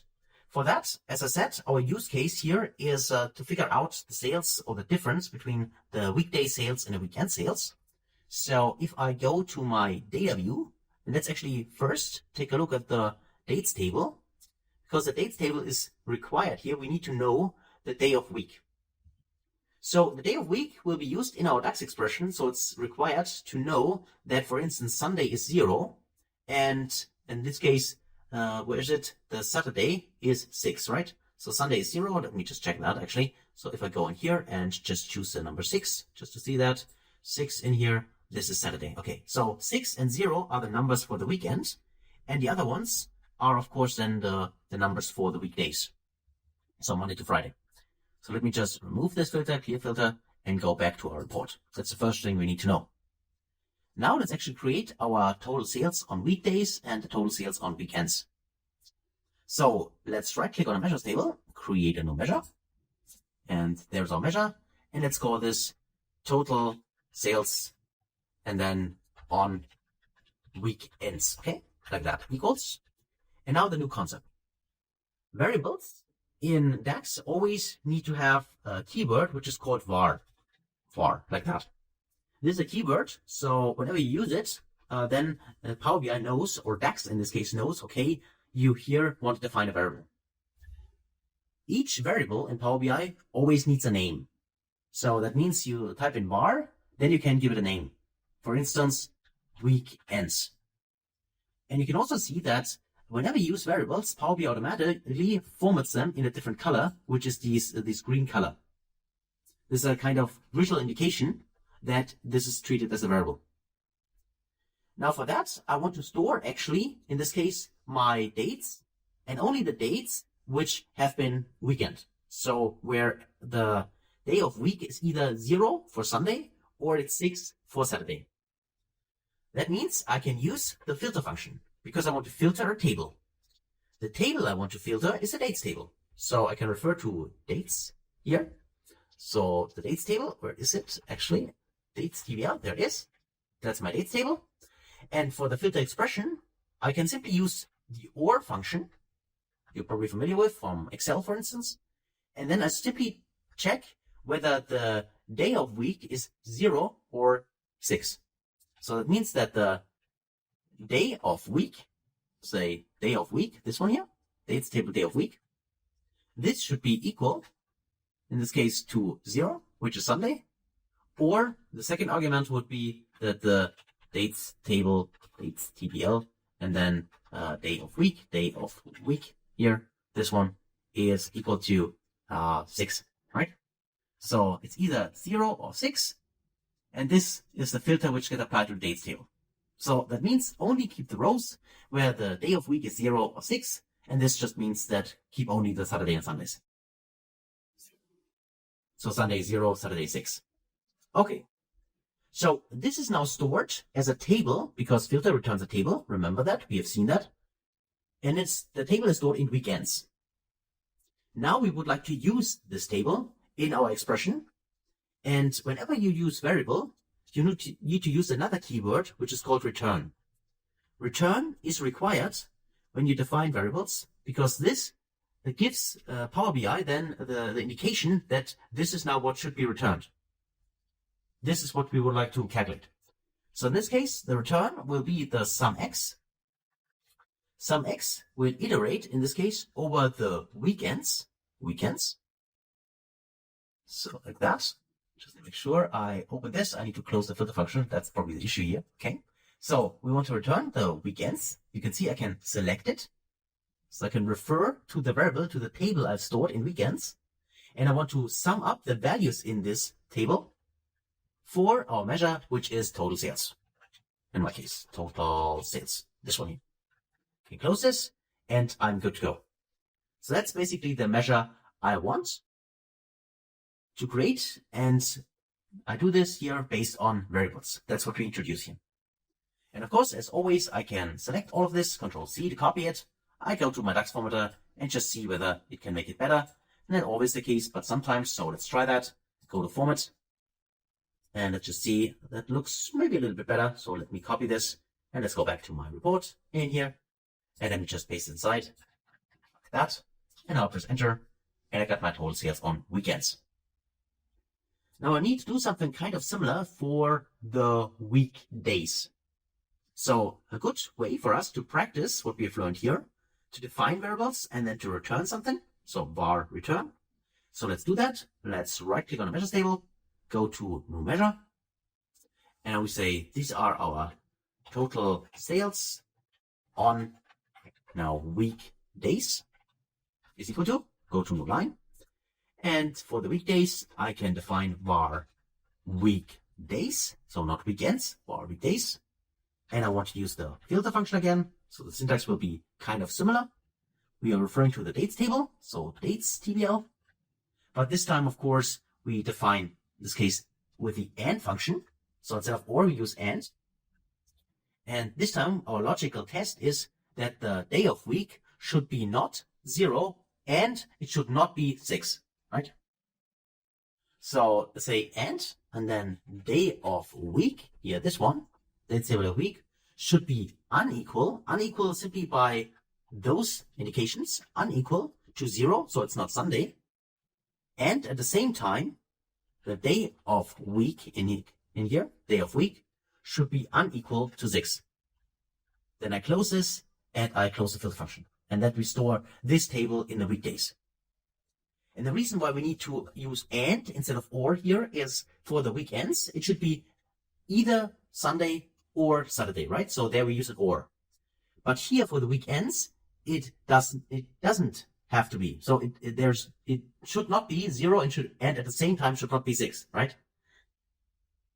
So to ensure that really Saturday and Sunday is not part, that's why we need an AND here. The syntax is the same, but this way here instead of OR we write AND. Now we store it in a weekdays variable, and now we use our keyword return. And now what do we want to return? Well, sum x in this case. So the total sales over a table. The table in our case is now the weekdays table, weekdays. And the value, the expression is our total sales. Total sales. Here we go, this one. I can close that and also close then. No, that's fine. That's everything you need to do. All right. So that's our second expression. So kind of similar to the first one, but this time it's referring to the weekdays. So now let's actually check this box. Okay, here we go. We got our two sales measures. And now let's actually take a look at those. So if I first, let's say, visualize my total sales, let me take this option here. And then let's switch this to a multi-card KPI, maybe, like that.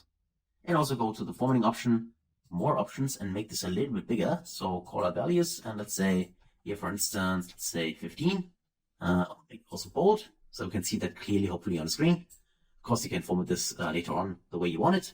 But now let's also add the two additional measures which we have created, which is, in our case, the total sales on weekends and weekdays. So actually use this one and make it also a dollar symbol, and also make two decimal numbers, and do the same here for this one. Go here, dollar symbol and two decimal numbers, like that. So the formatting is the same. And then let's go here and also add this to this one. So this one and this one. And you can clearly see that these numbers are smaller, which they also should, of course. And now if you add them up together, you should derive at the total sales. Because all we do is simply a separate total sales, sales on weekdays and sales on weekends. So this in sum should be exactly this value here. And it seems to be the case if I add this together. And you can clearly see that here, at least for this data set, here the sales on the weekdays are higher than on the weekends. On the other hand, of course, you need to be aware that the weekends are only 2 days, right?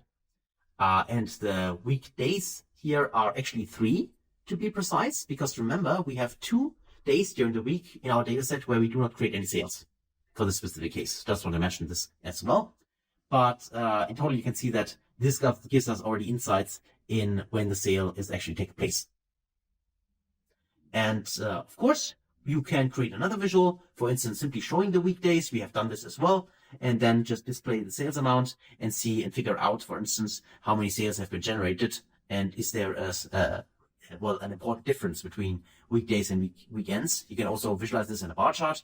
Of course, I know that.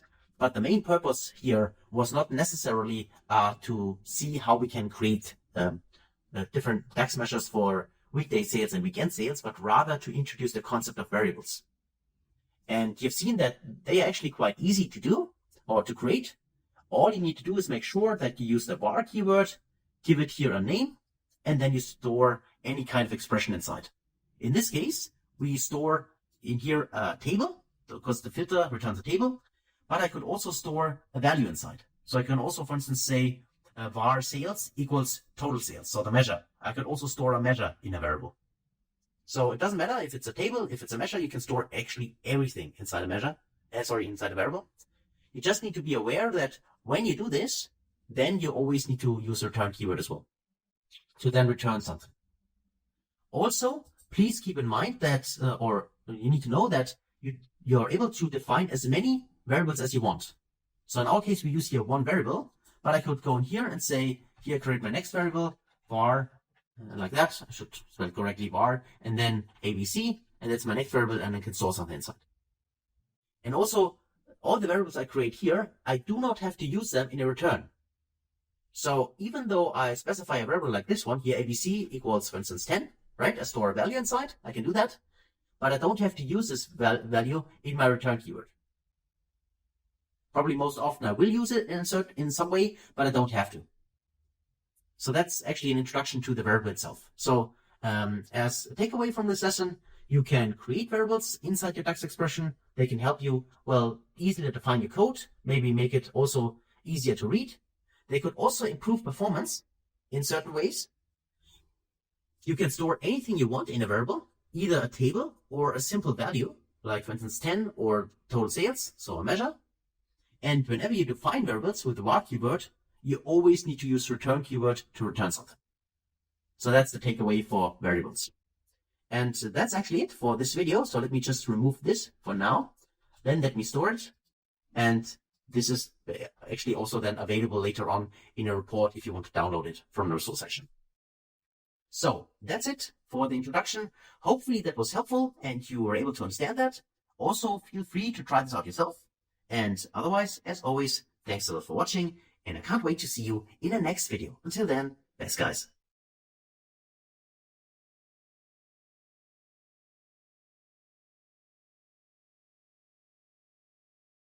All right, friends, welcome back. Now it's time to create our third Power BI report. Now that was quite a journey through the Power BI interface, starting with an easy report, then diving deeper into an advanced model, and then of course exploring various DAX expressions and some tips and tricks along the way. Now it's time to create our third report.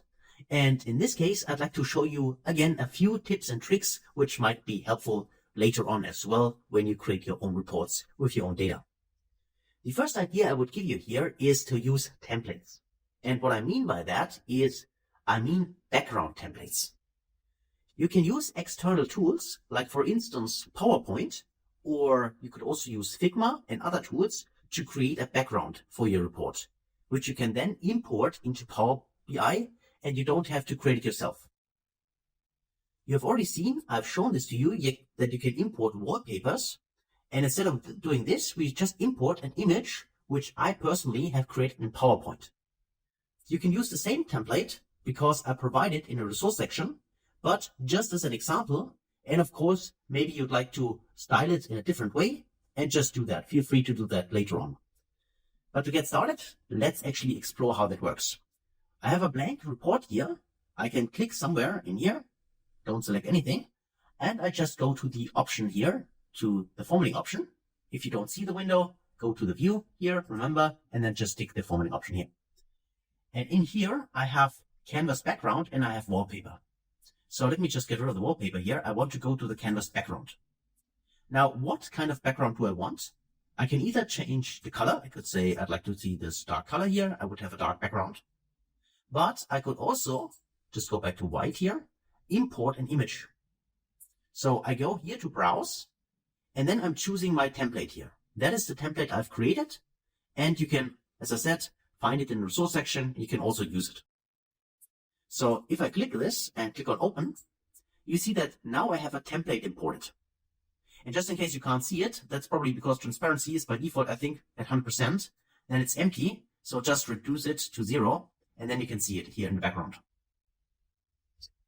Now this template just is created in PowerPoint. And I just added a few shapes in here for places where I want to put in visuals, like these ones here. And I also added here these little shapes as well as icons in here. So this helps me because now this is part of my report and I don't have to recreate this. Because the other option would be to go under insert. And then of course I can insert here buttons and shapes for instance, right? These ones. I could create a shape like that and then I can format it, can I place somewhere like this. And then of course I can also change the color and then I create any kind of visual inside the shape. This would work as well, but it's a little bit tedious. And also one advantage of creating the background yourself and then import it into Power BI is simply then it increases the performance a little bit, because then Power BI does not need to render all these shapes because there's simply one specific shape, which is the background. So it might help a little bit with performance. So that's also a reason why I would recommend doing this if you want to have some kind of styling like that. Now, let's actually get started. So let's say at first we'd like to have some kind of title. So let's use a text box in here. And for this text box, just make sure that in here, let me just type in something. And this will be here the final report. Maybe like that. And I just highlight this, make it bold, and also maybe increase the size a little bit. Let's just see. That could be fine. So I'll make this a little bit smaller like that. And I also want to center this. And also in here, currently I have a white background. So as something I need to style here, first go in here, go to the options of this visual. Let's just check. And it's selected. So let's search for background. And let me just see size and style. And there's a background. Let's turn this off. And now I have no background. That's what I want. But of course, then I also need to change the font. So the font. So I go in here and make this white. So that's fine. And now it's visible in here. So let me select it one more time and just make sure on the format that I align it here or distribute horizontally. So it's in the middle of my report. Okay. So I have my header. And now I can create additional visuals, which I can place somewhere in here. So for instance, here a timeline could be interesting. So if I go in here, go to my data, and then I go to my dates table in here, and I would like to see my dates. So select the dates. And I like to see this as a timeline. So I can say, I like to see the sales numbers. So if I go to measure, and here we have the sales, where's the total sales? There it is. And of course, I like to see this maybe as a bar chart or a line chart. In this case, let's just choose maybe the column chart here, so the bar chart. And here we go. And then of course we can drill in further and place it somewhere inside, maybe like that here, for instance. And I could place this in here, right? Like this. And of course, I also make sure that the background should be not white because this looks a little bit inappropriate, I'd say. So I'd like to also search for background here. And then I turn the background off and now I have it like that. But also if that's the case, I need to search for the font because I need to make it white. So font in here, font, in this case for the x-axis, let's check that for the values in here. And there should be font. Okay, that's fine. And actually, I need to have the color. Let's search for color in here. And there are the values. And let's make that white in here. So we have everything here in white, right? And the same is true then for the axis here, color, say for the y-axis, here also for the values, there's also color, make this white, and so on. So we also have this in white. And also for the header, there should also be a color here. So for the title and for the title itself, in here, the color itself here is also this white. So, you can see it's quite a little bit of formatting in here, which you have to do. But of course, if you do not use a dark background, then of course there's nothing you have to do here. Or you could also try under the view option and go in here under the formatting and set some default formatting for specific fonts, for instance, and so on.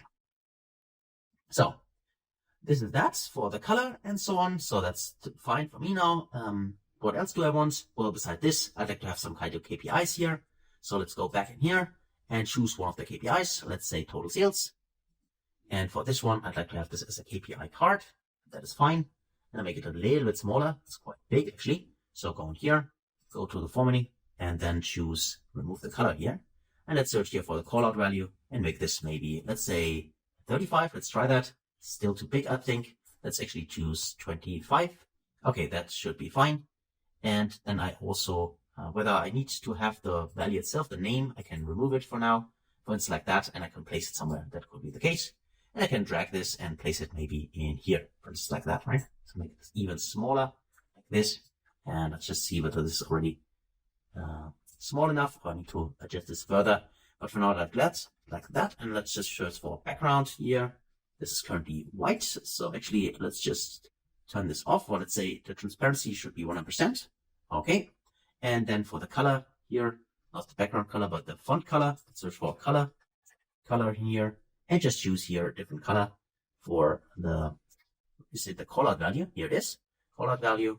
And I would like to have this in white. Okay, here we go. That is our value.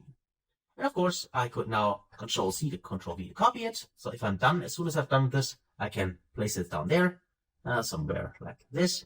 And then of course here, I just need to change the actual value. I can go in here and say, instead of the total sales here, remove it, and instead give me here, for instance, the quantity. Let's just see, order, there's an amount. So let me turn the amount on, then I can see it like that. So the advantage is that I have already formatted this visual, so I don't need to reformat it here. I can just choose it this way like that.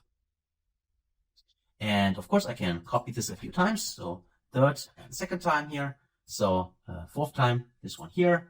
And also I have this one. Let me drag this down. This one here, right? I can place all of them. I can align them. So like that. So they should be aligned already. I think so. But of course you can go to the formatting option and see under align. Let's do them, for instance, left align them, align left. Okay, they're also already aligned the way they should be. And then for this one, I can choose a different API. I just use a few examples here now, so you probably understand what you can try to do here, or what I'm trying to do here, what you can do in yourself then. Just change it. So on here, I uncheck total sales. I'm using the total profit instead. This here is a little bit too big. That's the issue here. Okay, so that's why I need to probably make this a little bit smaller regarding the font size. So if I go to the options here, just go here, more options, and then under the size, the callout value, actually here, I probably need to make this smaller. Let's just see. Okay, then let's just stick to maybe 20, I think. And we do the same here for those. So we have to want to have them aligned. So I'm using here the 20 as well. So I'll type in, here we go, 20. Here we go. So this one and this one also 20. 20, and then I also make this one, the last one, also 20. But here I need to have the amount of customers, so I could try to add here actually a different KPI. So let me go back in here, or in here. What do I want? In this case, for the amounts, that could be a count distinct of the customers, so it could be our unique customers, right? Unique clients. So I can go in here for this visual and need to scroll down, and let's just see here for the total sales. Let's use the unique clients. So search for that, unique, here you go, unique clients, selected, and you can see here, we can see our clients. And these are our KPIs, right? Just examples, of course, as I said, feel free to come up with a different template, use different icons if you want, and also different KPIs. This is just an example, and you can clearly see that you can do quite powerful and great looking reports simply by adding this template. Now, after this, there are still two things we want to fill maybe. Then what about our customer classification. So if I go back to our, where is it? Customer classification. This is what we've created. Let me select this, Control C to copy it. Go back to our page number 1, our report page. And here we could say Control V to paste this. So we have this inside. We can make this a little bit smaller like that. And let's just see whether we can place this in here. Still too big. Okay, we need to make it smaller like that. But this could work actually if we place it here. And of course, we also need to go in here and then say for the background here, background color should be transparency 100%. And then of course, again, we need to play around with the colors for the labels and so on. So if I search for values, actually for the color, here it is. This one here should actually be white. So we have those ones. The data labels for the values should also be white. Go on here and check it there. And this one already. And the x-axis, so I need to change the values on the x-axis. They should also be white. Like that, right? And also the legend, there should also be a legend. Where's the legend? Just check that. Y-axis, data labels. Have we seen that? Where's our legend? I cannot see it. So let's just sec. Legend. Here it is. And this is on. Okay. And then here under the text, there's the color. And then of course, also make this white. You can see that here as well. Right. And for the title, actually, I don't need the title. So let's search for the title and just turn it off for now. Okay. Like that. So I have a little bit more space in here. And here we have our visualization. And I can see that there's still this axis label here. You can also search for that. Just to, if I search for axis here, actually x-axis here, and there should also be a label for the x-axis. Somehow the font here, the text could probably be this. And check that and see that doesn't change it. So it is somewhere else. You need to scroll down and you can search for that if you want to do that. To also a custom or adjust this here. So let's just check that. If we go on here for this axis value here, actually, let's just see x-axis. It's here actually.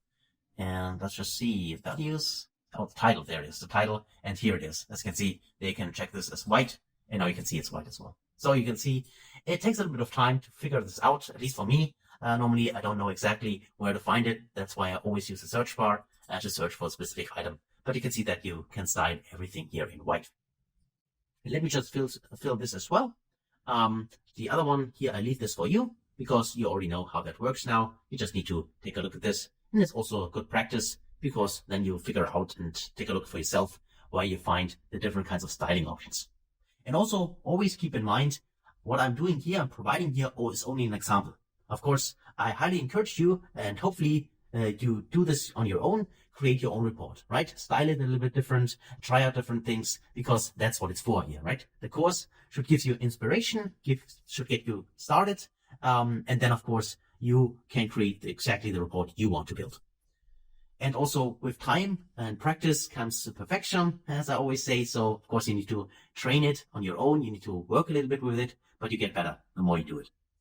So finally here, last visual, let's actually create something in here. Let's just see what else can we do regarding the reporting features we have. So maybe a donut chart, maybe that fits inside. So let's use the donut. I avoid the pie because I don't like the pie chart. That's why I'm going with, if any chart regarding a circle, I'm going with the donut chart. So here, for instance, let's go with the legend and let's put actually the ship mode. We also have a ship mode in this data set, ship mode, here it is. And we can actually analyze the specific KPI, let's say total sales, by the various ship modes. So for that, let's go to the values here and search for total sales, or just drag the total sales from here directly in here. That also works. So if I go in here and search for total sales, here it is. I can choose this here and I can drag it directly inside the values. And I also see here my donut chart. And then I can go in here and also format this a little bit. So go in here for title, turn this off. And then I also want to see legend is fine, but the legend itself, the color should be white like that. Now it's gone. I know that. And also the color for the labels, where slices, detail labels, here we go. That should also be white. So here we go. Okay, now they're also gone. And of course, finally, we need to remove the background. So if I search for background, where this is, detail labels, let's just see, background. Oh no, that's fine. Title, size and style, there it is. Background, turn this off. And now we got our donut chart here as well. Okay.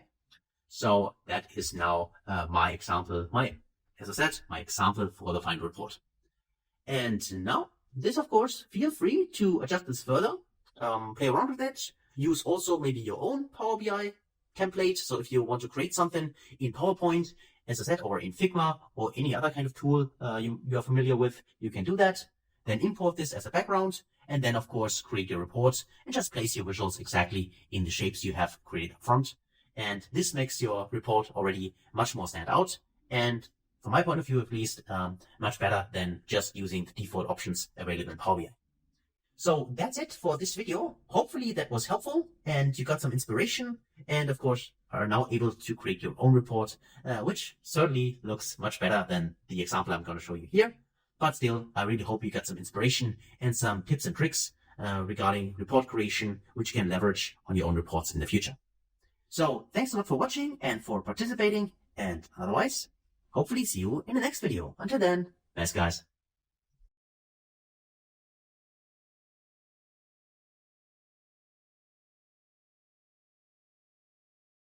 Hey friends, welcome to this little add-on video where we talk about buttons in Power BI. If you remember at the beginning in the first video, the Power BI tour, so through the interface, I talked about buttons, and we also saw a little example with the back button. Now buttons can be very helpful when it comes to page navigation, for instance, so to navigate between your different kinds of pages. In our case, we have here various pages, and of course, you might have more than just one report, as we have here. There might be another page with, for instance, a marketing report, another page with a finance report, and so on, in the same Power BI file, and then the buttons could be used, for instance, to navigate between those report pages for the end consumer. And there are also other actions which can be triggered by buttons. But let's explore a little bit about buttons, what is available, and let's actually do that on a new page. So I go to my new page here, page number 1, and let's just call this buttons, okay? Buttons, so like that. So the buttons itself can be found inside the insert ribbon here, insert this tab. There are the buttons under elements, this one's here. Now there are left arrow, right arrow, reset, and so on. So you can see a lot of buttons in here. And all of them can be used for various use cases, like information, if someone hovers over the button to give him or her additional information about what is visible on the page, for instance, anything like that. But actually, you can assign any kind of action to any button of the default ones. So even though this is a back button, you can also add another action instead of only going back to the last page. Having said that, let's actually get started with this back button, because this is something we have already seen at the beginning of the course. So just to remember what this does, if I add this back button in here, it's placed here on side the screen, and of course you can drag it and drop it around. But if I hold Control key and click on it like that, I get back to the last page. So the prior page in this case, which is this final report. So that's what this back button actually does, right? So if we have a detail page, for instance, we can go to the detail page, and then the end consumer can go back using the back button and jump back to the original report. The reason why that works is simply if you select the button and take a look at the button properties in here, there is an action under action, which is currently turned on. And if you have a closer look at the action itself, you see that the type currently is back. And this means it jumps back to this final report page here. Tips and tricks. And that's what I meant, that when I said that buttons itself can be actually trigger any kind of action, because if I show this to you as an example, if I add another button, and in this case not the back button, but I'm going with the information button, for instance, I can tick this to create a new button. Let me also drag this down. That's my information button. And if I select the button, by default, it has no action attached to it. The action is set to off. But if I turn the action on, then I can specify what kind of action do I want to trigger. And there are various options in here, which I could use. But if I would also set it to back, and if I would now control click on the information, it would do exactly the same concerning the behavior as the back button. So the icon itself does not really tell us a lot about what the button does. We can specify this and customize this to our needs simply by activate the action for the button and then go to the specific type of action we want to trigger. Like bookmarks and drill through, these two things, for instance, are covered in a different course. I have a second course where I dive deeper into these, but if you're interested in that, feel free to check that out. The page navigation allows us to navigate to a page. So currently you see that if I click the back button or the information button, and I go to the page navigation, then I could say, what is my destination?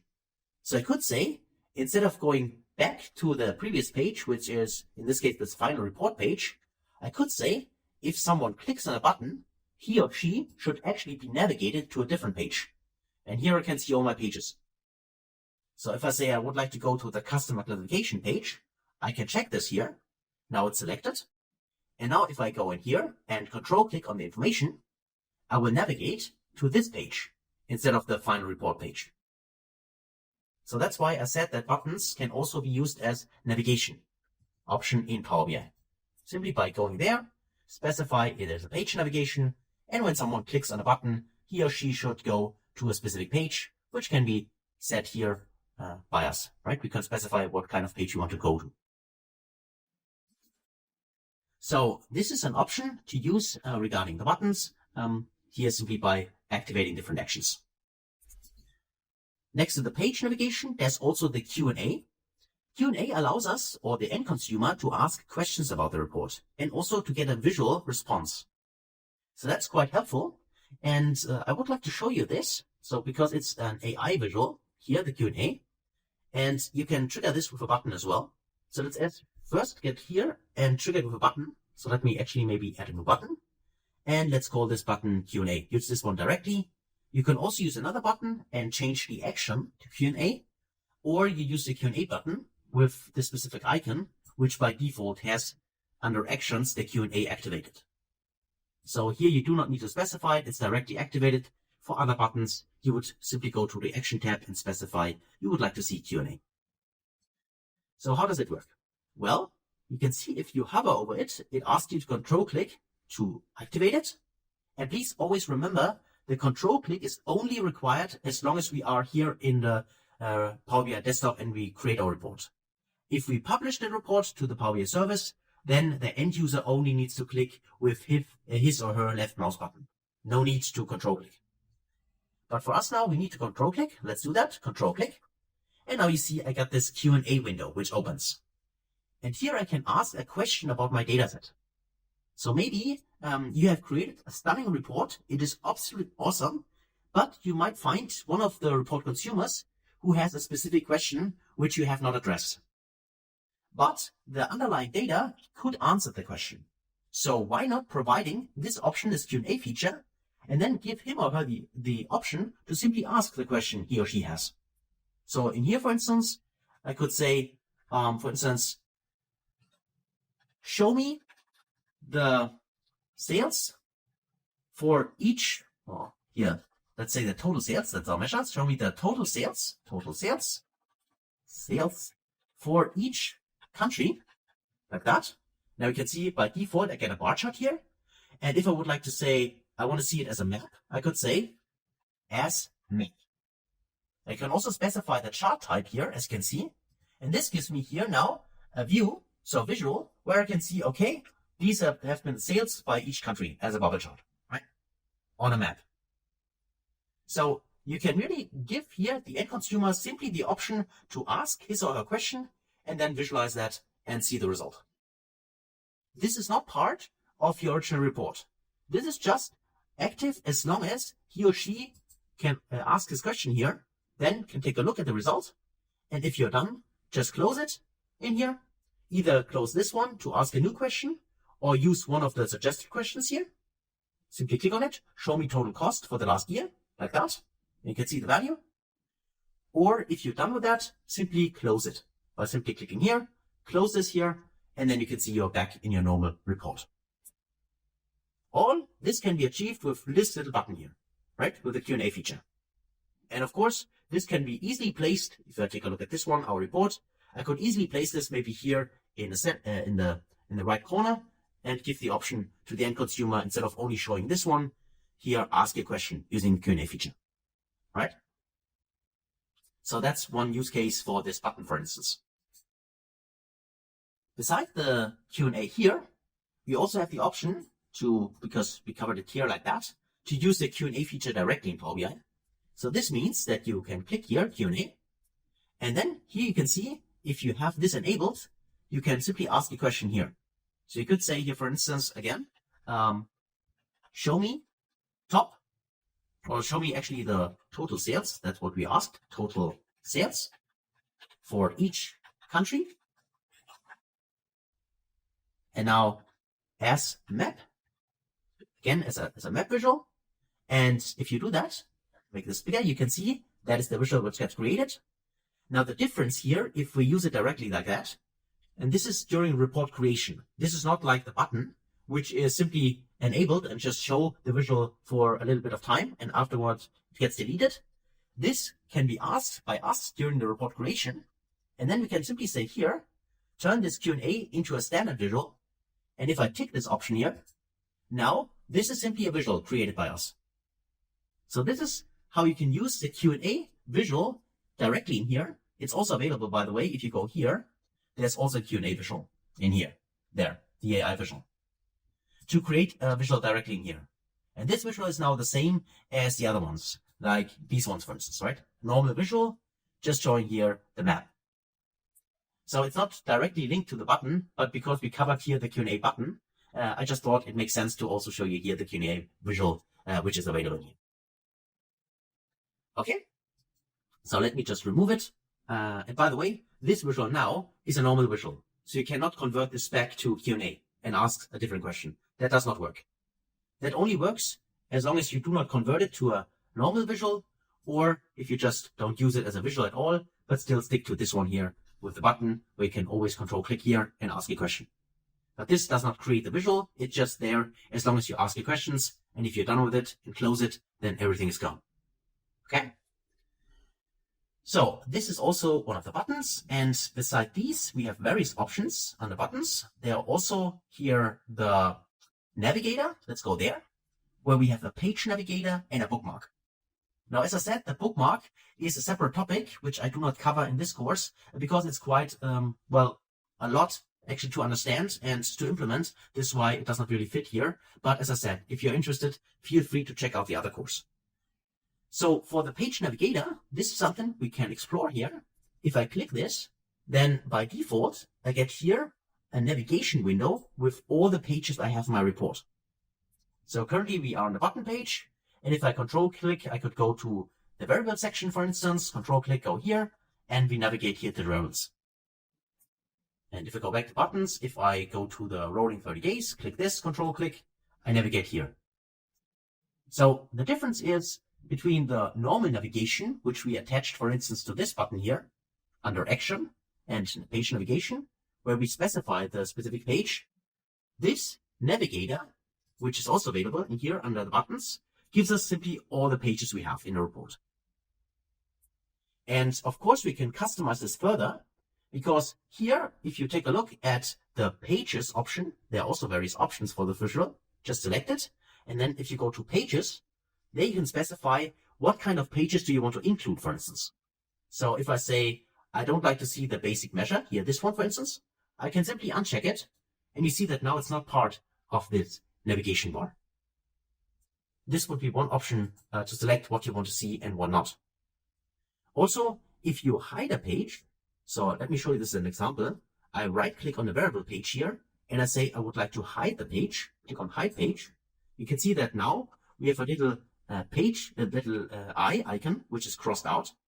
And now if I say, if I untick the show hidden page, watch what happens with the variables here. If I untick it, now the variables is also gone. Because now all the pages which are hidden are not part of this page navigation. Also something we can specify here. And if I right click here again and untick this hide page, then it appears again in here. So that's how we can use this page navigation. And besides specifying which pages should be included, you can also set the style and the rotation and the shape. So a few examples. If you take a look at the shape, you can say, instead of the rectangle, I'd like to see, for instance, a pill. And you can see that now we got pills in here. There are quite a lot of shapes, so feel free to try them out. So trapeze here looks like that, and also looks like that. So there are a lot of options, right? And heart, if you really want to place it like that. I'm not sure whether there's a use case for that, but it's also possible, as you can see here, to use this one here. Or you just reset to the default, which was this one. But as I said, here rounded corners, you can play around with this. Then you have rounded corners and so on. Maybe that's too strong. Maybe like that, for instance, and you have it like that. And of course, the naming, if it doesn't fit here, either make it bigger or just double click here and rename it, right? You can also do that. Next to this, you also can play around with here, not only the shape itself, but also the rotation. You can play around the rotation of those. So you can see if I change this, now rotation changes, if that is what you want. So there are really a lot of customizing options. For the style, here you can apply the state. State is something which covers the effect, what happens if someone hovers over something. You can see here currently if I hover over this, it gets this, let's say, gray background, right? But you can customize this here further. For instance, the default state here, and there you can see how it looks like. I can make it bold, then all would be bold as default. But I can also adjust this if I changed state. So what I mean by that is I could say that if someone hovers over one of the buttons, then actually only then I would like to have it in bold. And maybe I'd like to change the color to, let's say, orange. I just use this here so it's easier for you to see. Now, if I hover over one of the pages, you see that changes, right? It has a different color in the background as well as here for the text itself. And here the color is gray because that was specified here. If I make this, for instance, let's say I'm using this darker gray here, and if I hover over it, now it's dark gray, right? Doesn't look too good, I admit that, but I just want to show you here really how to customize this exactly to your needs, right? So it's quite easy to set up. You just specify what kind of state. So also when something is pressed, what should be the default state, or what should, if someone is selected, you see that the color is black. That's why this is black, because currently we're on the buttons page and that's currently selected. But if I say the selected should be, in this case, green, then of course it's green, but selected, right? So that's the different kind of states and how to customize those. So I think this is clear. It's really something you need to explore yourself. There are different kinds of things. You can make the text bigger and smaller. You can change the font size. You can change the font itself. You can do padding and so on. You can align it differently when someone hovers over it, clicks on it, and so on, depending on the state you select here. And next to that, there's also an option to change the layout, because maybe you don't want to have it horizontally. Maybe you would like to have it vertically. Then you can go in here, change the orientation to vertical. And now if you make this a little bit higher like that, now you can see it's aligned vertically instead of horizontally. And this could be useful because sometimes you like to have the page navigation maybe here on the left side like that, here for instance, and then use this like that on the page navigation for your report. Right? And this, of course, we are currently on a separate page, but this also could be included in your report, right? So if you have a report like that, you have here a side navigation bar, and you can use this side navigation to navigate to different kinds of report pages you have created in the same Power BI file. So that's it for this kind of options here on the buttons. So hopefully that was clear enough. And of course, if you then implement it, please don't use the colors I'm using here. But as I said, it was just an example to get you started with this navigation bar. There are two new navigations which are or have been in preview, but now are available under the buttons, which is this apply all slicers and clear all slicers. You should also see, by the way, apply all slicers. If you go to the optimize ribbon here, there's also an apply all slicer. Now this can be helpful if you do not want to trigger slicers directly. So let me show you how that works. But for that, we need to have here a different visualization, so we can see that. So let's say I'd like to see I go with the total sales, and let me display them, for instance, by the date. Okay, I'm using this as an example. The date itself, let's just check that in here. And now let's actually go get rid of, or drill up and drill up. Okay, and now we have our visual here, like this. That's our visual. And normally, also, let's actually go in here and format this so we can see also the labels. That might be helpful. Okay, now we can see the labels as well. And now let's just say we create a few slicers. So let's just say for the slicers, we want to slice based on, if I go to my orders table here, and we want to slice based on category, for instance. Let's use this one here as a slicer there, like that. And then use another slicer next to the category. We want to use or slice the data by the ship mode. Let's also use this one, ship mode, and also use this as a slicer. So now we have two slicers in here. And of course, if now the end consumer of the report would choose, for instance, DHL, then of course you can see that the data gets filtered. And if I choose here, for instance, I like to see cookies, now the filter is applied to DHL and cookies at the same time. So these are the total sales for cookies and DHL. And by the way, you can easily check this if you hover over the visual and take a look at this filter icon. Then you see currently category is cookie and ship mode is DHL. So you can see what kind of slices are applied. It tells you that. Now, this behavior is maybe not what you want. Sometimes if you have lots of slicers, you don't want to trigger them immediately, right? As you can see here, as soon as I change something, the slicer gets triggered and deserts. And this is maybe not the best user experience, especially if you have lots of slicers and your data source is maybe not the fastest. In that case, you can apply or use this apply all slicer button. And the way this works is the following. You can either get it from here, or you go under insert and choose it from the button option. That's the same. So if I go here and say I would like to create here apply all slicer option, click this option. Now it's there. This apply all slicers. Let me get rid of this. Let me get rid of this. And now let's actually apply it like that. Okay. So now this is the default setting. Apply all slices. You can see it's currently grayed out. It only gets activated as soon as we apply one of the slices. But watch, this time when you have the slice, apply all slicer enabled, if I now choose one of the categories, watch what happens with the bar chart here. I choose cheese and nothing happens. That means that you can see here the little clock icon, and this slicer has not been activated on the visual. And if I choose here ship mode, for instance UPS, also I can see the little clock icon, but it has also not been applied to the visual.